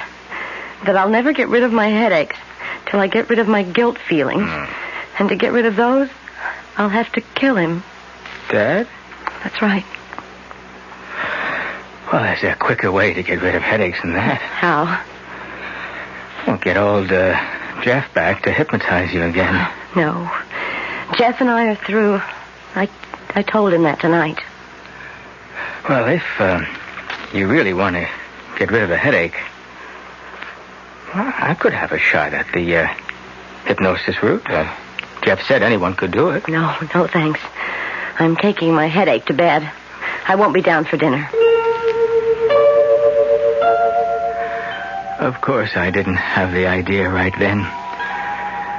But some instinct was nudging me that somewhere, somehow, there was a way out for me. But before I could follow the thought through, the phone rang. Yeah, hello? Hello, Mark. Look, I'm working on it. I think I've got a way to... Danny says you got till day after tomorrow. And then you have time. Well, maybe I could raise, You better raise it off, though. Because that's when Uncle Benny's calling it in. Or the deep six. Hey, mister. Who's on the phone, Mark? Someone for me, Dad. Did I hear your sister come in? Oh, yeah. Yeah, a few minutes ago. Well, did you tell her I wanted to see her in the study? No. Damn it, face me when I talk. Why not? Because she didn't want to see you. She wasn't feeling well. She went up to bed. Before dinner? She said she didn't feel like eating. And neither do I. Well, what's the matter with you? I'm scared, Dad. That's what's the matter. I'm scared so bad I'm sick. Why? That was some hard guy on the phone. Benny's man. Who's Benny? The man I owe money to. Look, you've got to let me have it. No. You don't understand. If I don't come up with it the day after tomorrow, they could kill me. Don't be ridiculous. All I'm asking is to give me my part of the money that Mom left. Marge got hers. Marjorie could be trusted. You cannot. Please. I'm not your mother, Mark. You haven't got her around to bail you out anymore the way she used to. This time it's your problem and no one else's.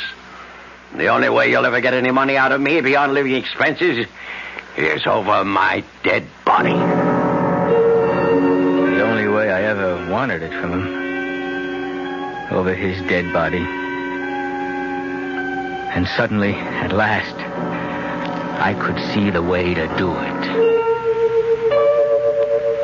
Dinner was eaten in stony silence. Just the two of us. After it, my father went back to the study for coffee and brandy.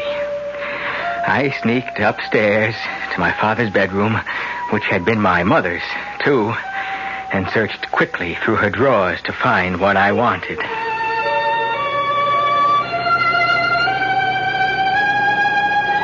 The rest was waiting till my father was safely in bed for the night, and then moving quietly along the upstairs corridor to my sister's room. Who is it? Mark. May I come in?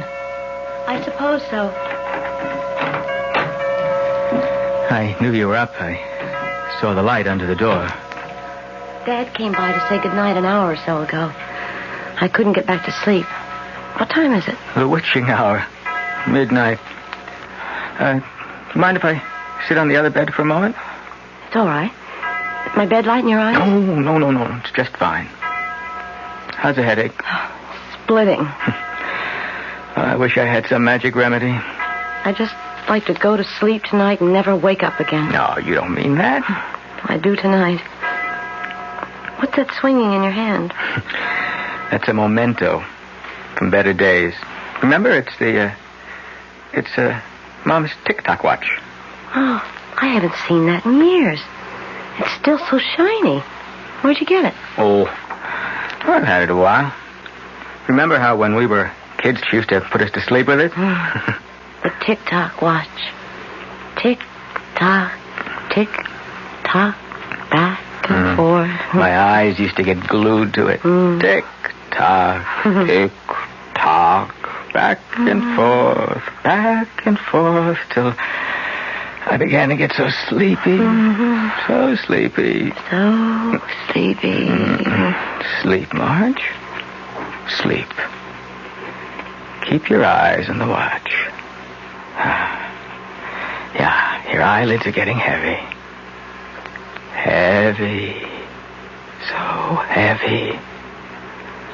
You've got to sleep. Sleep. Sleep. Marge. Marge. I can't believe it. She can't feel the flame. Marge, you're asleep. But you can hear me. Yes, I hear you. Who am I? You're Mark. Am I your brother? Yes. Your twin? Yes. Do you know our father? Yes. How do I feel about him? You hate him. How do you feel about him? Marge, I asked you. How do you feel about him? I hate him too. Would you like to kill him? Yes.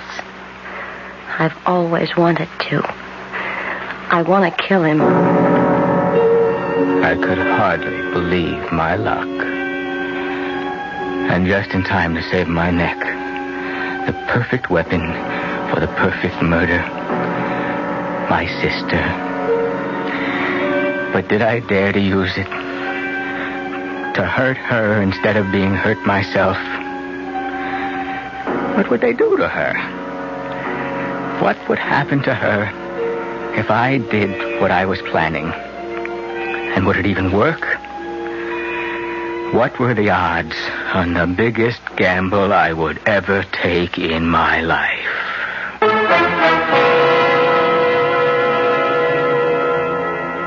A girl helpless under an hypnotic spell, at the mercy of the agent who wove that spell, her twin brother, himself at the mercy of passions beyond his control, eaten up with hate, tortured by fear, hesitating to make an unconscionable gamble with her life to save his own. I'll return shortly with Act 3. I'd like to describe a car to you. See what you think of it. First of all, it's small. Second, it's got a 6-cylinder engine, a pretty handy asset these days. Third, it's a Buick. Now, in spite of the fact that it's small, this car can seat 6 easily. It's got a 21-gallon fuel tank, which gives it great range. And it weighs several hundred pounds more than most imports, which in a small car is good. Now, what does it look like? Well, that's pretty tough to handle on radio. I'd hesitate to call it glamorous, and it sure isn't homely. I think handsome would be fair, and it offers some pretty attractive styling and trim options. The interior is definitely its strong suit. Now, if that sounds like a little more than your average small car, then I've described it properly. Because remember, this small car is a Buick. The car is called Apollo, Buick Apollo, and it's about as much small car as you'll find on the road today. See for yourself at your Buick Opel dealer. One of the 10 best newspapers in America. Easily the nation's best suburban newspaper. Becoming a paper of national influence. These words are from a recent issue of Time magazine. The newspaper described is Newsday, the Long Island newspaper. On the basis of editorial excellence, Time magazine selected the 10 newspapers in America that stand out above the rest. One of them was Newsday. Because, as Time noted, Newsday combines solid local coverage with ambitious national and international undertakings. And because Newsday meets Time's other criteria for excellence, it's entertaining and informative. It conducts extended investigations and offers a range of different opinions in its editorial pages. Have Newsday delivered right to your door with no service charge, and see why it's one of the 10 best papers in America. Newsday, Long Island's own newspaper.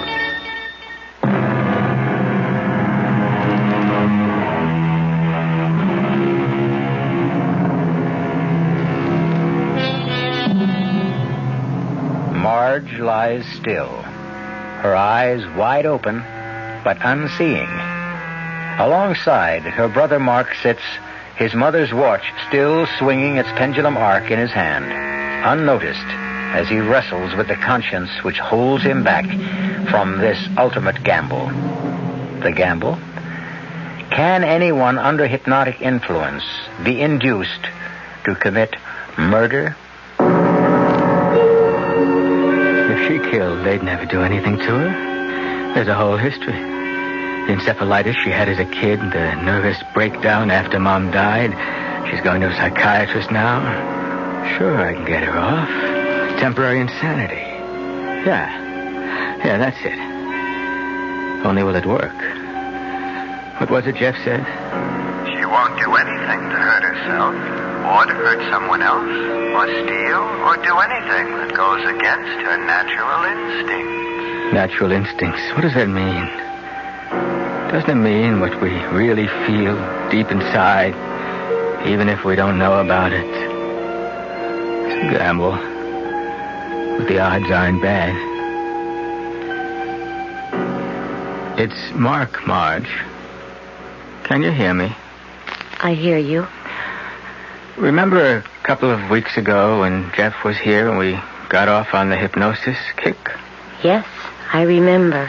And what started it? I don't know. I think, yes, talking about being kids. Remember how even then Jeff was into the psychic bit? Yes, the funny cards and guessing and trying to reach each other's minds. And who was the best? We were. Why? Because we're twins. twins go together. Remember how we always liked the same things? Mocha ice cream and rare hamburger, buttermilk. Crazy things nobody else liked. We liked. Just like we hated. What did we hate? You know. Coffee, half and half. Hot dogs without relish. People who lie or cheat or murder. Murder? Like Dad. He killed Mother, didn't he? There was an accident. He was too drunk to drive the car. Didn't you hate him after the accident? I don't know. Don't you hate him now? Yes, I hate him. Would you like to see him dead? Would I? I would. And we're twins, remember? Yes, twins. We always think alike, right? We always think alike. I want to kill him. Don't you? I want to kill him. Then listen. Tomorrow night he'll go to bed early. He'll be fast asleep by 10 o'clock, you understand? Fast asleep by 10 o'clock. I can promise you that. I won't be here. But when the grandfather clock strikes 10, you're going to go to the dining room, right? When it strikes 10, I go to the dining room. In the sideboard drawer. You know which one. His dad's carving knife. The one he keeps honed to a razor's edge with the sharp point, remember? I remember. The carving knife. Right. And then go to his bedroom and plunge it into his chest. Listen to me, Marge. You'll be doing what you always wanted to do. You'll never have headaches anymore because the guilt will be gone. You'll be destroying him just as you've always wanted to do. Killing what you hate, what I hate. Killing all the hate in our hearts. You understand?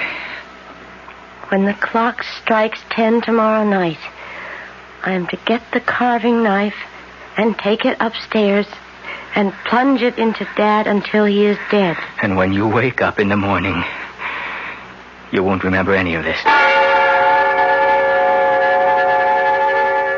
I didn't sleep much that night, and next day was an endless nightmare. By the time dinner was over, I was a wreck. But the real strain was just beginning. No, it was no sweat to slip the barbiturate in Dad's coffee, and later to help him up to bed, half comatose, and get him settled snoring for the night. It was after the clock chimed 8:30 that I finally left the house to establish my own alibi. Stopping carefully, I might add, on the way out, to make sure the clock was wound, although my father was usually infallible in seeing that it never ran down. And then I left the house.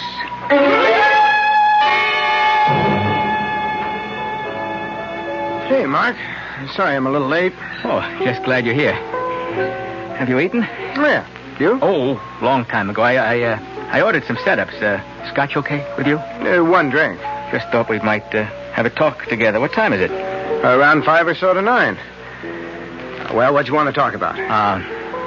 Marge. Well, now, that's my favorite subject.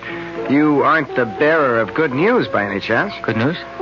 Well, that she's changed her mind about me and I might have some kind of a chance with her? That's something we might discuss, Jeff. Let's have another drink first.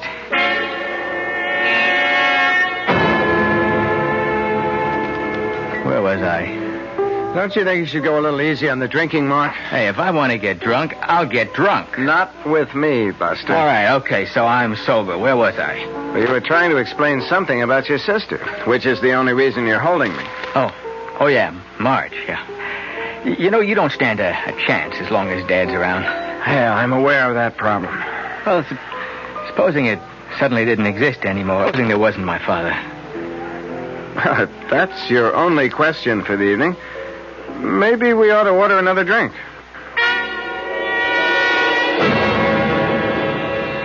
Mark. Huh? Come on. What? Come on, I paid up. Let's get out of here. No, I can't. What time is it? It's after 10 o'clock. How much? It's 10 minutes after 10. That's not long enough. I got to stay here a while. Okay, suit yourself. I'm going home. Hey, we haven't finished talking. As far as I'm concerned, we have. I want to tell you about Marge. Look, whatever you had to tell me about Marge, if you ever had, it's too late for you to make any sense tonight. Either you come with me now and I'll drop you home, or stay. Get as stoned as you want. I gotta stay. Just a little longer. Doesn't matter anymore. My hands, my feet, everything seemed like lead from the moment 10 o'clock had passed. Before, I'd been fired up, nervously tensed, hard put to act normal. Now the drinks meant nothing. I wanted to call it all back. I stumbled to my feet. I rushed out of the bar. In the cab back to the house, I had all sorts of fantasies. Sometimes when the clock got overwound, it would stop. If it hadn't struck 10, maybe my father was still alive. And the other fear, how did I expect my amateur hypnosis would work?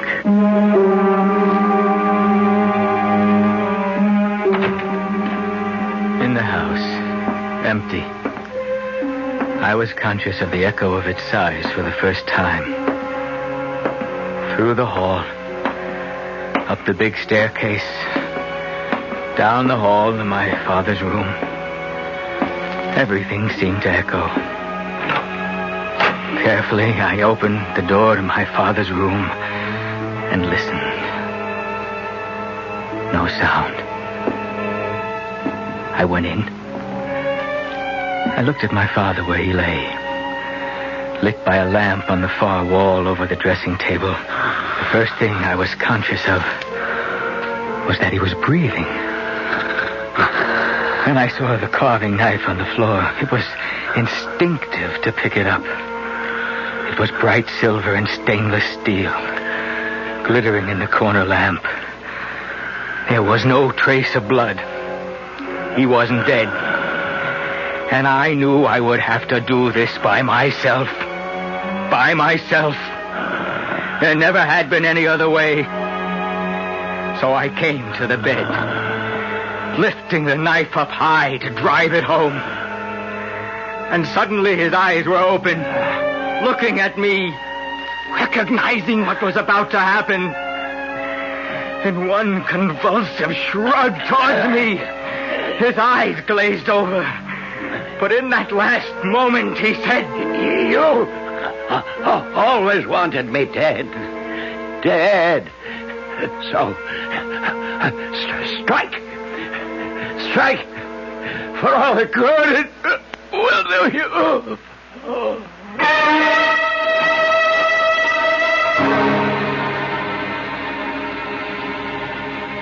So he's dead, as you wanted him to be. I don't have to listen to you. Oh, yes, you'd better listen to me. What you tried to do to your sister is beyond belief. She hated my father as much as I did. Your thumbnail psychology is about as successful as what you know about hypnotism. Oh, you put Marge to the acid test, and your hypnotic suggestion worked just as you planned it, up till the last moment. How do you know? Because your sister ran to me for help. At the last moment, she couldn't force herself to turn against love.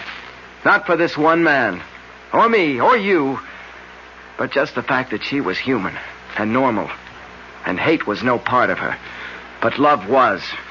So she dropped the knife and ran to you. Well, you dropped it too, didn't you? When it came to the test, you could no more strike than Marge. Could you? I'll never know. He died before I had the chance.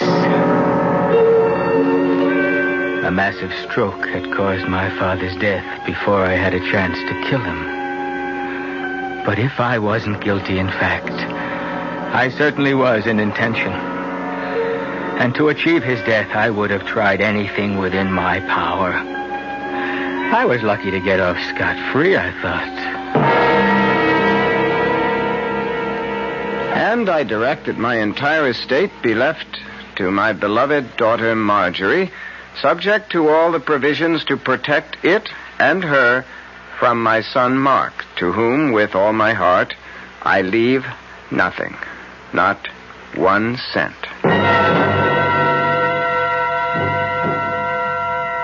As attorney for the estate, Mark, I'm going to make sure your father gets his wish. Oh, sure, big deal. You figure to marry the heiress. I figure to protect Marge from you as long as I live.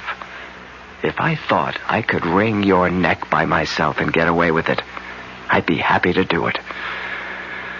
Luckily, I don't have to worry. No dough, brother. Not a penny. Go pay your debts.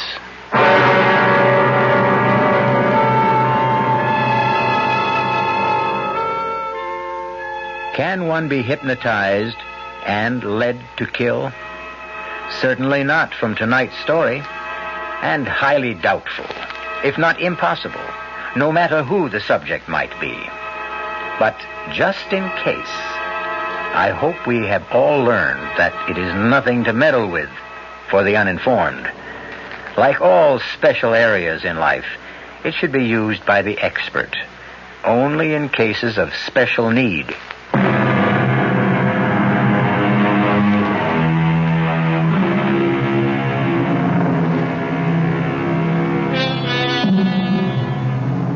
It was some time before Marge and Jeff were married, but once they were, the shadows and cobwebs were wiped away.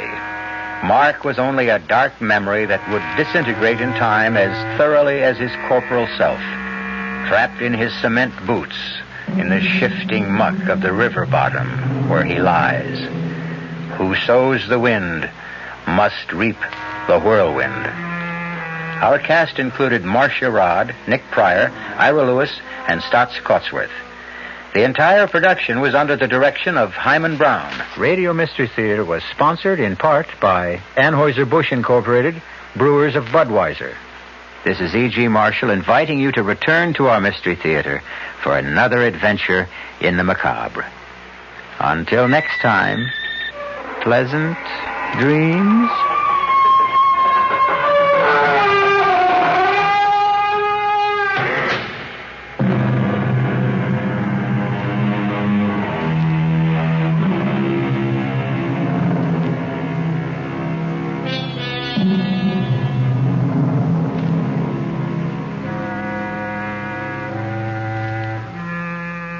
The preceding Mystery Theater program was furnished by the CBS Radio Network. I'm Fulton Lewis in the Mutual Broadcasting System studios in Washington, D.C. Now, my commentary. U.S. District Court Judge John Sirica today delayed proceedings on a White House motion to quash a special prosecutor's subpoena for more presidential tapes, in the judge's words, for the purpose of facilitating discussions leading to a possible compliance. Judge Sirica's brief announcement came after Special White House Counsel James St. Clair entered the judge's chambers, saying that he would ask for a delay in hopes of working out such a compromise. The judge postponed until Friday of this week the deadline for the special prosecutor's office to answer a motion from White House lawyer James St. Clair to quash a subpoena for 64 presidential conversations. St. Clair, you recall, went into court last week with a motion to stop the subpoena, and Judge Sirica originally had set today as the deadline for the prosecutor's response. The judge also delayed a hearing on St. Clair's motion, originally scheduled for Wednesday, until a week from today, next Monday. Before entering a conference with the other lawyers and Judge Sirica, Attorney St. Clair said that he had asked for a 5-day delay to permit the special prosecutor and myself to see whether we can come to some accommodation. In filing his motion last week to quash the subpoena, St. Clair had indicated that the dispute over release of the tapes to the prosecutor might be carried all the way to the Supreme Court. In that filing, there was a formal claim of privilege signed personally by President Nixon, declaring that the conversations that were being sought are confidential conversations, quote, between a president and his close advisors, and it would be inconsistent with the public interest to produce those tapes.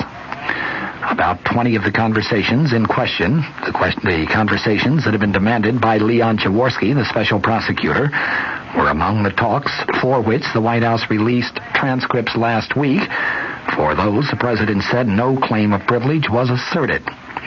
The Jaworski subpoenas were for conversations that started on June 20th of 1972. They span a period of time that finally ended on June 4th of 1973. The earliest date is just 3 days after the famous Watergate break-in at the Democratic Party national headquarters. That was June 17th of 1972. The June 4th date is the day on which President Nixon listened to some of the Watergate tape recordings. The counsel of the president, J. Fred Buzzhart, testified before one of the Watergate grand juries today, but he refused to tell what that questioning was all about. He appeared before Watergate grand jury number 3, which is investigating, among other things, the 18-and-a-half-minute gap in one of the key White House tapes. In his White House role, attorney Buzz Hart had overall custody of the tapes at one point last year, and he testified extensively during a court hearing into the causes of the now famous 18-and-a-half-minute gap and about 2 other tape recordings that the White House said never existed. There have been some reports in recent weeks that Buzz Hart still had a major say in just what recordings the president would yield to the special Watergate prosecutor and to the House Judiciary Committee, even though James St. Clair, of course, is now said to handle all Watergate legal matters for the president. The White House indicated today that the president's Watergate counsel, St. Clair, may not fight against the granting of immunity for administration witnesses that are called before the House Judiciary Committee. Press Secretary Ronald Ziegler told reporters at a briefing that St. Clair told him earlier today that there appeared to be no problem in granting of immunity. Ziegler added that the White House does not have a fixed position on that subject. He noted that it would be up to the committee to determine the question of immunity for witnesses who could tell what they know about Watergate-related matters. Michigan Republican Representative Edward Hutchinson, the ranking minority member of the Judiciary Panel, has already been quoted as saying that he would oppose granting immunity to any witnesses who testify before his committee during its impeachment inquiry. Asked if there has been any effect on the White House staff since the president released the transcripts of a number of White House conversations last week, Ziegler today replied, "Over the past month, there has been a hesitancy to make extensive notes or to put anything down on paper." Ziegler said the problem had not yet reached serious proportions, but he said it might if there were a breakdown in the principle of executive privilege.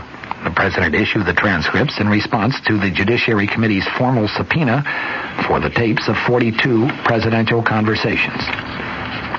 Herbert Kalmbach has testified of a midnight meeting in which he said a top dairy cooperative official was told that milk prices would be increased and that the White House wanted confirmation of a $2 million campaign pledge. Kalmbach, of course, is a former campaign fundraiser for President Nixon. He has said in secret testimony that the session took place on March 24th, 1971, in his suite at the Madison Hotel here in Washington. Milk price supports were increased just the following day. The White House has said that the president's milk price order was not in any way influenced by the promise of campaign contributions from the dairy cooperative. The alleged meeting, which took place after a Republican fundraising dinner attended by dozens of dairy cooperative officials, included Kalmbach, Marie Chotiner, and Harold Nelson, or at least so goes the Kalmbach testimony. Chotiner had quit 3 weeks earlier as the president's special counsel and had just entered private law practice where he was receiving a retainer of $57,000 a year paid by the nation's largest dairy cooperative, the Associated Milk Producers Incorporated. Nelson was the chief executive officer of that cooperative. According to the testimony, Kalmbach swore that Chotiner told Nelson that John Ehrlichman, who was the president's chief domestic advisor at that time, wanted Nelson to reaffirm the milk producers' promise of $2 million in light of an milk price increase that the president had just directed. Kalmbach said that Nelson agreed. The next day, the administration made its public announcement of the price increase of 27 cents per hundredweight, which added hundreds of millions of dollars to the income of dairy farmers around the nation. Kalmbach's testimony was given about 6 weeks ago to 2 investigators for the Senate Watergate Committee, Alan Weitz and David Dorson. They said that this testimony, along with other unspecified evidence, provides the basis for a letter which lawyers for the House Judiciary Committee sent to the White House back on April 19th. That letter, intended to state facts showing the impeachment investigators' need for 45 presidential tape recordings about the milk fund affair, was made public just last Friday. It said, among other things, that on March 24th, 1971, quote, Mr. Murray Chotiner stated to several dairymen that Mr. Ehrlichman expected the dairy industry to reaffirm its $2 million commitment in light of a forthcoming increase in milk price supports. The White House has rebutted by saying that the president was aware of the dairymen's $2 million promise because his aide, Charles Colson, had told him about it back in 1970. Colson has been identified as the main contact in the White House for Nelson and indeed for other dairy cooperative officials. The White House, though, has vigorously denied that the president's decision to raise prices was in any way influenced by that promise of money. He was influenced, the White House has declared, by traditional political considerations, including pressure from Democrats on Capitol Hill, Democrats who themselves wanted a price increase. Secretary of State Henry Kissinger and Soviet Foreign Minister Andrei Gromyko have arranged to meet tomorrow on the island of Cyprus, the purpose to discuss their search for an end to the Middle East war insofar as the current hostilities on the Israeli-Syrian front are concerned. Plans for that meeting were announced in Moscow and by a State Department spokesman traveling with Kissinger. Ambassador Robert McCloskey said that Kissinger and Gromyko will also confer on other East-West topics, including chances for a new treaty limiting offensive nuclear weapons.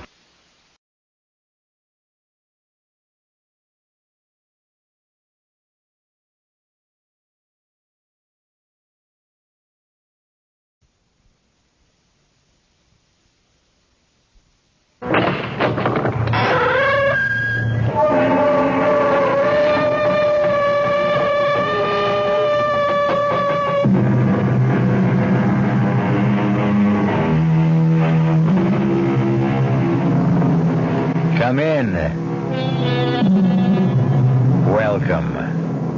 I'm E.G. Marshall. Welcome to another hour of mystery and suspense. To a terrifying experiment in supernatural power. An experiment by a retired scientist to direct his wife's subconscious mind to shoot him. Our mystery drama, The Breaking Point, was written especially for the Mystery Theater by Hank Warner and stars Roger DeCoven. It is sponsored in part by the Kellogg Company, makers of Kellogg's Special K cereal, and by new sugar-free Diet 7-Up. I'll be back shortly with Act 1. And now another story of the ball and chain as Kellogg's Special K presents Veronica and Jack. Oh, Jeffrey, isn't this romantic? Out in a quiet lake at night with you rowing the boat. Yes, Veronica, it's really neat. Jeffrey, what was that? Frogs. Frogs that go bonk? They're pretty weird frogs. Oh, Jeffrey, you're such a card. You have a ball and chain, like the ones they use in those Special K commercials. Yes, Veronica, it symbolizes my few pounds of extra weight. But I'm going to get rid of it. How? By exercising. You know, like rowing this boat and eating smart at every meal, starting with a Special K breakfast. You mean a 1-ounce bowl of high-protein Special K, 4 ounces of skim milk, orange juice, and coffee? Precisely. It's less than 240 calories, and it tastes delicious. It'll help me get rid of this ball and chain. I'll help too, Jeff. After all, we're all in the same boat. You have a ball and chain, too. Your happy ending could begin with the Special K breakfast from Kellogg's. There's a very special deal going on at all offices of Suburban Savings throughout North Jersey.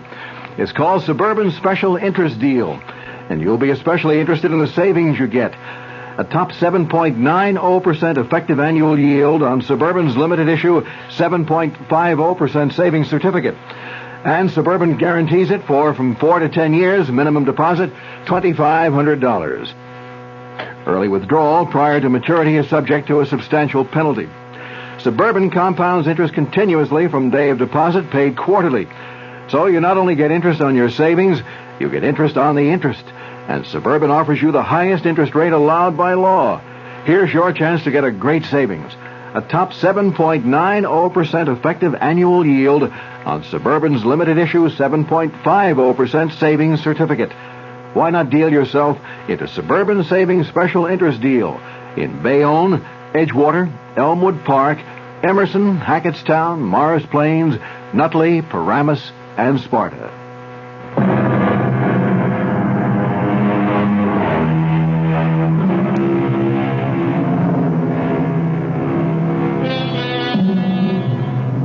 Come, ride with me in this ambulance, speeding through the midnight fog, across the Golden Gate Bridge to St. Francis Hospital in downtown San Francisco. As the trauma emergency team tries with plasma and oxygen to keep critically wounded Professor William Baker alive. The driver and the 2 doctors know that the patient must get to the operating room in minutes. Now, quickly, up this hospital corridor, as the patient is wheeled into the operating room. Stand outside the door and listen as they try to save him. And And maybe you'll learn what Professor Baker tried to learn about the dark mystery of life and death. Scalpel. Clamp. The patient's failing, Doctor. Blood pressure. 62/40. Adrenaline. I can hear them trying to save me, but I'm going to die. And I want you to know that I'm dying all because I made my wife murder me. Yes, I am dying because I conducted an experiment to influence my wife's subconscious mind to the point where she was going to murder me.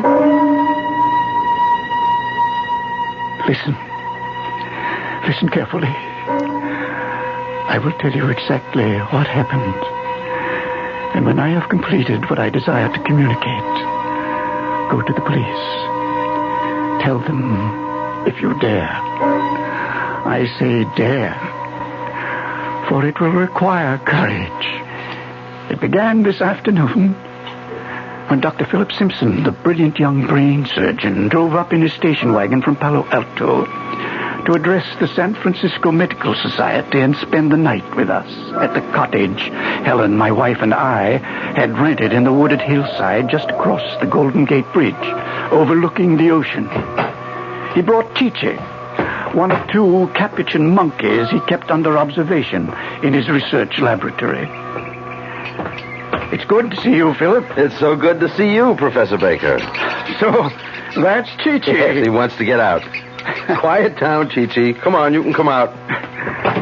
Hello, Chichi. Oh, you want to shake hands, too, of course. Welcome, Chichi. Very affectionate. Astounding talent for mimicry. Oh, dear. Get off Professor Baker's shoulder, Chichi. Come on down. He likes your hat. No, Chichi. No. All right, now you've tried it on. Give it back. Oh, thank you, Chichi. He gets tired of wearing his black skull cap. Chichi, let go of my hand. Now, you go on by yourself. He's always curious about new surroundings. Probably wants to explore that grove of trees. So go on, Chi-Chi. He won't go far. He'll play for a while and come back. Beautiful place you have here, Professor Baker. Is Helen home? Oh, she'll be back shortly. Had some shopping in the village. She just had to have abalone for you. She remembered how much you enjoy abalone steak. Wonderful, wonderful. How is she? You and Helen certainly could not have found a lovelier place for retirement. It is rather isolated, but then it does have that increasingly rare commodity, peace and quiet. Let's walk around back. Just beautiful. This view. How about a cocktail? Well, why don't we wait for Helen? Well, she ought to be back any minute. We usually have our evening cocktail in the study. Gets foggy on the patio towards sundown. What about Chi-Chi? Oh, he'll be all right. He'll open the patio door if it's left unlocked. Gets hysterical if he thinks he's been locked up. Still like dry Manhattans? Perfect. Did you tell Helen that you had asked me to bring Chi-Chi? I intended to. Slipped my mind. Here you are. Ah, thank you. Well, cheers. That's good as ever. I hope Helen won't be upset. I'm sure she won't. I rather think she'll be intrigued with the idea of having Chi-Chi here for our experiments. Wait, you mean she's working with you on the research? Oh, yes. She's very cooperative. Finds it lots of fun. Well, that is interesting. Is she as intrigued as you seem to be with psychic studies? Well, frankly, I don't believe so. She's been very cooperative, but I don't think she really approves. Oh? Well, sometimes I question the wisdom of having married at my age. Oh, come on now. I remind you, Philip, Helen is 20 years younger. I sometimes have the feeling she feels trapped, misses the activities of faculty wives she so enjoyed in the years before my retirement. Perhaps we'd had children. Philip, Helen should have married you when you were both graduate students. Well, there's nothing happened between you. No, Philip, not yet, but... Well, don't tell me that you, Professor Baker, an eminent physicist for 40 years, with worldwide reputation for scientific integrity, has succumbed to clairvoyance? And you, Philip? Do you have irrefutable proof that clairvoyance does not ever exist? Can you issue an assurance that something will not happen? Oh, that's Helen now. Oh. Philip! Philip! Hello, Helen. As I look back now to that moment when Dr. Simpson and I waited for Helen to come into the house, I fully realize that the quick flush that passed over his tense face meant the one thing I had been blind to, that he was still in love with her. Helen entered the room with packages in her arms. She threw them on the sofa, rushed towards him, her face glowing with pleasure, embraced him and kissed his cheek, hugged him. Oh, Philip, it's so good to see you. Good to see you. Oh, let me look at you. Oh, it's so good to see you. Neither one of them saw Chi-Chi open the door from the garden, come into the room, climb a table, and spring onto her shoulder, its furry paws around her neck. Chi-Chi! Come down, Chi-Chi. Let go of her. Now, come down. There, now stay down. It's a monkey. Oh, I couldn't imagine what. All I saw and felt were hairy paws. It's all right, Chi-Chi. It's all right. Now, just be quiet. I'm so sorry he scared you, Helen. He was trying to be affectionate. Yeah, well, I sure can do with a drink. Here you are, dear. Thank you. He is cute, but why the black skull cap? Well, you might say aesthetic reasons. Aesthetic? Or cosmetic. Philip doesn't like his little wards running around in public with their brains exposed. Brains exposed? Yes, that's right, Helen. The skull cap covers Chi-Chi's plastic skull. Now, I'll show you. There you are. Well, you can see its brain. It's positively fascinating. It's almost unbelievable. Oh, Philip, it's brilliant. It's absolutely brilliant surgery. Wait a minute, Helen. I'm just carrying on what was begun in 1948 at the Naval Medical Research Institute in Bethesda, Maryland. Really? I had no idea such surgery was possible that far back. Helen, my dear, there's a big gap in your knowledge of surgery. The ancient Egyptians operated on cranial bone. That's correct. Look here, Helen. Surgeons in a series of 4 operations removed cranial bone from the shaved head. And when the skull healed, fitted the metal ring around the edge of the skull, sealing the joint with rosin and wax. The clear plastic skull is held in place by these 6 steel bolts. Marvelous. Simply marvelous. Oh, it's practically routine now. Well, why was it done, Philip? Well, to study through the plastic skull, as I'm still studying, the flow of blood when the monkeys are in an induced state of shock or under the influence of anesthesia or drugs like adrenaline, histamine. And, of course, reactions to cold, hunger, diet, fear, tension, so forth. Incidentally, I'm leaving Chi-Chi here for a while. Here? Oh, I'm sorry, Helen. I simply forgot to tell you. Yes, but why? I mean, why is it being left here? What Philip is too polite to say, my dear, is that he's loaning Chi-Chi to me for extrasensory and paranormal experiments. To make my own observations. I believe he hopes to convince me that the brain, monkeys or man's, fails to respond with a measurable reaction to mental energy messages. Exactly. Look, I'm curious. Why must the experiment be with a monkey when a dog, a horse? Philip understands, don't you, Philip? Well, Helen, in the scale of intelligence among animals, the monkey has the highest ability to learn next to man. Oh, Philip, what time is your lecture? Well, I should be at the academy by 8. Good. Give us enough time for another cocktail. And not have to rush through dinner. Darling, please shake up another round. I'll take these packages to the kitchen. Well, here, let me carry them in. Oh, well, just put them on the counter, Philip. Anything else I can help you with? Just show me where things are. I'll help set the table.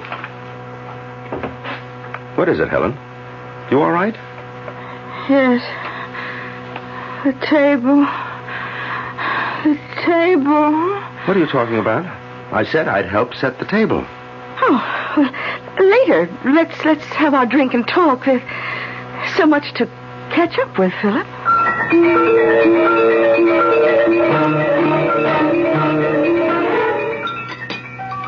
More coffee, Philip? Yes, please. Oh, have some more of the strawberries, Philip. And ice cream. Well, just a little. Helen, what you've been telling me is hardly believable. Well, there's no room for disbelief, Philip. There's evidence. Evidence? Yes. I'll get the drawings. Excuse me. Be right back. They're in the study. I don't like it, Helen. Do you have these dizzy spells often? Well, they've been more frequent recently. Well, you should stop participating in such experiments. I'll talk to William. Oh, please don't. Please. Here we are. Philip, look at these rough line drawings. Do they suggest recognizable objects? Well, this might be an apple, I guess. This, suggests a knife. I can't see anything in this one. Meaningless lines. Yes, that one is meaningless. Note the dates on the drawings. About a month ago, I sat at this table with 3 objects in my hands. An apple, a knife, and a salt shaker. Helen was stretched out on her back in the bedroom, her mind clear of any thoughts or feelings, awaiting my energy message. She could not hear me. She could only receive my thoughts, my instructions. I sent a message for her to pick up the pad and pencil on the night table. I sent an energy message telling her I was holding an apple, a knife, and a salt shaker, and for her to draw them. She got 2 out of 3. You ask me to accept this as evidence that you can control the actions of the mind of a person who is out of your sight, out of the sound of your voice, even physically in another place? Oh, I call it coincidence, accident. It did happen, Philip. In many other experiments we did together. It took me months of training to achieve a state of receptivity. Well, that's all very interesting, but I'd better soon be on my way to the academy. I can see you're still skeptical. Can you spare 3 more minutes for another, as you say, interesting experiment now, right here, with Helen? With Helen? I'd rather not. I don't mind, Philip. All right, very well. Thank you, Helen. Lie down in the bedroom. I'll give you 2 minutes to achieve receptivity. I will repeat once more, Helen. Come back. Pick up the coffee pot and pour the coffee right on your fine lace tablecloth. You're not going to let her... No, this gong will stop her. More coffee, Philip? Well, I really should be going. Oh, yes, before the bridge traffic gets heavy. Here, I'll help you carry these things to the kitchen. He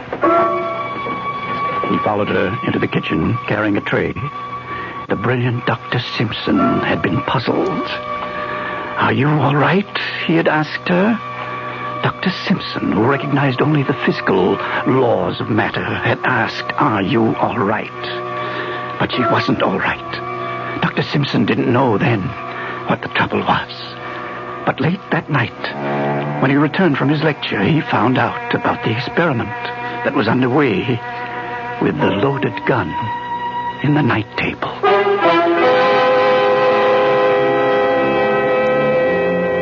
I'll be back shortly with Act 2. Hello, Ms. Goldilocks here, and welcome to my professional taste testing laboratory. Oh, Papa Bear, could you bring that case of sugar-free Diet 7-Up over here? Another case? Miss Goldilocks, you're drinking the sugar-free Diet 7-Up like there's no tomorrow. You can't still be taste testing it. Oh, no, Papa Bear. Sugar-free Diet 7-Up has already earned my seal of approval. It's fresh, light, natural, delicious. I drink it because I love its taste. Now hurry up. Okay, here. This sugar-free Diet 7-Up really tastes delicious. Ladies, if you're tired of switching from one diet drink to another, take some advice from Ms. Goldilocks. Try sugar-free Diet 7-Up and you'll say, yes, this one's just right. I'll bear witness to that, Goldie.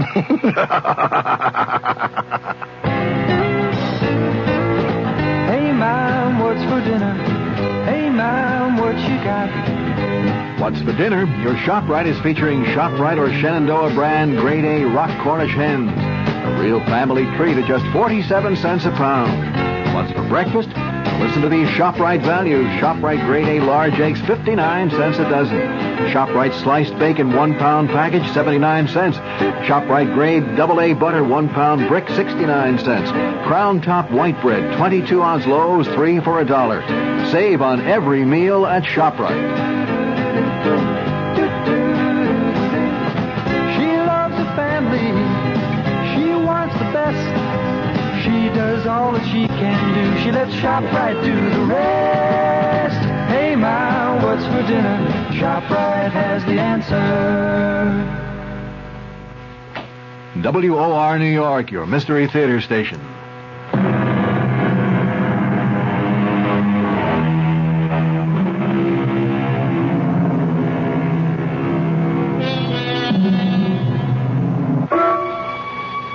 Helen didn't wait up for Dr. Simpson to return. I waited in the study, dark, but for the small lamp on my desk, and still, except for the soft breathing of Chi-Chi asleep in the shadowy corner of the sofa. I waited and read until I could be sure that Helen was sound asleep. I unlocked my desk and took out the one notebook I kept hidden from her and made an entry. The experiment is beginning to show results. Today, Helen reacted with an unmistakable manifestation of dizziness and mental depressiveness when Dr. Simpson mentioned the word table. I am convinced that the subject has reached the stage of complete susceptibility and receptiveness. Then I continued the experiment.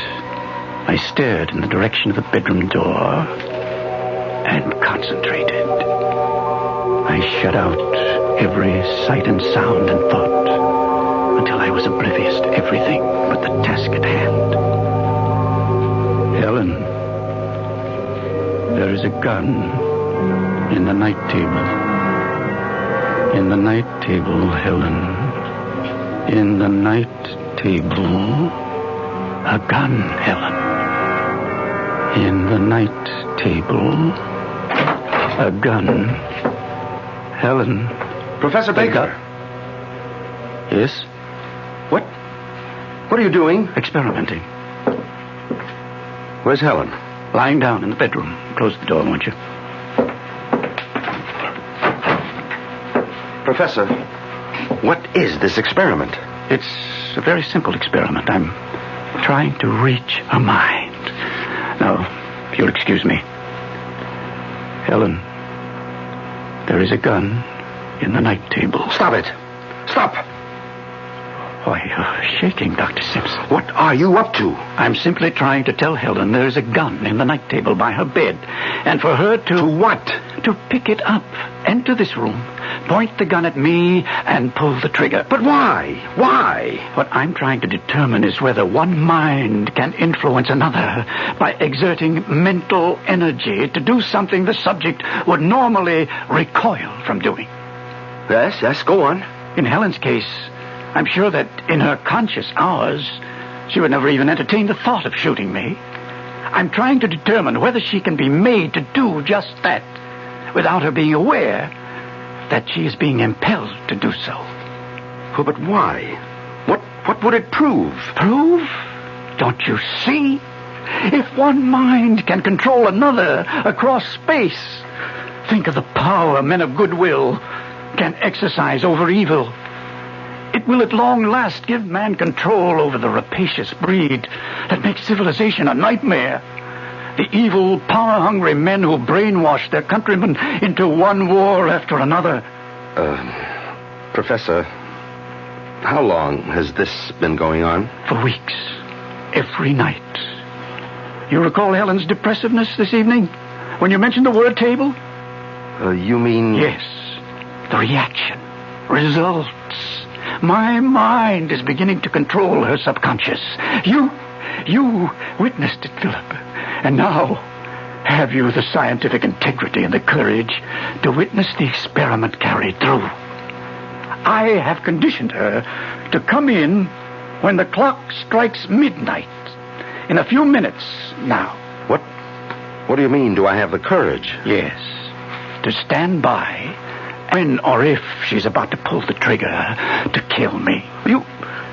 You mean the gun is loaded? Of course it is. But why not blank bullets? The experiment must be carried out with all factors of reality to eliminate all possibility of interference from her extrasensory perception. I don't understand. Don't you see? Her extrasensory perception could signal her subconscious mind that the gun is harmless, and the experiment would prove nothing. Professor Baker, I simply cannot understand how a man like you, who's devoted 40 years to the science of physics, can suddenly, on retirement from scholastic life, devote all his time to such elusive matters as parapsychology, mental telepathy, clairvoyance, fantastic nonsense. You sound very dogmatic for a man of science, Dr. Simpson. With all due respect to your sincerity and your experiments, Professor Baker, the vast array of scientific knowledge still supports the theory that human behavior can be traced directly to the physical and chemical factors of the human body. And you think Chi-Chi will convince me of that? Precisely. You allow for no distinction between man and the monkey? None. Both are animals. Listen to me, Philip. You've been trying to dissuade me. Oh, I'm quite aware of that. Now let me try to convince you. All right, I'm listening. From the time the British Society for Psychical Research was founded in 1882... right through the present worldwide experimentation to pierce the veil of the unknown, the one thing that has been missing is the willingness of scientists of unquestioned integrity to conduct their own experiments. The time has come, Philip, for researchers like you and me to settle once and for all what is or is not possible, is or is not true in paranormality. If I consent to witness your experiment, will you promise me that if it fails, tonight, now, you will never again experiment with Helen's mind? Yes. But, Philip, I can see you're still afraid that the experiment will succeed and that she could shoot me. I'll put you at ease. This gong that stopped her from pouring the coffee on the table. Here, you hold it. And if you think the situation warrants, strike the gong. Very well. Proceed. He stood by the door to the study, one hand holding the brass gong by its silk braid, his eyes watching the clock on the mantel as it started to strike midnight. Chi-Chi, awakened by the clock and our raised voices, was nervously pacing back and forth across the top of the back of the sofa. Philip watched the door. I sensed he was prepared if Helen failed to respond to the gong. He would strike the gun out of her hand. I resumed the experiment. Pick up the gun. Come into the study, Helen. The study, Helen. Helen walked in, her eyes fixed and staring, her arms at her side, her right hand slightly behind her, Philip, mouth open, unable to utter a word, watching her. Point the gun at me.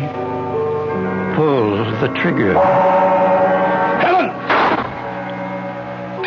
Dr. Simpson dropped the gun. Rushed to me as I slumped over the desk. Good God. The bullet hit in my chest. Helen!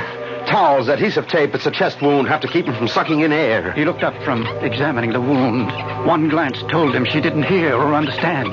He ran to the bathroom, got towels and the tape. Helen, call an ambulance. He moved me to the couch, pillows under my head, ripped open my shirt, pressed the towel on the wound, taped my chest to keep the pressure on the wound. Call the ambulance, Helen. She didn't respond.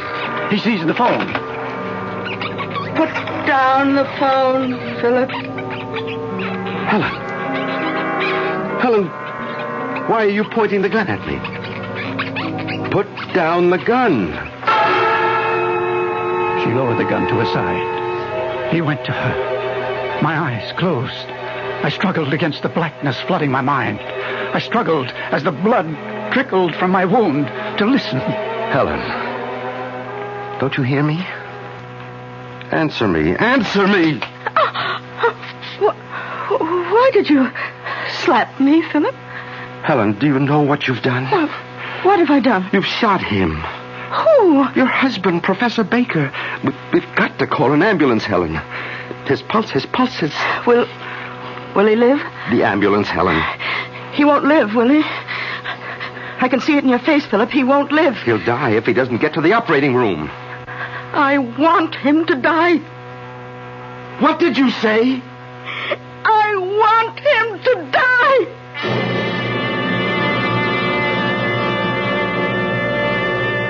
Well, I must say, I'm surprised, too. But then, Helen's probably like most women. Not always mean what they say or say what they mean, huh? Wonder what's really on her mind. But she's in good hands with a doctor in the house. I'll be back shortly with Act 3. When you say Budweiser, When you say Bud, you've said a lot of things nobody else can say.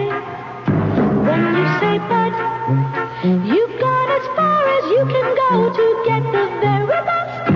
When you say Bud, you've said the word that means you like to do it all. when you say Bud, it means you want the beer that's got a taste that's number one. When you say Bud, you tell the world you know what makes it all the way. When you say Bud, you say you care enough to only want the king of beers.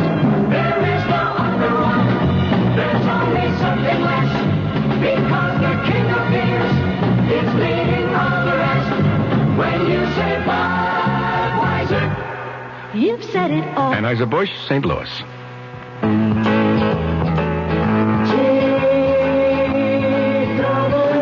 People who fly a lot get to know the difference between one airline and another. And it's these frequent flyers who tell us they're more comfortable flying on TWA.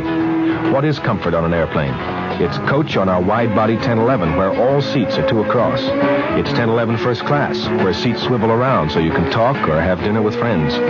TWA Comfort is a roomy 747 with contoured seats you can sit in for 5 hours without getting fidgety. And Comfort is the TWA twin seat in 707 coach, which lets you fold down the middle section if nobody's there and sit two across instead of three. On long TWA flights, you'll also have a choice of meals and movies on movie flights. But above all, you'll be comfortable. That's what TWA Ambassador Service is all about. Only TWA flies the wide-body 1011 to Los Angeles and the big comfortable 747 to San Francisco. Call your travel agent or TWA for reservations.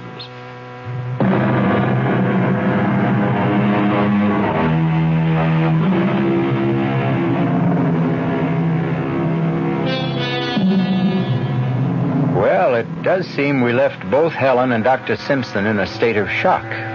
Not to mention our bleeding Professor Baker and that hysterical Chi-Chi. Let's rejoin them and see whether there's help for any of them. I don't want him to die. Listen to me, Helen.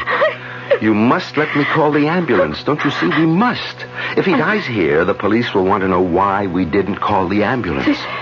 The police? Yes, Helen, the police will want to know. Oh, Philip. Hold me. I'm so mixed up. Come. Sit down. Lean back. Just try to relax. Put the gun on the floor. I'll call the hospital.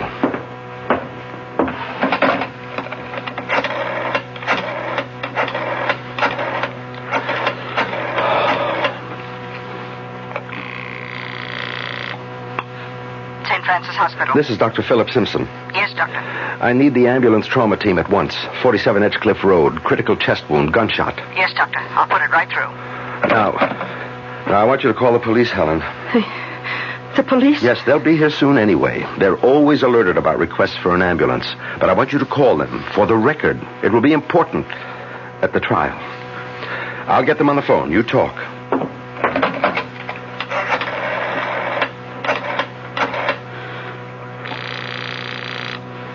Police emergency, Sergeant Peters. Oh, this is Mrs. William Baker, 47 Edgecliff Road. I want to report that I just shot my husband.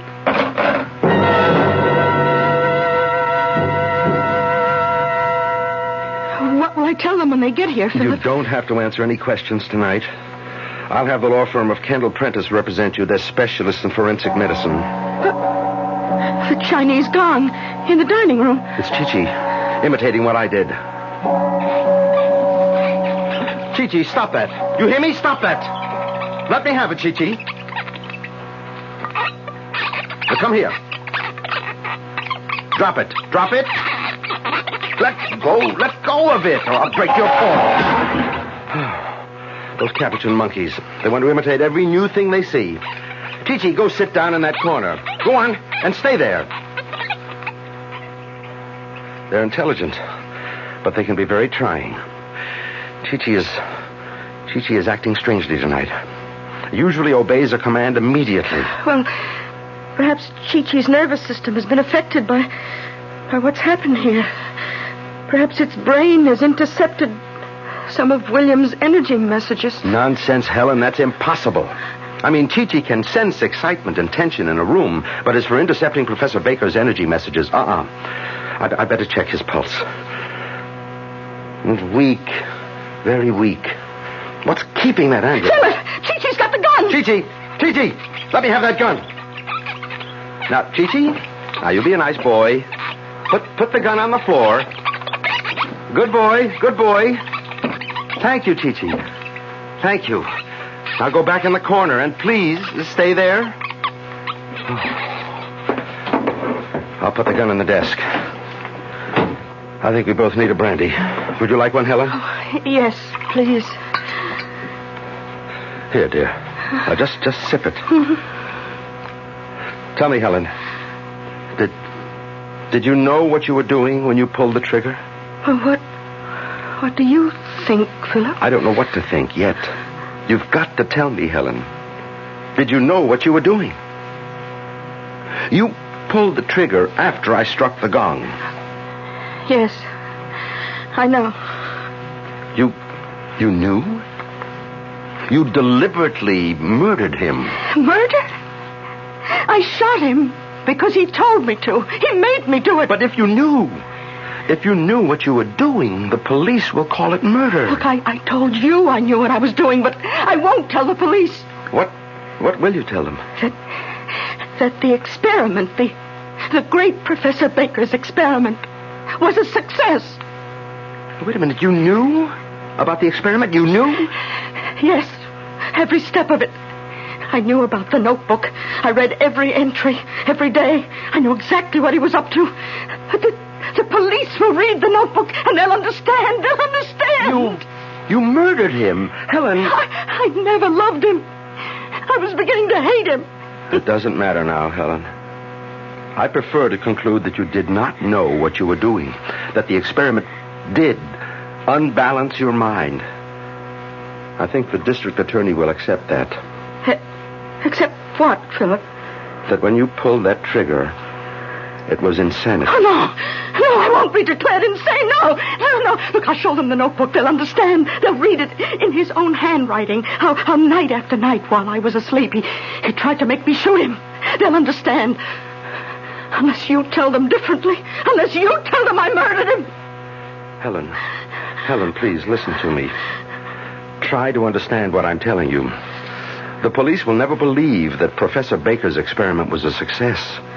They'll call in scientists to testify that no such thing is possible. They'll suspect that you used your knowledge of the experiment to kill your husband. Yes, but you were a witness. You can verify what happened. Yes, but... You tell them that I murdered him? No, Helen. The only honest opinion I can give them is that your mind snapped. That day by day, the knowledge of your husband's secret experiment preyed on your mind. And you became convinced, in a moment of temporary insanity, that he really wanted you to kill him. Will they believe that? I hope the jury will. Help me, Philip. You must help me. I'm so tired. I'm so mixed up. As I lay there on the couch, still, my eyes closed, aware that under the blanket, my blood was still slowly trickling into the towel. fighting against slipping off into unconsciousness. I could still hear their voices as from a great distance. You must help me. I'm so tired. I'm so mixed My up. poor darling. And then I was aware of Chi-Chi at the side of the couch, bending over me, its breath close to my face. My eyelids, heavy with weariness, lifted slightly, and through the thin slit of vision, I saw Chi-Chi's plastic skull. I could see plainly through the plastic skull, the gray mass of nerve tissue of the cerebellum. And then, summoning every last bit of strength of will, I concentrated on Chi-Chi's brain. Chi-Chi, the gun, in the desk, Chi-Chi. What have I done, Phyllis? You too. It will ruin your career. Go to the desk, Chi-Chi, in the drawer, the gun. I could see its gray eyes staring at me, trying to grasp what I was telling him. And then he jumped on the desk, pulled open the drawer, and took out the gun. Chi-Chi! Put it down, Chi-Chi! Philip charged to the desk. Chi-Chi eluded him, leaped to the mantel over the fireplace. Drop the gun, Chi-Chi. Drop it! Philip chased it all over the room, knocked over table lamps and chairs. It jumped to the hanging ceiling light fixture, waving the gun playfully. Chi-Chi, point the gun at the mirror. At the mirror, Chi-Chi. Drop it! Drop it! Give me the gun, Chi-Chi. At the mirror, pull the trigger. Give me the gun, Chi-Chi. Helen was reaching towards Chi-Chi. Chi-Chi was pointing the gun at her. I didn't want Helen to die. I summoned every last ounce of will and sent a mental message to Chi-Chi. Drop the gun, Chi-Chi. Drop the gun. Look out, Helen! Good Lord. Helen. Helen. Answer me. She didn't have a chance. She was shot in the head. Oh, my darling. Oh, my darling. You must not die, Helen. You must not die. Helen, I love you. Oh, my darling. Chi-Chi was at the door at the garden in a panic, trying to open the door, the gun still in his hand. Philip grabbed the fireplace poker, swung it on Chi-Chi's plastic skull. It glanced off and fell out of his hand. Philip picked up a chair, threw it at Chi-Chi with all the strength of his fury. It crashed through the glass. Chi-Chi jumped through the opening. Philip picked up the poker, went after Chi-Chi. I could hear Philip chasing him across the flagstones of the patio. I heard the police car. I could hear Philip shout. Chi-Chi!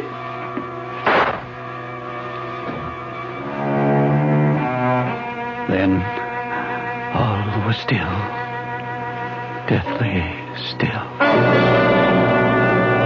I lost consciousness until I became aware of someone talking on the telephone. Yes, Lieutenant. 2 dead. Mrs. Baker in the house, and Dr. Philip Simpson in the woods back of the house. Yeah, 1 bullet in each of them. John says Dr. Simpson was pretty far gone when he found him. Says he tried to tell him something. John thinks it was something about a monkey still running around out there with a loaded gun. It beats me too, Lieutenant. No, nothing else. Oh, yes, we found a black skull cap hanging on the chandelier. That's what I said, skull cap. Odd-shaped thing. Can't figure out what it's for, no. Right. Oh, better get that ambulance out here fast. Professor may still have a chance.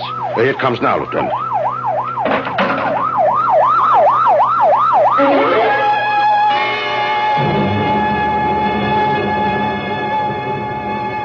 That's how it happened.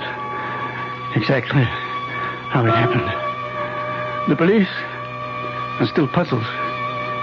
Chi-Chi will probably find roaming the woods the gun somewhere nearby. Chi-Chi did it. Tell the police Chi-Chi did it. Why? Perhaps it was mimicking Helen after it witnessed her shooting me. I shall never know.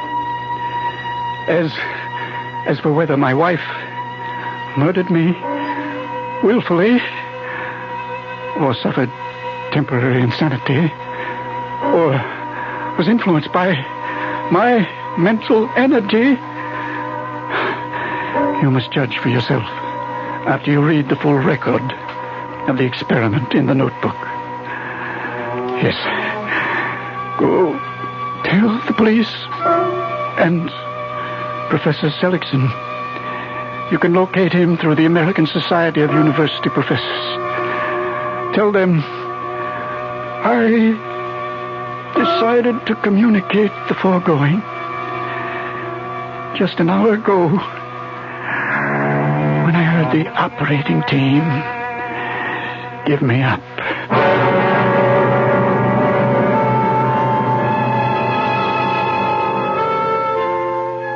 And they say dead men tell no tales. Talking about the brain, though, let me give you men a tip. If your wife is trying to talk you to death, don't worry. Master the secret of mind over chatter. But seriously, a guy I know didn't even answer his wife. She threatened to divorce him because he was unsociable. So he hit her over the head with a mashie. Told the jury he wanted to be clubby. I'll be back shortly. Amco Transmissions, may we help you? I hope so. My frisky Ford is making funny noises. Oh, like what? Like this. Hey, that's great. You mean everything's okay? No, I was admiring your car sounds. As for your Ford, ma'am, well, I'd have to look at it to tell you exactly what's wrong. But I can say of the 3 million automatic transmissions Amco serviced, over 900,000 of them were Fords. You can cure my buzzes? Oh, you bet. We've gotten stranger sounds than that out of Ford, Torino, and the Maverick, and the Mustang, and the Pinto, and the LTD. Rest assured, we'll get rid of your buzzes. Oh, terrific. I'll zoom. Excuse me. Right down. Nobody knows your automatic transmission better than Amco. Double A, MCO. There are over 500 AMCO centers coast to coast. Consult your yellow pages for the AMCO center near you. Double A, MCO, AMCO. Our cast included Roger DeKoven, Bryna Rayburn, and Nat Polen. The entire production was under the direction of Hyman Brown. Radio Mystery Theater was sponsored in part by Anheuser-Busch Incorporated, brewers of Budweiser. This is E.G. Marshall inviting you to return to our Mystery Theater for another adventure in the macabre. Until next time, pleasant dreams.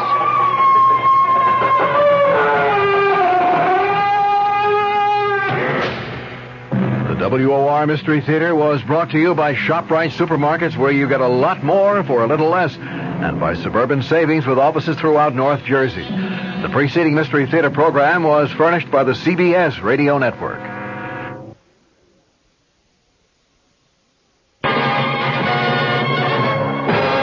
I'm Fulton Lewis in the Mutual Broadcasting System studios in Washington, D.C. Now, my commentary. The staff of the Senate Watergate Committee says that the weight of the evidence before it tends to establish that former Attorney General John Mitchell did approve the plans that led to the original Watergate break-in. Convicted Watergate conspirator G. Gordon Liddy is alleged to have used large sums of money provided by the Committee for Re-election of the President to finance that break-in, and the wiretapping at the Democratic National Committee headquarters in the Watergate Hotel and office complex here in Washington. A draft report of the Watergate staff's conclusions also said that available facts can only support the conclusion that payments made to the Watergate defendants by White House aides were intended only to keep them silent as to the involvement of other persons in the Watergate break-in or other activities embarrassing to the White House. All those conclusions were made available by a source close to the committee who emphasized that they are based on a rough draft prepared mainly by Watergate Committee Counsel Samuel Dash and do not represent any final conclusions that the 7 senators on the panel may eventually draw. The draft report states, the committee finds that the weight of the evidence tends to establish that former Attorney General John Mitchell did approve the Liddy intelligence plan with a $250,000 budget in Key Biscayne on March 30th of 1972. The draft report also states that the staff has found no evidence to support President Nixon's claims, as reported in his statement of May 22, 1973, that he personally withdrew his approval of a widespread and covert intelligence gathering plan authored by White House aide Tom Charles Houston. But the staff report said that the Houston plan, which called for the creation of an interagency domestic intelligence unit authorized to commit break-ins and even open private mail and plant listening devices, was never, according to the committee records, never implemented. The staff report also said no legal justification on national security grounds could be found for the burglary of the office of the psychiatrist of Pentagon Papers burglar, Dr. Daniel Ellsberg. The draft report said the staff finds it difficult to accept the claim of former White House domestic advisor John Ehrlichman that the Ellsberg break-in was not carried out without his express knowledge and authorization. The 170-page draft report will be discussed by the 7 Watergate senators in an executive session on Thursday morning. The public issuance of that report today by the staff member, though, I think confirms the worst suspicions about the Senate Watergate Committee. It is outrageous, to say the least, that a group of staff members of any Senate committee could issue such damaging statements about anyone, in effect indictments. That, of course, is the job of the judicial branch of government, where a person who is accused can confront and cross-examine his accusers. White House lawyer James St. Clair formally informed U.S. District Court Judge John Sirica today that President Nixon will turn over no more Watergate tapes, and Special Prosecutor Leon Jaworski said that he would continue the court fight to get those tapes. Judge Sirica himself issued a statement after a meeting in his chambers saying that he would meet with the lawyers in the case on Friday to map out the impending court battle. St. Clair announced at the White House yesterday that attempts at working out a compromise over Jaworski's subpoena for tapes and documents covering some 64 White House conversations had been terminated, and that the president would fight the case all the way to the Supreme Court if need be. The chief counsel for the House impeachment inquiry said today that the White House has definitely not given the House Judiciary Committee the full Watergate story, and that he will recommend issuing additional subpoenas to obtain further evidence. Counsel John Doerr made the statement when he was asked at a news conference about that statement of yesterday by St. Clair that, quote, as far as Watergate is concerned, the president has concluded that that full story is now out. St. Clair had also announced the president's decision to give no more Watergate tapes or documents to the Judiciary Committee. Committee Chairman Peter Rodino said that the panel will take the president's refusal to supply additional material under consideration. Possibly next week will address itself to the issuance of a subpoena. Michigan Republican Representative Edward Hutchinson, the senior Republican on the committee, said that he remains opposed to any further subpoena. Hutchinson declared, "I just don't think a subpoena is enforceable." He voted against issuing a subpoena last month. The subpoena, however, was approved by a vote of 34-3 by the panel. Hutchinson today added, "Whatever we get, I think we're going to have to get through negotiation and through discussion, not through subpoena." In another Watergate-related development, the White House did acknowledge today that there might be periods of silence in some of the Watergate tapes that were transcribed and edited for the Judiciary Committee, but it said all the words which could be heard are reflected in the transcripts. In the meantime, a Jesuit priest who serves on the White House staff said today that suggestions that President Nixon's Watergate tapes disclose a degree of immorality are, in his words, erroneous, unjust, and contain elements of hypocrisy. Dr. John McLaughlin made his comments at a news conference that was arranged by the White House in an apparent attempt to counter rising criticism resulting from the recently released transcripts of those White House conversations. Yesterday, as you recall, Senate Republican leader Hugh Scott of Pennsylvania said that those transcripts reveal, in Scott's words, a deplorable, shabby, disgusting, and immoral performance by each of those who participated in the discussions. A cross-section of religious leaders and ethics specialists said that the edited conversations reflect a contempt for fairness and truth.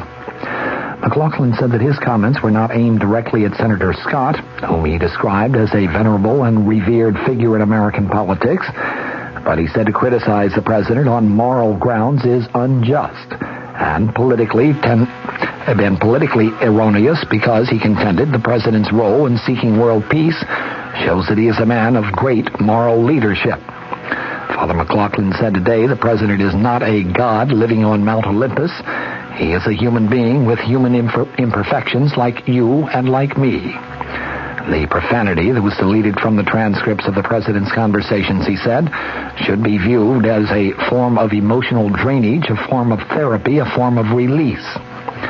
McLaughlin joined the White House staff as a speechwriter back in 1971, and now as a special deputy assistant who describes himself as an advisor, a fact finder, and a presidential spokesman. A question about the president's consideration of the payment of hush money to Watergate defendants, McLaughlin today said the transcripts show that the president never authorized any such payments, but he said the president's discussion of the matter with since-fired White House counsel John Dean was part of a chief executive's right to reasonably entertain all options in considering problems.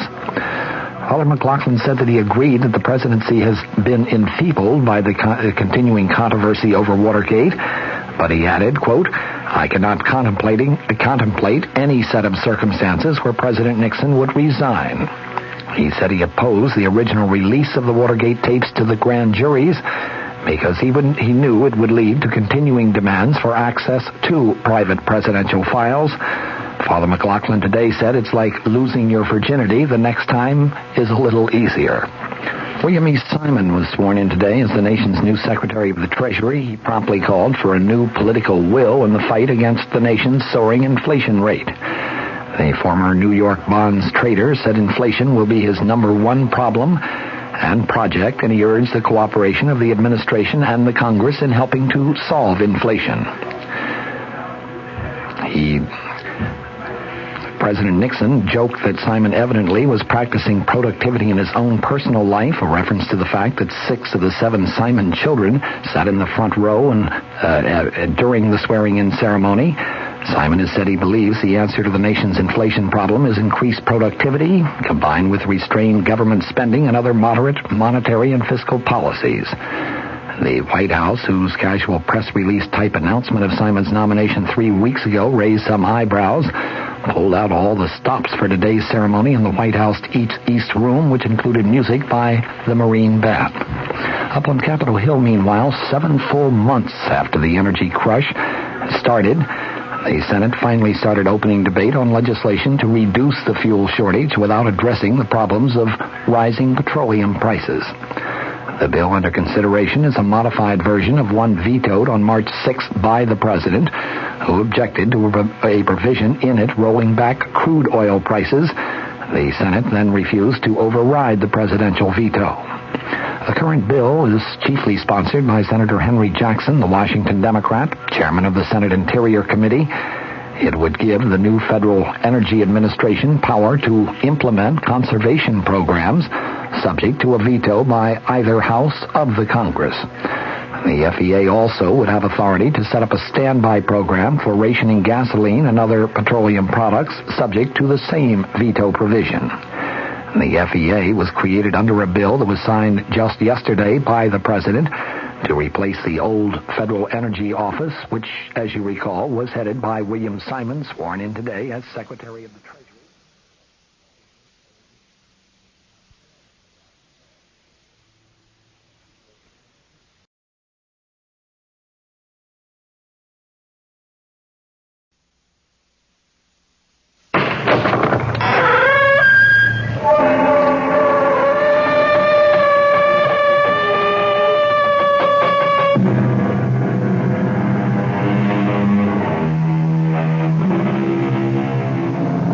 Come in. Welcome. I'm E.G. Marshall. Welcome to another world. A world of suspense. A world of the unexpected. And a world where fantasy and reality may often wear the same face. We are told the truth shall make you free. However, in certain situations, the truth can send you to jail. And so it's all a matter of what freedom really means, not to mention what truth really means. For Eleanor Hartley, this is no philosophical, theological, or intellectual exercise. It has become suddenly a tangible and terrible fact of life. Our mystery drama, A Tiny Drop of Poison, was written especially for the Mystery Theater by Sam Dan and stars Tammy Grimes. It is sponsored in part by Anheuser-Busch Incorporated, brewers of Budweiser, and by the Kellogg Company, makers of Kellogg's Special K cereal. I'll be back shortly with Act One.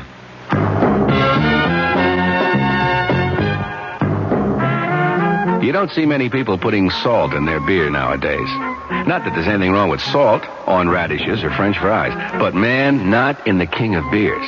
Truth is, the only thing salt can do for Budweiser is make it salty. An unwise thing to do to the only beer in America that's Beechwood aged. Unsalted Budweiser has become the most popular beer in the world. And that's because in brewing Bud, the Budweiser brewmaster goes all the way for a taste, a smoothness, a drinkability you'll find in no other beer at any price.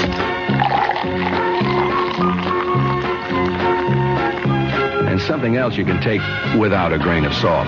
The fact that when you say Budweiser, you've said it all. Anheuser-Busch, St. Louis.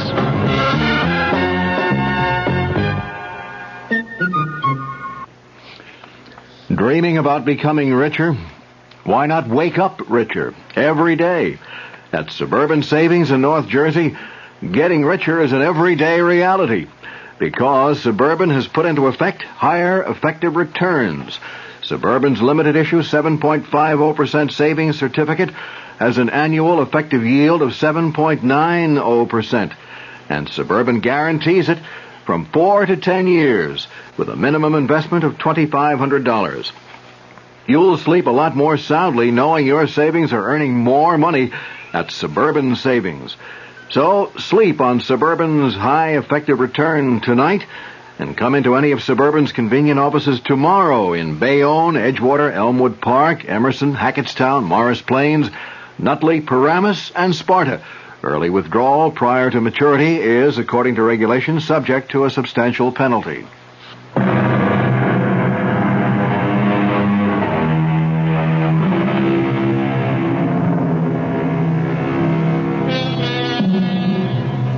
There's simply no way of knowing. So often, a fateful day will begin quietly, prosaically, with absolutely no hint that the steady pace of the commonplace is destined to quicken or falter. With no intimation that today a die will irrevocably be cast, and henceforward our lives will change forever. Or even cease to exist. A day like this has dawned for Eleanor Hartley, but she doesn't know it yet. Eleanor Hartley, at 32, she has it all. Looks, brains, personality, and a mission in life that seems certain of fulfillment. And on this day, this particular day, Eleanor Hartley is in a recording studio making a very important statement. The principal issue, the primary issue, the overriding, indeed the only issue, is morality. Do you or do you not? Can you or can you not trust your elected representatives? Okay, Eleanor, thanks. We got it. But I haven't finished. That's all we need. Tom, I intend to run my own campaign. Absolutely. Maury, don't edit any of this stuff now. Grab a portable rig and come on with us. We're going to the Madison Beach Club. Just a minute.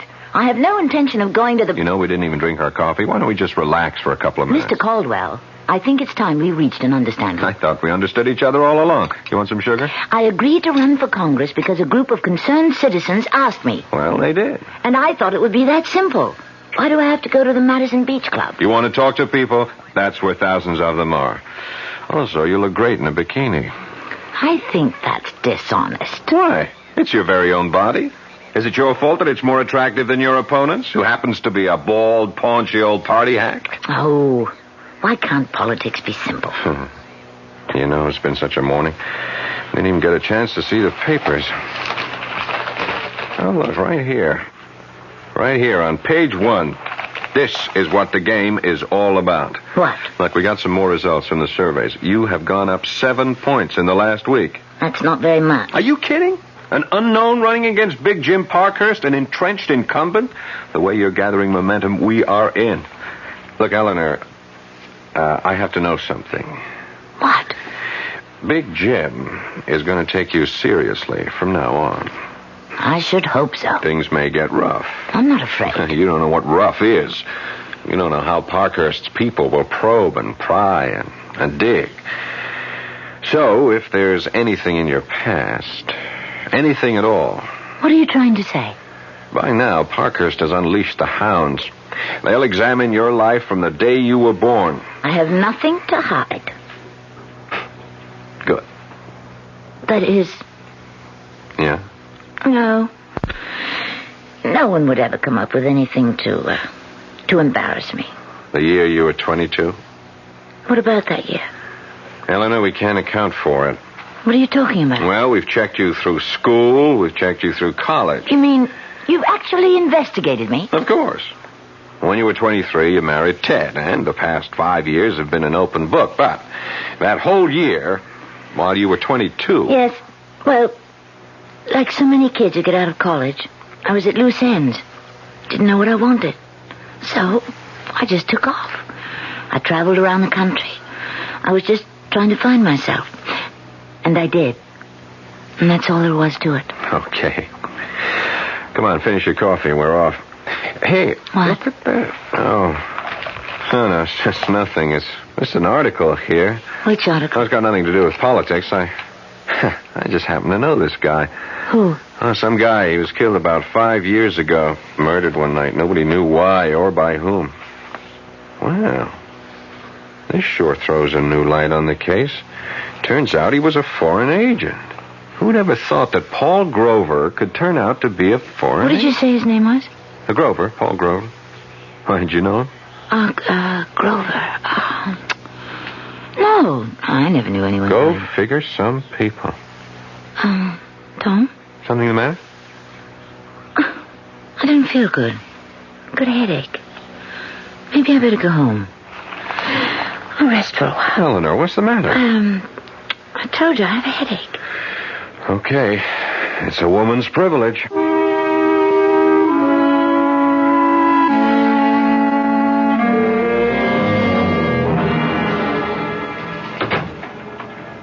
Hi there, Congresswoman. Hi there, Detective. Get any votes today? A few. You catch any crooks? No. I'm on a whole new thing. Sherlock Ted Hartley, that's me. I draw all the weird ones. This was a guy named Paul Grover. Grover? How do you like this? He was murdered 5 years ago, buried and forgotten. Now it's suddenly wide open again. You know why? Tom showed it to me in the morning paper. He was a spy. Which means we have to find out who killed him. Wasn't it always important to find out? Well, now more than ever. The information we have now is that he was ready to come over to our side and spill what he knew. But, isn't this out of your, The Federals asked us to cooperate. So the old man called me in and said, Ted, go get him. Oh. I'm a victim of my own reputation. So now I have to lone wolf around and try to sniff out a case that's 5 years old. Let's eat in tonight. Okay. It's a rare night I have you all to myself. Maybe I should never have gone into politics. What are you talking about? Here you are, a cop's wife. You're more than just a cop. And you're more than just a wife. It's one of those crazy things. You're going to go to Congress. I have to be elected first. Oh, baby, you're home free. My career took off the day I married you. Oh, come on, Ted. No, I was always a good detective, but in the last 5 years, you'd be surprised how many ideas I got from you. You really taught me how to think. What do the police know about the murder? Well, just about zero. They figured Grover stopped for a hitchhiker because when he left his office to drive home, he was alone. They found his car at the side of the road, and he was about 30 feet away, stabbed to death. Funny guy. Lived all alone, no friends, just people who knew him casually. Well, after all this time, how can you expect to find the killer? Oh, I'll find the killer, whoever he is.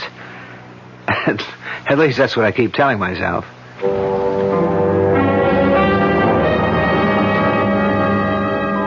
I looked at Ted. If he's determined to get the killer of Paul Grover, eventually he will. And I don't know what to do. Should I tell him now? Suppose I did. What would he do about it? But why? Why should I tell him? He can never find out. For all his skill, experience, instinct, he could never find out. No one could find out. It all happened 5 years ago. When I was someone else, drifting about in another world. How could anyone ever link me to Paul Grover? There were no clues. No one ever saw us together. No one saw it happen. No one.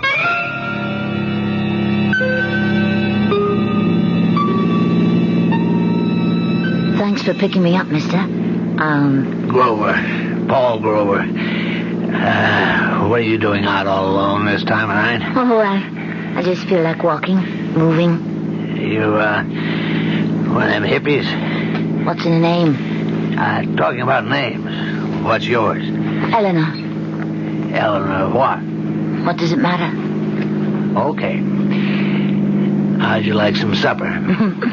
That would be, welcome. I know a nice little place just off the state highway here. You're very kind, Mr. Grover. Very kind. Why are we stopping? Oh, well, I figured before supper we... We what? Well, let me put it this way. You want your supper, you gotta sing for it. Take your arm away. Hey, now listen. Don't you touch me. Who are you kidding? I know your kind. Hey, you come back here. Let go of me, let go. What are you fighting me for? Girl like you don't care, and I'm even willing to pay. Help! Scream all you want. Who's going to hear you? Okay, you asked for this. No, please, put that knife away. You quit scratching and slapping, and you just behave yourself, and you just do as I tell you, and you won't get hurt. I'll go to the police. Yeah, who'd believe you? Who'd take your word against mine? I'll say you're trying to frame me. You'll go to jail. Now, come on, honey, be nice. I'll even give you money. All right. I'll be nice. Don't you try to run away now. I'm holding this knife. Sure. Well, now you're talking. Drop it. You break my arm. That's right. That's the way I was taught. Drop the knife. I'll kill you. Drop it. Oh, you... I told you. I told you to drop the knife, but you wouldn't. I don't want to die. Mr. Grover, I'm sorry, Mr. Grover. But what was I supposed to do? You wanted to kill me. What was I supposed to do?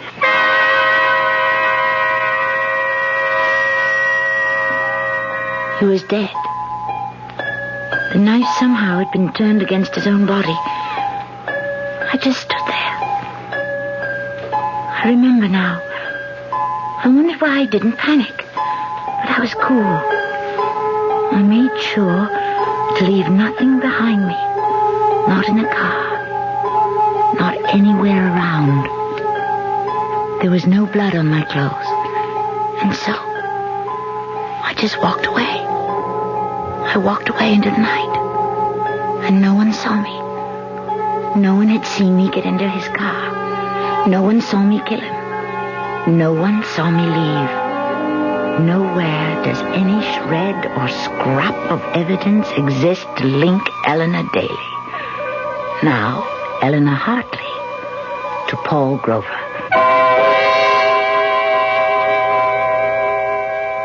Well, she certainly told it the way it was. But is it true that there are really no clues? Perhaps there are no fingerprints or bloodstains, but how about other clues? Stronger clues. The clues that exist in the mind, the heart, the conscience. We may find a few of those when I return shortly with Act 2. Great taste in the morning. Kellogg's has that that wholesome taste to get you up and grinning. This is Jerry Coffer for Kellogg's Special K. We've been having some fun in our television and radio commercials by using a ball and chain to symbolize the slight overweight problem common to so many of us. We point out that being a few pounds overweight is just a little more difficult for you. Climbing stairs, just walking around, even sitting down can feel, well, like you're wearing a ball and chain. In case you missed the message, it's this. If you really want to get rid of that extra weight, you really have to work at it by exercising and with sensible meals like the Special K breakfast. A 1-ounce bowl of Special K, America's favorite high-protein cereal, 4 ounces of skim milk, tomato juice, and coffee. Less than 240 calories. Nutritious and, by the way, delicious. So why not begin each day with a Special K breakfast and then keep up the good work? Special K can't help you lose weight all by itself, but it really is a good start. Hey, Mom, what's for dinner? Hey, Mom, what you got? What's for dinner? Your ShopRite is featuring ShopRite or Shenandoah brand Grade A Rock Cornish hens. A real family treat at just 47 cents a pound. What's for breakfast? Listen to these ShopRite values. ShopRite Grade A large eggs, 59 cents a dozen. ShopRite sliced bacon, 1 pound package, 79 cents. ShopRite Grade AA butter, 1 pound brick, 69 cents. Crown Top white bread, 22-ounce loaves, 3 for $1. Save on every meal at ShopRite. She loves her family. She wants the best. She does all that she can do. She lets ShopRite do the rest. Hey, Ma, what's for dinner? ShopRite has the answer. The Talk of New York, WOR, your Mystery Theater station.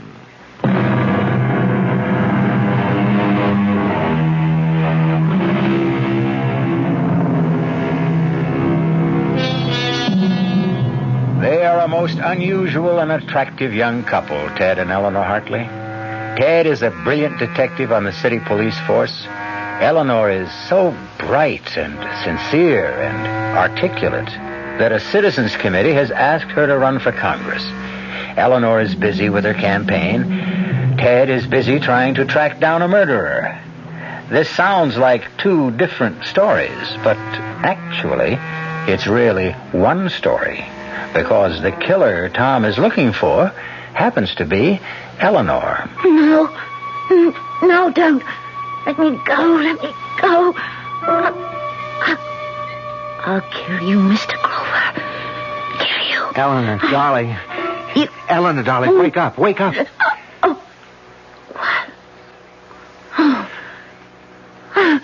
I must have had a nightmare. You were muttering and mumbling the craziest things. I think it's just I've been working too hard. Darling, you don't have to put so much into it. There are lots of people working for you. I want to be elected, Ted. I feel I could do so much good. Sure. I feel I owe something. You owe something? What? I feel I have a debt. I have to make up for something. What? Oh, well, once I did someone an injury. Who? It was a long time ago. Yeah, but if it bothers you... This person had it coming. Then forget it. It's not that easy. Want to talk about it? No. Part of our bargain, remember? We'd never press each other for details about what happened before we met each other. Well, I'd say overall it's a good bargain, but... Tell me, did I bother you with this Grover case? Bother me? Yeah, your nightmare. You were mumbling, but you don't want to talk about it. No, I'll talk about it if you want. I remember reading... It was such a messy murder. I have to find the killer, no matter how long it takes.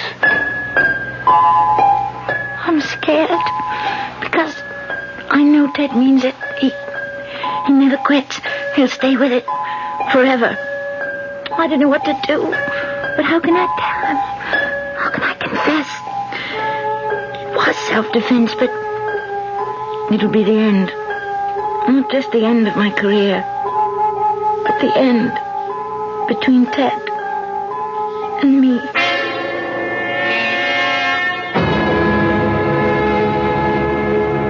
For my part, I A dedication to the truth. I will follow the truth, wherever it may lead. I will seek the truth, whomever it may hurt.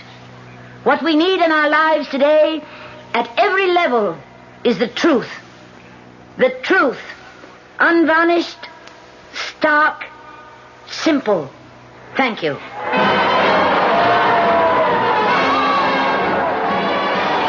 on. We have to go. Come on. How did it sound, Tom? We'll sneak down the back stairs. You're due on the south side in 15 minutes.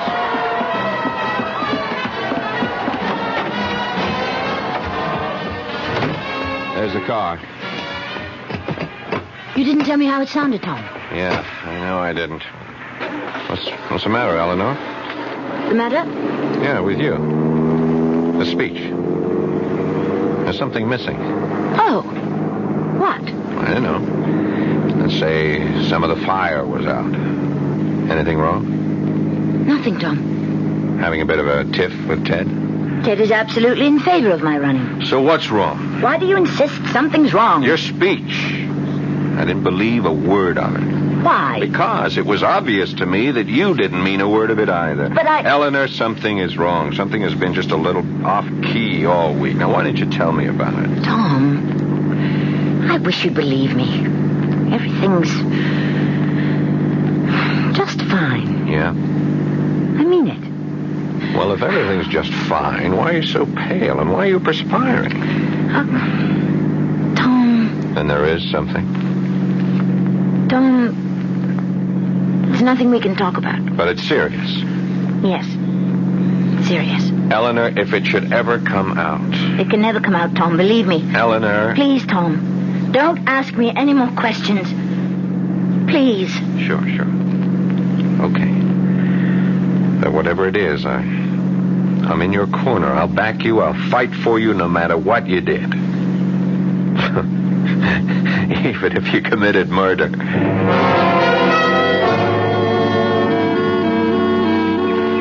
I can't believe we have a free afternoon.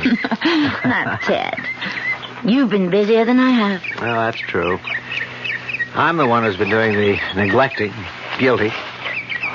I even got you out here on false pretenses. I'm working.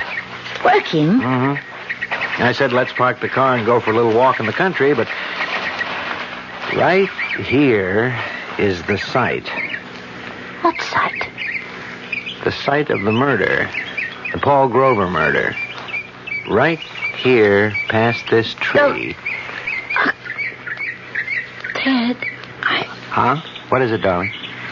something about this place. Well, if you want to leave. No, after all, if you want me to help you. Right here, past this tree, is where he drove off the road. To, pick up a hitchhiker. No.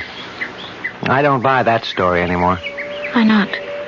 There was another car. Oh? There were tire marks about 50 feet south of here where another car pulled off the road. But, didn't the police know this 5 years ago? Oh, sure. It was in the report, but the police are like everyone else. We have a considerable body of knowledge, but we only use what seems relevant at the time. You think there was another car involved? That's right. Someone met him here and killed him. It has to be that way, because he was being set up. So you see, I've got some clues.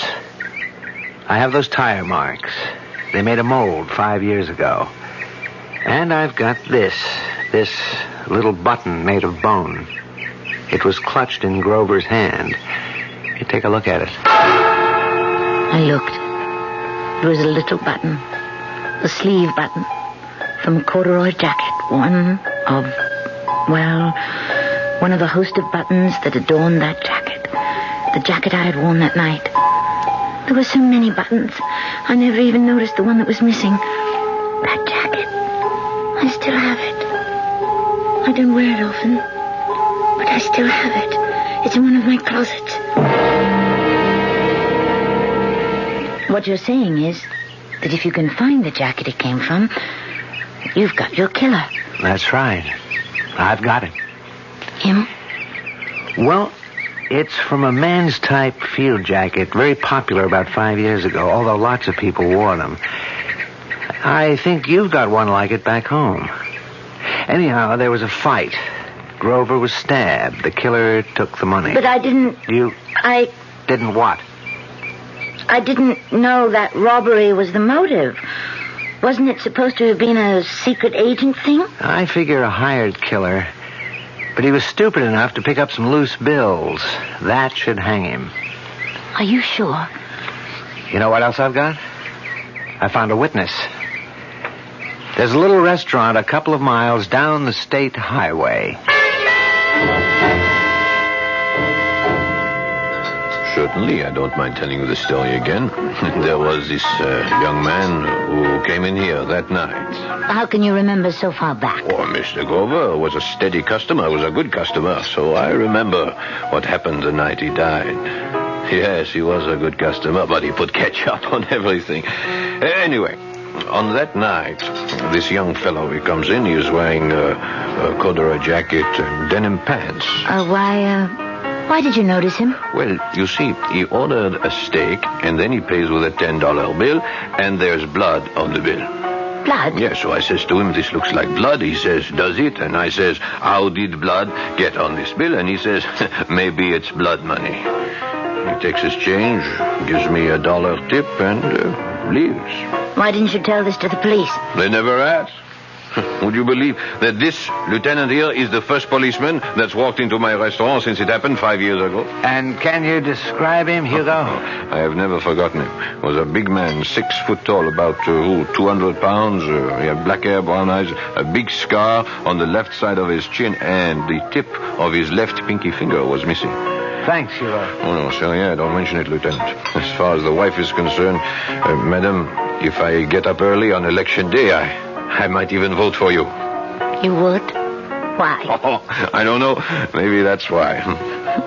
What? Well, you see, you tell the average politician that you're going to vote for him. He shakes your hand. He looks sincere. He says, thank you.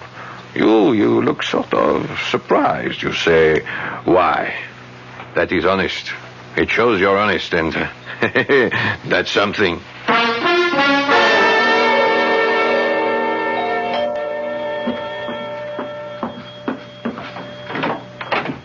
Hi, Eleanor. Come in, Tom. Got here as soon as I could. Something wrong? Nothing's wrong. Or maybe everything's wrong. Okay, Eleanor, spill it. I don't care what you have to tell me. I don't care how bad it is. Let's get it out of the way. You carry the thing around with you, Tom. You justify it. You say there was no help for it. It wasn't your fault. Why should you pay for it? But it doesn't let you alone. Whether you admit it or not, it keeps building inside of you, and you feel you just have to tell someone. I understand. Everyone has his own little secret. This isn't a little secret, Tom. Funny, isn't it? Of all the people I know, I feel I can only tell you. What about Ted? No, I can't tell Ted. Does it concern another man? Yes, but not the way you might think. Okay. We had to come to this point, you and I, Eleanor, because, well, we're going places together. I know. Eleanor, 10, 15 years from now, you could become president of the United States. Oh, Tom. Oh, Tom. Thank you. Oh, I needed a laugh. Why are you laughing? Sooner or later, we'll have a woman president. Why not you? Dream on, Tom Caldwell. Dream on. For all of them, it began with a dream. So ask yourself, why not you? You'll be 40ish, even more beautiful than you are now. Wiser, more experienced. Now, what could hold you back? Oh, excuse me. Hello? Darling? Ted, where are you? At police headquarters. I won't be home until late. Can't it wait? No. I have to do it now because I just brought in my prisoner. Who? The killer. You know, the guy that murdered Paul Grover. The man who murdered Grover? Can you be sure? Yeah, I'm sure. We got him cold.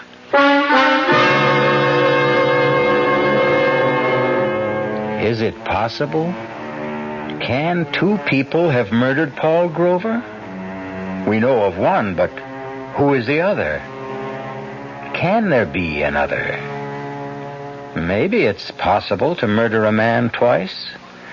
We will deal with a number of interesting possibilities when I return shortly with Act 3. Oh, sure. You can talk about good-tasting diet drinks, but I know. I'm Goldilocks, and here at my taste-testing laboratory, I taste-test them all. And nobody's been drinking my diet drinks until I tested sugar-free Diet 7-Up.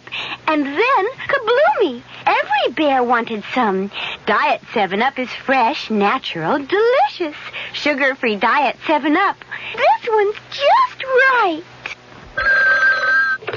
Hello, Amco. My automatic transmission just got automaticing. I was wondering, do you service Chevrolets? Do we service those sensational Chevrolets? Ma'am, Amco has serviced over 3 million automatic transmissions of all kinds. Nearly 900,000 Chevrolets alone. Ooh. Do we service Chevrolets? George, pitch pipe, please. Chevy Nova and Impala and the Bel Air and Camaro and the Chevy too. Oh, my. Yep, we know 'em. Every Chevrolet automatic make and model on the road today, from the oldest Biscayne to a bright, spanky Caprice. By the way, what sort of Chevy did you say you had? A Chevy Mustang. Well, no matter. Nobody knows your automatic transmission better than Amco. AA MCO. There are over 500 AMCO centers coast to coast. Consult your yellow pages for the AMCO center near you. AA MCO. AMCO.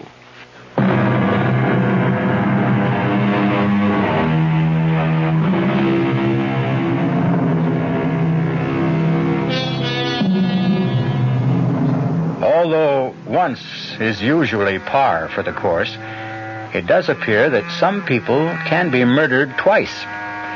5 years ago, Eleanor Hartley was forced to kill a man in self-defense. And now it develops that the police have evidence against another killer. And Eleanor Hartley, whose horizons are unlimited, now has to make a crucial decision. Everything all right with Ted? Yes. Just fine. They got the killer. Killer? The one who murdered that, Paul Grover. Oh, that's great. Well, Ted is really a great detective. Who's the suspect? I didn't ask. It'll probably be in the news. Okay, Eleanor, I'm waiting. Tom, I don't want to lose everything. Why should I lose everything? Well, you won't lose anything. Don't say that. Is it that bad? Yes. Well, then it'll have to come out. No, it won't. Eleanor, Big Jim is out to get you. He'll stop at nothing. Whatever it is, believe me, sooner or later, he'll uncover. No, he can't. No one can. Only I know. Eleanor, there is no way out except the truth. You're wrong, Tom. There's another way out. And it turned up for me tonight. So, the problem is solved. It's settled. It no longer exists. Eleanor, No, Tom. I've pulled myself together. I realize the stakes I'm playing for. It simply will not bother me anymore. You say that so easily. It's a matter of alternatives. What will be best for everyone in the long run? Well, I don't know what it is, but I sure hope you can live with it. I've lived with it for 5 years. I can live with it forever. I'll have to.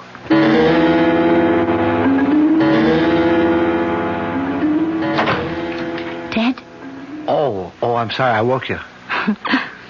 Did you think I could fall asleep? Tell me everything. Who is he? Vince Perry. Very bad boy. He's had quite a career. 5 or 6 years ago, he was just a punk. Now he was on his way to being #1 in narcotics in this town. But, you've got him for murder. How did you? Well, after all, 5 years ago, the police couldn't get anywhere. Well, I had one break. That little restaurant. I guess the detectives never went there last time. It is an out-of-the-way place, but... But why didn't Hugo come forward? Hugo represents a large group of people. Guys like Hugo simply don't volunteer. But all Hugo gave you was the description. It was enough. It told me it was Vince Perry. But the description, is it enough? 2 other things put him on the scene. The tire marks. They're a very special Italian tire. I checked back. I found out that Vince Perry had come into some money, bought an imported custom Italian car. Oh. And the button. I made the rounds of clothing stores all around his neighborhood. Found out where he bought most of his clothes. Guy checked back through his records, and sure enough, Vince had bought a corduroy jacket with that type of button. Would all that be enough? The description, the button, the cast the cops took of the tires 5 years ago. Plus, well, I shouldn't say that. What? Plus the fact he looks like a killer, has a bad reputation. Well, we don't have to worry about him anymore. Why did you say that? Who was worrying about him? Well, I'm sorry. Did I say something wrong? No, let me just swallow this. Now, wait a minute. What's with the pills? I need something to help me sleep. But you never took pills before. I've never been under this kind of pressure before. Well, why should you be under pressure? You don't understand politics. I thought the idea was just for you to get up and tell the truth. It's more complicated. Because you make it more complicated. Well, you don't know what a strain We're fighting. First himself. Do I have to meet him? He's really a very nice guy. He's a thief. Oh, and this morning I've arranged for you to visit Vince Perry. Vince Perry? Yeah, in his cell. Why would I... Calm down. How could you even suggest... Look at it this way. You have to do me a favor because I have to do Charlie Colligan a favor. Who's Charlie Colligan? Who? Your worthy opponent, Big Jim Parkhurst himself. Do I have to meet him? He's really a very nice guy. He's a thief. Oh, and this morning I've arranged for you to visit Vince Perry. Vince Perry? Yeah, in his cell. Why would I... Calm down. How could you even suggest... Look at it this way. You have to do me a favor because I have to do Charlie Colligan a favor. Who's Charlie Colligan? He'll deliver the vote for you in the 4th Ward. This is the kind of politics that I intend to fight. No, my dear, these are the kind of politics that I shield you from. Vince Perry just wants to see you.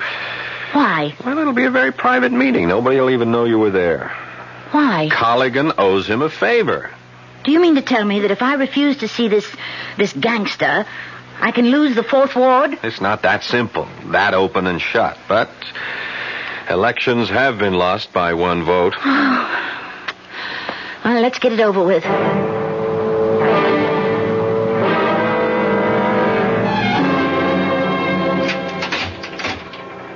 Well, nice of you to show up, Congresswoman. I haven't been elected yet. Oh, I hear it's in a bag. I only came as a favor to a good friend. Now, you're getting the hang of politics. That's what it's all about, no? Favors. I agreed to come to your cell on 2 conditions. A, it would be kept secret. B, I would do nothing that's foreign to my principles. Okay. Let's find out what your principles are. Let's see if you want to start out by doing the right thing. What do you know about the right thing? I know this. The right thing would be for you to confess to the murder of Paul Grover. What did you say? Come on, you know what I said. You know why I said it. You killed Paul Grover. I seen you do it.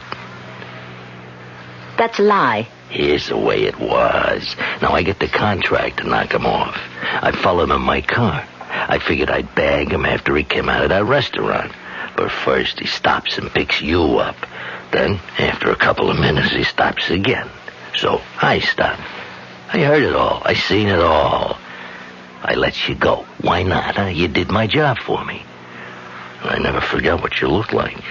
You can't prove a word of it.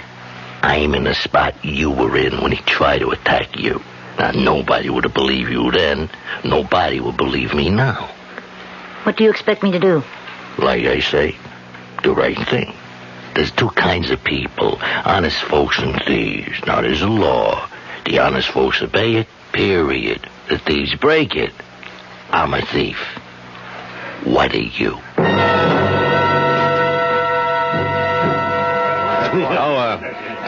Eleanor, I don't think you two have ever met. I'd like to present you to your opponent, Congressman Jim Parkhurst. How do you do? Well, so you're Eleanor Hartley. Well, now I know why I'm going to lose. You're even prettier in person. I think I'll leave you two to chat. Excuse me. Are you already conceding, Congressman? Oh, sure. My time's run out. Really? But you're running a very aggressive campaign. Well, you kill a snake, the body can still wiggle. No, dear, I've had it.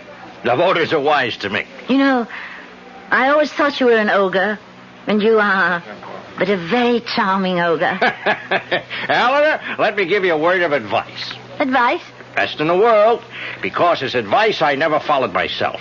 Now, when I became aware of you for the first time, you broke my heart. How?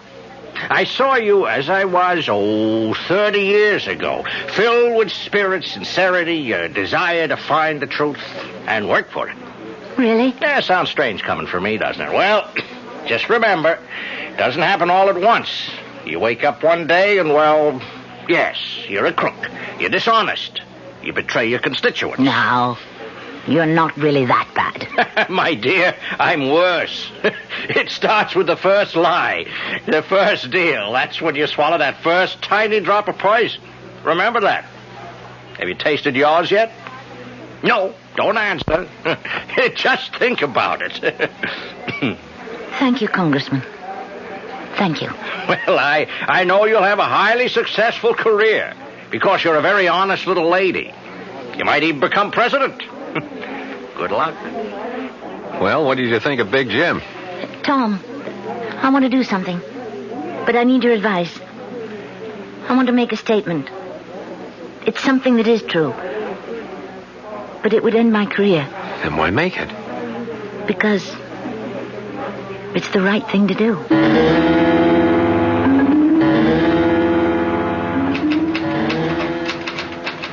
Ted, what are you typing? How was the big luncheon? Oh, the usual. What are you typing? Here, want to read it? To Chief of Detectives, dear Inspector Summerfield, please accept my resignation from the police force. Ted, what's this? Oh, I don't know. I just don't want to be a cop any longer. Why? Why? Well, look, you'll be going to Washington. But I thought we... Why do I have to be a cop all my life? Why can't I try something else? Because, Ted, for you there is nothing else. Look, let it go. Ted, I love you. I love you, too. What do you want me to do? About what? You know. How long have you known? How long have I known what? When did you first find out that I killed Paul Grover? The first night I got the assignment. You told me about it in your sleep. You were having a nightmare, but you told me. And every night since then, in your sleep, you kept telling me. The buttons missing from your jacket in the closet. Why didn't you arrest me? How could I? Why should I?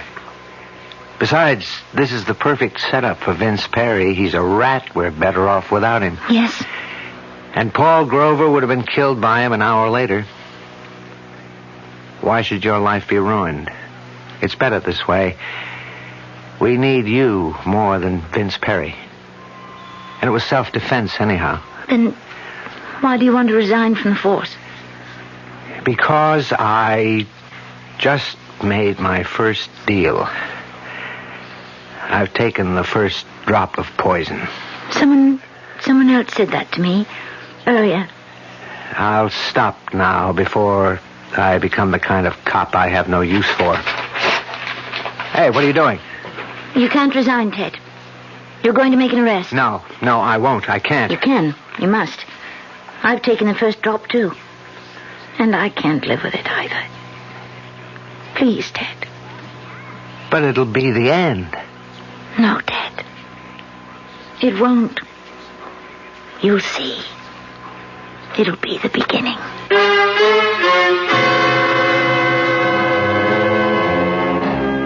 It was quite an unusual arrest and an unusual confession. An unusual trial and a rather unusual verdict.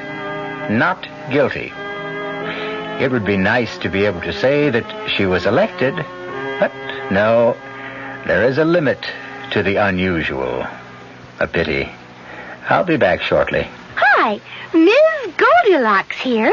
Professionally taste-testing diet drinks can be very difficult, but I've just had to bear with it. Then I found sugar-free Diet 7-Up. It doesn't taste like other diet drinks. It's fresh, light, natural, delicious. Sugar-free Diet 7-Up tastes so good that I've taste-tested it hundreds of times, and each time I've given it my seal of approval. Yes, this one's just right. Our cast included Tammy Grimes, Paul Hecht, Robert Dryden, and Earl Hammond. The entire production was under the direction of Hyman Brown. Radio Mystery Theater was sponsored in part by new sugar-free Diet 7-Up. This is E.G. Marshall inviting you to return to our Mystery Theater for another adventure in the macabre. Until next time, pleasant dreams.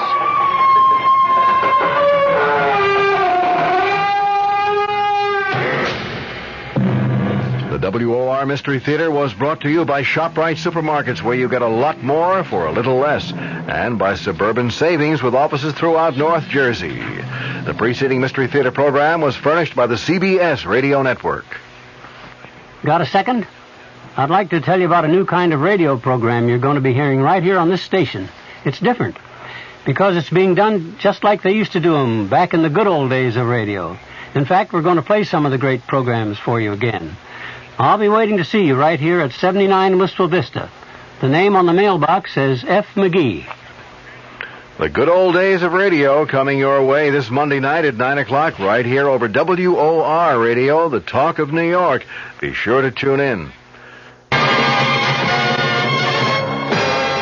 I'm Fulton Lewis in the Mutual Broadcasting System studios in Washington, D.C. Now, my commentary. The House Judiciary Committee opened its historic hearing of evidence on the possible impeachment of President Nixon today, and almost immediately it voted to receive the complex and controversial data in closed session. The committee met in public session for only 25 minutes before voting 31-6 to move into executive session, joined only by its staff and lawyers for President Nixon himself.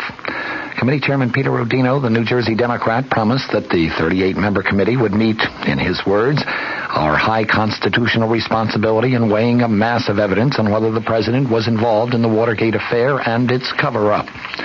The ranking Republican member of the committee, Representative Edward Hutchinson of Michigan, used the occasion to define his own view of an impeachable offense, which he said must be a violation of criminal law. That is a much stricter standard than other committee members have called for. It is also stricter than that reached in a brief prepared by the committee staff. That brief holds that serious misconduct, short of a criminal violation, can be impeachable if it subverts the constitution of government processes. In the meantime, Representative John Anderson, the chairman of the House Republican Conference Committee, said today that the country would probably benefit if President Nixon resigned. He predicted his impeachment if Mr. Nixon does not step aside voluntarily. The Illinois Republican gave his views to newsmen shortly after House Republican leader John Rhodes of Arizona said that the president, in Rhodes's words, ought to consider resignation as a possible option if erosion of public confidence bars him from effectively carrying out his duties. Anderson said that he and other Republican congressional leaders have considered going to the president and actually asking him to resign, but he said they have decided to wait until after a House vote on impeachment. Congressman Rhodes, when asked if the Republican leaders might personally press upon the president a suggestion that he quit, seemed to choose his words very carefully as he replied, "I know of no definite plans at this time." Vice President Gerald Ford said today that the Watergate issue has caused a loss of confidence in the federal government, which he said has reached crisis proportions. He added, "The time has come for persons in political life to face the truth and speak the truth. The time has come for persons in political life to avoid the pragmatic dodge which seeks to obscure the truth." Discussing the president's release of the edited transcripts of White House conversations, Ford said, "I believe those documents, painful as they may be, but I believe they will help establish the truth." Ford's schedule included 4 speeches in the state of Chicago and in downstate Illinois today. It's been more than a week now since the president played what one top White House aide termed his highest trump card in the continuing Watergate drama. He, of course, announced that he was responding to a House Judiciary Committee subpoena for 76 Watergate-related tapes of White House conversations by turning over to that panel and, of course, to the public 1,254 pages of edited transcripts of the tapes. Committee Chairman Rodino and Ranking Minority Member Hutchinson would be invited to the White House to hear the original tapes so they could verify the accuracy of the transcripts. As you recall, a tremendous nationwide fanfare accompanied the president's announcement, White House officials declaring that, in their words, the president has made available to the public and to the Judiciary Committee what he believes is the full Watergate story. With that, Presidential Attorney James St. Clair stated flatly that no further Watergate tapes would be handed over either to the Judiciary Committee or to Special Federal Prosecutor Leon Jaworski. In the meantime, White House Chief of Staff General Alexander Haig made it quite clear that neither he nor presumably any other current presidential aides would answer questions of any congressional investigating panels. Last week, Haig, following the specific orders of President Nixon, invoked executive privilege in declining to give information to the Senate Watergate Committee. To put the entire situation in its proper perspective, I think several aspects must be analyzed. First, why did the president decide to release the transcripts of the Watergate tapes? While it may have been legally proper to completely ignore a subpoena from the legislative branch of government, I think politics obviously decreed that the president had to make some response. His chief advisors suggested, and he agreed, that his own best defense would be a strong offense by releasing the transcripts not only to the House Judiciary Committee but to the entire nation. He would be kicking off a new public relations campaign, one that would be aimed at portraying the president as having nothing to hide, being completely candid about the facts in the Watergate case, and being almost completely cooperative with the congressional panel which is now investigating Watergate in connection with the possible impeachment of the president. Despite assertions of Nixon loyalists, those controversial transcripts do not prove the president's innocence. The important thing to remember, though, is that neither do they prove his guilt. The picture they paint is one of complete confusion, one that is, of course, open to widely varied interpretations, and that, in essence, is all the White House feels is necessary in order to at least temporarily, perhaps permanently, sidetrack the impeachment proceedings. Without further clear-cut evidence of any wrongdoing on Mr. Nixon's part, no fair jury, including the Congress, could possibly find him guilty. The tape transcripts, in and of themselves, do create reasonable doubt as to the president's guilt, and that, of course, is all that is necessary for acquittal under the American system of justice. In this respect, the decision to release the transcripts was probably a very wise decision. What do those transcripts reveal? Well, when read in their entirety, they do not substantiate the president's claim of May 22nd of 1973 that he had undertaken, in his words, an intensive effort of my own to get the facts and to get the facts out. Conversations covered by the transcripts seem more like script writing sessions, a coordination, a very careful coordination between the president and his chief advisors, Ehrlichman and Haldeman, regarding a plan of action regarding the Watergate case. There is nothing conclusive indicating that they were concocting some plan of action to protect administration insiders who might have been involved in the break-in of June 17, 1972 at the Democratic Party national headquarters. There is nothing conclusive indicating that they were trying to cover up the facts in the Watergate case. Admittedly, there are very, very strong suggestions along those lines, however, and perhaps that aspect of the transcripts has dismayed and disappointed some of the president's principal defenders to date, including Senate Republican leader Hugh Scott and House Republican leader John Rhodes. Even former Nixon troubleshooter, now a columnist, Clark Mullenhoff, was prompted to comment today, quote, "Throughout his administration, he has given the impression of thorough, systematic studies of facts and law, but when Nixon-edited transcripts were published, we find no systematic effort to discover all facts of the Watergate burglary of June 17th. Instead, we find crafty, dishonest efforts to learn what the United States Attorney's Office and the FBI might develop from sources that could not be controlled or coerced into a preconceived scenario. Mr. Nixon made no systematic effort to consult the criminal law experts or the constitutional law experts to determine what the president should do in carrying out his responsibility that the laws be faithfully executed. Instead, we find President Nixon fumbling with only a superficial understanding of the law of evidence and incredible insensitivity to the problems of obstruction of justice. Perhaps the most damaging of the transcripts involves an exchange of March 21st, 1973, after John Dean had told the president of Dean's possible involvement in the crime of obstruction of justice. The president speaks first, talking about your obstruction of justice, though I don't see it. Dean replied, well, I have been a conduit for information on taking care of people out there who are guilty of crimes. The president, oh, you mean like the blackmailers? Dean, the blackmailers? Right. The president, well, I wonder if that can't be. I wonder if that doesn't. Let me put it frankly, I wonder if that blackmail doesn't have to be continued. Let me put it this way. Let us suppose that you get the $1 million and you get the proper way to handle it. You could hold that side. Dean agreed. The president then asserted, it would seem to me that that would be worthwhile. Dean commented, well, that's one problem. The president, I know you have a problem here. You have the problem with convicted Watergate burglar E. Howard Hunt and his clemency. Dean, that's right. And you are going to have a clemency problem with the others. They all are going to expect to be out of prison, and that may put you, Mr. President, in a position that is just untenable at some point. You know, the Watergate hearing's just over, Hunt now demanding clemency, or he's going to blow. And politically impossible for you to do it, you know. President, that's right. Dean at that point commented, I'm not sure that you will ever be able to deliver on clemency. It may be just too hot. The president responded, you can't do it politically until after the 1974 elections, that's for sure. Your point is that you couldn't even do it then. Dean commented, that's right. It may further involve you in a way that should not be involved in this.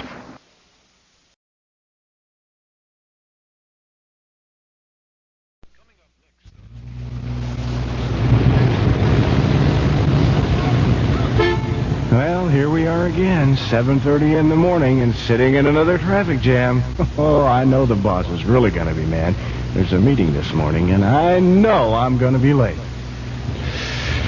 Well, finally, we're moving. Oh, no, not a yellow light just ahead. Well, maybe I can make it across. Whew. Well, I made it. That was pretty close. Oh, here we go again, sitting in more traffic. Hey, great. Hey, I can go. Whoop. Too fast. Almost got you up there. Commuters like this cause accidents, while carpools contribute to safety. A carpool of 4 eliminates 3 cars from the street. And if we were all to carpool, traffic congestion would be eliminated. Best of all, think of the fuel and money you'd save. For carpool information, call KRLD or Carpool, 741-1354. The CBS Radio Mystery Theater presents...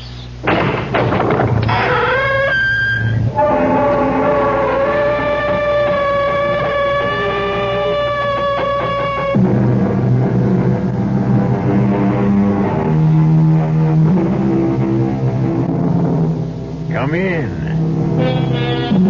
Welcome. I'm E.G. Marshall. An ancient Chinese anecdote tells of a poor man who meets a philosopher. The poor man begs for charity. The philosopher says, "Look at that pebble." He points to a tiny stone. The stone turns to gold. The poor man says, "May I have something bigger?" The philosopher points to a rock, and it too turns to gold. The poor man again asks for something bigger. The philosopher points to a mountain. The entire mountain turns to gold. The poor man is still unhappy.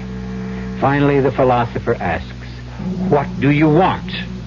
And the poor man replies, "I want your finger." The moral of this and the tale you're about to hear, you can't satisfy everybody. No, don't come near me. Please, don't. You'll kill me. Yes, I will. You can't get away. Don't stick me with that. It won't hurt. I don't want to die. I don't want to die. You should have thought of that before. You, of all people, you know, there's no such thing as the perfect crime. Oh, that's nonsense, my dear. There are hundreds, thousands, for all we know, millions of perfect crimes. Why, every unsolved murder is a perfect crime. And yours wasn't even a murder. It will look like a perfect accident.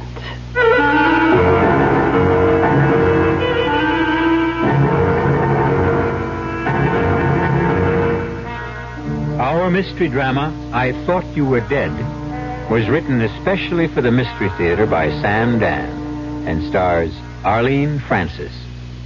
It is sponsored in part by Anheuser-Busch Incorporated, Brewers of Budweiser, and Buick Motor Division. I'll be back shortly with Act One. Child of mine, tomorrow is yours. What kind of world will it be? Every mother worries about the future of her children. But needy mothers overseas, barely surviving at the minimum level of existence, worry even more. Their families have never known a day when they were not hungry. They lack water that is safe to drink, medical facilities, schools. They need your help to give their children a chance in life. Through CARE, you can provide them with food, drinkable water systems, schools and medical care, and the means to help themselves. Help a mother to save a child's life today. Please send your dollars to CARE, Department 2, New York 10016. What do you tell a husband who comes home and says, I just don't know about a vacation this year? Well, you tell him about Ramada Inn's family plan, where your kids 18 and under share your room free. And you tell him about the toll-free Ramada Inn's reservation number, 800-228-2828.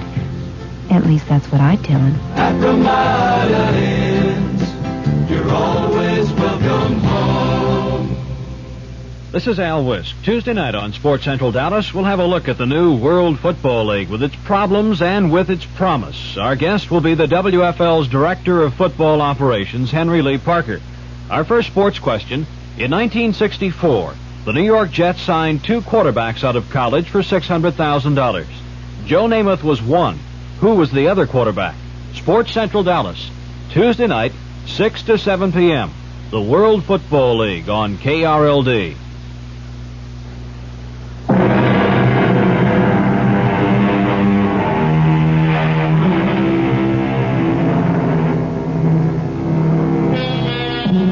A statement, a slogan, should never be accepted merely because it is widely held and seldom challenged. For instance, they say, dead men tell no tales. But this is not necessarily so, as many a murderer has discovered, but too late. A dead man, especially a recently dead man, can tell a veritable anthology of tales to people like doctors and detectives. But what has all this to do with Jennifer Partridge? Jennifer Partridge, sleek, slender, sophisticated Jennifer. In exactly 10 seconds, the telephone will ring in Jennifer's elegant penthouse apartment, and Jennifer is going to speak to a dead man. Hello? Hello? Yes? Jennifer? Who is this? Jennifer, do you have to ask? But it isn't. It can't be. It is, Jennifer. It is. No. No. What's the matter with me? It couldn't have been. It's crazy. How could it be Scott? I won't answer it. I won't. Yes, I will. Now listen here. What kind of obscene practical joke do you think this will... Oh, Paul. Now, what was that all about? Oh, some idiot. Look, is everything all right? Everything's fine. You sure? Yes, I'm positive. I called because I find I have to cancel your appointment for tomorrow afternoon. I'll have to leave town for a few days. When can we schedule another appointment for you? When? Well, I know how busy you are. How about tonight? Tonight? Right now. Let me see. Well, perhaps Please, I can... Paul. Suppose I come to your place. Yes, Paul. I'll see you soon. Goodbye. Thank you, Paul. Oh.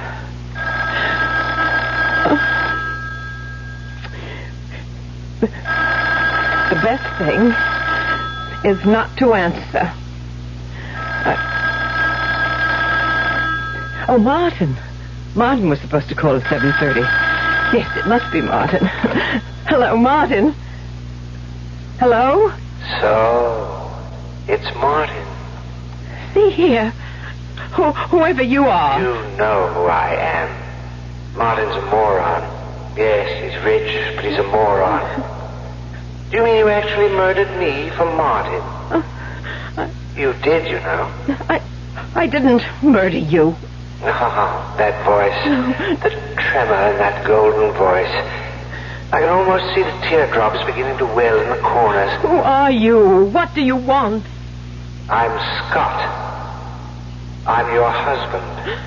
And your place is with me. But you're dead. Exactly. Exactly.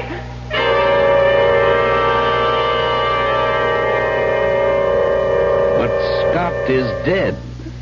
I spoke with him. Twice. It isn't possible. Paul, I know Scott's voice. A practical joker. Someone could imitate Scott's voice, perhaps, but what? But not the way Scott talks. The way he forms those sentences. He has that whole circular way of... The way Scott talks, how he forms sentences, he has that circular way. You realize you're using the present tense. Because I just heard his voice. And I'm sure you did. Well, finally. In your mind. Oh, I see. I imagined it. That's what you're implying. Well, there are all kinds of technical terms we might use to describe this phenomenon, but imagination is as good a word as any, and it really tells the story. But I heard the phone ring. I answered it. It was Scott, and I hung up. Yes, Jennifer. Oh, please, no patronizing, please. You and Scott, the love match of the century. Of course, you miss him, and so... And so? What? And so you actually did hear the phone ring. You actually did hear Scott. And what did Scott say? He accused me of murdering him. Well, did you? Did I what? Do you think you murdered Scott? You were there when Scott was killed. You know how Scott was killed. How can you ask if I killed him? I didn't ask you if you killed him. I asked you if you think you killed him. It was an accident. I wasn't even there. That's not the issue. Perhaps you're thinking if you had been more diligent, more devoted, Scott might not have been there either. I am trying to tell you, Paul. Did the better one die? Now, in the year that Scott's been dead, how many stories have you sold? Well, I haven't really been trying to... Before you married Scott and began the famous Scott and Jennifer Partridge collaboration, how many stories had you ever sold on your own? Well, I'm having it's a case of block.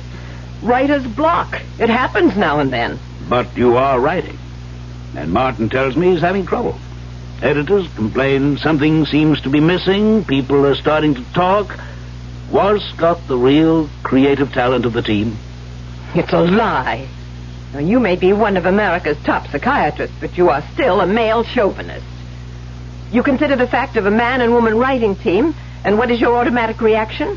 The man is the one who is the true talent. I'm only trying to tell you... Never mind that just now. Let's consider what I'm trying to tell you. Yes? I'm trying to tell you I heard Scott's voice on the telephone. Scott called me on the telephone. And I am trying to tell you why you think... Well, who could that be? Now, go ahead, answer it. Hello? Hello. Doing anything, Jennifer? I thought we'd chat. Just a minute. Paul, it's Scott. Pick up the extension. You'll see it's Scott.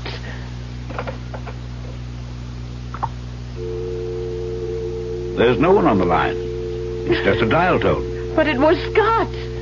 He hung up. He didn't want you to hear him. But he spoke to me. He spoke to me. Jennifer, he's dead. Is that a fact? But I tell you... Is it a fact, yes or no?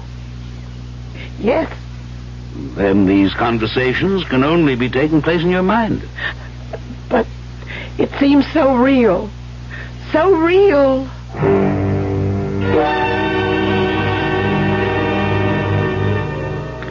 He looked deep into her eyes, into those smoldering, passionate eyes, and he knew. Now he knew. He knew how it could be possible for a man to sacrifice his honor, his career, his country. You have that, Miss Hewlett? Yes, Mrs. Partridge. To please read it back. He looked deep into her eyes, into those smoldering, passionate... Wait. The whole passage, it sounds familiar. It sounds as if... Yes, Mrs. Partridge, now that you mention it... Why should it sound familiar? You and Mr. Partridge had written that same paragraph 5 years ago in Dead Man's Marriage. Oh, yes. Yes, that's right. I simply have to get away from eyes. That was Scott's trick. May I come in? Absolutely not. I'm working. How's it coming? Splendidly. Level with me? Atrociously. I think you're trying too hard. What does that mean? Just relax. What did St. Clair think of the Merry Christmas caper? He thinks you're trying too hard. But I simply must... You simply must what? Get something published this year. Why? Isn't it obvious? People will say that Scott was the writer. I don't know of anyone who's saying that. But it's true. Now, look, Jennifer, honey, just relax. You're nervous, high-strung. Just like a thoroughbred. No, thank you. It's flattering to be compared with a horse. Well, baby, you can compare an agent with a trainer. They both have to nurse some very temperamental stock. Tell you what we should do. Take 3 months off, get married, go on a cruise. Martin, darling, we can't get married until I get something of my own published. Okay. I know you understand, darling. I understand. I'm not going to win arguments with you, so I came with a suggestion. Yes? People have worked together so closely so long as you and Scott become dependent on each other. But I'm trying to prove that Baby, sometimes you just got to listen. Because Scott died so suddenly, the break was so... Well, it was too abrupt, you know what I mean? You weren't prepared for it. Now, let Scott help you. What? What are you saying? The day Scott died, he told me he had just done a kind of treatment for a book called I Thought You Were Dead. What? You know how he was? He'd fill up a whole yellow pad with a storyline. Well, he said he just did something called I Thought You Were Dead. Why not finish it? I don't know what you're talking about. What? You mean you're not aware of the story? No, Scott never discussed it with me. But he said he had written 11 yellow pages. He had the whole plot. Miss Hewlett? Yes? Have you seen 11 yellow pages? You know, the kind Mr. Partridge would do by hand. Oh, no, Mrs. Partridge. Yeah. But Scott said he wrote it up. You sure you haven't seen it, Miss Hewlett? No, sir. And I generally know where everything is. Jennifer, you have to write it. But Martin... Look, this whole thing is psychological. For years, you and Scott worked together. He became a habit with you. Well, not everybody can quit a habit cold turkey, so move away from him gradually. See what I mean? But we don't even know where the outline is. It has to be in the house. We'll turn the place inside out and upside down. We'll find those 11 yellow pages. Now, let's start looking. I can tell you, Martin, no one will ever find them. Because long ago they had been reduced to ashes. No earthly power can ever recreate them into Scott's original yellow pages. I burned them, destroyed them completely. I had to. Because otherwise people might discover how I murdered Scott.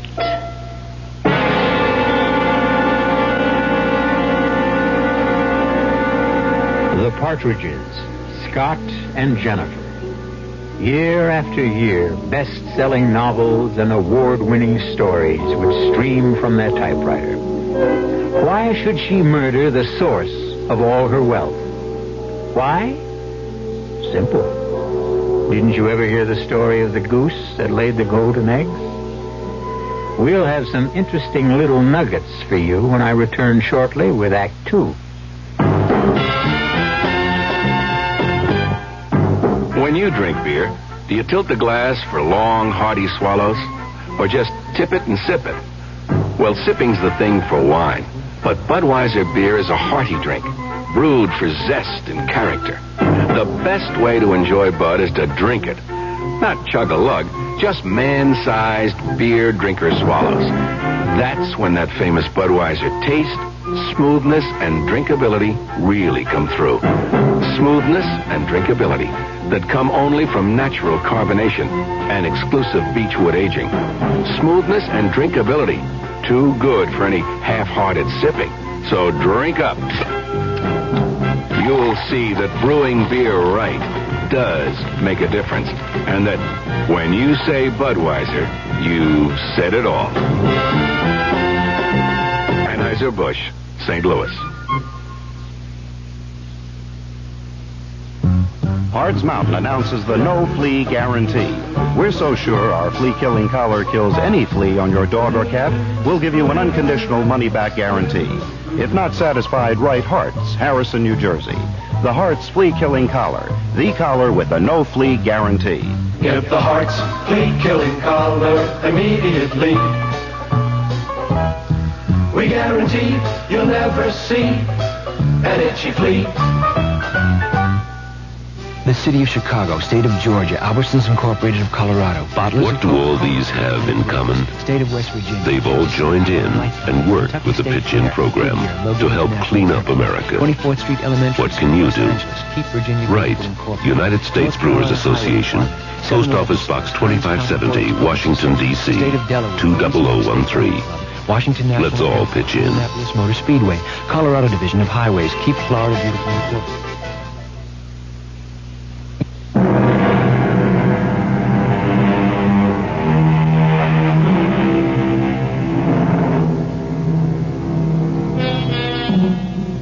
Yesterday, the phone rang, and Jennifer Partridge answered it. It was her husband, Scott. They chatted briefly, and then Jennifer hung up. But everyone knows that Scott has been dead for over a year. Of course, what everyone doesn't know is that Jennifer murdered him. The sun rose, finally. At first, a pale rose glow on the distant eastern horizon. No distant eastern horizon. What an indigestible mouthful that is. Damn. Descriptive narrative came so easily to Scott. Why do I have to worry about the sun rising and the distant eastern horizon? I'll just say, the next day. The next day. That's so abrupt. Say, don't you hear that damn phone, Miss Hewlett? But, Mrs. Partridge, you always insist on answering the phone yourself. Pick it up. Well, yes, ma'am. Hello? Hello, is that you, Miss Killett? Yes, sir? Is Mrs. Partridge there? Is Mr. Evans, are you here, Mrs. Partridge? No. No, Mr. Evans. Mrs. Partridge has gone out this morning. Tell her to get on the phone. But she isn't here. Tell her I have news from St. Clair. He has news for Mr. St. Clair, Mrs. Partridge. All right, I'll take it on my extension. Yes, Martin. Oh, I see you came back. Martin, I do not like to be disturbed while I'm working. What are you working on? Something new? Drop it. What? I had breakfast with St. Clair. Martin. I told him you found an outline Scott had prepared before he died. But I didn't find it. I told him the title. I thought you were dead. St. Clair flipped. But I don't know anything he insists on about signing it. a contract. But, He's been on the phone to the West Coast. How do I know? Go ahead, ask me. Martin, you must listen. I already got a call from one studio, and you know what time it is out there? 7 o'clock in the morning. Martin, I haven't found the story. Honey, you find it. The bidding has begun, and it's already gone past $1 million. You mean between you and that Miss Culet, you can't find that story? Drop what you're doing and look, but you find those 11 pages. Martin? Oh, Martin. I've looked everywhere, Mrs. Partridge, but I was unable to Yes, find... well, we'll just have to keep at it. Now, where were we? Oh, the opening paragraph, the sun rose. No, make that the next day. I don't know. I'm in no mood to... I can tell this is going to be one of those mornings. Look, Miss Culet, why don't you take some time off? Drive into town. I could look for those 11 pages. Where? We've just about torn the whole place apart. And then why don't I dust and clean some of Mr. Partridge's trophies and things? If you like. Some of the guns and knives should be oiled. Well, make sure you're very careful. Actually, we should have a gunsmith or someone like that. Oh, I don't mind it at all, Mrs. Partridge, and I know how to do it. Very well. Tell Mrs. Mason to have lunch ready at 12, and that could give us a long afternoon for work. Yes, Mrs. Partridge. I really don't understand it. What's that? Mr. Partridge, he was such a methodical man. You know, a place for everything and everything in his place. Yes, I remember. That little homey cliche used to drive me wild sometimes. Now, every time he would finish writing his notes or whatever on his yellow pad, he would always tear off the pages and put them in his right-hand desk drawer. Yes, well, they must be around somewhere. But it's so unusual. I've looked everywhere. Mm-hmm. Well, you recall the Edgar Allan Poe story about the missing letter? Was in the middle of the room, in full view all the time? I'm sure that's what we're dealing with here, too. Yes, Mrs. Partridge.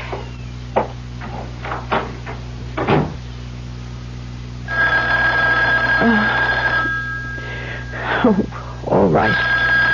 All right. I'm not afraid. Hello? Hello, darling. Scott? Yes, darling. It's Scott. Who are you? What do you hope to gain by... Dearest, I miss you. What are you after? Have you won the Nobel Prize for Literature yet? Now you're listening. Now you're willing to believe. I am not willing to believe. Who but Scott would know? I held you back, yes. I kept you from expressing your genius. I restricted you to trivial little detective potboilers. I made you fritter away your talent. Scott! Well, express yourself. Oh, you fool, you adorable fool. Neither of us can make it without the other. All right. Whoever you are, you have a game. You want something. What is it? I want you, Jennifer. I love you. We were so good together in every way. What do you want? You refuse to believe I'm Scott. Look, now, you caught me off guard yesterday, and I was feeling low.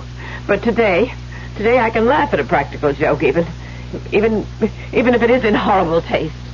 Do you want me to prove I'm Scott? How could you prove? Who but Scott would know why you destroyed my yellow page outline? You're listening. You're listening now, aren't you? I don't even know. I don't know what outline you're talking about. How she kills her husband. And I left it lying around. I didn't think you'd use it to kill me. I didn't. Well, it doesn't matter now, darling. It doesn't matter. I've already forgiven you. We need each other. We're incomplete apart. I can't come to you. No. Therefore, you must come to me. I didn't kill you. Must I tell you how you killed me? No. Perhaps I'd better. No. You seem to have forgotten. Please. That morning, I had a date to go duck hunting with Paul and Martin. No, don't. And I took the 12 gauge and... No. No.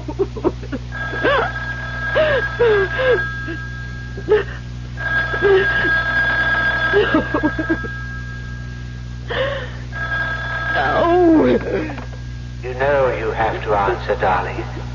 You know. Don't ever hang up on me again. I'll keep calling back. Now I must tell you how I died. No, I'm just losing my mind. But that morning, before I left home, you inserted a little transparent plastic ring down the barrel in front of the chamber. And so when I pulled the trigger, naturally, the gun exploded in my face. No!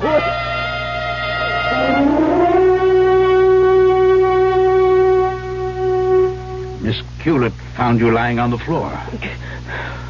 Oh, it's Scott, Paul. I tell you, it's Scott. Jennifer, I think you need a rest. Of course I do, but that won't solve the problem. Now, please, stop fighting me. I can't indulge you in this childish fantasy. But then let me tell you why it is Scott. Just listen. Not only is it Scott's voice, which an actor can imitate, but it is Scott's diction, his idiom. Also well known from Scott's writing and broadcasts. But there are things that were known only to Scott and me. How we felt about our writing and the quarrels that we had, and even... Yes? Even an outline that no one else could know about. Well, I knew about it. Scott mentioned it to me and to Martin that morning. Well, you too. You were the only ones who knew. All right, Jennifer. Let's face it. These conversations, they really are taking place, but in your mind. Paul, you simply have to believe that Scott is on the telephone. Guilt and remorse.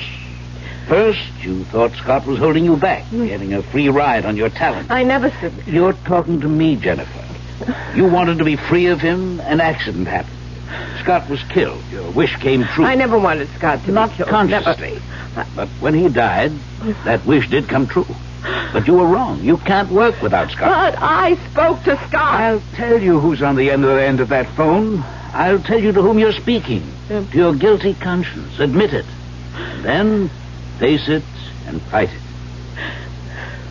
I can write without Scott.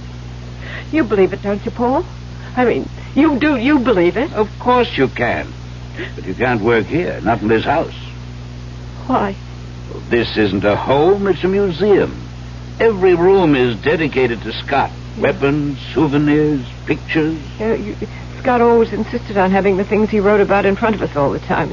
If we were going to poison someone, we'd have that bottle in front of us with the poison in it, and we'd fill the bottle and we'd make it mean something dynamic.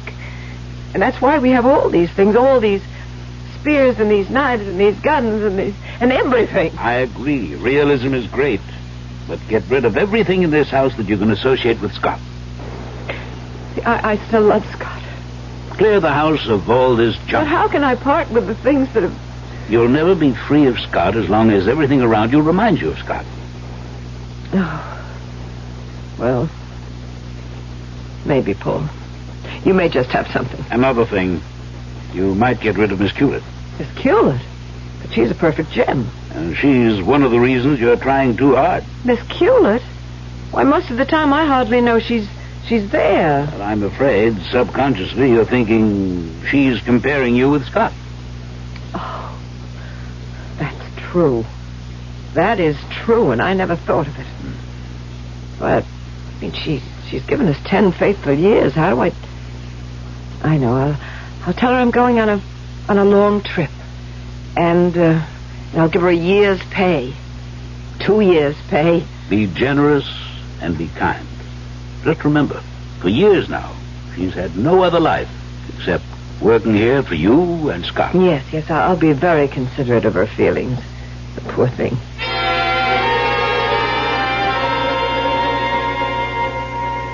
And so it might very well be a year before I come back, Miss Hewlett. I understand, Mrs. Partridge. And if you should like to, go to work again soon, why, Mr. Evans knows of a great many interesting openings. Oh, that would be very kind of him. I'll miss you very much. No, ma'am, you won't miss me too much. I mean that, Miss Hewlett. You won't miss me. Because I'm not going anywhere. What did you say? Oh, I believe you heard what I said, Mrs. Partridge. I have no intention of leaving this house.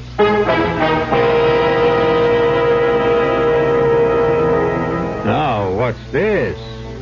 What makes Miss Hewlett think her employer can't fire her? To say, I have no intention of leaving this house. Meek, Miss Hewlett? We will have to hear some more from Miss Hewlett before we can properly evaluate this latest development. And we shall, when I return shortly with Act 3. It's safe to assume that some of you are listening to my voice from the inside of the wrong car. Not the wrong make, the wrong size. It's especially important these days that the cars we drive fit the way we use them. Now look around. If you've got more room than you've got passengers, maybe a smaller car would be better. If you've got wall-to-wall people, maybe the car is not big enough for the way you use it. And if you've taken the big car and left the small one for your wife to use for her carpools and shopping, Cub Scouts and whatever, well, we've got a message for you. If she hasn't given it to you already, make sure your car fits your lifestyle. Sometimes small is right. Sometimes big is right. Buick makes both right. From Opel to Electra 225, Buick has a car for the way you drive. With a name like Smucker's, it has to be good. Because Smucker's cooks have experience.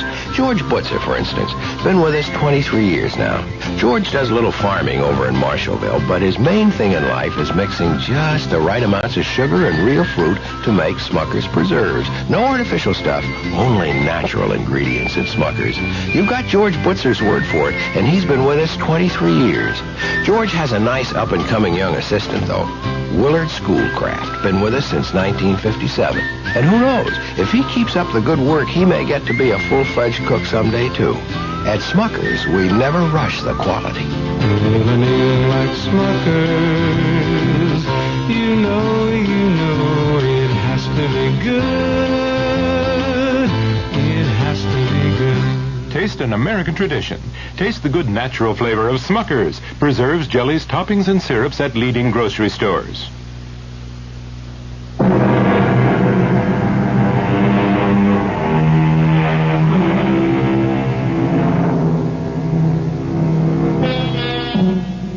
For 10 years, mild, modest, and self-effacing Miss Hewlett has been secretary to the Partridges, Scott and Jennifer.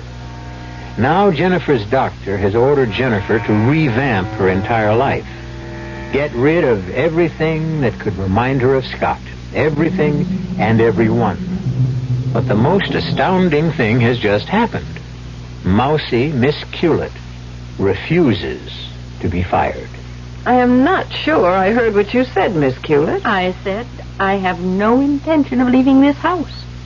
That outline Mr. Partridge wrote, those 11 pages of handwritten notes, well, I found them. You found them? Yes, Mrs. Partridge. But that's impossible. Were you going to say impossible? I know. You destroyed them. But I found them before you burned them, and I made a copy. I see. What do you want, Miss Hewlett? The notes explain how a man was killed when his wife tampered with the chamber of his shotgun. That's not proof that Let's think for a minute and decide what it is. Your husband's shotgun exploded in his face, killing him. He had written a story explaining how it could be done. You tried to destroy that story. I will testify that you and he fought. We had the normal disagreements any husband and wife have. For 10 years, I sat in this office like another chair, a piece of furniture. The invisible Miss Hewlett. I was a machine and took down everything each of you said, and you said everything in front of me. Everything, as if I didn't exist. What do you want? I want things as they are right now. I don't know what that means. I want you to keep living in fear, filled with fright, worrying, wondering what I'm going to do about you. That's all you want? It's enough. Why? What did I ever do to you? What did you ever do to me? Oh, how dare you ask that? I ask because I don't know. You killed the man I loved. The man you loved? You killed Scott Partridge. He didn't even know you were alive. Does that matter? Can you live without the sun? Does the sun know you're alive? You loved Scott? Love? Oh, what a weak, fragile word. I adored him. I worshipped him. And you killed him. You killed him. I don't believe you. Why did I stay here all these years? Yes? What's that, Mrs. Mason? The moving men? To do what? Oh, no. No, there must be some mistake. I will ask Mrs. Partridge. Mrs. Partridge, Mrs. Mason says movers are here to take away all of Mr. Partridge's things. Is that true? Yes? Oh, no. No, I won't permit it.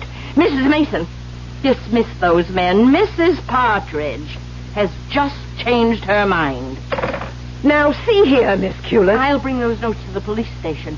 I'll swear you threatened to kill him. Nothing in this house must ever be changed. Do you understand? This place, it must remain a shrine to his memory.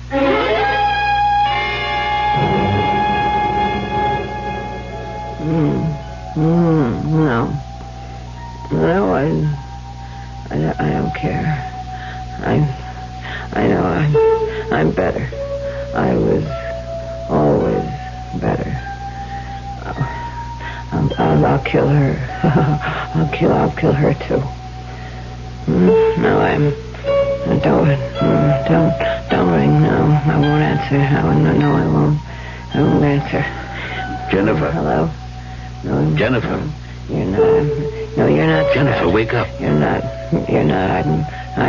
Jennifer, wake up.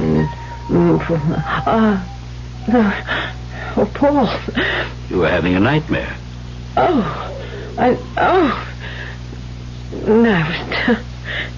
I was trying to put some notes together, and I just must have fallen asleep. But what are you doing here? Well, I happened to be in the neighborhood. I thought I'd stop in and check on you. Now, Jennifer, what's the meaning of all this? All what?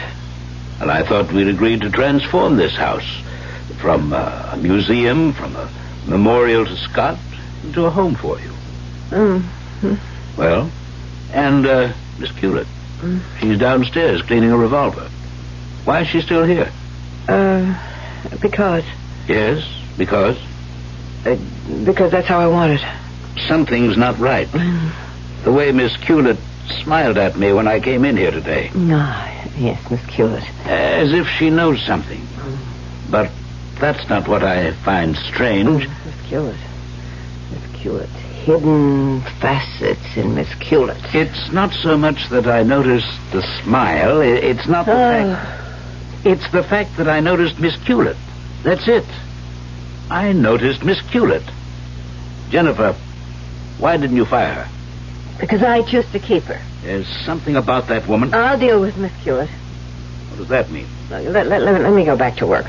Jennifer, the wastebasket is overflowing. I'm going to keep trying. Well, try to analyze your problem. What's blocking you?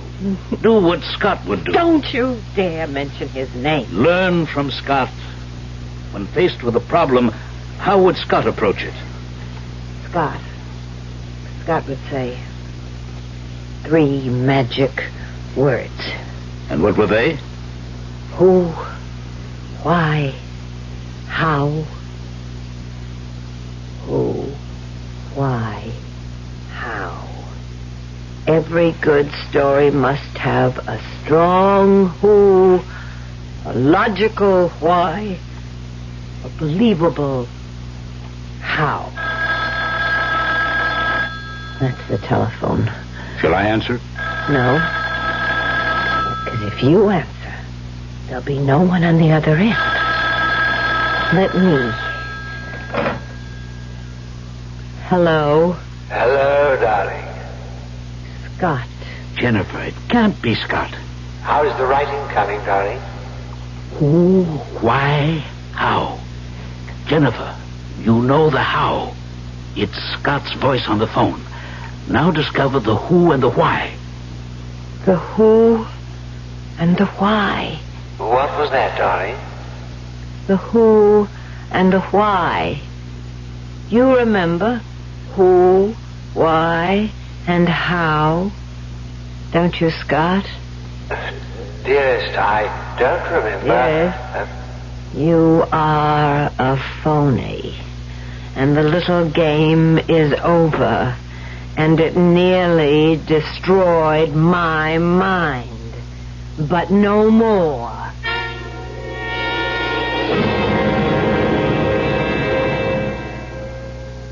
Miss Hewlett, I would like you to take some dictation. I found another outline Mr. Partridge had done some time ago. Oh? Are you ready? Oh, yes, indeed. He calls this, if I loved you twice as much, you'd be half as dead. Oh, poor darling Mr. Partridge. He would always begin every treatment with a joke. Now he sets it up. Husband, wife, secretary. Secretary idolizes husband. Husband idolizes wife. Wife hates husband. Wife murders husband. Are you getting all this? Oh, yes, yes.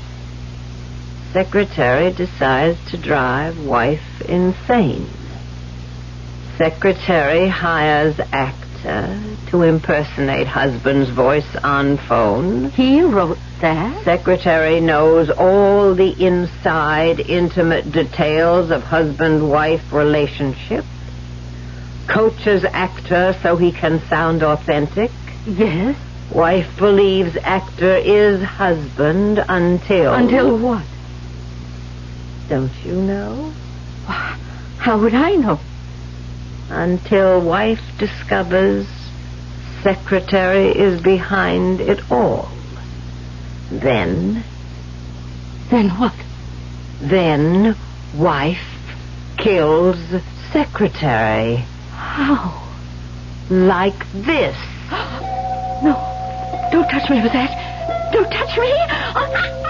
No. Oh, no. Oh, get me to a doctor. You killed me. Of course. This dart, the tip, is covered with... I know. Oh, please, call a doctor. I'm getting dizzy. Poison. Curare. Scott and I used it as the gimmick in our South American jungle mystery. Please, call a doctor. He could do nothing for you now, you little fool. It was a good try. You did hire an excellent actor. I compliment you. I didn't hire anyone. Forget it. But I didn't. What do you mean you didn't hire anyone? Who else if it wasn't you? It wasn't me. Then who? Why? How? Miss Hewlett! Miss Hewlett! Answer me!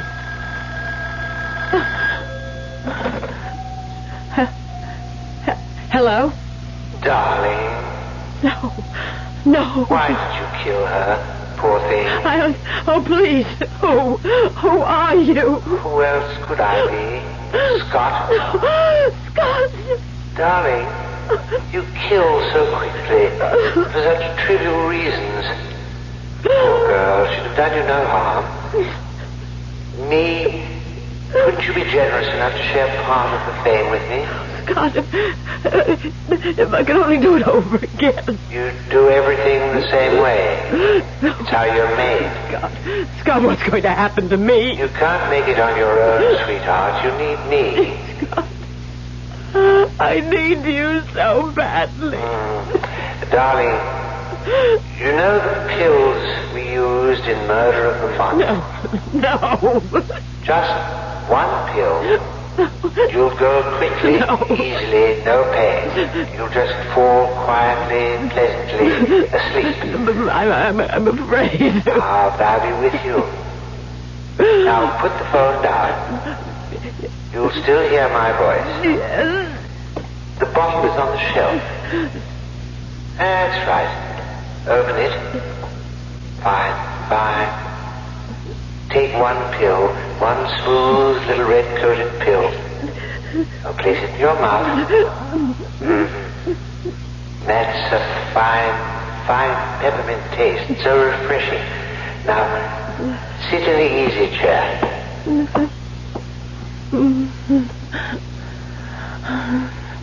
Oh, Scott. I'm so sleepy. Now, close your eyes, dear. Mm-hmm. And soon, we'll be together again. Mm-hmm. Scott? Hello, darling. Hello.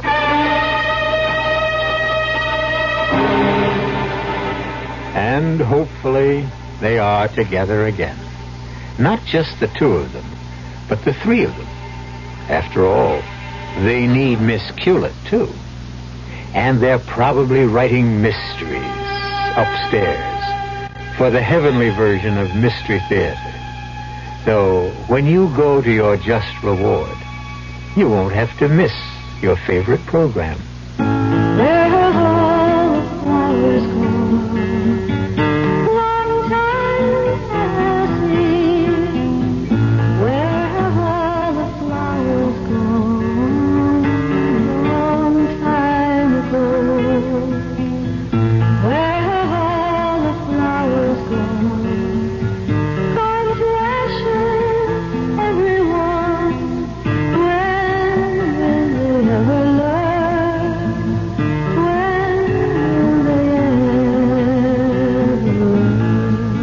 Smokey has been telling us to be careful with fire for over 30 years. Yet last year, we still started over 100,000 careless forest fires. When will we ever learn? When will they ever learn?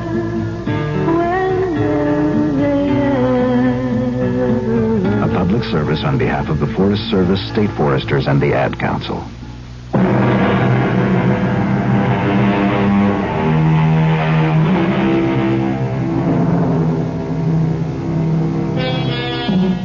Well, tonight we did more than just entertain you.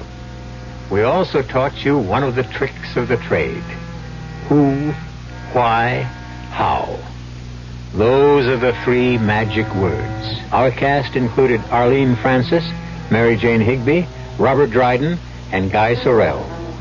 The entire production was under the direction of Hyman Brown. Now, a preview of our next tale. It isn't my father's body. Now. Edward, I tell you, it isn't. You knew my father. He was much taller. And he was thin. By heaven, you're right. But this makes no sense at all. It's his head. Yes, it is. I'm going to faint. Outside, quickly. I'll join you. Miss, what is it, miss? Something horrible. Horrible. Oh, what, miss, what? I don't dare say it, Hobbs. I don't dare think it. Mr. Somerset, sir, what is it? What is it in there? The thing in the coffin. It's Sir Simon's head, but not his body. Radio Mystery Theater was sponsored in part by Buick Motor Division and Anheuser-Busch Incorporated, Brewers of Budweiser. This is E.G. Marshall inviting you to return to our Mystery Theater for another adventure in the macabre. Until next time, pleasant dreams.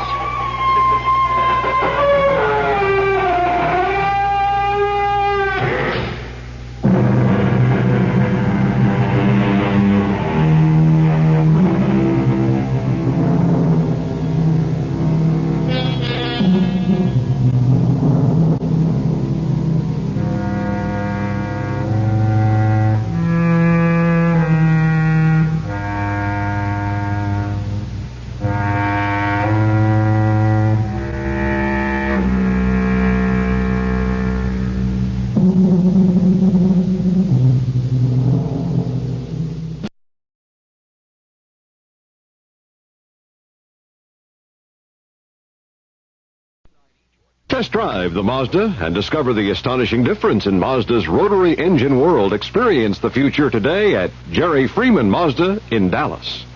The CBS Radio Mystery Theater presents...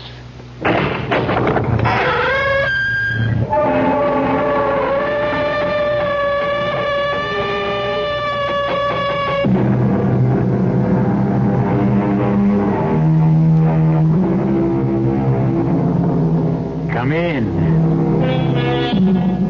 Welcome. I'm E.G. Marshall. Welcome to a world of terror.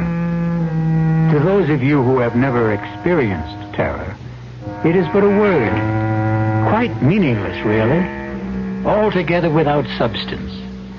But to those who have felt its icy touch, it has the same mind-shattering meaning it had for Jane Prentice when Iris Patterson told her... You'll just have to pretend you know nothing about all this. Act like a bride. Like a bride? No, I can't. It's up to you. You're really in no danger at this point. You won't be till you sign the insurance application. I won't sign it. You'll have to. So you don't arouse his suspicions. Oh, and one thing more. Yes? Whatever you do, don't cross him. Do as he says, precisely as he says. Always. Or we may not be able to save you.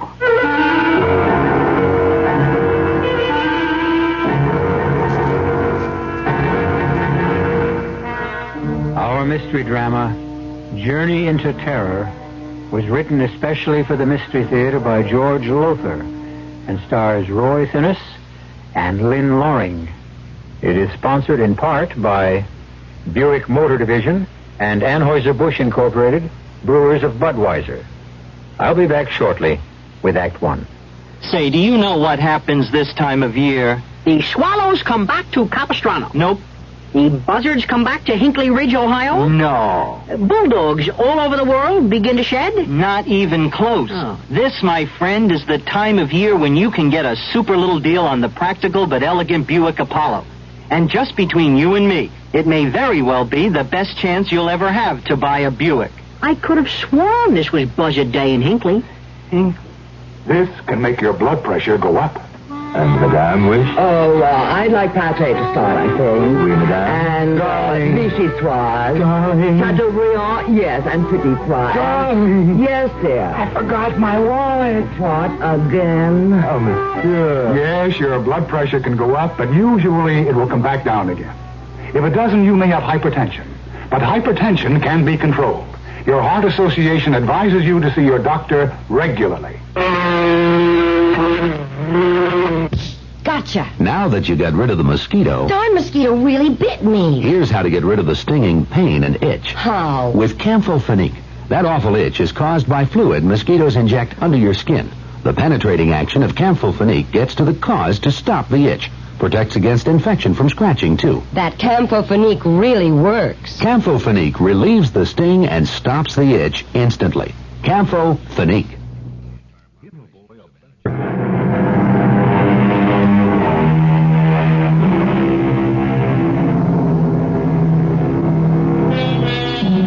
We never know what the morrow may bring, do we? Indeed, what unexpected turn of fate may change our lives within the next hour. The truth is, we may well see but ignore telltale signs which warn us of danger ahead. And when the blow falls, wonder how in the world we could have failed to take heed. Jane Stoddard took no notice of the telltale signs and as a result, faced death in a horrible form. I certainly admire the way you're taking the sudden change in our honeymoon plans, Jane. You're a real sport. Nonsense, Tom. Whither thou goest, I will go. To Detroit instead of the Bahamas on your honeymoon? It's not your fault your wealthy client lives here instead of Nassau. Patient, Jane, patient, not client. A very handsome and talented one. Do you have patients all over the country? All over the world. You mean we're going to be traveling constantly? Oh, no. My practice is mainly in New York, but now and again I'm called into consultation. We'll have fun, sweetheart. You'll see. And now I'd better get a move on, or my patient will find himself another doctor. Will you be long? No, a few hours. Why don't you get out of this hotel and do some shopping? Maybe. But right now, I think I'll just stretch out and rest a bit. Good. Then you'll be in great shape for the theater tonight and some dancing later. See you in a few hours, sweetheart. Darling. Bye now. Bye, dearest.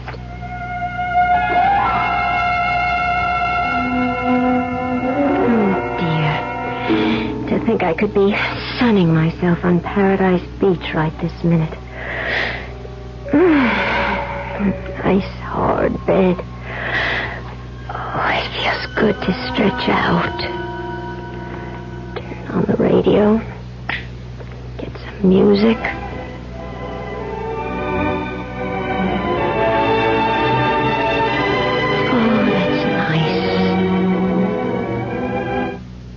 Interrupt for a special bulletin. The body of a woman, a newly married bride, was found less than an hour ago in her palatial Shaker Heights home. According to the police, she had been tortured, then strangled with one of her own stockings. The coroner has established the time of death as having occurred about 48 hours ago. Fine honeymoon. I'm in a hotel room listening to the latest murder report. Yes? Mrs. Stoddard. Mrs. Thomas Stoddard? Yes? I'm calling from the lobby, Mrs. Stoddard. You don't know me, but my name is Iris Patterson.